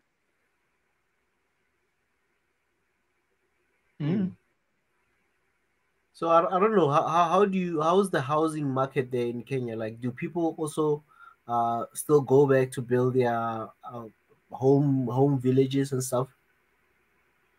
Yeah, the plan in Kenya, the plan is always the same. Even when you go to the city, even when you go abroad, you what you do is you basically the rural home is your retirement home. It's always like that. So everywhere you go, you usually you have to build your rural home, because somehow when you retire, people don't like retiring in the city. Nobody, like, I don't know, it's like a thing. I don't know if it's an African thing. People want to be with nature, land. I don't know. Like farming is like even you go to the farm, I don't know why they see farming as a old person's job, But I think it's changing these days, because I'm seeing a lot of young people going towards farming. But yeah, usually it's the people who are retired who buy land for farming. So yeah, a lot of retired right now. If you go to the rural areas, there's this guy. I don't know if you know his name. His name is Mwale. Mwale, The guy who I know him. He's based in the States, right? Yeah, he's based in the States. Yeah, I know him. Yeah. He's building a city as well, right? Yeah, he's building a city in the rural areas, and he's a very smart man, because you see right now, I think is it the first generation and the second generation of professionals, since independence, they're retirees now. They're in the rural area. A lot of these retired lawyers, engineers, doctors, now they are, who went to school maybe early independence. Now they're in the village. Most of them. If you go to the village right now, you'll find a lot of retirees. So he's building a hospital over there. So he's a very good, very sharp businessman. That's good. He's building a golf course. Wow. So you find that actually, and I found it a very interesting economic phenomena, because it doesn't matter, when the money, people follow the money, So these retirees, when they go to, when they retire to their village, so the development has followed them, because that's where the money, their services are following them. So in a way, the village is also benefiting when these retirees come back home, So I found that there seems to be a very interesting African way of development, Yeah. Yeah. Yeah, no, that's good. I've seen his project. So, but I've not been really following the detail like. But I know that there's a city that is building. Obviously, the hospitals. It's sort of a mix, used type of development where there'll be everything in there. It's like literally you live in that area. You don't really need to really go out. When you live there, you have everything: hospitals, shops, and all those things. Yeah, and I think it's going to be a lot are coming in Africa. A lot are coming like that.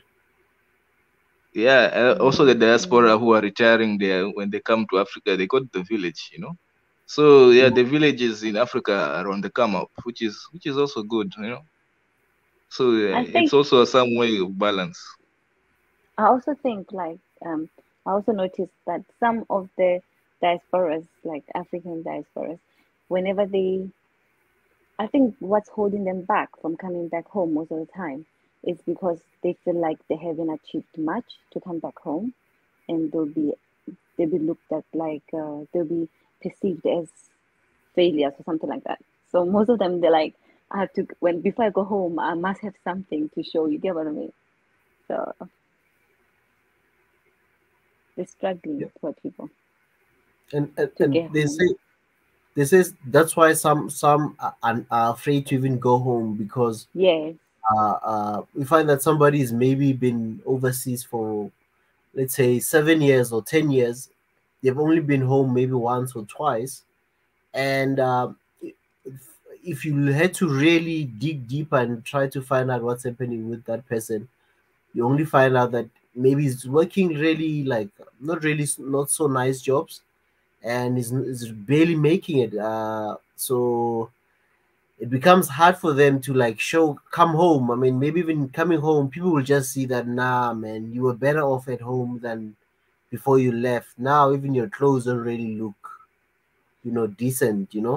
So they are afraid to come home. They're thinking, hey, when the Tenzi is gonna laugh at me, he was expecting too much from me, and those things. And I think as well, like because what happens is, as well, because I was talking to some of my friends or family, Zimbabweans, and because we do have like relatives who are Zimbabweans through marriage. So, Mm. so then whenever we talk about it, and we always say we feel like people we finished high school with in back home, they even progressed better than us here in a way. You get what I mean? Because I don't know. Whenever we go back home, we see them. They're like, "Why they progress so much? It's more faster." Whereas for us, I guess because at home it's home for them. So they finish uni, they got a job, and everything is all planned. As we here, we have the system. We have to understand the system first. Then we have to go to school, or we have to stay. We're still renting for so long. While when you go back home, you realize, oh, this one has already bought a house. Oh my gosh, this one is already, and you're like, okay, why they passing me so fast? I'm here in England. What do I? And you think, oh, you're thinking, I only have a name of, because at home they always like idolize uh, Europe and all these like Western countries. That's all you end up having. It's only a name, but you realize that they actually have more than what you have. You only have the idea of, okay, I'm in England, and okay. So the best thing is to be clever when you're in here. You work and you save, keep on saving, or even if you think that you might use the money, have another bank account where money will go straight home. Then when you get home, then you know that money you can't touch it, it just goes straight to your account at home. So that would be the best thing. How about like uh, I'll think if I had to maybe work overseas. I'm just thinking, why don't you just buy a house if you are that side? Either if it's a bond or whatever system that you'll be using, whether you are building the actual infrastructure. Wait, Just try in to this build, like, country? let's say now you're in England, right? Yeah. And like you buy maybe either an apartment or something, or obviously you can just put it on Airbnb and make some money while you are overseas. The day when you want to come back, I know some people say no, when you're not in the country, sometimes people take advantage of your stuff. But if I was overseas, I'll probably rent out my properties via those platforms where I know they're really proper. There's like systems in place. It won't be like I'm just renting out and I'm somebody who's a caretaker there. So I don't know Yeah, why. but then it's not easy like that to get a house in England as well. So if you want to buy here in England, then there's so much procedures you have to go through. Obviously, you have to have certain amount of like deposit, and I mean they can make it. They can help you to make it easier. Like they can No, ask for maybe. Or you mean house in back like home? back home, yeah. Let's say Oh, there's oh. apartments. There's so many developments that are happening. You buy two apartments or whatever, That and is while good. you're there, you can put them on Airbnb. There's a lot of things you can do, or else put a family member. I don't know if you are up for that, or just that's why I say just put it on Airbnb. and you know that there is some form of money that's been generated while you are Yeah, there working and doing other things. that's You actually know? very good. That's actually very good. Because sometimes people, for me, I wouldn't mind doing same thing like that, where you get appointment and you, because we're not sure when, if you're not sure when exactly you're coming back, you can actually say like, okay, I can I can buy this one flat, and maybe student flat or something like that, and I'll get this amount, and I can have a state agents who will look after it, and you pay a certain amount of money towards them looking after your apartment. Or maybe you let one of your family member do it. But sometimes it's better to actually leave it with a state agent, because sometimes family, sometimes they could be very, I don't know, too free. They'll be like, oh, I don't have to do this today, or you get what I mean. So you want it to be looked after. So you Mm. put it under the state agent to look after it. That would be the best option for those who actually know they will come back home, but not yet, but they have the funds. They can actually buy the flat. That is something, yes, everybody should think of. But some people, they're like, oh, I'm going anywhere. I don't want to bother. I just want to go and build. Don't want to get into all that kind of procedures and stuff like that.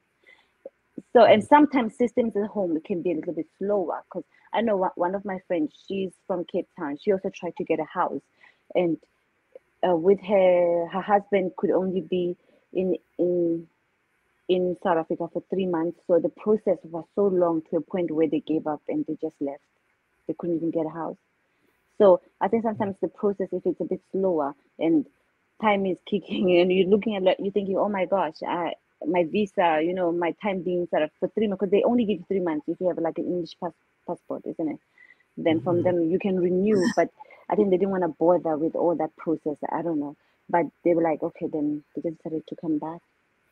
So they have to come back home. They thought, oh, when we come back again, we'll just do it again. And when you do that, you end up using the money, or you put it towards something, or you give it to your mom or something. Or you get what I mean? So I I don't know what happened after, to be honest.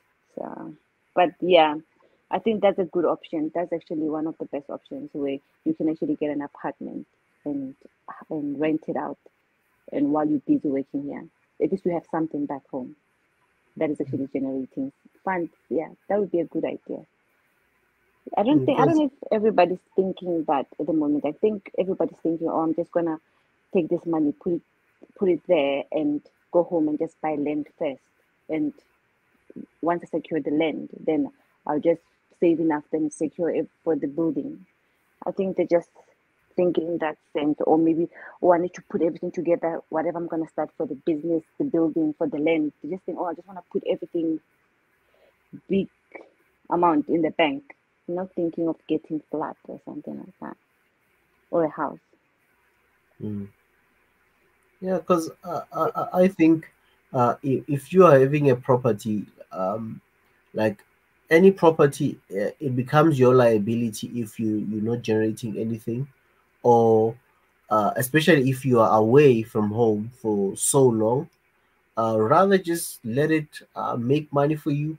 And even if you decide to come back home and you're thinking, oh no, this property, it's not in a nice condition, I don't want to renovate it, or you want to renovate it and sell it and get the money, go and buy another a better property, or a house, because obviously your value will have gone up of the property.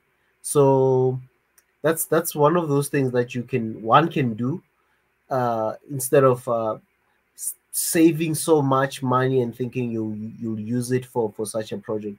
So I always suggest, when you have money to do certain things, do it that time when you have that money, and Mm. it's out of your hands, but you can show for that money to say, oh, I've got two apartments at home, or I've got an apartment, or I've got a house at home. Either renting it out as a you're running it as a business, or you put somebody in there to take care of it, but you won't make money out of it, and every month you'll have to pay rates and taxes and stuff. Yeah, So uh, if you're gonna put somebody who's a family, they need to take care of it. They need to pay those things, or else I then wouldn't it's a do that. waste. They'll have to pay Yeah. for the water bill, the electricity, the care and maintenance and stuff. I'll leave it to the state agents. I think that would be best, because Yeah. I mean, if it's family, you tend to want to forgive them all the time if they make any mistake or they take money or something like that. I don't want to have to go through that. I'm not saying they would do that, but I just don't want to be in that situation. You get what I mean? So. Yeah. Also, you should know that property appreciates in value. So, how a property right now might cost maybe, let's say, $100,000 today, and if you save up money, maybe by the time you reach that 100,000, that place doesn't no longer cost 100,000, probably That's doubled true. or something. That's true. So you really That's have true. to. That's why you take maybe a mortgage. I don't know if they allow for you to take a mortgage for a house in Africa when you're in the UK. I don't know Yeah, the laws. we do have. I'm sure they because I'm still a citizen of South Africa, because you can be like a dual citizen, especially. What happened is when I got my English residency and as a citizen, before you get citizen, you have to ask South African government to allow me to be still a citizen of South Africa in order to get that. Once they agree, then I can have both. So that's what happens. But if I don't ask and I just get a citizen first, what's going to happen is I'm going to forfeit. That's what you do, forfeit the citizen of your country.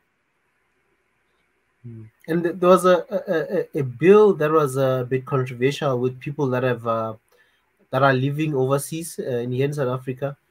I know people that are immigrated to like countries like Australia, New Zealand, because we have a lot of South Africans that immigrated to those countries.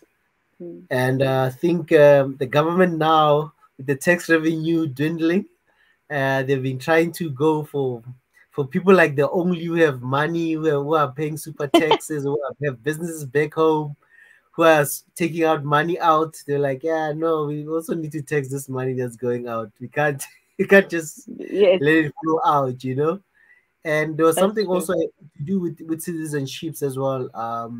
Because there's people that have not been in the country for like 15 years, 20 years, especially people that left like long time ago who have now settled maybe in other countries, but they still consider South Africa as their home. They come for holidays now instead of living here full time. And there was some issue. I just need to read the article properly because there was something to do with trying to maybe releasing some people out or something like that. I don't know if you had read or something like that, but I'll check. I'll get my facts correct. Yeah. But I know even with the money issue as well, with people who have investments here but who have dual citizenships because of their business people. You can really buy your citizenships in other countries if you have money through investments. So especially in Europe. Yes. So you I have think to invest a certain amount of money in order to get it. Yeah. Because I think it happens in Europe, Tanzania too. Even here there is. I don't know how much in Tanzania. I'll have to ask His Excellency how much is it too. Tanzania don't have dual citizenship. They don't allow citizens. You get your residency. I think it's very difficult to actually get papers for Tanzania. But then, if you're an investor, they actually give you like a certain. You have to invest for a certain amount of money in the country before you can actually get some resident permit or something to do with a bit more stable, I guess, in the country. It's not going to be a citizenship though. I think they give you a permanent residency or something like that. You don't really get the full citizenship. You can't have full, yeah.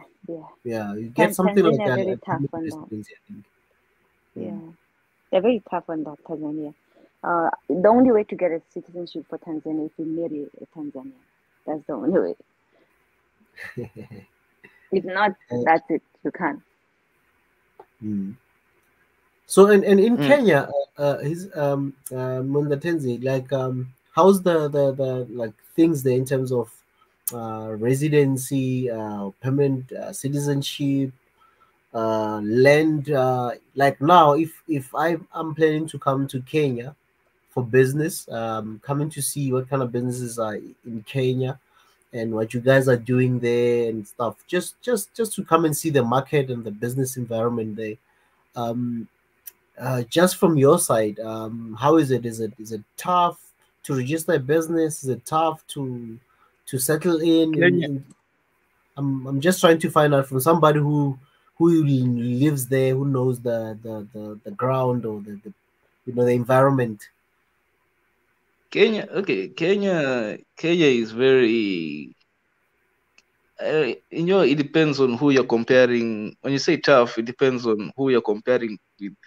To some, when you compare it to Rwanda, Kenya is tough because Rwanda, basically, they don't even charge you for opening a business. It's just Oh yeah. you just go there and you do it online and they just give you your certificate and you're up and running. Kenya, obviously, there are plenty of bylaws and stuff like that, but if you compare it to Tanzania, Kenya is more foreign friendly. Like even citizenship. Yeah, that's true. Citizenship, you can get it in maybe 7 years. 7 years. If you live in Kenya for 7 years or something like that, you get your citizenship. In 2 years, you can get your work permit for 2 years. There are processes. Like Kenya is very much foreign friendly.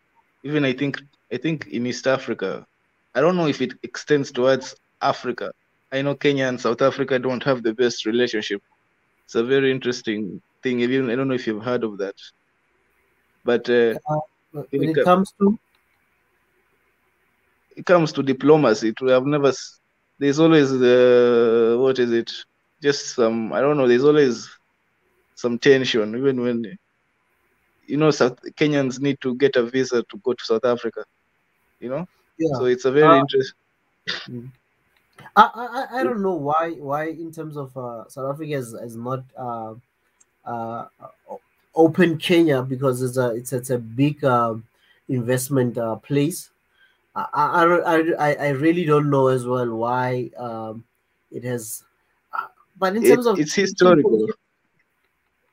It's historical. It comes in like Kenya had a bad government some time back. It was not that did not support yeah. That history, I think NC really didn't really. I think with Tanzania, because Tanzania had hosted a lot of ANC cadres and soldiers at what they call their military wing, MK. Was there in Tanzania and Zambia. Those two countries really played a big role in terms of what ANC is today. Even though it's funny that ANC is the oldest political party, but the other countries that came, their political parties came after ANC, they got independence first. But also history is different, because when you're having a government that was armed, a government that was a military government as well, it was not easy, unlike other countries where the Europeans were not inside the country in numbers and having a system and weapons to defend themselves. So, but yeah, I know that a bit of that history where in terms of your Jomo Kenyatta were not really, they didn't really reach out in terms of resources the same way, unlike Nyerere, President Julius Nyerere and the Kaundas and stuff.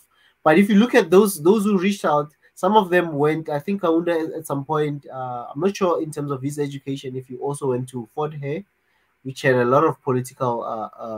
What do you call this? Political people, like even Robert Mugabe at some point also studied there in the olden days. So I know that history, that somebody also once explained that no, Kenya didn't really, in terms of the struggle when ANC was during the struggle, the Jomo Kenyatta's government really didn't really show. I think they were supporting the cause, but they didn't really like have that thing of condemning the government that was in place. Maybe the tension came from there, but I think that's something really small. Yeah, you didn't even know that. I didn't know that. Yeah. I found out actually last year, and it started from that Kenya was seen to be hesitant in the condemning of the apartheid government. Then when Nelson Mandela went to Kenya, the president, the second president of Kenya, President Moi, he refused to see him in the airport. Yeah, it's a very, I don't know what happened over there, but it was in the 80s, I think, and I think that there was still apartheid. And Nelson Mandela was. It was not in the 80s because Nelson Mandela only came out of prison in 1990. So that's why it was in the 90s. Yeah. Okay. I think if you had reached out, it's when just maybe Kenya was, because remember when Nelson Mandela went to prison, that's when I think Kenya just got its independence, because he went to prison around 1962, somewhere there. So 1962, 63, somewhere there. So those are the things that maybe even it's not just Kenya only when it comes to that political the proxy wars or the things that had attention with the ruling party in South Africa and Kenya. It's even with Ghana as well. If you know the history about Ghana, ANC also reached out in Ghana to Kwame Nkrumah as well. They reached out to him, but he didn't support them. He supported another party that came out of ANC, which was the PAC, the Pan Africanist Congress Party. So he supported. I don't know if some people might know. Those who know political history, if you know Robert Sobukwe, he was one of the brilliant, one of the best politicians as well. One of the prisoners that was isolated in Robben Island. They came from ANC, but they formed their party, which was the Pan Africanist movement. When people are celebrating a lot of Ghana's Pan Africanist movement, it was also here in South Africa, and the Pan Africanist movement went to Nkrumah. They got some form of a recognition, but Nkrumah kind of shied away from the ANC, which was the Mandelas and the guys that were the Oliver Tambos, the guys that really tried to reach out for resources. And those were things that happened then. And obviously, because Ghana had gotten its independence when South Africa was still in a lot of turmoil and when there was a lot of segregation in the country. And so I know that it was not just Kenya only, even Ghana. But now things, I mean, most of the old people, some of them have passed away, and others who still remember this, they didn't really take it like it's an offense or anything like that, you know. So I think even now, those who still look at it, you know, like in terms of South Africa, they don't even talk about that history. The politicians, they don't even really talk about like Kenya kind of didn't give us the full support that we were seeking at that point, you know. So but I know what you're talking about when you're saying maybe the NC is still punishing them for that, but in the day-to-day politics of South Africa, they don't even talk about that history.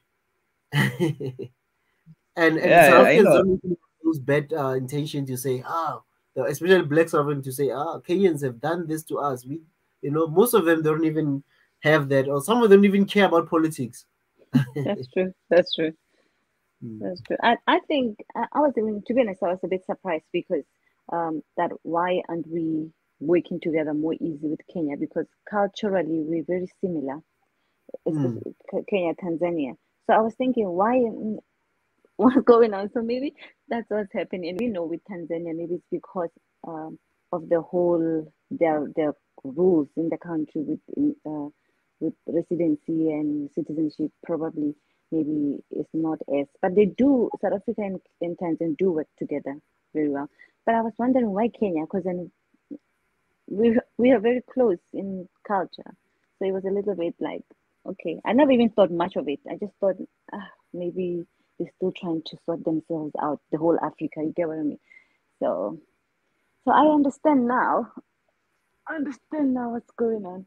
But I think with the whole aviation going together, only one flight, I think that is actually a good thing. It shows that relationships are getting better.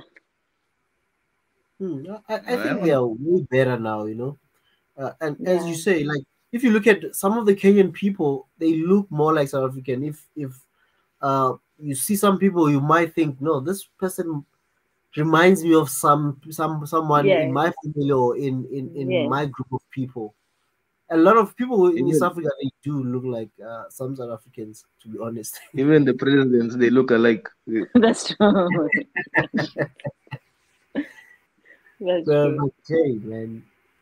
But for us as a new generation, we need to build bridges. We need to know each other because That's true. this is That's the platform that we are using to get to know one another and close the gap that was there before and get to know one another, visit each other's countries, learn about each other, and also learn about maybe even things that influence certain cultures to behave in certain ways.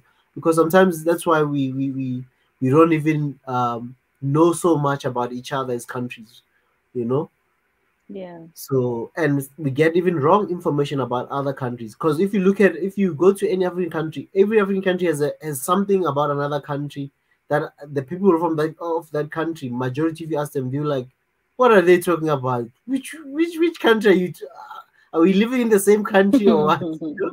What information? Where did they get that information? You know. Mm, So, but yeah, man, quite interesting. Quite interesting. mm. Um, Good that's stuff. We Nana learned dreams. too You much. know what? South Africans are afraid that people might not return home to their original countries. No, I doubt. I doubt that's No. that. You know, South that's Africans that. they actually give more Hmm. citizenry. I think a lot of people now they have citizens for South Africa now. A lot of Africans in South Africa actually have papers now, isn't it? They have like a full South African citizenship.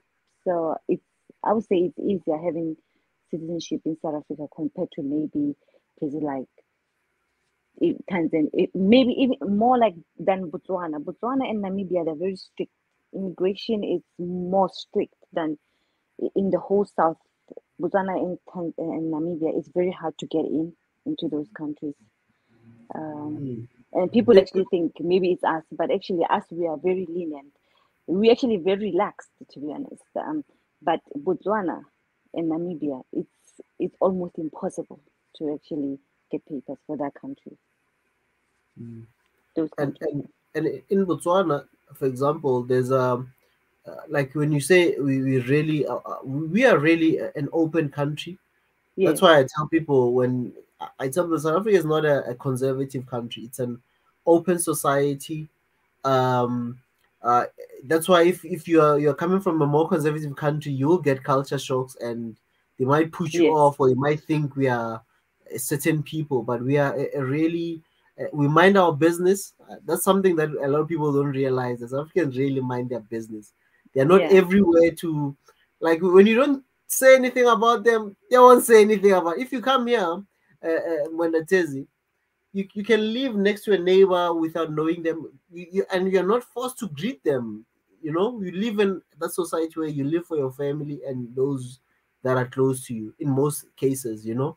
So, and in terms of relaxing our country, I mean, a lot of things like Botswana, I think there's laws where there's certain jobs that are just for locals. Jobs that in Yeah. South Africa, for example, anyone can just they Yeah. work, they do restaurant Mm. jobs, things like that. People just work anyway. It's not like where you're restricted to say you can't go there, you can't do this and all that. You see. Yeah. Oh, So hence you Botswana see a is lot of foreigners doing business a lot in the country because the country is they can't open. they can't do that in Botswana and Namibia. Namibia, I remember I read an article about this Ghanaian gentleman. I think he's got like he holds a very good position in Namibia, and he made like he had this like a journal. It must be an article, and was advising Ghanaians who want to come to Namibia, and he said there in Namibia you have to be a professional to come to Namibia. You can't just come in Namibia. It's very strict. You have before they can even let you in. You have to be certain. You have already have like a job uh, offer, and your pay that company must actually do papers for you. It's very strict in there. Whereas in South Africa, you just come visit, then you can stay there and do whatever you have to do. But Namibia is super strict. Botswana, oh my gosh. I think we as South African, it's easier for us. to actually get to these two countries because of we were once one country, to be honest, with the two of them, isn't it? Botswana used to be part of South Africa, and until even the whole northwest I think was Namibia, Botswana. more Namibia. Because remember, the Because whole northwest where Botswana are used to be part of yeah, true. Botswana. Used to be part of Exactly. Botswana, and Namibia also used to be also part of the old South Africa, something like that. So it's easier for us to kind of like move around. But until you meet people who are actually not from that area, who will explain to you how hard it is to get in, you realize, wow, you never thought of it as a South African until you meet other people that, okay, is it that bad? They're like, yeah, it's terrible to get in there. You cannot get in those two countries. It's because they're a small population countries, They're but very we small.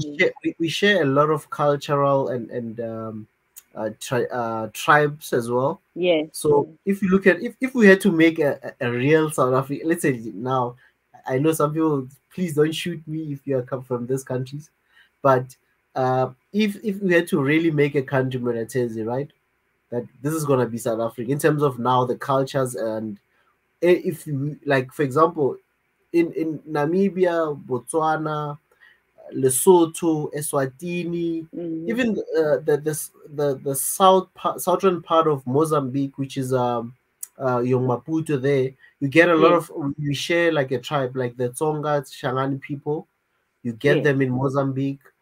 Zimbabwe, same thing, we share tribes as well. Like there's Ndebeles in Zimbabwe, and there's Ndebeles in South Africa.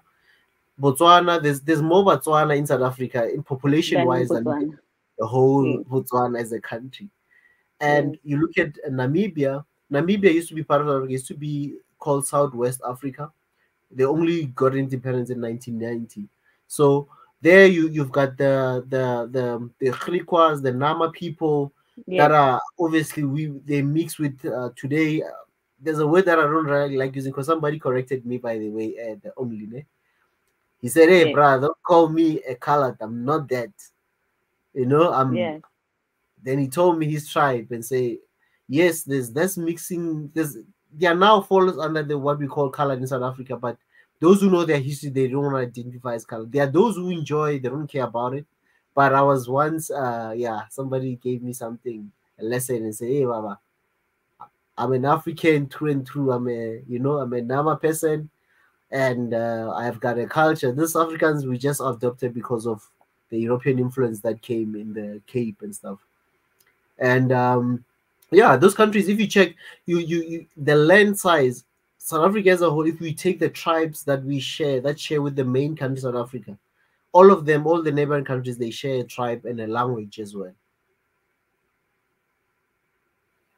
Yeah, so, I think it's the same probably with Tanzania and Kenya. It's the same, isn't it? Yeah, and Rwanda and Burundi is the same as well. They have a very similar. It's more like same people, same tribes, both countries, and some in Uganda, some, but Burundi and Rwanda they actually share same tribes. South Africa, we share with loads of countries around us. It's I don't know. We just need to just be. Can you believe I'm Tswana, but I'm in South Africa, and also I'm Soto through my grandmother. So Lesotho, and there's more Sotos in South Africa. There's more Tswanas in South Africa than actually in these countries. I don't know with Swati people. Are they more Swati? Same thing. So Eswatini has only just over 1 million people as a country. And but in South Africa there's like I think 3 or 4 million Swati people. So I mean, if we were like one of those like we were maybe like Russia, like we had that Putin mentality, we'll have just annexed maybe. Oh yeah. And the people will get feelings right now. They're like, yeah, don't you dare. I'm telling you, we'll have annexed some countries and say, because anyway, your people most of the time spend time here, so there's no point in you. We'll just give you, because our kings, we recognize our kings. Some of the kings are recognized here, Mondates in South Africa, but they don't have the political power, but they have recognition by the state as kings or as chiefs, you know. And they even have an allowance, but it's not all equal. But they do have some allowance from the state as a king. If the Mwendatenzi tribe, you've got a land somewhere, you are a king, you will have, if you are registered and recognized by the state, you will have some sort of allowance that you get every month. Okay, that's very interesting. So, do the kings have? So the kings don't have any power. Like I saw a video that kings are guarded by policemen and stuff like that. Those are like the Zulu king. Zulu king. There's other monarchs that are way powerful in terms of They're the more numbers powerful. and stuff, and they were recognized. They have a history also. If you look at the colonial history, I mean, the Zulus have been fighting with the British. They won some wars, lost some wars, but they were recognized for so many years, even during apartheid. But then they were not given, obviously, the political power. But they had a lot of following in terms of the people that follow that tribe as Zulu people. Obviously, there's other clans inside but it's a history I will tell people one time about the how the Zulu monarch became the one representing the Zulu speaking people. You understand? Because there's a Zulu as a language, and there's a Zulu as a tribe, and as a king as a kingdom, and then there's other monarchs that were there, but sharing a language, but really were not really under the Zulu monarchy. But because they had won a lot of wars, they took more land and took others under them. Yeah, and I think that's when the Sotho people, that's why the Sotho, they ran away to the mountains and they created their own country, because the whole Shaka and conflict, Shaka and King Moshoeshoe. But then there's other tribe, Bapedi tribe. They also did a whole lot of war with the English, and they won a lot of fights as well. But we never, unless if you read about it. But in South Africa, they don't really make so much noise like they do for the Zulu winning, fighting the British and winning some of the wars. Even the Pedis did the same, but we never hear much about the Pedi people fighting the British and winning. So, but yes, the Pedi as well as one of the tribes that comes out of the Sotho tribe. So Tswana and Pedis, they come out from the Sotho tribe, isn't it? So it was Sotho. Then when the Tswanas they separate from the Sotho, then they created a tribe called Tswana, and the Pedis same. So, but then the language is very similar, so we could actually communicate. That's the beauty of how South Africa it's so easy to learn the languages, because I always say, if you know isiZulu and you know Sesotho, yes, that's it. And I think Benda, you're done with South Africa. You can literally go anywhere. Even though, yes, when you talk, when I'm saying you can go anywhere, I'm not saying you'll be going to another region where there's maybe predominantly maybe Xhosa people, and you'll feel out. You can still speak your language, they can speak their language, and you'll hear each other, but obviously there'll be words where you won't understand each other. But you can literally speak your own language, they can speak their own language, and you can communicate and hear each other. Yeah.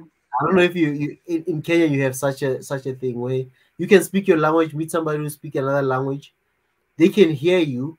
Even I'm talking about now going to rural areas. I'm not talking about even city people. Like rural, you go, and obviously there and there those words will not they'll get lost. You just need a translation. But yeah. Yeah, in Kenya, we only speak Swahili.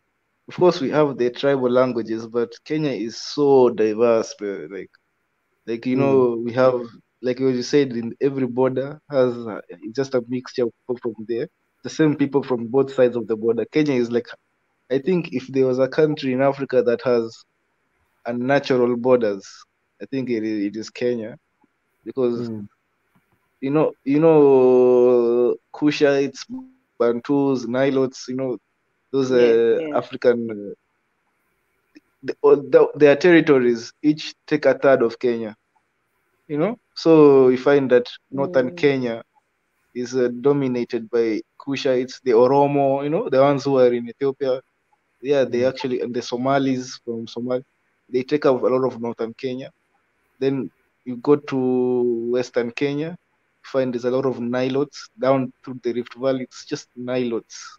Then from the coastal region to the center of Kenya, down going now to Tanzania, it's just Bantus.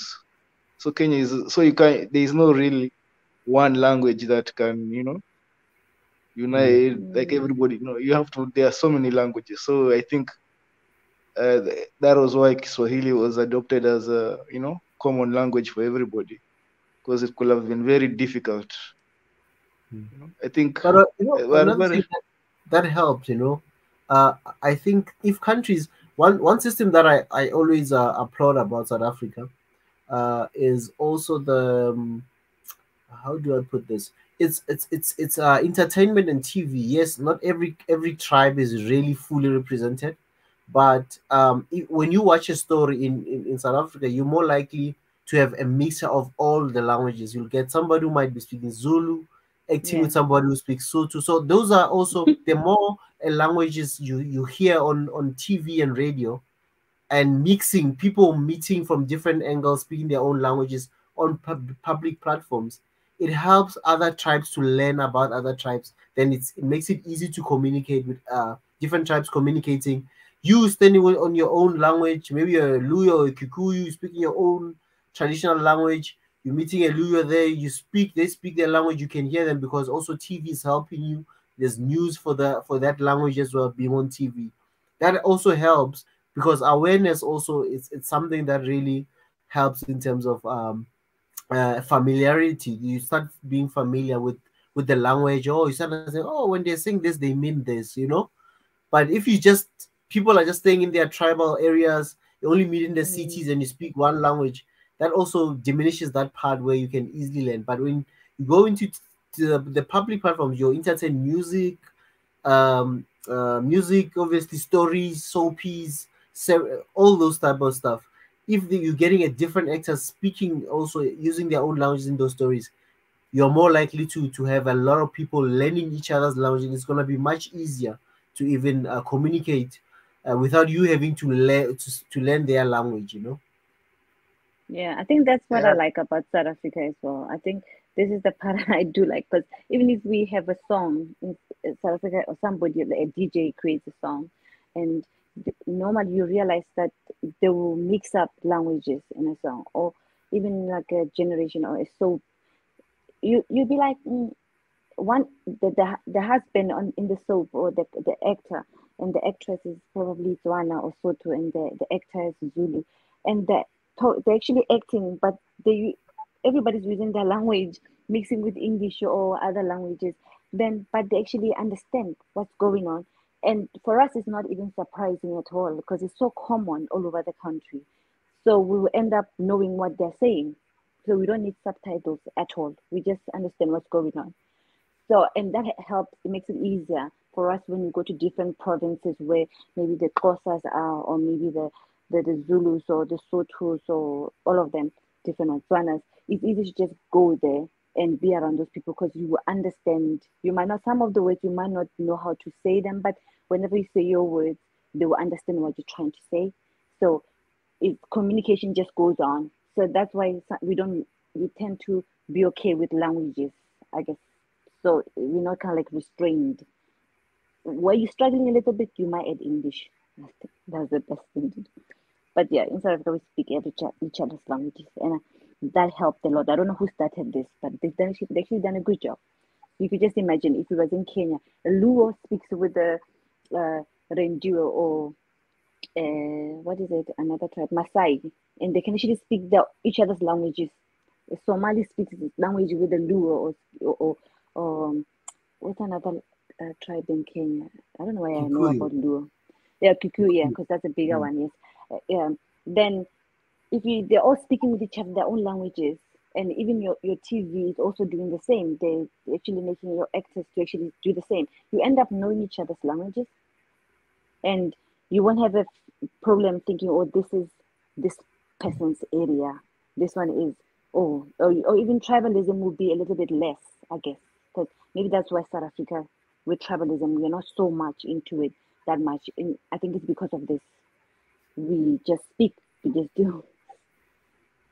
I think maybe all these countries should have done the same. I mean, I understand with Tanzania, they found their own method, Swahili. Okay, great.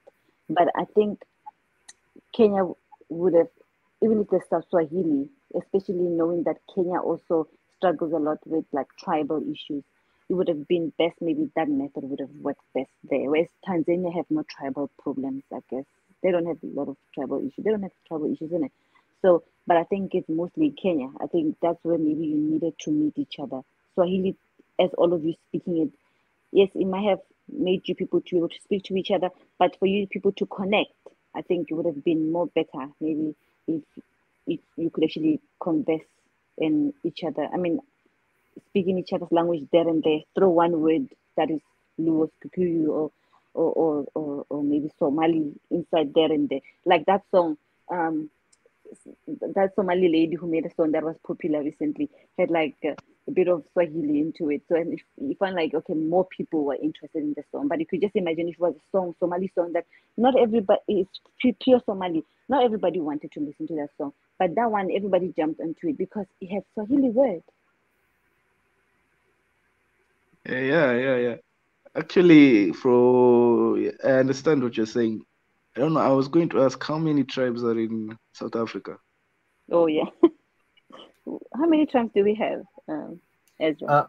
I think we did it nicely in terms of we didn't break it down to dialects and other things, because if we had to go as deep as that, then yeah, you'll have a, because even we have what, like for example, in a language and a tribe, there's clangs inside there. That's when now you going to say names and all those things, and there's tatums as well. All those things, they now fall under now that's where you divide people. And that's why I think in other African countries they still use, like they've break it down to that level where that's why you end up saying you've got 250 languages, because now some languages are spoken via the dialect. You might find that you are Motswana, for example, but Umukwena or Morolongo or whatever, right?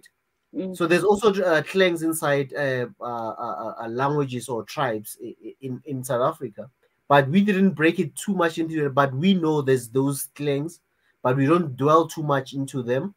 We just say, okay, if she's Tswana, she just says she's Tswana. If I'm saying I'm Zulu, I don't need to break myself too much into the other things, because also even languages is not really the same for everyone, even though we understand maybe let's say 70% or 80% of what let's say we share the same language, 80% of what we're saying is the same, but you find that there's different dialects, there's different sort of dialect mostly, and even the tone of what's this, your how you speak might be a bit different, because even as people, we sometimes tease each other. Like for example, the only, you might find that maybe a Motswana or somebody who speaks Setswana from let's say maybe somewhere in Botswana, let's say maybe Sorowe or somewhere there, or somebody who's in Rustenburg or Mafikeng, or Taung. Maybe you are saying when you see somebody who's in Taung, you might laugh at how they speak Setswana, and vice versa. You understand? And so there's always that thing. So us in South Africa, we didn't really break it. Our languages, we just say 11. Out of the 11 is also 11 tribes as well. But inside those languages, there's obviously clangs, what we call a clang, right? So we don't break. So once you say Motswana, you can say Motswana. You can just classify yourself as Mkhatla or Morolong or whatever. You understand? I don't know if you get me, Monatenzi. We have 11, right? We just made it 11 official, but inside each language and tribe, there's obviously the different kings and different clangs inside any language, but we don't really dwell too much onto that. But you know that you can say that no, I'm this tribe, I speak this language, and then when they want to know deep about your history, then you can now break it down and say I'm from this clan in this language. I don't know if I answered your question. Yeah, I've understood. I've understood what you're saying. Even in Kenya, we have like the Mijikenda in the coast. It is essentially one people, but they have like 9 dialects, and they usually even they call themselves the 9 Kayas, which I don't know. Is it 9 kingdoms? So it's always yeah. There's a lot of I think this is one problem of Kenyan tribalism is that it really blocks a lot of history, rich history about Kenya that you'll never really know because it's always about the Kikuyus and the Luos are fighting, or but you forget that man, you find that these other tribes, they have history that goes back 1,000 years. They literally have ruins of their ancient cities. Things are like that. Nobody even like these ruins of ancient cities in their lands. Like nobody even Kenyans don't know, because like I live in the coast. It's like there's like whoa man, in Mombasa, like there's something called Gede ruins, if you know heard of it. It's a ruin of an ancient city that these tribes used to be in. So it's just overshadowed, and it's just overshadowed by all these other big tribes because they don't have big numbers like like the Kikuyus or the Luos or the Kambas, or the Luyas. So I feel like tribalism really gets into the way. But when you talk about the dialects, I think in Kenya we also did the same with South Africa, because although we have 40 tribes, I think we have 40, but a lot of during the 60s, a lot of these tribes that had similar dialects, they came together because you needed numbers. It was political. So you want your tribe to be big, you want your tribe. So a lot of these dialects, they came together and they merged. But even during the tribe, and they call themselves one name. Even they even dropped the clans, they dropped it. Although even right now, when I went to, I think around a couple of years ago, when I was dealing with my ID, replacing it, is when they asked me, what clan are you from? Like, I have no idea, because those things I didn't even know that there was a clan. But those things got they just got lost because guys, because of the politics too, guys just said, hey, we are now one tribe, but so I feel like maybe that also happened in Kenya. And so how many tribes are in Kenya? I think it's quite similar to what happened. Right now they are 43. Gosh. What's also very interesting about the tribes is each tribe has their own talent.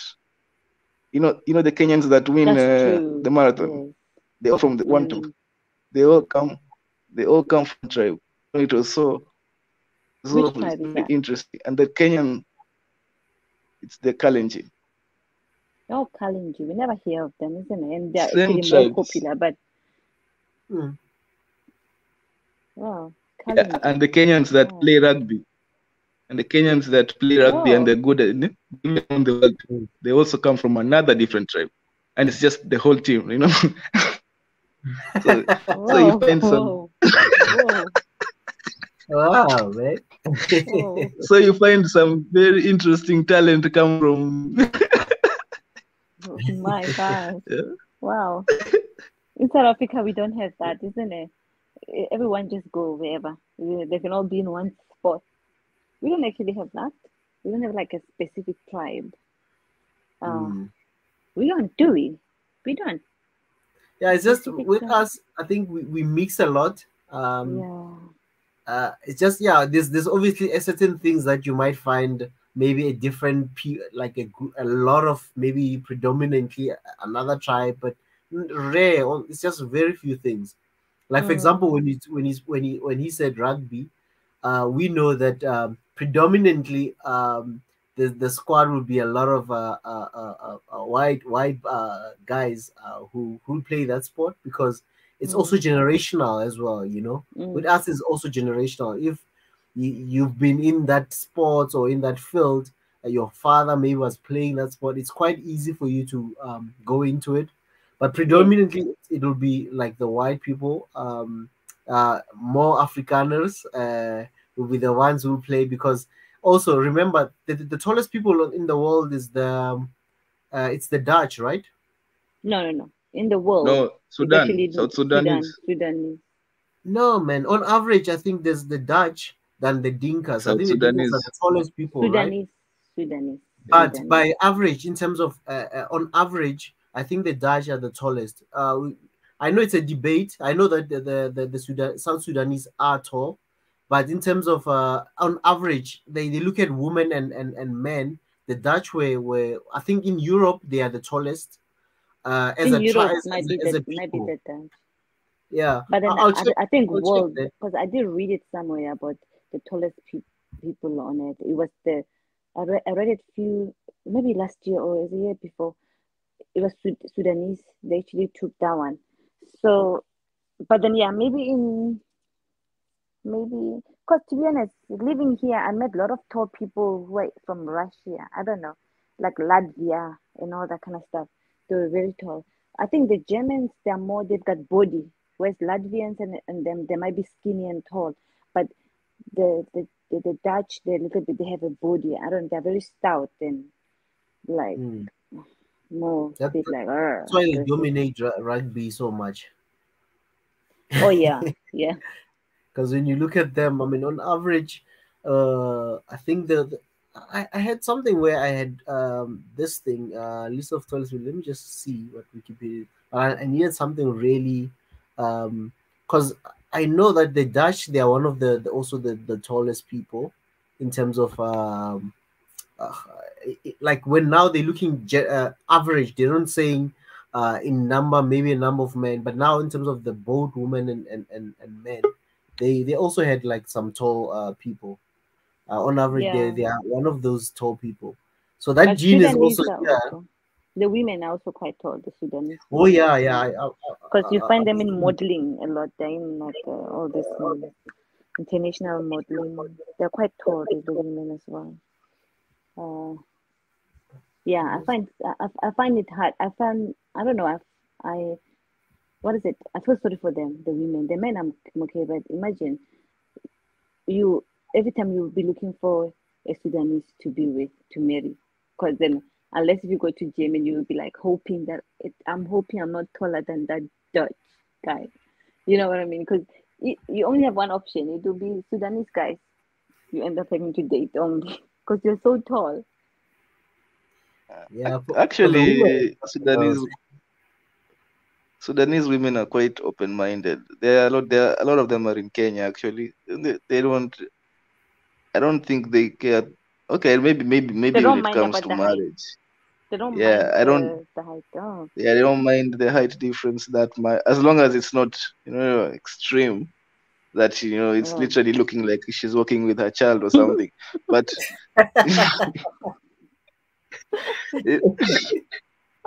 I'm actually thinking like that. I'm thinking, oh my gosh.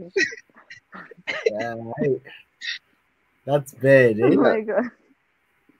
But if you are but if she's slightly taller than you or something like that, usually they are very open-minded.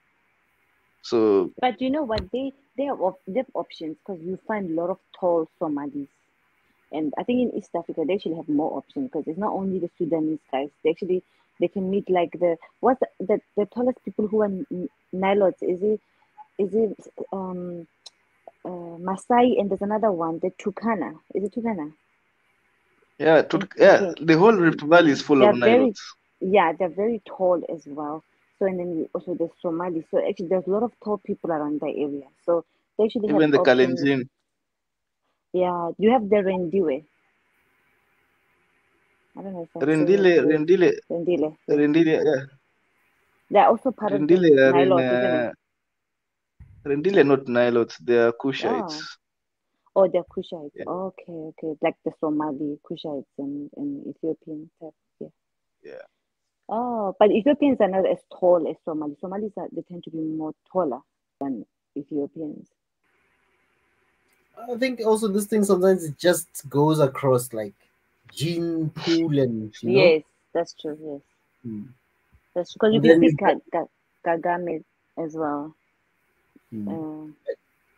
And you But get Kagame is a Kagame is Kagame is tall. a Kushite, right? Yes, he is. Yes, he's tall, and the daughter is also is taller than the father. Yeah, I I saw think they're her. Kushite. Yeah, they're Kushites. Yeah. What's going on, brother? Yeah. Welcome, Abdul. Man, As you get our brothers from West Africa. why Ah, why yeah. why you're up so late, man? It's been almost the last time I came in to speak was almost 4 hours ago. Hey, man, I we had know. some ladies here, man. It became fun, man. I could not sleep. Wow. Guys, to be honest, I think you sorry to broke a disturb you guys. Sorry to disturb you. I have to go because I have a gym in the morning. I don't even know if I'll be able to make it, to be honest. But I need to go to sleep now. Yeah, Sorry, we were but I have close, to but go. it was nice meeting you, only. And It was nice hope talking hope to you guys. hope you're gonna join us more often. Yes, I'll Yeah, and try. happy I'll birthday. try. Happy Yes, thank birthday! you. Happy It's already birthday! gone now. It's 1 o'clock now. Yeah. It's gone now. It's gone now. Thank you so much Oh, for the song. I really appreciate that. Hopefully next time we'll be singing for one of you guys. Yeah. Don't worry. Yeah, I I'll need be to the get you lead. guys I'll mentioned. be the lead singer when one of you need someone to sing for you. Yeah, I will hold you to that, eh?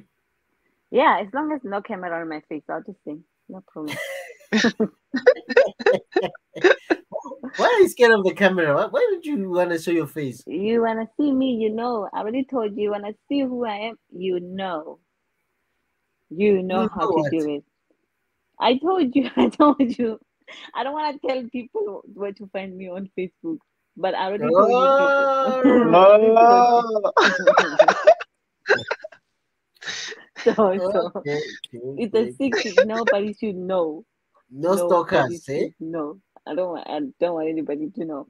So you already know where to go. Okay, is this person we're talking to? Okay, no problem. Then you know you can actually put the voice to the face.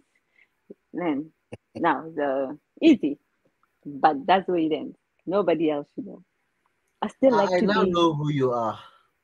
Yeah. You're a Yes. beautiful woman. Why hide? Did you check them, or did you check my Facebook already? Yeah, what's wrong with that? Oh, so you You've checked checked the Facebook. who's this person? Who's this person calling a lot of people from that different direction? Oh Yeah, my I gosh. just browse, you know. Oh yeah, it's me. But then the name is not me. So now you Oh, know. Huh? But I think you know the name because I was on chat and you already know. I gave you my email, so did you see my no, email no on chat? stress. No stress. I have you now. I know who you. I know who you are. Oh my Um, gosh. No got all hiding. your socials. Yeah, man. So Yeah. when you land down south, please holla and Oh say, yeah, hey, I've definitely. arrived. We'll go I'll do do that. a live show with everyone and say, I'll do yeah, that. finally, this is the person. Yes, yes.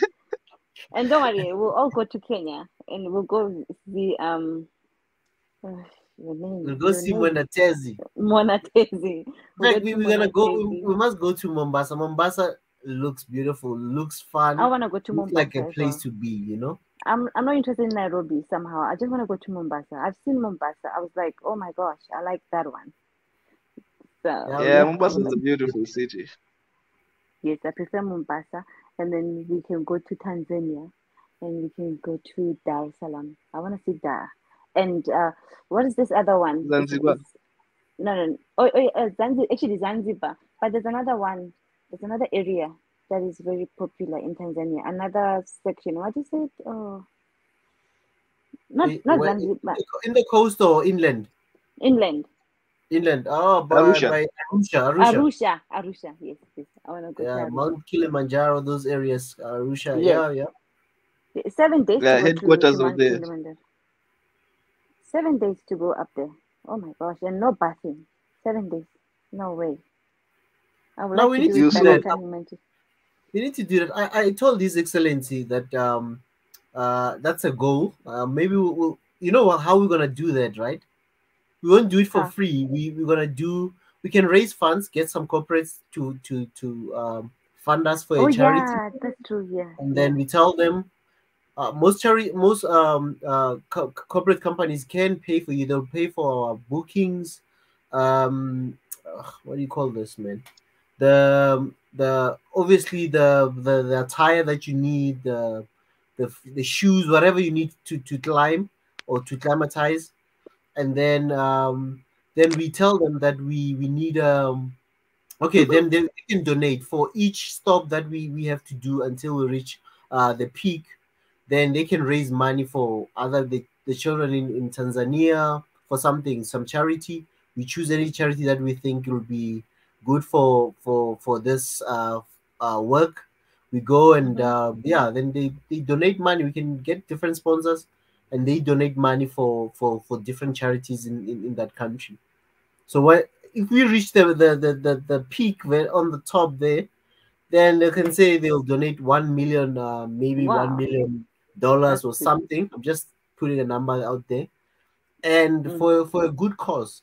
That would be something we can do it as a team, because that as a team then we all have motivation. Unlike if it's That's just true. me and His Excellency, then when Attenzi is sleeping there in the coast, sipping some coconut water there, while we are sweating and you know. So we'll That's grab him true. as well. It's not far. It's not far from his hometown to Arusha.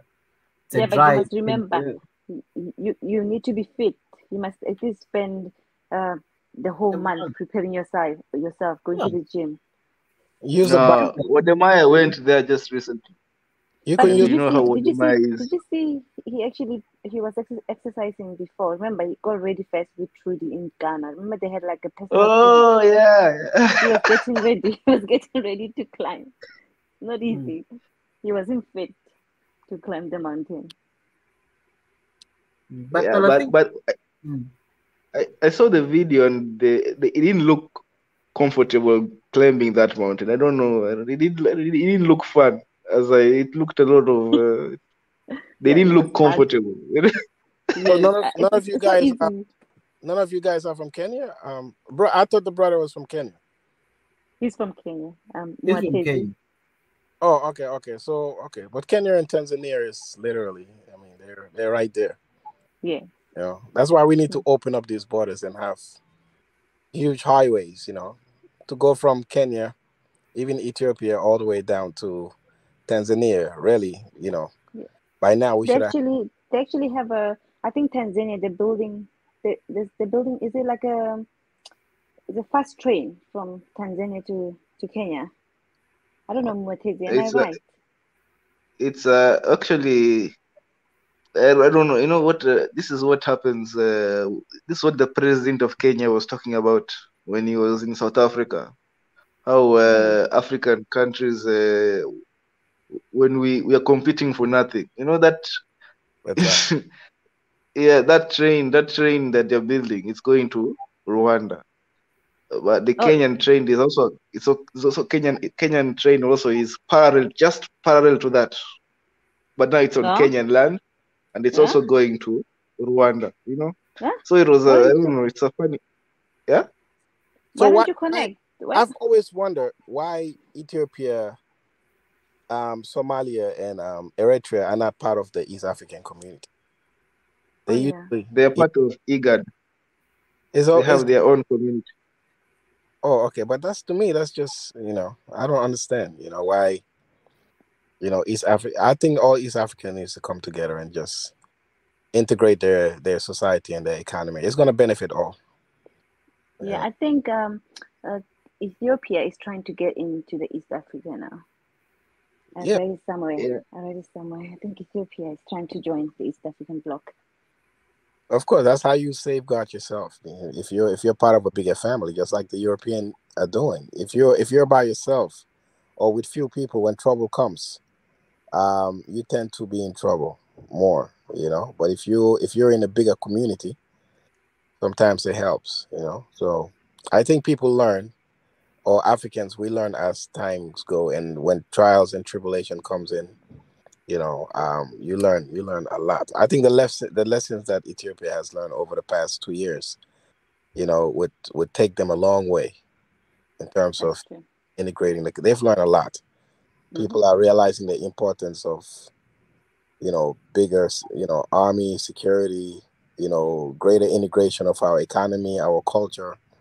You know, it's sometimes you have to go through trials as a means of purification to That's really, true. yeah. So I think things will get better in the continent, but East Africa definitely they have a better. For us in West Africa, things are coming along. It's just that our institutions are captured by the Europeans. Really, they are the ones sponsoring it. They're behind it, and it's just like the African Union. They are sponsoring it. Yeah. They're very harsh on you guys, to be honest. They're very harsh on West Africa. I don't know why. I Uh, know there's more minerals and everything there. I think that's why. Because then they're very harsh on that area. They yeah. don't want to lose a grip on you guys. Yes, because they have their whole economy. They made a mistake. They French, especially, their whole economy is Mm, based on West Africa natural resources. So mm, they put their life on the line. But the young people, even in Europe, the young people, the Africans are waking up and they are fighting back. And things are going to that's change. We're in a very special. It's a great time to be alive as an African. Things that's are true. happening. That's We're not true. afraid anymore. They made us learn their language. All of us here are Africans, and we're speaking That's uh, true. English. We've learned their language. We've understand, but yet we're saying, you know what?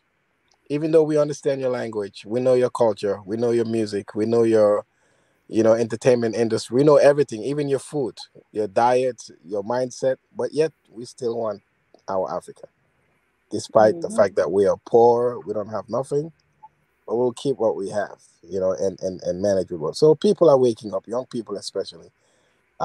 They are becoming very pro, African. They're going back to their identity, That's true. and people are very proud, and things are going to change. And I believe it's a great time to be alive. We just have to be a part of it. Part of the One Africa Israel movement. You know, That's why I like this place Yeah. as well. This channel. It yeah, helps as well for us to all connect, especially when obviously the continent is too big. And not only that, we also have like Africans from other places, so maybe out of the continent as well. So it is yeah, actually nice to have this platform where we can actually of course. meet, like link up and talk about these issues. Where are you from? I'm South African in South England. Africa. Oh, there's another Ezra right there. South African. Oh yes, yes, yes. That's good. From where? Durban, No, Johannesburg, I'm from Pretoria. Pretoria. Isn't that the capital? Yeah, it is. Oh, my greetings to your president. Ah, okay. It's Ezra, tell him please. yeah, I'm very close to the president, so Go and tell the yeah. president. My greetings to Tell your tell the president. president I'll, I'll, he I'll has send him the greetings. WhatsApp. I'm like, He's in Presidento, the group. you must I join know. us. It's too Oh, busy. I love it's South. too I like good. South Africa. I just I've never been there, but just it's like I've been there because it's so diverse. It's a very interesting. I would love Very to diverse. explore. It seems like everyone is in South Africa. The whole continent. I think South Africa would serve as a microcosm of Africa. Because the Arabs are That's there, true. Indians are there, Africans are there. Everyone. Everyone is there. Everyone. And people tend not to talk about the good part of South Africa. They always talk about the Yeah, immigrants are coming in and the people are scared of the jobs. They protect. So, but there's another picture to it also that is very, people tend not to talk about. There's a lot of good that's things true. happening on the continent. The unification aspect is taking place, but yet we're not giving that attention. But it's things are happening, very positive things. People are coming together, and they are, slowly taking shape. And South Africa, Zimbabwe, Namibia, all these countries would integrate very soon, and we will all eat, as I usually say. No one's gonna be left behind. Yes. And my That's greetings true. also. It would be unjust if I don't greet the guy, my favorite guy over there in One. South Africa, the guy who Which one? always wears the red outfit, the radical guy. That's my Yes, my that's my guys over there. What's his name again? Julius Malema. Oh my God, that guy! My greetings, special greetings to him. Now, Typical crazy South African. Guy is Yeah, not a Julius. joke. He's not a yeah, joke. man. Their party, they're planning to take over Africa. They're not just here in SA. I mean, those who know, they've got their party Branches. in many countries and now, especially in the SADC region. Yeah. So they're not looking just one country. They're looking to take over Africa because Wow. for them to unite, they need to contest election in each and every country. Wow. You They see? love to fight, man. I mean, you have to fight if you want to win, man. They don't mind physical fight. Also. Exactly. Yeah. And by the way, guys, you know what? I just want to tell you guys, other people can say there's three, but there's only one. I know in the books they say there's three, but the real capital, it's Pretoria. Others are just extensions, It's like a branch capital. That's true, though. That's true. It's When I Pretoria. say that, I know they'll get people who live in Bloemfontein or Cape Town. They're like, we also a capital. We are like, you only have in Cape Town, you only have a parliament, and besides that, what do you guys have in terms of? Because we have the embassies, we have the we have the national headquarters of departments and the presidential home. Yeah, presidential house. Yes. Yeah, and I don't know if you've been listening. There's been talks of moving the parliament from Cape Town to Pretoria, but I know there's big resistance about that. But since they banned the parliament now, maybe, just maybe, you never know, we'll just take over everything and we'll just come to the real capital city, and That's true. I don't think I they saw will. that guy Though. who banned the I parliament. don't think they'll do it. It's just a joke, guys. But the real capital, where there's a lot of things, it's Pretoria. They can shout and say definitely other things. Pretoria. Yeah. Pretoria. I think they had to put that one in Cape Town because it's how many hours from Cape Town to South Africa? Why am I saying South Africa? From Cape Town to Pretoria, to travel, especially when you have to do visas and papers and all that kind of stuff, and you want to travel. So they have to actually. It's good they have one there, and they have one in Bloemfontein. Can you just imagine the whole going up and down, trying to sort your papers, your passport, and visas? So I think it's best when we have all these three. It helps because it's very big. South Africa is big, so it's not easy traveling. And it's good to separate also, just in case there's an enemy coming in. You don't want them to capture everything at the same time. So exactly. That's true. That's true. The capital of the U.S. used to be in Philadelphia, and it was very close to the Atlantic Ocean. And the British came in 1812 and tried to retake over the United States, and they realized that this was very dangerous, so they moved inwards towards DC area. And they moved. So you want I see. Your capital. You always want to make sure it's in a strategic location. Always make sure if they don't have some aerial bombardment, let them planes at least be on land. You don't want them to come from the ocean and just started bombing. Cape Town. Make sure they're on land. You'll have it's always got to be strategic and separate them. Don't make sure that the presidential palace is this way, the other the defense building is somewhere far in Zululand or something. Like you don't want them all together. Yeah, because that's the heart of your nation. If that's captured, you're finished. It's like a chess game. I never thought of it that way. It's like a chess. Protect the king always. It's understandable now.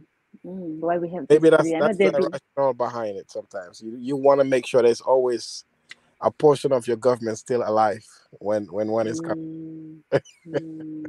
Oh wow! Maybe that. You got a point right there, because I'm thinking Yeah. even Mwenda Tenzi, for example, Nairobi is like inside the country, it's not by the coast, and it's a capital as well. It's, you know. Yeah. Nairobi is literally in the center of Kenya. It's like, but the capital that fascinates me is the one for Tanzania, Dodoma.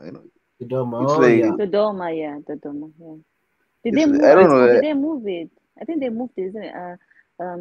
What's his name? President Magufuli moved it, isn't it, to Dodoma? Yeah, it's I don't know. been in plans for Yeah, years before they moved. It's just with him, he kind of pushed for things to move pushed it. quick. Yeah. Because I know he moved But during his presidency. Yeah, but we never hear anything about Dodoma, man. I don't understand.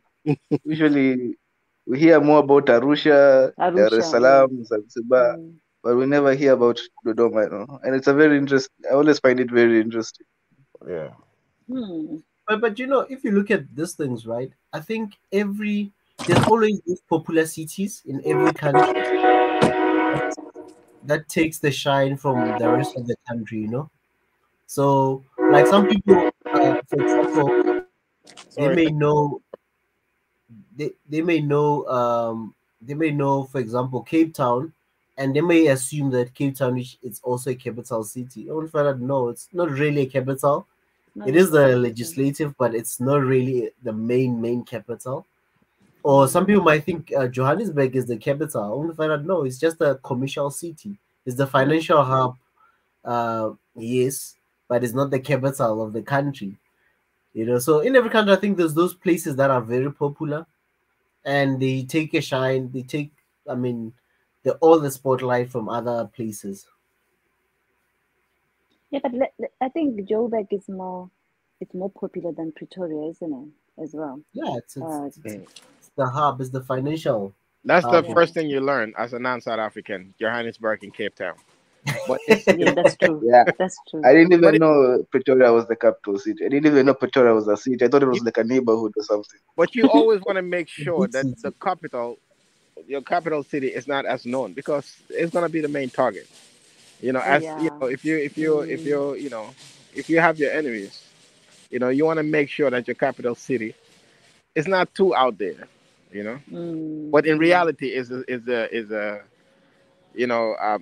heart of the country. If that's gone, the country is gone. So I'm sure there's some smart South Africans out there who thought about this whole thing. Those Afrikaans. Those guys are smart, right?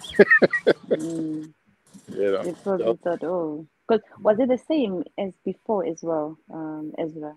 During the apartheid, was Pretoria was always the capital, isn't it? Yeah, it was. I think how it was divided. Because of the British and the Dutch. The Dutch. Yeah. So the Dutch went inland when the British started coming, because the Dutch came before the British, or they settled before the British. So when they started fighting among themselves, and some people don't know that even the Europeans fought in Africa. When they started fighting among themselves, the African, obviously they moved up, they moved inland, and most of the coastal were to Bloemfontein, from Bloemfontein to Pretoria and all these areas, it was mostly them, and then the coast was more the British, the English and stuff. Yeah. So now when were making a country, they that's why they split the capitals, so that everyone has sort of a representative, And because it wasn't even one country at one point, isn't it? The Afrikaners had one part, and the British were having another part. When it became a republic, it became one. Because of the war they had to separate. So it was actually two countries, South Africa anyway. Yeah, I see. But I think the Zulus were giving them too much headache. That is why they had to come together, and the Pedis. So they had to come together and make peace, so that we don't win against them, because we were giving them headache, I think. Wow, we're learning South African history 101. Beautiful. You know. I've learned a lot about South Africa today. Yes, yes. I think Ezra, you've broken the record. Though. I think this is the longest I've seen you. Yeah, this is the longest as well. Man, I was about to. We had been online for. I left Biggie and Two Niger Yeah. or on that light chat when we close normally when I love just just And joking you know about. that the irony is that True Niger always want to stay long, and for some he should have been the one here. You know, I'm surprised he's not around. No, I was closing the show. I told them that guys, I'm closing. I even sent them a message inside in the private chat and said, "Hey guys, I think for tonight it's enough." Because I left him and Biggie to speak for almost over 40 minutes. Yeah, he I loved it. was supposed to close just after 3 hours, 30 minutes, and I just let them talk, and they were talking about the Reach project and everything. It went over 4 hours. And then I told them, "Hey guys, I'm no longer there. You know, I can't think of all these ideas. I'm just now I want to go and rest." And we started teasing the only. In fact, we started with Red Sea, and this is how all this thing came about. You know, and she was adamant to come. I don't know, but finally she got the bravery to join us. No. Oh wow! Congratulations! I hope you guys get a round of applause. Yeah, No, and it was a birthday as well. They actually sang for me. So I see why. You know, yeah. Then it makes sense. You know, makes sense. Maybe we should stay till 5 a.m. in the morning. Oh no way! It's a big deal. No way. It's a big deal. I don't think I'm. You know, Yeah, we were it's a meant to big have deal. Banana Dreams here as well. Yeah. So that's good. That's good. That's good. Wow. This is like a 24-hour CNN. You know, that's what CNN do. They bring in different journalists. That's true. When That's Ezra is done, someone else takes over. Take over. Yeah, I think this time, Banjul, you were supposed to take over. You're in the States, so Oh my God! and It's with the algorithm. I was just checking on YouTube, and then I saw live. I said, no, maybe it's my phone. Let me just reset this thing and see. I turned over. I still saw the red light. I said, oh my God! Let me verify it. Let me go back in and see if it's. Am I tripping or is this really Yeah. And then long behold, you guys are still but you've broken the record. So No, we have, and I'm going to sleep now. I have Yeah. to go, or Yeah, else you have to I won't go. wake up in the morning. yeah. I won't wake up in the morning if I don't. It's almost We'll 2 still years. be here for a while, and then we'll also Are you still gonna be here? for a short time. You guys. We're gonna leave Wow. soon. Yeah, you can stay until we It's finish like up. you have a secret coffee that you're drinking, or is it Ethiopian one? Hey man, today Robusta. I was Is it the Robusta that is missing? Junior was on about Robusta. Where's the Robusta? Yeah, Robusta. Hey. Abdul, you missed out, man. It was a nice combo. 2 ladies, 2 guys. Yeah, talking about coffee. Oh my God! You missed the lady. Oh my gosh. Oh, I hope she's not here and hear us talking like that. Oh my gosh. What was this Robusta? I was trying to understand what is Robusta. And she kept on saying, don't you know Robusta? It's a I type don't of know it. coffee I'm thinking, no, oh my gosh. What is Robusta? She said, when she was still in Kenya, she used to drink Robusta. It's not there anymore. So what happened to Robusta company then? Because the lady's not happy. Robusta, huh? No, what I was having here, right? I was having rooibos tea. Oh, okay. Oh, yeah. Red Bush. So that's the trick, huh? Yeah, that's a trick. I also have my coffee. It's just now with the Ethiopian coffee, it's a bit expensive. Yeah. So when which I one buy is it, strongest? It's the Kenyan one or the Ethiopian one? Because I'm doing my research. Maybe the Let Kenyan me tell you something. I know a thing or two about coffee and stuff. I also drink a lot of coffee. Let me tell you, I didn't know about the Robusta thing. I was unaware. I was caught unaware. But Kenyan coffee and the Ethiopian coffee, they are very good rivals. They are deadly, huh? Kenyan coffee, if you taste it, Kenyan coffee it tastes fruity. There's a fruity flavor to it. Oh, okay. Oh, Yeah. Coffee. Guys, you should get into drinking coffee. It's like wine, bro. It's just get into it, man. Especially African coffee. You'll no. have that. You have some nice sampling. Mm, I think that's what it is. I think the East African coffee are just for, it's like how you treat a wine. They're not that deadly, maybe. They're yes. just for relaxing and enjoying. Laid back. Yeah. But Yeah, the yeah. deadly ones, you tend to get that at very cheap. Like here in the US, No, if you go no, to but the cheap one is not coffee. It's called you go chicory. So chicory is not coffee. Chicory. Yeah, that's Yeah, chicory. chicory. It's like an off cut of coffee. But they're the proper one. Because remember, we import coffee. We don't have any coffee farms or anything. Yeah, so we import most of the coffee. So if I'm buying the original that comes from Ethiopia or Kenya, it's a bit expensive. It's coffee that when you buy for yourself. So when I run out of stock, Wow. I normally just buy it maybe once in 3 months or so, because I don't drink it every day, so that at least it can last, because Mm. I mean a sachet, maybe like how many grams, or but you find that I'm paying around almost over 300. 300 Because what? Dollars. Okay. no, rents.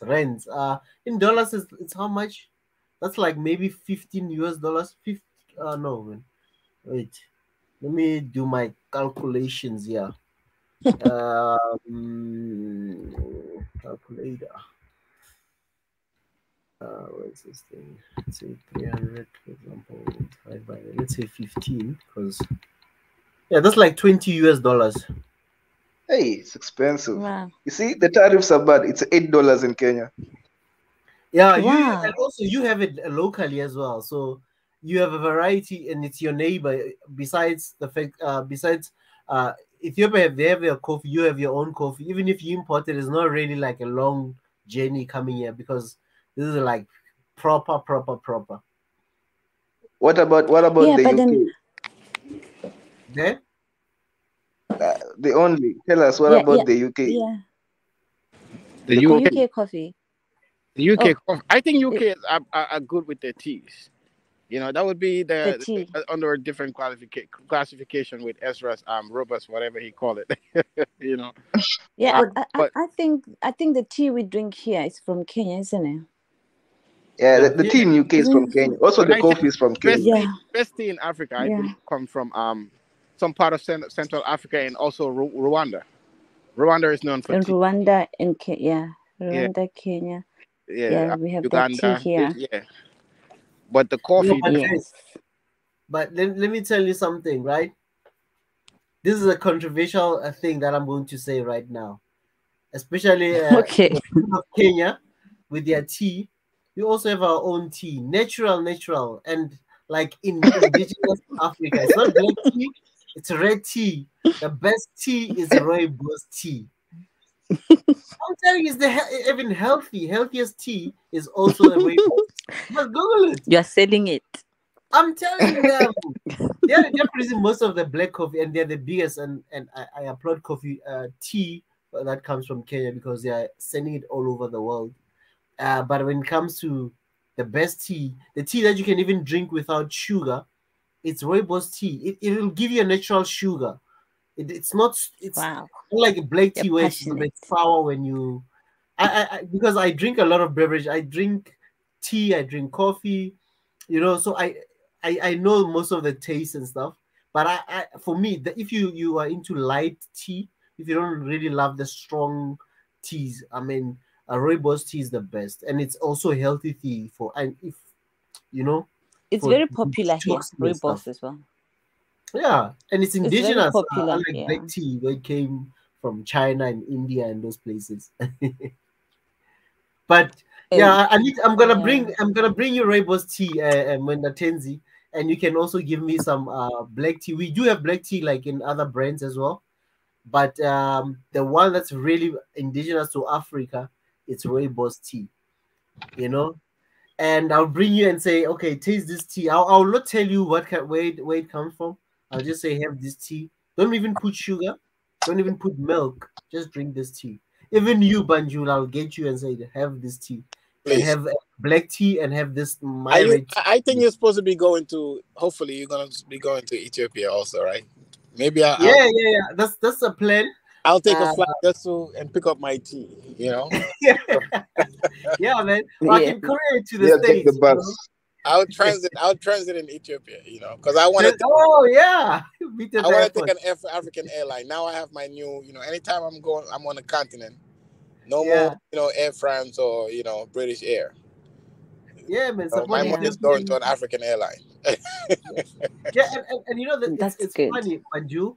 It's right here in this channel. We've got when you come to Africa, you must fly Ethiopian Airlines. You must fly Kenyan Airways. You must fly SAA as well, and you can fly other APs or African Airlines as well. I heard South Africa and Kenya they're gonna be merging, if I'm not mistaken. Yeah, I've also heard something like that as well.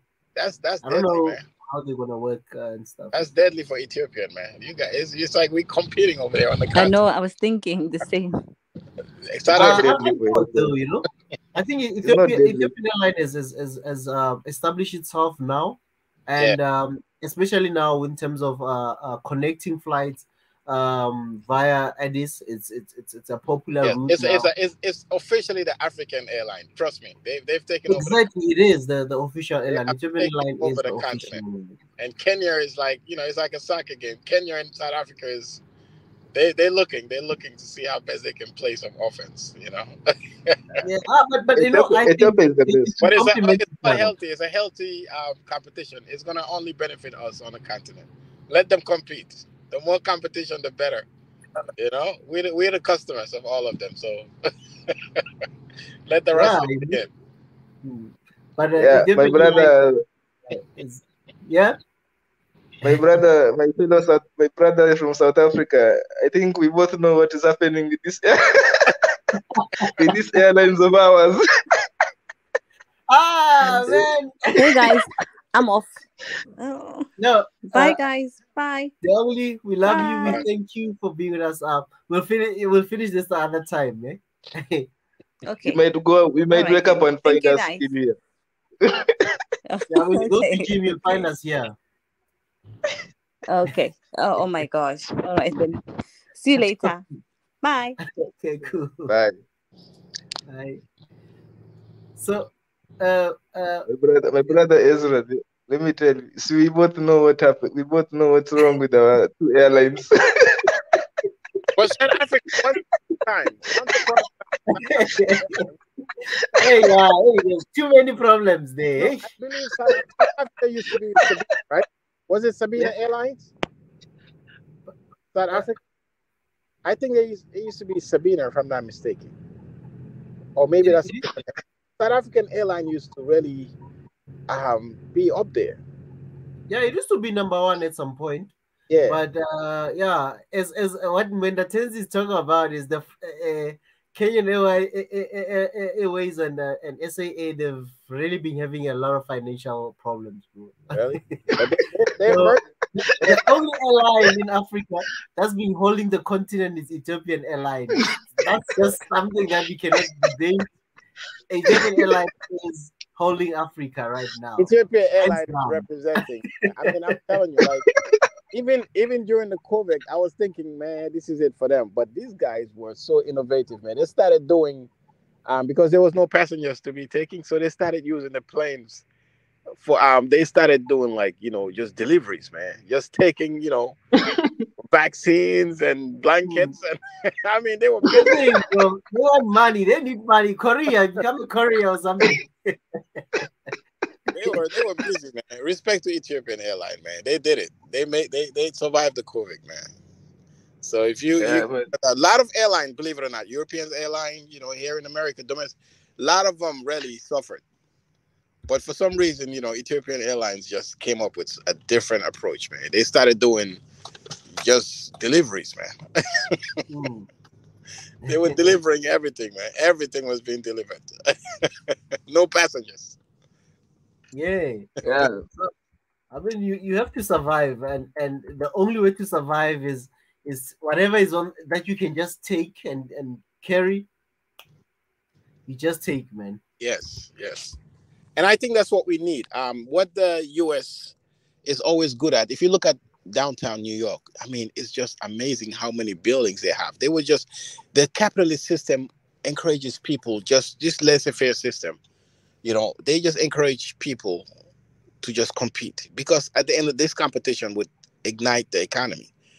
You know, and it's always healthy when you have Africans just going at it. You know, in a very healthy way. It's better than the guns. You know, as long as they, because we are expert in killing each other, man. We've been doing that for ages. You know, so but Yeah. if we're trying to, when I saw Ethiopia, and when I saw Kenya and South Africa in the corner, marrying each other, I was like, oh my God, these guys are they looks like they want to come back. They want to come back. South Africa is not playing. They want to come back, and they're gonna come back. Hopefully, Yeah, man. hopefully. Hey, We are hopeful. we are hopeful for these three big airlines. If they can really even Rwanda Air guys, you should not sleep Yeah, on Rwanda Rwanda is Air, on the come up. man. You know what? We pray that all African airlines will do well, and we'll also just learn from what Ethiopian airline has been doing, But bro. I Because don't think they've been doing well. They've been I think shining their light. yeah, Ethiopian Airlines, it's gonna be very hard because it looks like they've adapted. They're already on the continent. They're not an outside just like Kenya or outside, but they've just like adapted to the continent, and people tend to subconsciously just take Ethiopian airline now. Africans, you want to go to a local, neighboring country, subconsciously your mind is thinking Ethiopia. We are so accustomed to it, and the way sometimes I'm thinking, do we need other countries to compete, or do we just say, you know what, Ethiopia already got the air, let's focus on the rails right now. Maybe South Africa can take over the whole continent and connect us. Maybe Kenya can, do something else. Each country would have a specialization in one thing. If Ethiopia got the air, let's let it, control the air. Kenya have Yeah, tried, that was what I was thinking. you know, I was also we thinking like, what, let them die a natural. Me, I was thinking, but now you have to, it's going to be positive. But me, I was already saying that these ones here, let them just die the natural death, so that Ethiopian Airlines can just it looks also like have the they've perfected. economies of scale. Af- It can benefit. But now every country is now even relaunching even Uganda right now. Recently they got their own airline. They relaunched But Tanzania also. but They Uganda, have their Uganda own. have to worry about securing their airport before you think airline. Before you think about airline, make sure you own your own airport. Hey, man. Let's hope the Yeah, Asians yeah. are There's not no Uganda. hijacking them, There's eh? no Uganda in here, so I can get away with that. But Hey, you never know, hey? the Never know. Chinese, I the never Chinese, know in the comments. Never Right now know, I man. talked. I mean, you I want to talked take about. airport? I mean, how disrespectful can that be, man? The airport of all places, not even like a land somewhere, in the woods, but the airport Yeah, itself.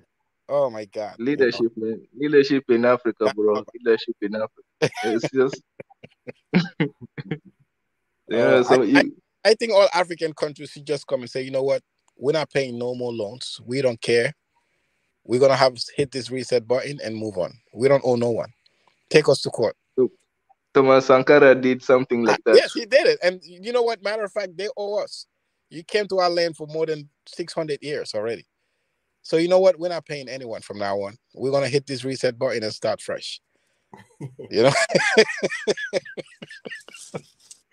You know what? I did. Today I found out some very interesting facts that China right now they're the top dogs in the right now they're becoming the top dogs, right? But the average Chinese and the average American, the average Chinese works really hard. Right? Just the average Chinese, the average, and look at the average American, and you can. just to get to that level, man, look how hard that Chinese average man had to work. And I don't even earn that much. If you look at the GDP per capita, But so I don't know. This game just to reach that level, It was really eye opening. Like, hey, just course. to reach that level of global superpower.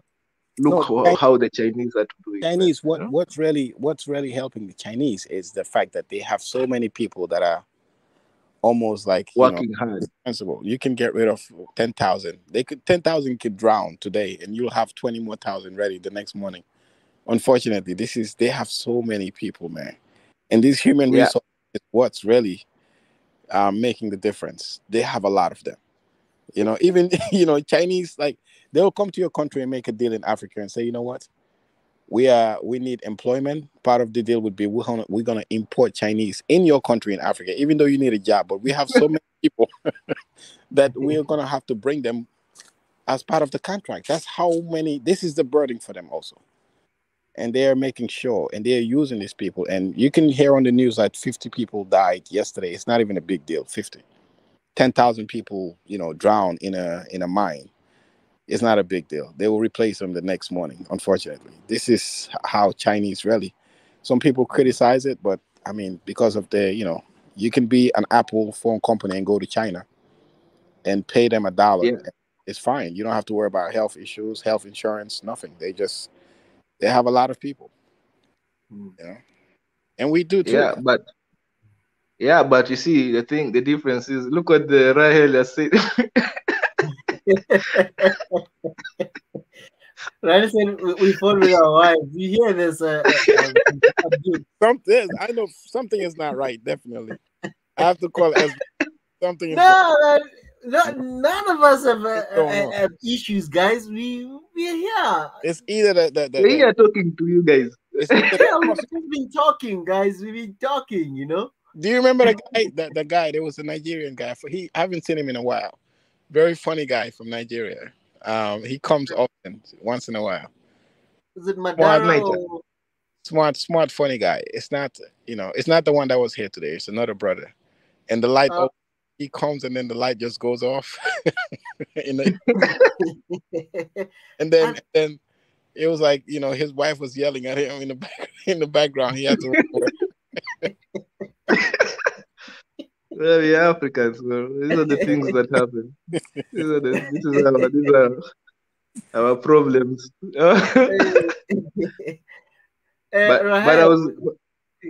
But I was really saying that, you see how, like, the global systems, how they are so, I don't know if it's not rigged, but they give advantage to the West so much, man. Because, like, just look, my brother, you just say, look how China have to do, they have to do, how much sacrifice they have to make just to be in the big boys table, and the like the average American, it just doesn't even, they don't even do that, And I read this book that says that all the capital in the world, most of it just goes to the United States and the West. It just goes to mostly the United States.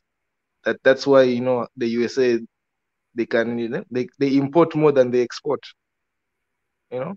It's like all these guys who want to go to the USA, they start the businesses. Everybody just sends money to the US. China really has to work hard just to get that money, man. Like, so I feel like it's a very interesting perspective for us as Africans, because I also saw, like, even the Asian tigers, there are Asian countries that are very poor, man. Like, they will fit right in Africa, man. Look at Sri Lanka and stuff like that.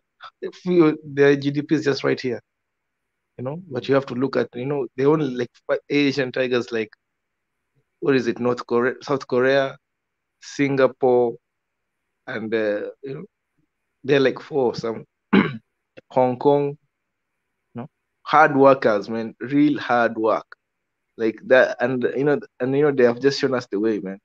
Like, Africans, bro, are we even ready to be like that? Are we ready to, like, work 9-hour, 10-hour shifts every day? Yeah. Forgetting about, do you know how many Chinese die at their work, man? It's like a common thing. like Chinese dying at work. Even stress, even die. the aliens, even Japan, they work long hours. They commit so much to work that it affects their social life, and as well. I mean, the working hours, like 10 to 12 hours.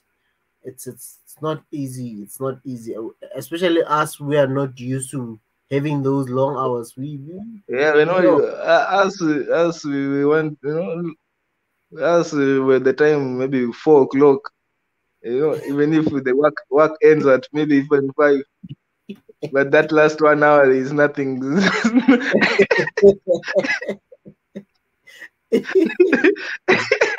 You're just relaxing now. You're like, now you start doing this. You start, hey, let me check. Let me check what Mendes is been posting. I saw him. He's in the beach. What is he doing there? Let me just see. Hey, Banjul. Hey, let me see what Banjul is busy with. You know, you start being here on the phone, and you know. Yeah, killing yeah. time. You know, Africans we like to enjoy life, man. Which is not bad, man. That is just who we are, you know. What's his name? There's a comment, Yasin.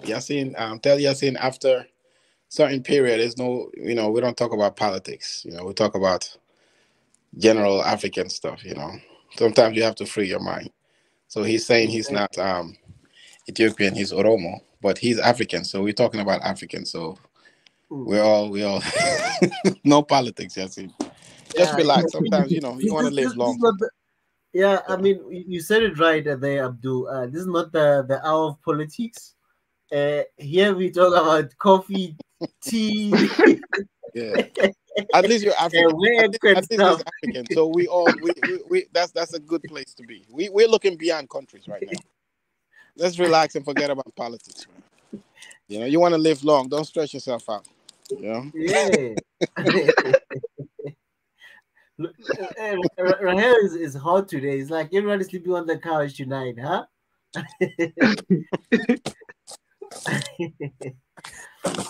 Yeah, man. Oh my God. This is just a chill out. These just politicians are home. Things, man. These politicians are home and relaxing with their family with very nice air condition. You know, no mosquitoes, nothing. They have no worries for the next morning. Their servants are waiting to serve them good hot breakfast. You know, so sometimes we have to be smart, man. You know, just relax and, you know, we'll fight another day when the sun comes out, you know.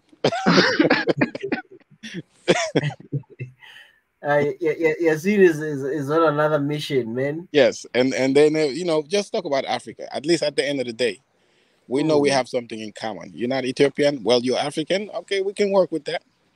You know, we can work with that. You know. You don't know. Maybe Yasin went to bed, leaving the stream. Now he's back away, and he's like, you know, he might be just fresh, waking up now, fighting. I don't know where he is. No, fresh ready for the fight. No, this is a unique time, unless you're in China. But everyone, the sun is disappeared right now at this point. You know, whether you're in the U.S., you're in Africa. If you're in Africa or the U.S., trust me, the sun is, you know, somewhere very far. So Yasin, most likely he's covered in darkness, so he needs to relax. You know, we love you, brother Yasin. You know, we love you, Yasin. Yes, you're African. You know, we'll work with the African part. You know, we're looking beyond countries. I think we hope you're not sleeping in the couch. Rahel says people are sleeping on couches tonight, so maybe it's just frustration. You know, it's big. He's on the couch and you know he's missing his bed and just you know. But my brother Ezra, let me ask you a question. Why we never hear about SADC trying to join the way we are hearing ECOWAS and East Africa community? You know, SADC is a bit quiet, man. You know, the only SADC issue at the moment, it's been Mozambique. The issue in Mozambique, was the big topic for big headache for SADC. And what else? Oh, and so Eswatini, at some point there was a lot of mass protest when it came to the issue. Some people are pro-democracy, but it's still a kingdom, a monarchy. So yeah, but those are the two things that have been a headache for SADC. And SADC economically, they've not been up there. This past few years, the economic growth for SADC has not really been that good, man. So yeah, I don't know. Hey, SADC has been really quiet. It's been really quiet. That's why I'm saying there was no wars. I think because DRC is part of SADC and is also part of the Central African community as well. So that was the only big headache at some point when there was some instability there. But the main thing currently it's been Mozambique. The biggest issue has been Mozambique, stabilizing Mozambique. But Mozambique is a great country, and I actually have a friend who I went to school with. He sent me a message this week. Maybe we'll get him. I need to ask him to come for an interview. Yeah, yeah, but the most of the country in Mozambique, it's very quiet. That thing is just up there. It's not really. It's not affecting the whole country. Just a small part of the country where they had these issues. But yeah, I mean, I wonder what's happening with SADC. It's been quiet, to be honest with you, Monatezi. It's been quiet.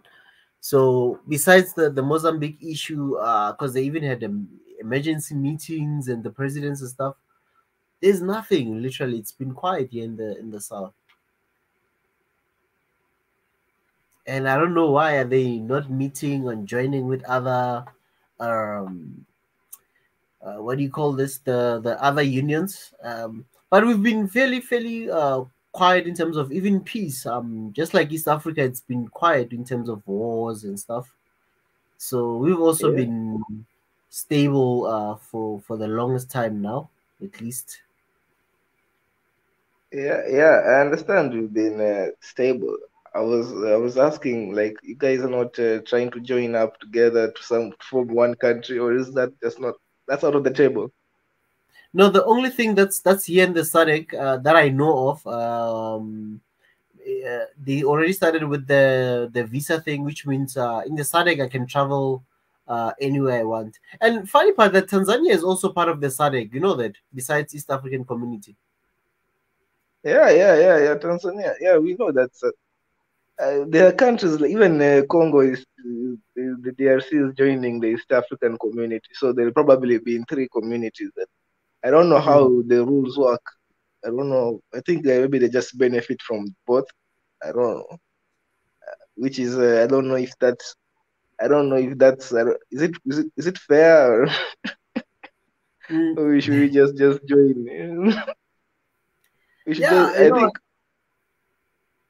I think we should do. We should just. I don't know why these bodies like ESC and SADC and ECOWAS. Like I don't know. I don't know what. Why can't we have the same rules that govern SADC? That why can't they be the same, like the same privileges that we give each other? They should just be just do it the whole continent wise, because I don't understand. Like look at the border between Tanzania and Kenya. So that's the border of SADC. It's so interesting because exactly. Right, it's it, man. And SADC, I mean, I know they have what they call SACU, but it's not including all the SADC countries. I think it's South Africa, Namibia, I think Eswatini and Lesotho. Those four countries, they have a common currency in terms of our currency against the dollar, against any foreign currency is the same. So if when I'm in Namibia and I'm using, and in Namibia I think they do even allow South African rands. So our money is the same, is equal to their money, and vice versa.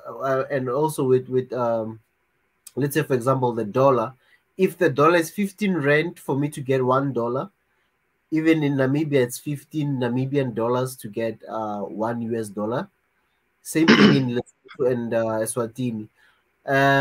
Botswana is a bit they're using their own currency, but I think if we had also something that like what ECOWAS was trying to do with their currency, having one currency for their region, I think that can also work. It'll help some countries that have don't have really the strongest currencies and stuff to enter and Yeah, stuff, and yeah. But it Botswana has doesn't a actually. stronger currency than the rand.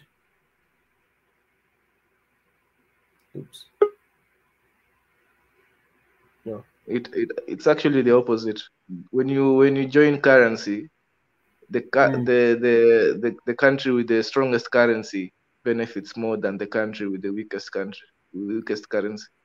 The country with the weakest currency actually loses a lot of its business, because they were if it's a weak currency, it means things were cheaper, in that country. So they were selling things at cheaper, which means that demand was a bit higher. So the moment you join currency, the currency that they will use probably become a bit stronger, meaning their things are now more expensive, and demand is less. So they don't benefit more. It's usually the country like maybe South Africa. If you guys join currency, if there's even one African currency, I think South Africa will benefit the most, because now South African products will become very cheaper for the whole continent, meaning that there'll be big demand of South African products. That's how it usually works. So I see guys I see a lot of guys complaining, oh, those guys, their currency is weak, we can't join with them, things like that. Like, nah, man, it's always the opposite. Yeah, because I mean, it's really funny when you look at the currency thing, the currency and what else? Even like the trade, because we don't trade a lot among ourselves. It's also a big problem. If we can be trading a lot of things, like I think when your president came, he also went to our one of our maintenance and train facility here in South Africa. And when you look at some of the things that Kenya had to use the Chinese to build SGR, while they could have even maybe maybe it was cheaper with the Chinese. It's another story. But if they had come South Africa, could have assisted in terms of the SGR train as well that they had, So if we were doing business among each other instead of like doing with others and less with each other, so money would be circulating in Africa instead of money leaving Africa for other countries and stuff. Yeah. In fact, I was actually thinking, but I don't know, this dilemma of Africa, because we are all producers. We are all producers. We are producing. Not all of us. I think South Africa is industrialized, but the rest of us here, we are all what is it? We're all exporting raw materials and raw products like fruits and vegetables, and coffee, raw products. They're not processed. We're not yet industrialized. So I feel like, what can we sell, sell to each other that we're not producing ourselves? So sometimes I understand this dilemma. Like Tanzania, they have their own, and we have, So what are we going to sell? We're all growing the same. We all have the same farms, So I don't know. I don't know how. There's a lot that we can share with each other and even process and sell around the continent. Looking at this, there's things that are just basic for everyone. Like for example, sugar, flour, corn or maize, wheat. So all these things, those are like things that they are common. Even milk, many countries drink milk. So those things we can share and process our own milk, fresh milk, pasteurize it, whatever, and commercially, and So I think it's just a matter of us, the will. I mean, the will is, if there was a will among the leaders to say, guys, what do you have? If Kenya can give us a lot of innovation in technology and stuff, we need to say, before I go elsewhere, let me knock at Kenya and say, hey, Kenya, hey man, I need an app like this, like this. Please, can you do such? And say, yeah, I can do it for you. Then Kenya can come and say, hey man, I need trains. Then comes up, some of us can say, no, I've been building trains. I've got good rail infrastructure in place for over 100 years. I can help you with the design and all those things, roll out, whatever. And somebody can say, no, Nigeria, you've got a lot of oil, you've got this. We're not going to be buying any oil from Asia. We want to buy from you. Or America, wherever, or I mean, Middle East, for example. Say, if we were doing those things, Munatenzi, it was going to be nice. I think money will circulate more among us and even other industries. What I've realized is one industry can open up a lot of other industries. For example, when I'm Yeah. looking at just the more like the food, what you're talking about, food. Imagine if you are processing, let's say you have beans, and then you start processing beans. You start canning those beans that you are getting from the farmers there in Kenya. That means those farmers, when they know they've got a market, a guaranteed market, a processor that's going to be buying their goods, they can buy more land and even farm more land instead of maybe using less land because there won't be a demand for this product. But once there's a demand commercially, as a farmer, Monatezi, you'll probably be now knowing that what per hectare, you start having bigger goals to say per hectare I need to have 1 ton of this or 2 tons of my beans, and that beans you already know that I've got a buy, a guaranteed buy. It's not going to be sitting at your storage waiting for buyers. You know that company X is coming to buy those beans or that corn from you. So when we have such markets, if we have the processors, food processors, manufacturing coming in and processing most of the goods, even farmers will be rich because they can buy more land, they can buy tractors, they can even have loans, big loans, for them to irrigate and buy all the necessary equipment. Because when you look at all the countries that are processing food, they've got big commercial farms. Like you're from a big agricultural country, for example, and most of your farms are commercial farming. It's not just a playground where somebody's just doing 10 maize in his yard or something like that. So once you know that you've got markets, that's why those people are doing large scale for markets. They know that they've got a client in for example, the flowers in Kenya. You already know that they've a market in buyers in Europe that are going to be buying, or China, wherever, that are guaranteed that once this is grown, or the finished product is already going out. It's not going to be staying waiting for a customer, no, or trying to market those products. They already know. But once we can do that, I'm telling you, food processing, we won't be having countries that are importing canned or processed foods in their countries. Yeah, I understand what you are saying, but I feel like okay, yes, the agriculture, we can trade agriculture. I think we're already trading in agriculture. I feel like most of what Africa trades with is just agriculture. But I feel like how do we get from agriculture to now, industrialized? Like even South Africa, you see, like when I see the way, although I think we're not the same, but when I see the way Europe they trade with each other and the way Africans we trade each other, the way Asians trade with each other, we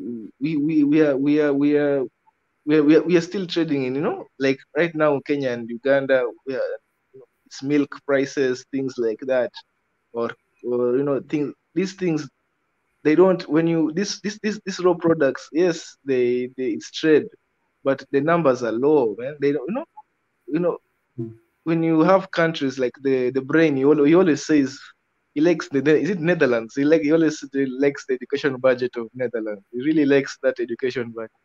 So if the education budget of Netherlands is 12 billion, I've learned this. If somebody asks you, that just know that the education budget of Netherlands is 12 billion. But how do we even get this type of money, bro? If agriculture is not going to give us this type of that level, it must not take us to that level of GDP, that level of, because look at Africa right now, bro.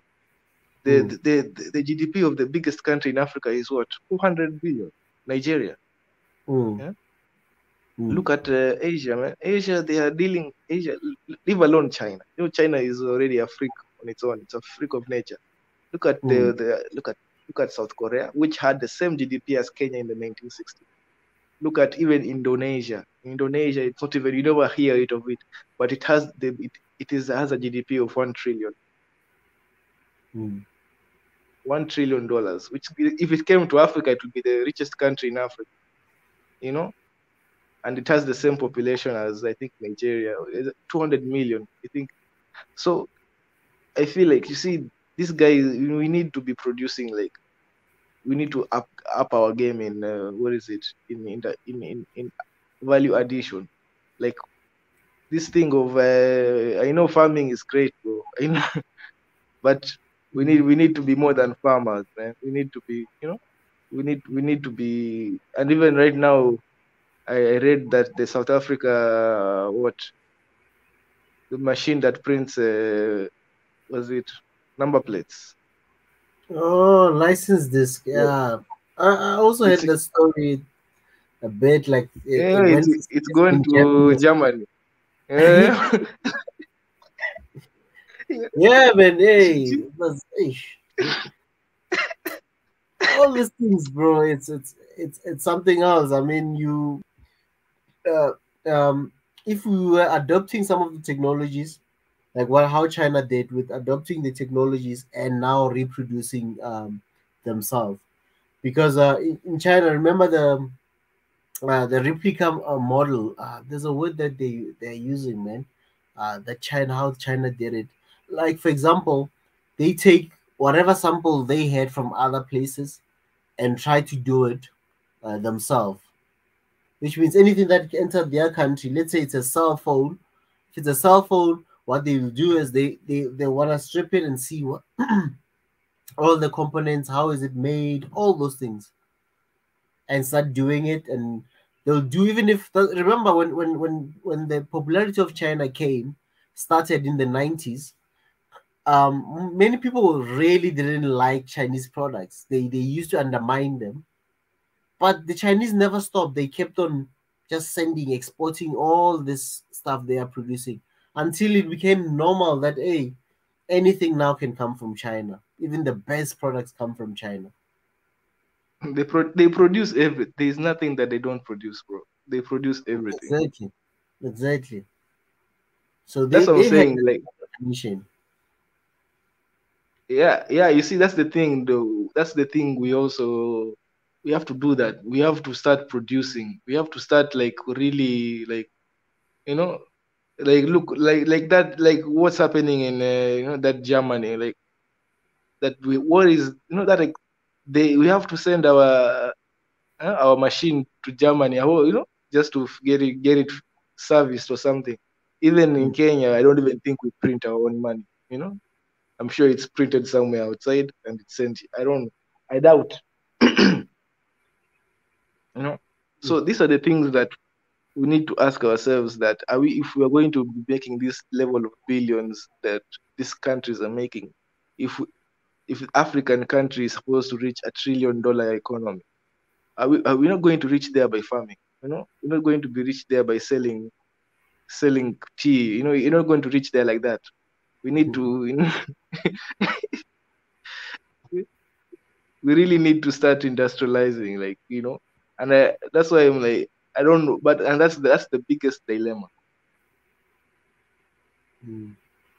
Yeah, even this comment by Tenzin, it's true. What he's saying that some of these countries that are now big, they were they were funded and supported. Even Germany after the war, it was also assisted for it to stand up on their feet. But also, it also took the will of the people for them to want it so bad. So until we also wanted that bad to say we really want this and we really have to make it work, that's when we can really take the. That's what I'm saying. Until we move away from just always asking solutions from politicians, we will forever remain behind as long as we still have that mentality that the politician must come and once we vote this one, he'll do the right job. Then it will just be another routine chop, pay, cut and paste every time. Yeah, man. And also what my brother here is saying, and I wish there was like there is an Ethiopian need. I think Rahel is an Ethiopian. I don't know. I don't know if we are still allowing people to come and talk to us here. We can, but I think this thing of going to against the Americans, I understand they are not they're not the best, bro. They're not the best. We know that. We know that. But look at this point this guy has made right now. Much of the success of Asian countries was boosted by Western. This is not. It's a fact, bro. Like all the I don't name one developing country that has done well without Western support. I can't name any like that. I look at South Korea. South Korea's, they have a lot of support because of their thing with North Korea. I look at what Singapore, very lots of Western support. Hong Kong used to be a British colony, until recently they're handing over just now. I think right now is when they're handing over to the Chinese government, but it was a British territory or something like that. So you find that these countries also that do well, they have a lot of Western support. So I don't know which I was going to ask. I was going to ask the brain, but he left early during today's talk. But I was asking the brain, what do you see? Unless we are going back to selling our tea,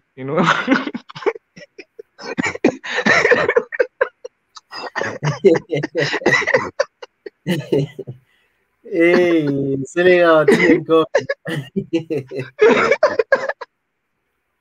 Hey, man. Selling our tea and coffee and our mangoes, Your brother, he was gonna come with an analytical answer for you. He was gonna go deeper into it. Yeah, I was actually actually wanted to him because that AGOA was really helping Ethiopia industrialize in its own way because there was a lot of industrial parks that were coming up with the places to manufacture apparel, and they were all even there was all that investment, was because of AGOA. People are investing because they know the market is America. So I told you, my brother, America, where all the capital in the world goes to America, bro. Everybody wants to sell to America. Everybody is investing to sell to America, to build in America. To a lot of people are, even right now you see people crossing the ocean trying to get to America, man. So that is a lot of money going to the American economy for nothing. They're just popular. That is it. They're just popular. They're just popular like that. Even my brothers Biggie and the brain, where they so it's a very popular place. So when you're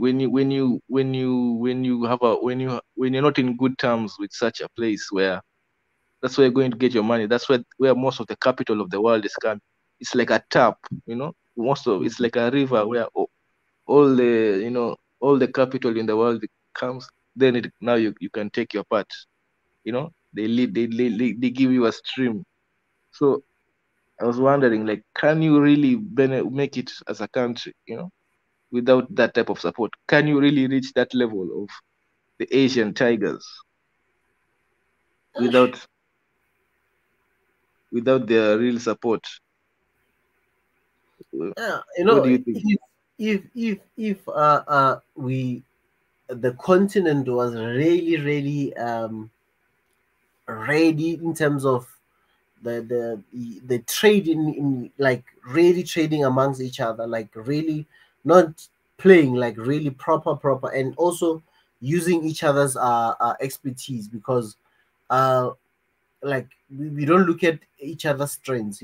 Each country has its own strength in the continent and has things that are working for them.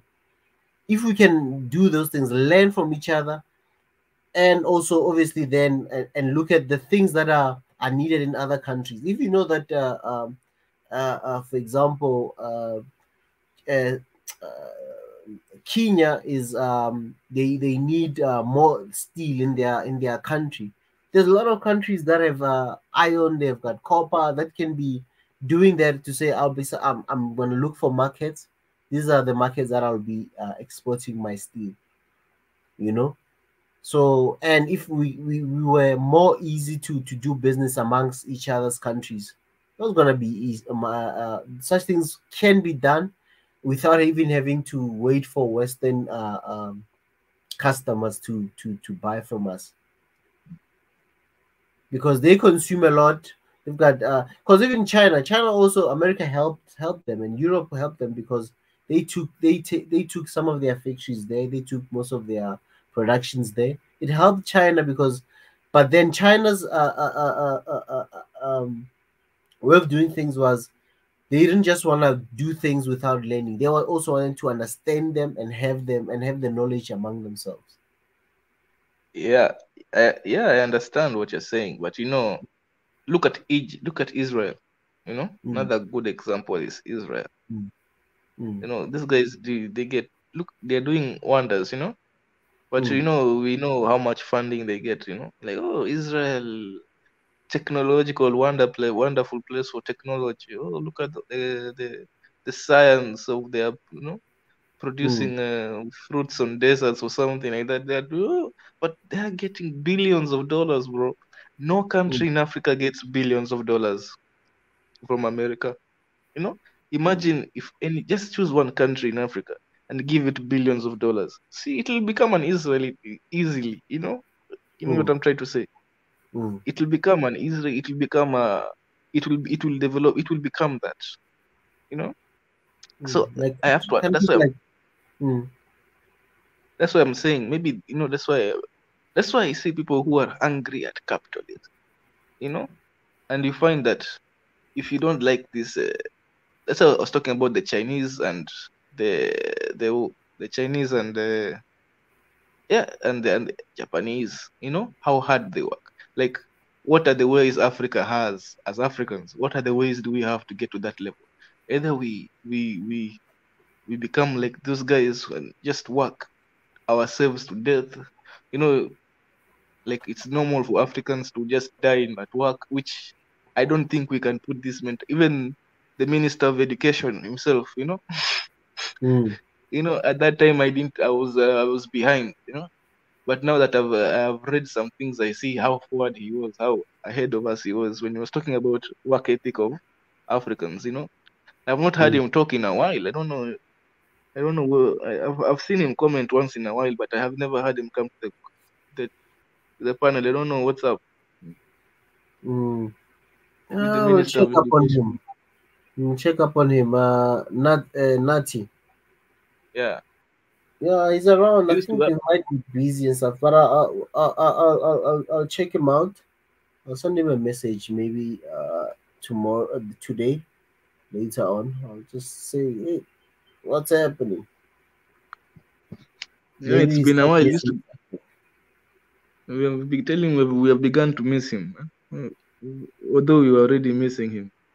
But Nati, if you are joining us, you've just joined us, please, man, Avail yourself. We miss you. We miss you. We miss you, Nati. Like I said, we really need to understand. We have, because I don't think we have this work ethic. As Africans, we don't have this. Africans, we don't like stress. Even if we look like as if we're the most stressed continent in the world, we don't like stress. My brother, you're already falling now. It has come. It Yeah, has caught up with you now. I'm falling asleep now. I see now. It's my cue to shut Yeah, down. We only left with like 2 minutes. 2 minutes to go to 8 hours, the longest stream. Yeah, we're breaking a record. We'll answer to His Excellency today. Guys, you were on until this late. You're like, hey. So Sophia's just woken up. Sophia's just woken up. Hey, Sophia. Good morning. Good morning. Good morning. we didn't sleep, Sophia. What did you dream? Can you tell us your dream, Sophia? People that wake up now, some of them, they just woke up. They just said some dreams, Maria Antoinette. Yeah.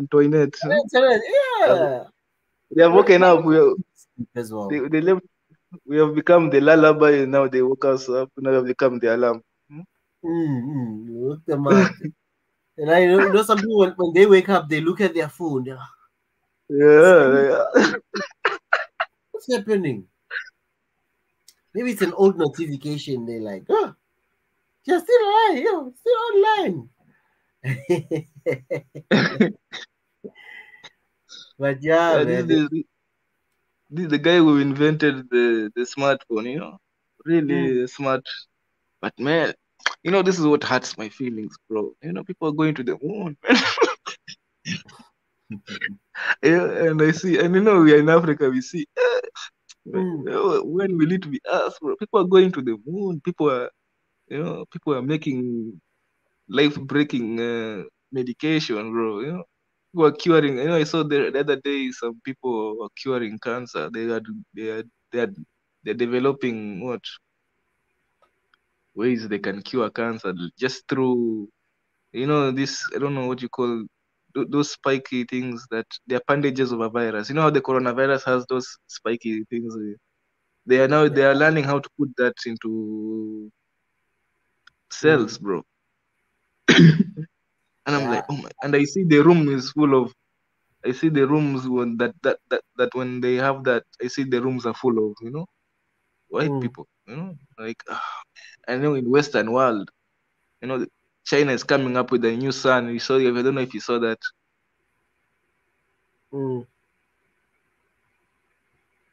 So things like. I think we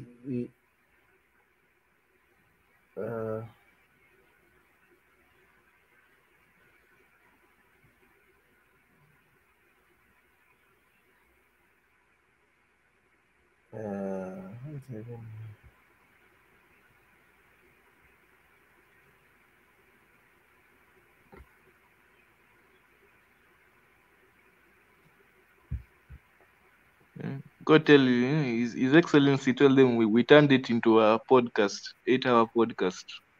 Hey, no, it's telling me that there's having trouble streaming to Facebook, or something like that. It's my issue and what. So we just. Facebook is tired. Yeah, they're like, hey, they're like, hey, storage, brother, storage. Our storage is right now. We can't keep up. We are not YouTube guys. We can't store so much videos. Come on, go to sleep. Come on. You just take a pen, yeah. So they're already telling us something there on Facebook, Look at what Rachel is saying, that people have woken up now. They are joining the stream, so we become a good morning stream now. Yeah, I mean, you look at them and you're like, hey.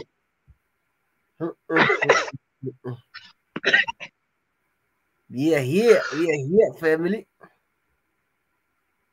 Yeah.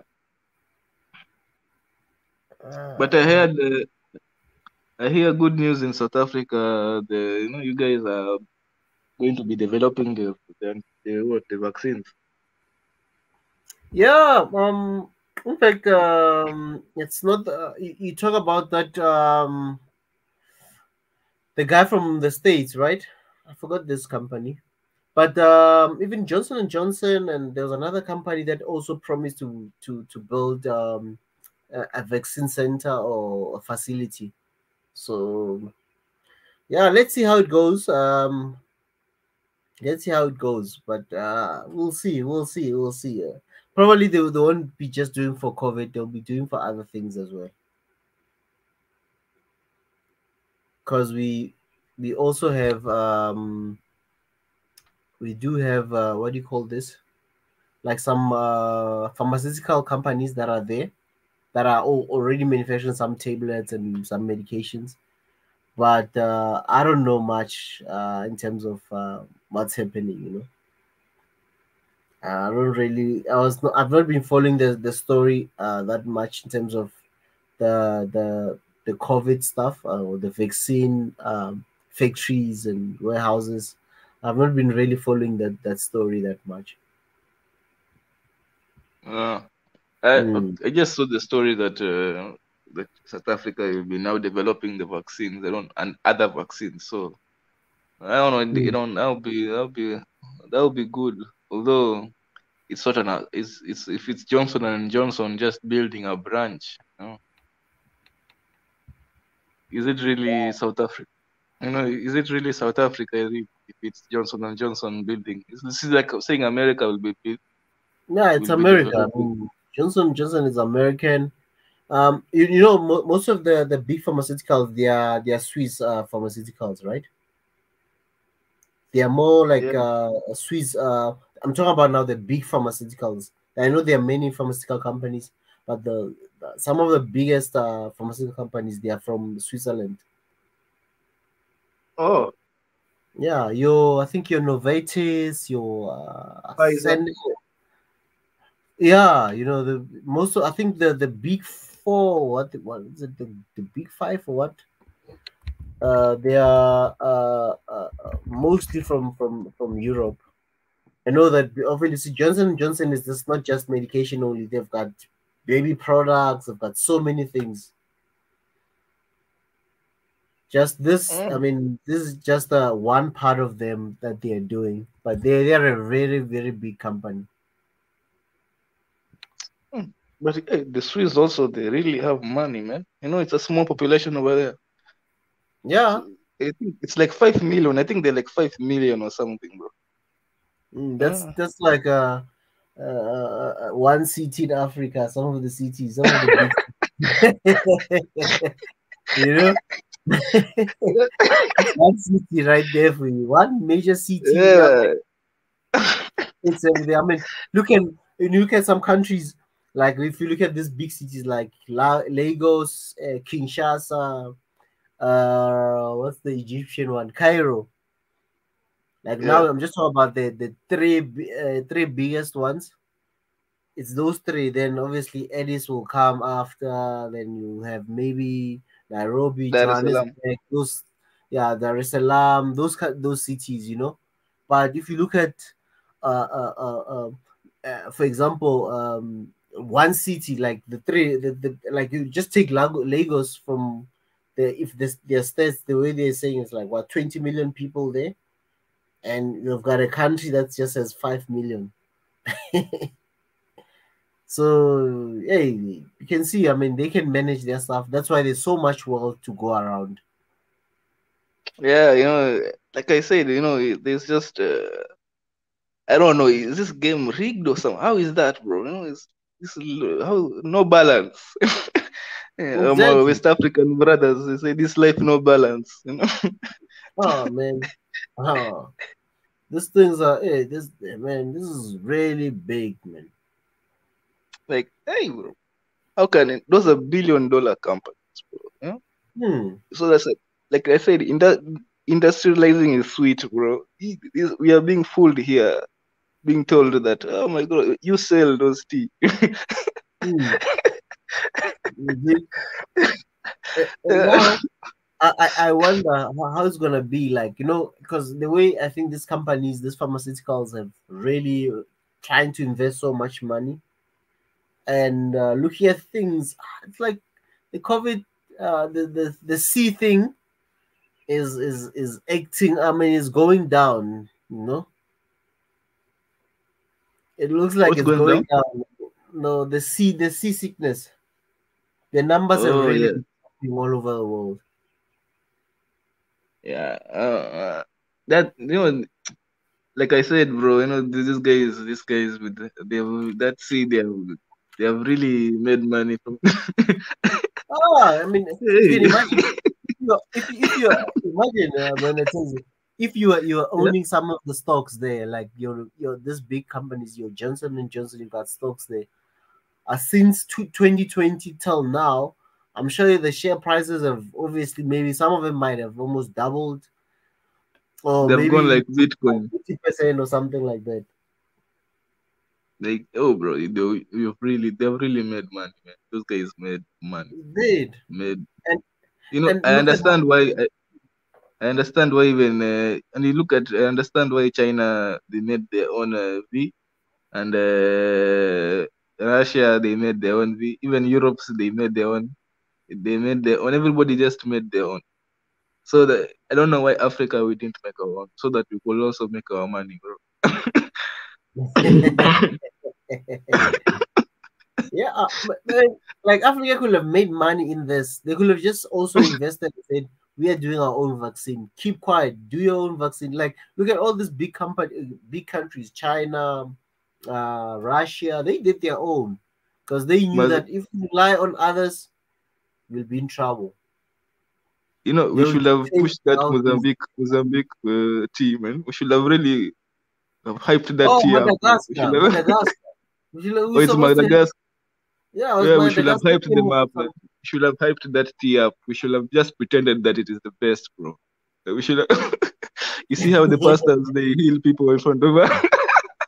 Hey man, and you know what, Manatezi, like with such things, you can always get like fraudsters, bro. Like, I'm telling you, even if you come right now, you come and say, yeah, I've got this thing, this potion. Yeah, if you drink this green leaves in hot water, it's gonna heal you. Also, just for you believing that, oh man, this guy says it worked for him, it gives you hope already. Your mind, your spirit, you've conditioned yourself to say, when I take this thing, it's gonna work, it's gonna work. That's half the battle here. Because even here in SA, I mean, there's other things, other remedies people use as well, but I also believe in some of them. But it's yeah, I mean, you can make money just now commercially. The government are really strict. They close down everybody. Then it's just the big boys club, and it's a field for big boys only. If you are a startup, it's not easy, man. Like even my brother here, Tanzania, look, Tanzan, what he has said, what she has said, we should have supported or we should have supported that Madagascar team. I feel like we should have just hyped it up. We should have just said this is the tea that cures COVID, and we give up. Just bring over. We come with our, since they have their own statistics, also us we come with our statistics. Look at this guy drank this tea, they did die. Look, and and you know what happened? Africans have not died from these sea things. Not that much. So if we had pushed this tea, and they would have believed when they look at Africans, they're not dying because of the sea. It must be really this tea. They would have believed that it is this tea, and it can have gone worldwide. I guarantee you. And that money would have come. We would also have made money. We would have made our bread here. Somebody said, he said something like, "No, man. When only big boys are playing in the field, obviously especially now. Imagine how many governments have committed to procuring all this V stuff, you know. So imagine when they're getting all this V stuff, they commit and say, I've got a population of 60 million people. I need 70 million shots, for example. How much money is that guy going to make? Now you want to come in with your own alternatives and whatnot and whatnot. They're going to say, no, government, you should not certify that thing as a good product. It has not gone Yeah, through but like stringent tests and all these funny things. And you know, some of the governments are also sometimes tied up because now you've committed, and again, you know, you never know who. If people talk and they leave things under the table, they visit other people. You know, you never know what happens in the behind closed doors. I know what you're saying, but Mm, you know these statistics that they are, you know, look how shameless they've become. You know, they've become mm, really like they've made the, you said you need 70 million shots. Then they say, you need a second shot. You know, then they now they're in the third shot. You know? Now we go for some Israel right now they're doing their fourth round. You know, it is What? now shameless. Yeah, it is now shameless. But you know, this is the thing, my brother, and I think as Africans we really look ourselves in the and understand how the world works. You know, mm, we should also be as shameless as the world. Why are we not shameless? You know, we should be at your statistics. We should also come with our statistics. We become as shame because the world is shameless. You mm. know, everybody is doing what they want to do. Nobody's, but us here we are trying to be I don't know what, because even we're trying to be whole. Even Tanzania is saying the same thing. It's like let's just make our own numbers too. Studying is any man's game. Down. Like this thing is healing. All the numbers are going down. 5,000 down. You know. Yes, bro, because even their numbers are made up. You think their numbers are real? I'm telling you, we have seen now. hmm, Everybody needs to what? Everybody here, Africans, we need to really look at ourselves. I was telling some people they didn't understand that Africans we need to be hypocrites and we need to be shameless. I know it sounds bad, but let me tell you something. This world, everybody is doing what they want to do. You know, Mm, right now, even my my Ethiopian brothers and sisters on the comment section, so you can tell when they were getting invaded by Italy, Ethiopia was part of the what is it, the League of Nations, mm, and they had a pact, you know. But you mm, know the Europeans, they did what they wanted to do. They didn't care about that piece of paper. So I keep they so why are we sticking to rules that we nobody follows except for us? mm, Nobody's following these rules. Everybody is doing what they want to do. Right now, look at what Russia wants to do with Ukraine. They want to invade Ukraine. Do you see any? You know, mm, everybody is doing what they want to do. Even they don't even follow their laws when it comes to us. The moment their laws become inconvenient, they break them. So I think as Africans, think we should really sober up. You know, get off these hangovers of being holy. You know, a lot of I've seen a lot of rhetoric here that Africans we come from, you know, some people think we are people. I don't want to be controversial, but you know, we are descended from somewhere else, and you know, the people from Europe, they come from somewhere, you know, like this that we are the people of children of Israel. Like guys, the game here we are in, we of all people should know how to live in a jungle, and the world is a jungle. You know, the rules is we are here trying to be holy, you know, and you know the lions in the jungle. mm. We are here Okay. trying to be. We are here trying to act like we don't know. You know, you have to understand that here it's kill or be killed. So I feel like this vaccine, we should even if it is water, take it. Even if it is water, let us just produce it. Let them. Yeah, man. I think if we're like fighting for everything that's out there, people will not just take us easy like this. We're not gonna take advantage of us.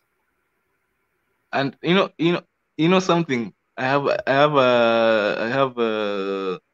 the Americans. I think I didn't Google this, but I think they're the ones who invented advertising and marketing. I think it is them. I don't know I don't think did it come from Europe. I don't. Maybe somebody can dispute me in the comments. But if these guys have learned the art of convincing you something is good, like just the things they like. Oh, look, eating bacon is delicious. Even when you hear American chocolate tastes like vomit. Have you heard about that? Oh, like what's that saying again?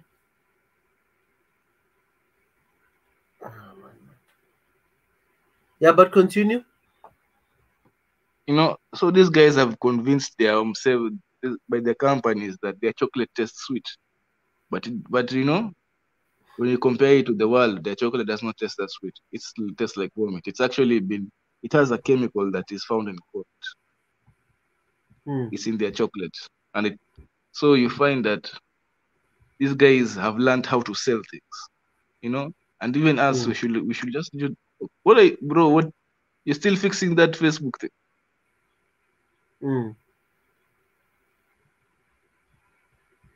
I'm trying to, but I'm just gonna leave it.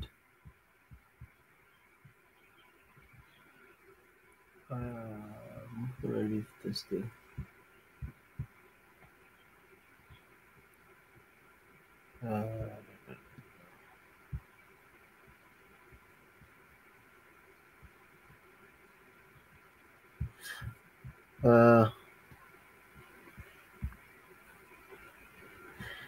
Mandatenzi. Yeah. I think let's call it let's call it a morning. Let's call it a day. Even me, when I'm talking, I've started speaking in Kiswahili. That's a very good line. Yeah, habari.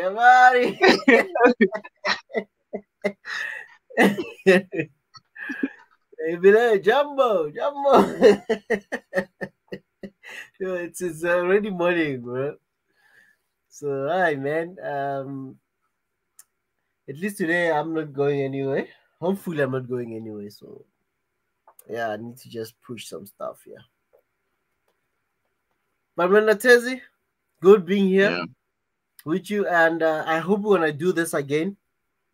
Today maybe on a weekend right now. Funny thing is, right now I have to go and drink coffee. I think I'm gonna have some cookies, and yeah, I had some cookies. Yeah, so I had this earlier. So I think I'm gonna just make some tea, have some cookies, and take maybe a power nap for like 2 hours and start working. So yeah. So we broke the record today. I hope we won't be called on a meeting on the private chat like, guys, what you are doing. People can't sleep anymore. Guys, you must not forget to subscribe. Don't forget to subscribe and like. But the whole night here we should have been be rich. What have we arrived at 200? I wonder, hey? I have to check there on what do you call it? Just let me go to the Facebook. Let me just look for this.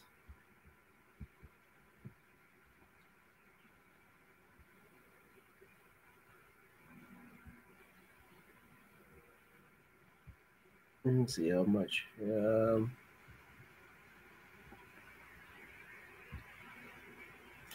No, it didn't reach that. Hey, but I hope the guys will subscribe, and let's get to 200,000. You know. So, ish, man. Do you also eat mandazi? Mandatezi. Yeah, in fact, Mandazi na chai. when you come to Mombasa, you should try maham. We call it mahamri. Mahamri. Something. It is the sweetest. I don't know if it's a bread. I don't know.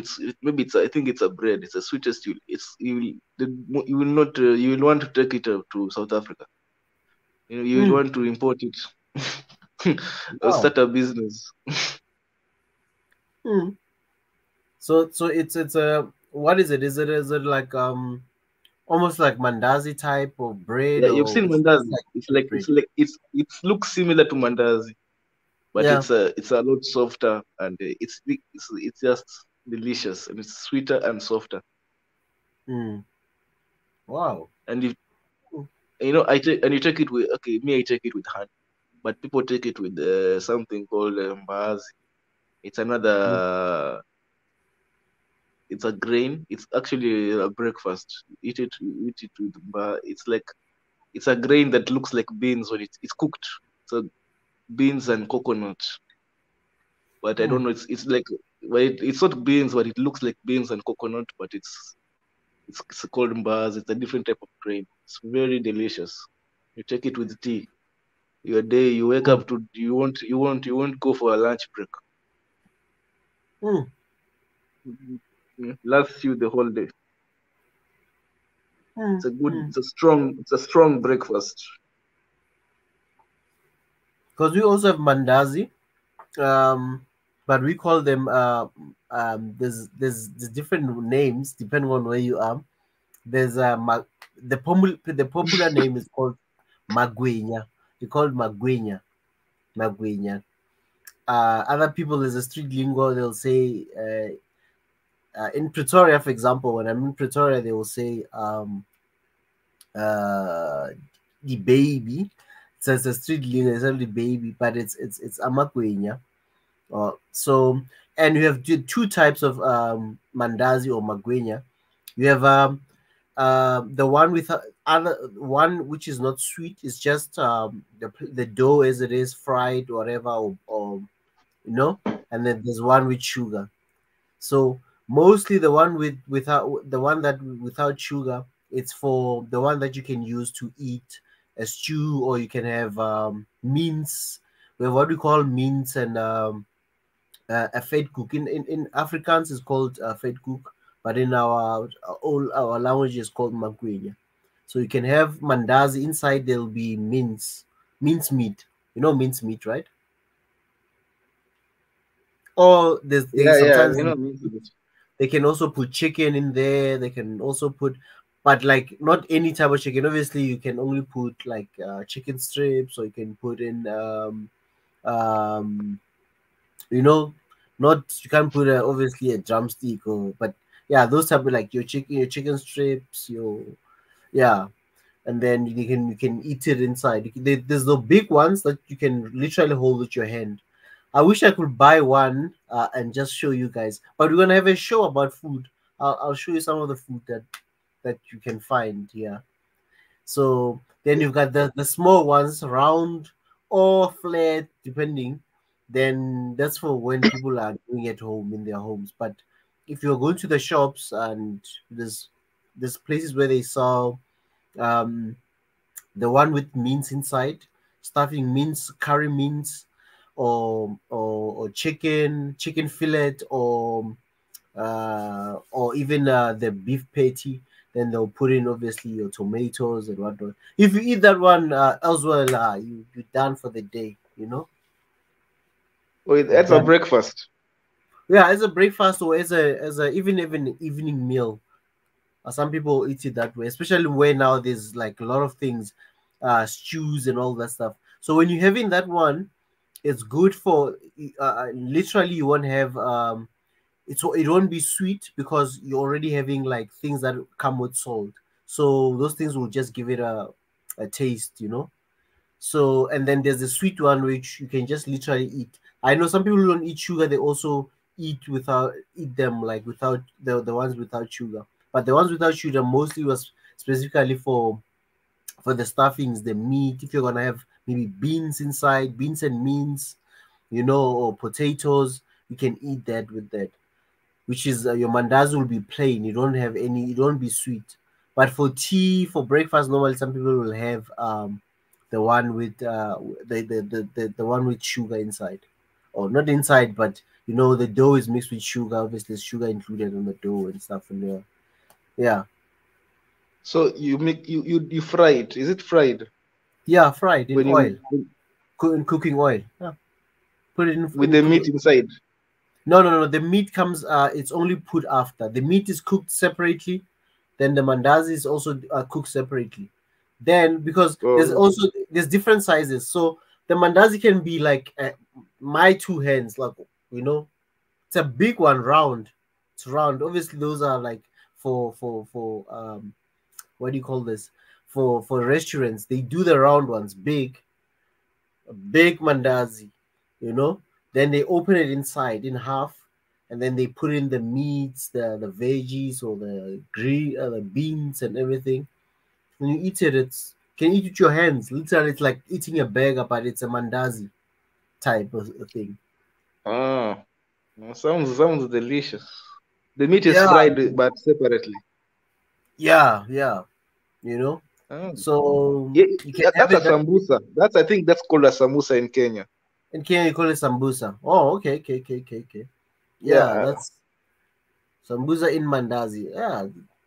Yeah, something like that. Yeah, we can have that No, as well. but for sambusa, I don't know. It's not the same because sambusa is fried with the meat is fried inside the dough. They are fried together. They're fried together. No, So this one is done separate. Everything, it's mixed afterwards. That's where you put in everything inside the mandazi. there should be a there should be a South African restaurant even in Kenya. I don't know why South African food. I've never seen a South African restaurant ever. Do they exist? Have Yeah, you? and, you know, and a lot of people say South Africa doesn't have food and stuff. South Africa has a lot of food, but it has a lot of influences from everywhere. You understand? And there's food that we eat as black people that are you won't hardly just find them like on the streets, people selling them and stuff. That you'll find if you visit me. If you visit me on a Sunday, for example, that's where we cook big meals, where you'll have everything in the plate. It's called. I know they used to say it's 17 colors, but the people on the street will say 7 colors, meaning your food, your plate is very colorful. There will be beetroot, there will be pumpkin, there'll be cabbage. You have everything there, you know. So and then yeah, you'll have those things. So but they are not popular. We don't like because also I think with apartheid, a lot of black restaurants were never established in such a way that they can export all those foods that are eaten mostly in our homes than like you'll find in a restaurant, for example. You know. Yeah, even in Kenya we have this problem because guys come to Kenya, they go to a restaurant, they say, "Oh, Kenyan food is not good." But I came to realize that you need to be in somebody's home so that they can cook for you the food they even us because the food in a restaurant, I feel like in Kenya we have this nobody wants to eat food that they can cook at home. That's why they go to the restaurant. I feel like that is the attitude in Kenya. Like Mm. like when you go to a restaurant, you're not going to order like even just from childhood, you don't order the food. It's a special occasion. You don't. I don't know. It has always you don't order the food that you can cook at home. You order the food that you can't cook at home. So you find that a lot of the food in restaurants are not the food that people eat at home. You Although see. I think it's beginning to change. I think I've started, but but those are just targeting tourists because Kenyans do not like I don't know what happens to us. I think most Kenyans cook for themselves or something. you don't want to go to a restaurant and food that you can cook at home, you will be a critic in that restaurant. Yeah, exactly. Even though some restaurants, they sell some of the foods, but it's not really a lot. It's just very few meals and stuff. So, and I see Tanzania has SA doesn't have food. If you come to SA, you'll get all kinds of food, any food, even maybe food from your country will be there. So every kind of food you'll find in SA, besides the locals' food, because you've got. I mean, in terms of restaurants, I mean, man, come on, restaurants, fast food joints in South Africa, there are many, man. If somebody says there's no food, that's what I'm saying. South African foods, like if you go to restaurants, they are influenced by so many places all over the world. It's not just us only, our only natural food and all that stuff, So for Tanzania to say we don't have food, hey, you are joking. You come and visit my house. Come and visit my house, and if you think, I think in the continent of Africa, the people that eat the most meat, it's South it's Africa. us Yeah. and East Africa. You guys also have Yamachoma. Yamachoma is also big Oh here. yeah. A lot of meat. Yeah, it's because okay, but it's because I think in Kenya, we have a lot of pastoralists. Yeah. I don't know. I think even in okay, I heard Botswana brag about their meat. I don't know. beef. It was ranked the best. Their beef is ranked one of the best in the world. I don't know if that's true or it was just ranked by them. But I it don't was. know if So I feel like I think Kenyans. I don't think we eat. I read. I saw some statistics that the biggest alcoholics in Africa. I don't know if you've seen that statistic. they say Are who? the biggest alcoholics in Africa, in Yeah. fact, are Nigerians, and they're What? not. And they're not even the top. They're barely in the top 10 in the world. I don't even think. South Man, Africa is the least cooking. alcoholic. South Africa, yeah. I know South Africans think they drink a lot. Then I saw the statistics. South Africa are at the bottom of Africa when it comes to drinking. One of the least. One of the Maybe least. now, maybe things have changed, yo. But No. SA. No, I'm telling you. Even Kenya, we used to think Kenya drinks a lot, but then we Yeah. realized even in East Africa, Kenya is not even the top. Is the last in East Africa. People are drinking homemade, What? my brother. You when you drink maybe wine, people drink in Africa, the top, like Nigeria, homemade liquor, brother. Homemade, traditional, So you find that is the biggest countries that have high amount of traditional liquor. Those are the people who rank highest in Africa drinking. Because I don't know what is traditional liquor less potent. I don't know what it is, but that Or is so. traditional liquor, traditional, not just in terms of Not the one, drinking. not the one you buy on the store. The one, the one where the woman is wearing a lasso. You know a lasso. Yeah. I see what you're talking about.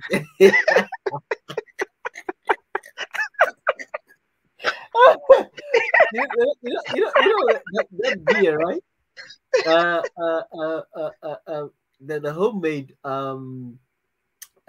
what's this, the homemade one, because in SA, right, the other traditional beers that were there, you have a beer made out of sorghum, right? It's a homemade beer using sorghum. I think some countries they call it millet and all that stuff, but we call it sorghum. And there's beer made of sorghum, and there's beer that's made of amarula. Amarula tree. I don't know if amarula trees are there in East Africa, in Kenya, but the amarula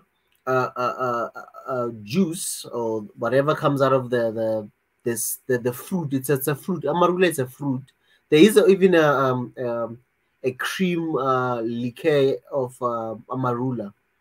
So yeah, anyway, so there's the Yeah, amarula one. I've seen there's a brand. There's a Yeah, brand there's a called brand Amarula. called amarula, right? That's nothing. That's the cream liqueur. No, I'm not talking about that. I'm talking about the real original from the tree, the real tree, the real fruit, the real amarula fruit. I didn't know Also it was from, an actual fruit. yeah, you can make alcohol out of the amarula fruit. In fact, amarula it's a fruit. It's a tree that has fruits. This is You what see, I'm saying, so my brother. You see, these are yeah, the things that these are the things we should be marketing as Africans. We don't know. We are yet to understand capitalism. These are the things we should be hyping up and selling to the world instead of buying all these fancy liquors and bragging. We see Instagram people bragging with liquor that is from where is it, Ireland or Scotland. We need people to be bragging with our own amarulas, our sorghum, hey our man. own brands. In fact, in SA there is a company that's doing something like that, but there's the one that's really made by the old people, homemade one. I've had that when I in my youth, when I used to drink. Um, when I go to the when I'll go to the villages and stuff. If there's any work, wedding and stuff, they'll always do that traditional beer. Mostly will be drunk by the old people, and then yeah, some young people as well, like myself. I used to also go but I've since passed that stage, stopped. I don't drink anymore, and yeah. But in terms of just normal consumption, yay, yay, yay, yay. Some people can swim, eh? They are swimming, not you'll get a culture shock if you don't know that. Hey, I say people can be like this.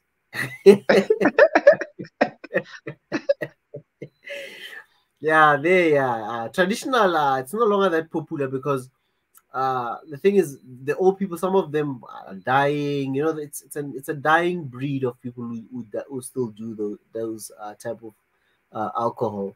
You know, so but when you're Yeah, coming into like real drinks, I mean, remember SAB Miller? It used to be a South African company that was the second biggest or third biggest brewer in the world. It started here in SA and it was bought by AB InBev. Yeah, I mean your brand like Castle Light. I think some people might know those brands in across the continent, like Castle Light, Castle Lager. I think even yeah, I've Black seen it. Label. You've seen those, right? And They there's still another exist, company. or did they? Pardon? Do they still exist? Castle Leg. I used to see it Yeah, a it still while back. I exists. don't know. I've never. It, Uh, it still exists. We're talking with another friend as well that since the that AB and BEF, when they were bought out, when SAB was bought out, a lot of their brands are no longer pushed that way. Like unlike when SAB used to be, South African breweries were still the running things for themselves. But now I think it's an American company. They bought them. They were the second or third biggest. I think they were the second biggest brewer, and then even Heineken was, I think, behind us in terms of revenue and the brands they had. And then we had another company. They just bought it now recently. I don't know if you've seen. There's a company called Distel. Distel owns brands like Hunter's Gold, Hunter's Dry, Savannah. Hunters. Yeah, it's South African company. I know that in other countries, Yeah, companies are licensed to produce those things. I say with this, bro, man, you produce a lot of things. Just now, all these companies they've been bought by other multinationals, and it's sad when you see such things now. It will be in other countries, and some brands can even easily die. But yeah, and from SA, that company is from SA. Oh, I didn't know. Oh, okay. Yeah. I But know in other but countries they have a license. Other companies like they buy their license to produce in their countries. You find that maybe in Kenya, there's a company that's doing those brands there. They use the same brand, everything, bottling and stuff, but they are making their own margin, and obviously they pay a certain royalty fee to distill or whoever. Oh, cause Even that in Amarula brand is also from SA. But yeah, you were saying? because in Kenya we have the East African Breweries Limit. So I thought maybe they also produce a lot. I don't know if they push their brand on South Africa or other African countries. But the one that I know is famous all over East Africa, I don't know if you've heard it, it's from Tanzania. It's called Konyagi. You've heard of it? Yeah, the name sounds familiar. It sounds Yeah, familiar. I wish His Excellency was here. It is very famous. His Excellency, yeah, does it that is not a is not Nah, willing it's a to. famous. It is almost a national symbol. It is. No, I'm just saying. You'll have said, yeah, I know it. I know it. But I doubt he really knows the actual taste and No. I'm talking about it's actually it feature. brand. I've seen it feature in even in music videos and comedy skits. It's a very yeah,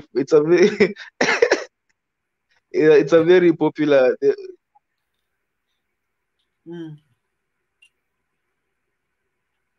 It's a very popular brand. It's a very popular brand. It's become a national. Like I said, it's become a national symbol. Like I've actually impressed. I don't know the way that company has just managed to become part of the mainstream, like media, to just hear about it. It was very interesting. That although, so I was just wishing that Africans, we just need to market our own not traditional liquor, because that thing is those, because I don't think there's a company making them like ours. You know, when you talk about whiskey or vodka or I don't know, rum, what else are they called? Even wine. These are traditional liquors for the Europeans. You know that, like that's a fact. Like these are their traditional liquors. Our traditional liquor, like you told me that they are dying out. Like you told me that the old people are dying with that wealth of knowledge that they should be passing down, and we should be capitalizing on that, so that somebody here, Rahel just said that the Rwandans make beer from bananas. I see that. They Wow. Like that is a purely African. There is no way you can say that is made from anywhere else but Africa. These are African recipes. So I wish we could just capitalize, and I don't understand, even these companies, I don't understand why they don't want to. It's just marketing, because these other things, we like them because they are marketed. I came to realize that. Why do people even drink liquor? The ones that that thing is sour. It's just marketing. It's marketing, bro.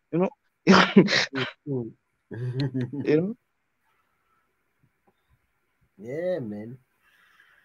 But hey, well, it is. Let's call it a day. Let's call it a morning.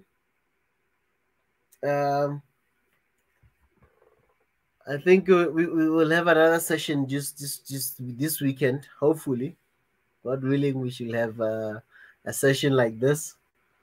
For those who still want us, come weekend and say, "Hey guys, please speak to His Excellency." After he hosting, then we can take over from him. The midnight show, Saturday night, when the Tezi and Ezra.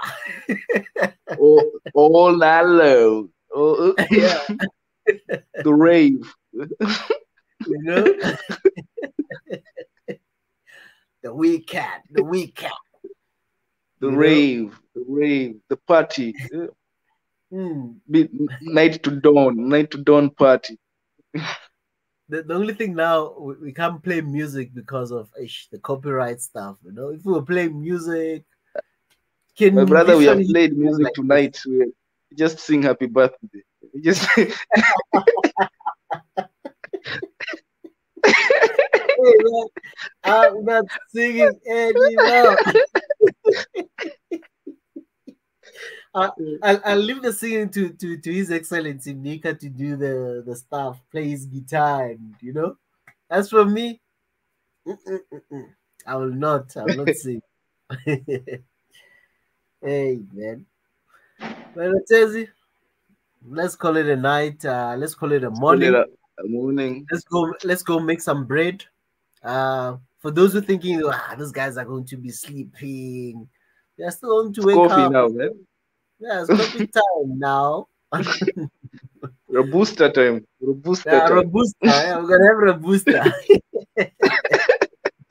We'll have Mandazi as well, Robusta and Mandazi. Yeah.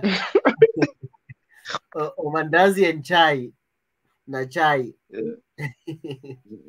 together with chai. So serious talk. You saying? Somebody's already giving the name of the show. Rahel. What is he saying now?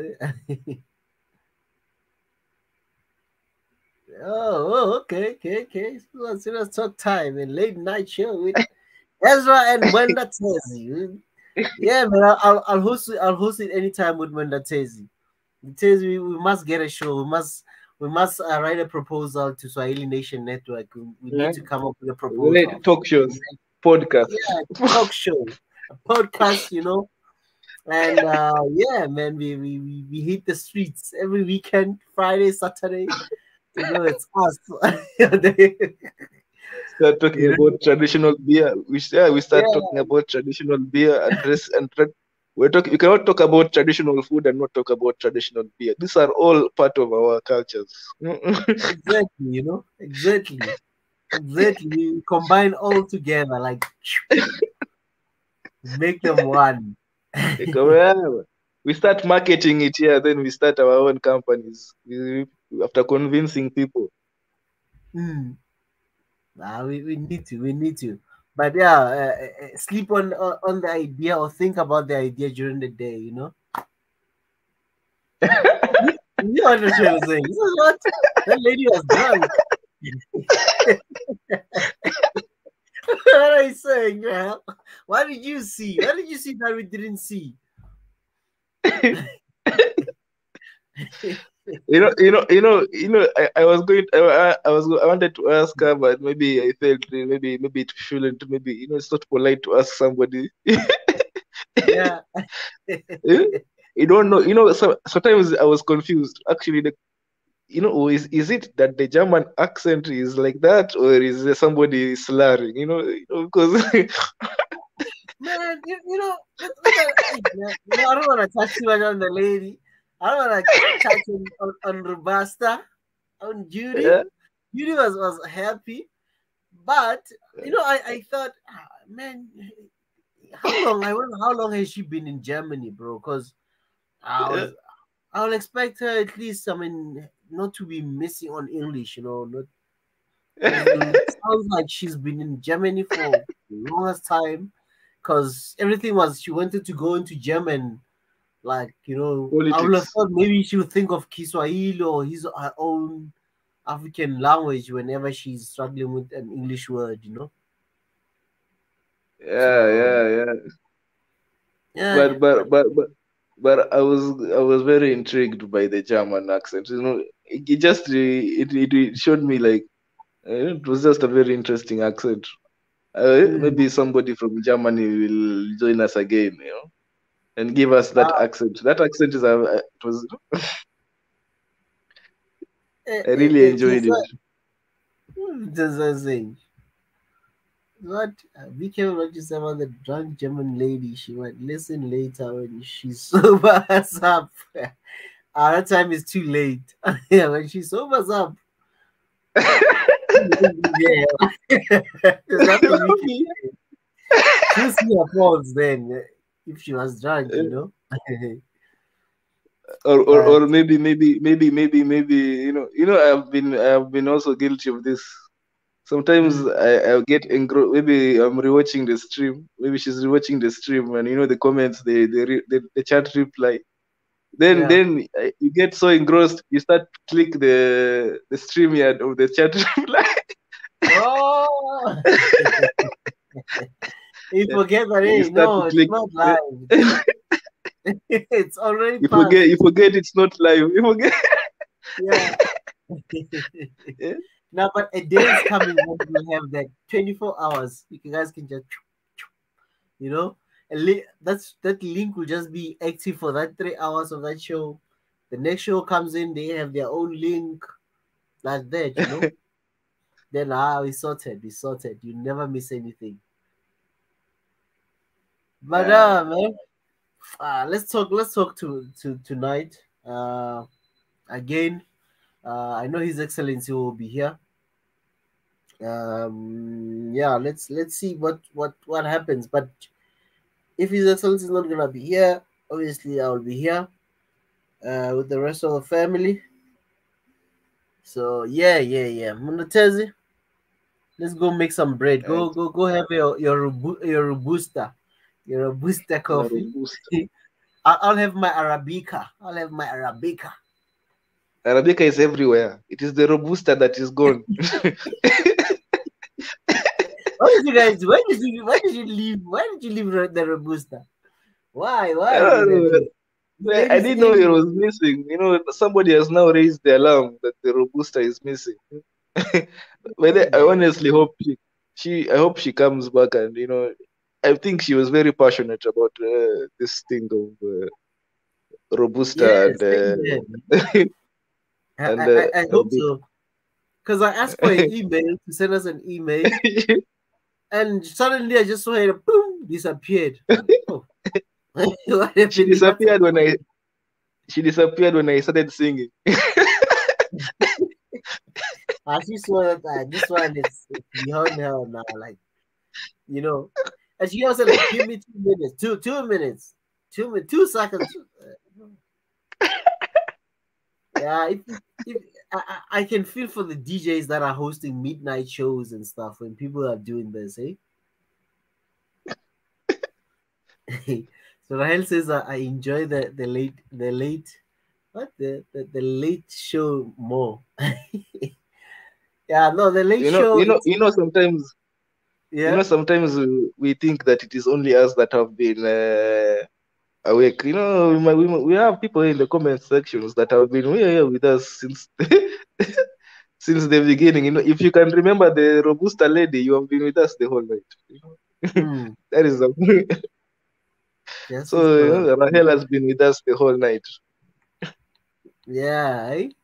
So even him or her, I don't know. I don't want to misgender, but that's a lady. It's a lady. Oh, then she should also have some coffee, depending on where they are in the world. Maybe she's asleep now. Germany is like they're 2 hours behind us in Central, 3 hours behind you.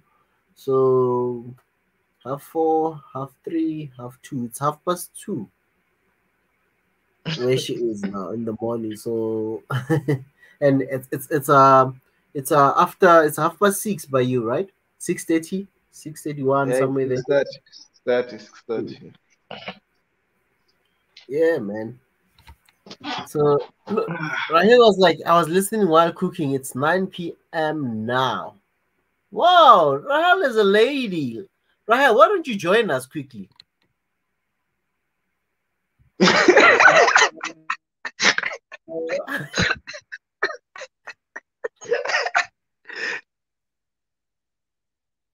don't you join us, Rahel? Quickly.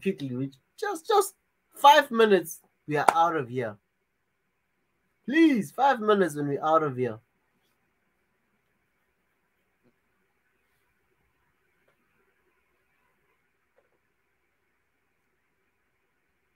And what food were you eating? What did you cook, Rahel? I hope it's traditional. These days, I think I told you every Friday I eat injera these days. I came Oh, to. yeah. It has become a staple for me. It has become a staple. Wow, wow, I wow, hope. wow, wow. Yeah. What I like about injera is not even the injera. It's the I don't know if you've eaten it, right? So the I don't know, is it the spice? So I don't know the stuff they put on top of the injera when they give you, you know. So I don't even know the names of it. I just know this is the yellow the yellow stuff, the red stuff. Yeah. So I always like that. It's always delicious, I think, and it's always vegetarian. In fact, I can eat it without the meat. They put the meat and the boiled egg, but I can eat it without the meat and the boiled egg. I can just with that all that just vegetables that they put. My favorite. I don't know where they. I should find out the name, but I don't think I can even attempt to cook that stuff. So, but it's really my favorite, and it's made from it's an Ethiopian couple that actually made it. And I found them in Mombasa. So Was it a restaurant and stuff, or is it like a takeaway place? it's a restaurant. Funny enough, it's actually filled with Somalis. Somalis also eat that stuff. They like they don't so they also like Ethiopian food. They say that the biggest customers is actually Somalis. Wow. Wow. Because even here, there's one called Quenshiba, somewhere around Sentin. There's a couple of them. It's just yeah, you know. Yeah. Rahil has refused to come. Yeah, she's telling us next time, and I said like 2 minutes. We're not 2 minutes. Yeah, it's not slow. It's not slow. Slow Even for you. There's no such thing. We know. There's no such thing. They only also tried and was telling us like this, and she managed to come. So Rahel, you don't have an excuse. You don't have an excuse. We need to connect with you today so that next time we know who we are going to host. Please, if you try now, at least we know that so and so we book a date. This is how the show is gonna go like. So we want you to come and co-host with us. That's why we calling for you. Yeah, come. We are looking for a co-host for the midnight show, the mid-morning show now. No. Yeah, you know.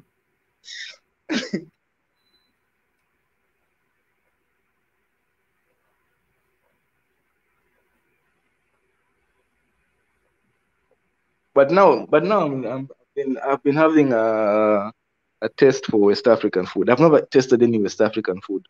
I don't know why. I've been looking for a restaurant for West African food. I'm yet to find one, but I'm looking. I'm looking for like peanut butter stew. If you've heard of it. Yeah, just like it just West Africans have interesting food. So it's like peanut butter stew. How does it taste like? I'm curious. I've never tasted it, so I'm in the mood. I'm really in the mood. It might even be now my new staple for maybe Thursday or Saturday. Like every day of the week, I eat a different food from different part of Africa. It'll be a very yeah, you're giving me an idea that it should be maybe a goal for me this year that once a week I need to go and eat at one African restaurant, like just one. Like if this week I'm gonna go to an Ethiopian, next week I'll go to a Nigerian, or other week if there's anything from Kenya. Also don't really have anything that like in terms of Kenyan restaurant per se. Yeah, really Because Kenyan restaurants are called Swahili restaurants. Swahili If you hear restaurants. Swahili, yeah, Hmm. that's I'll usually have to just check. Kenyan. Oh, probably there is one here in Joburg, so I'll have to check around Joburg and just see if we have. I'll just Google and see any Kenyan restaurant. We'll go to Kenyan restaurant. Ethiopian, there are a couple that I know of. What else? Yeah, there's lots of restaurants here. Yeah, but sure, to get really a lot of African, really, they're really few, eh? Very, very few. Yeah, my brother. You know, by the I'm already making my coffee. I'm gonna take a power nap and then wake up and work. I'll only make my coffee when I wake up. Okay, then let's call it a morning, my brother. We have passed the 9 hour. Yeah, we passed the 9 hour 9 hours. mark. 9 hours. Yeah, 9 hours. Damn. Yeah. Let's meet.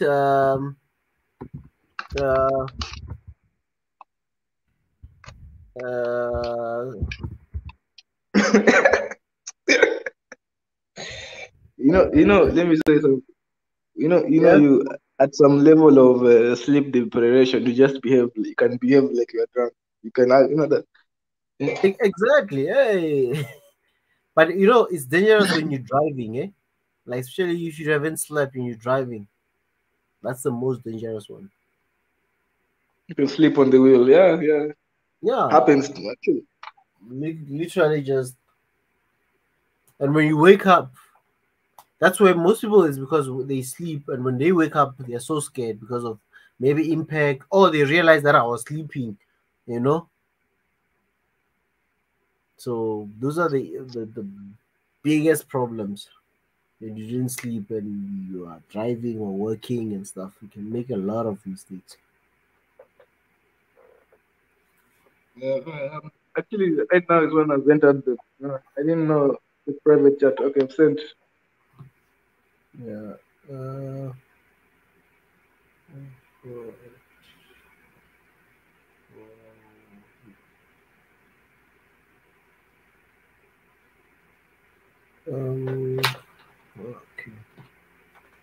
Let me just do that. Do that. There's a capital W there, right? Yeah, does it matter? It's a W. It's just not.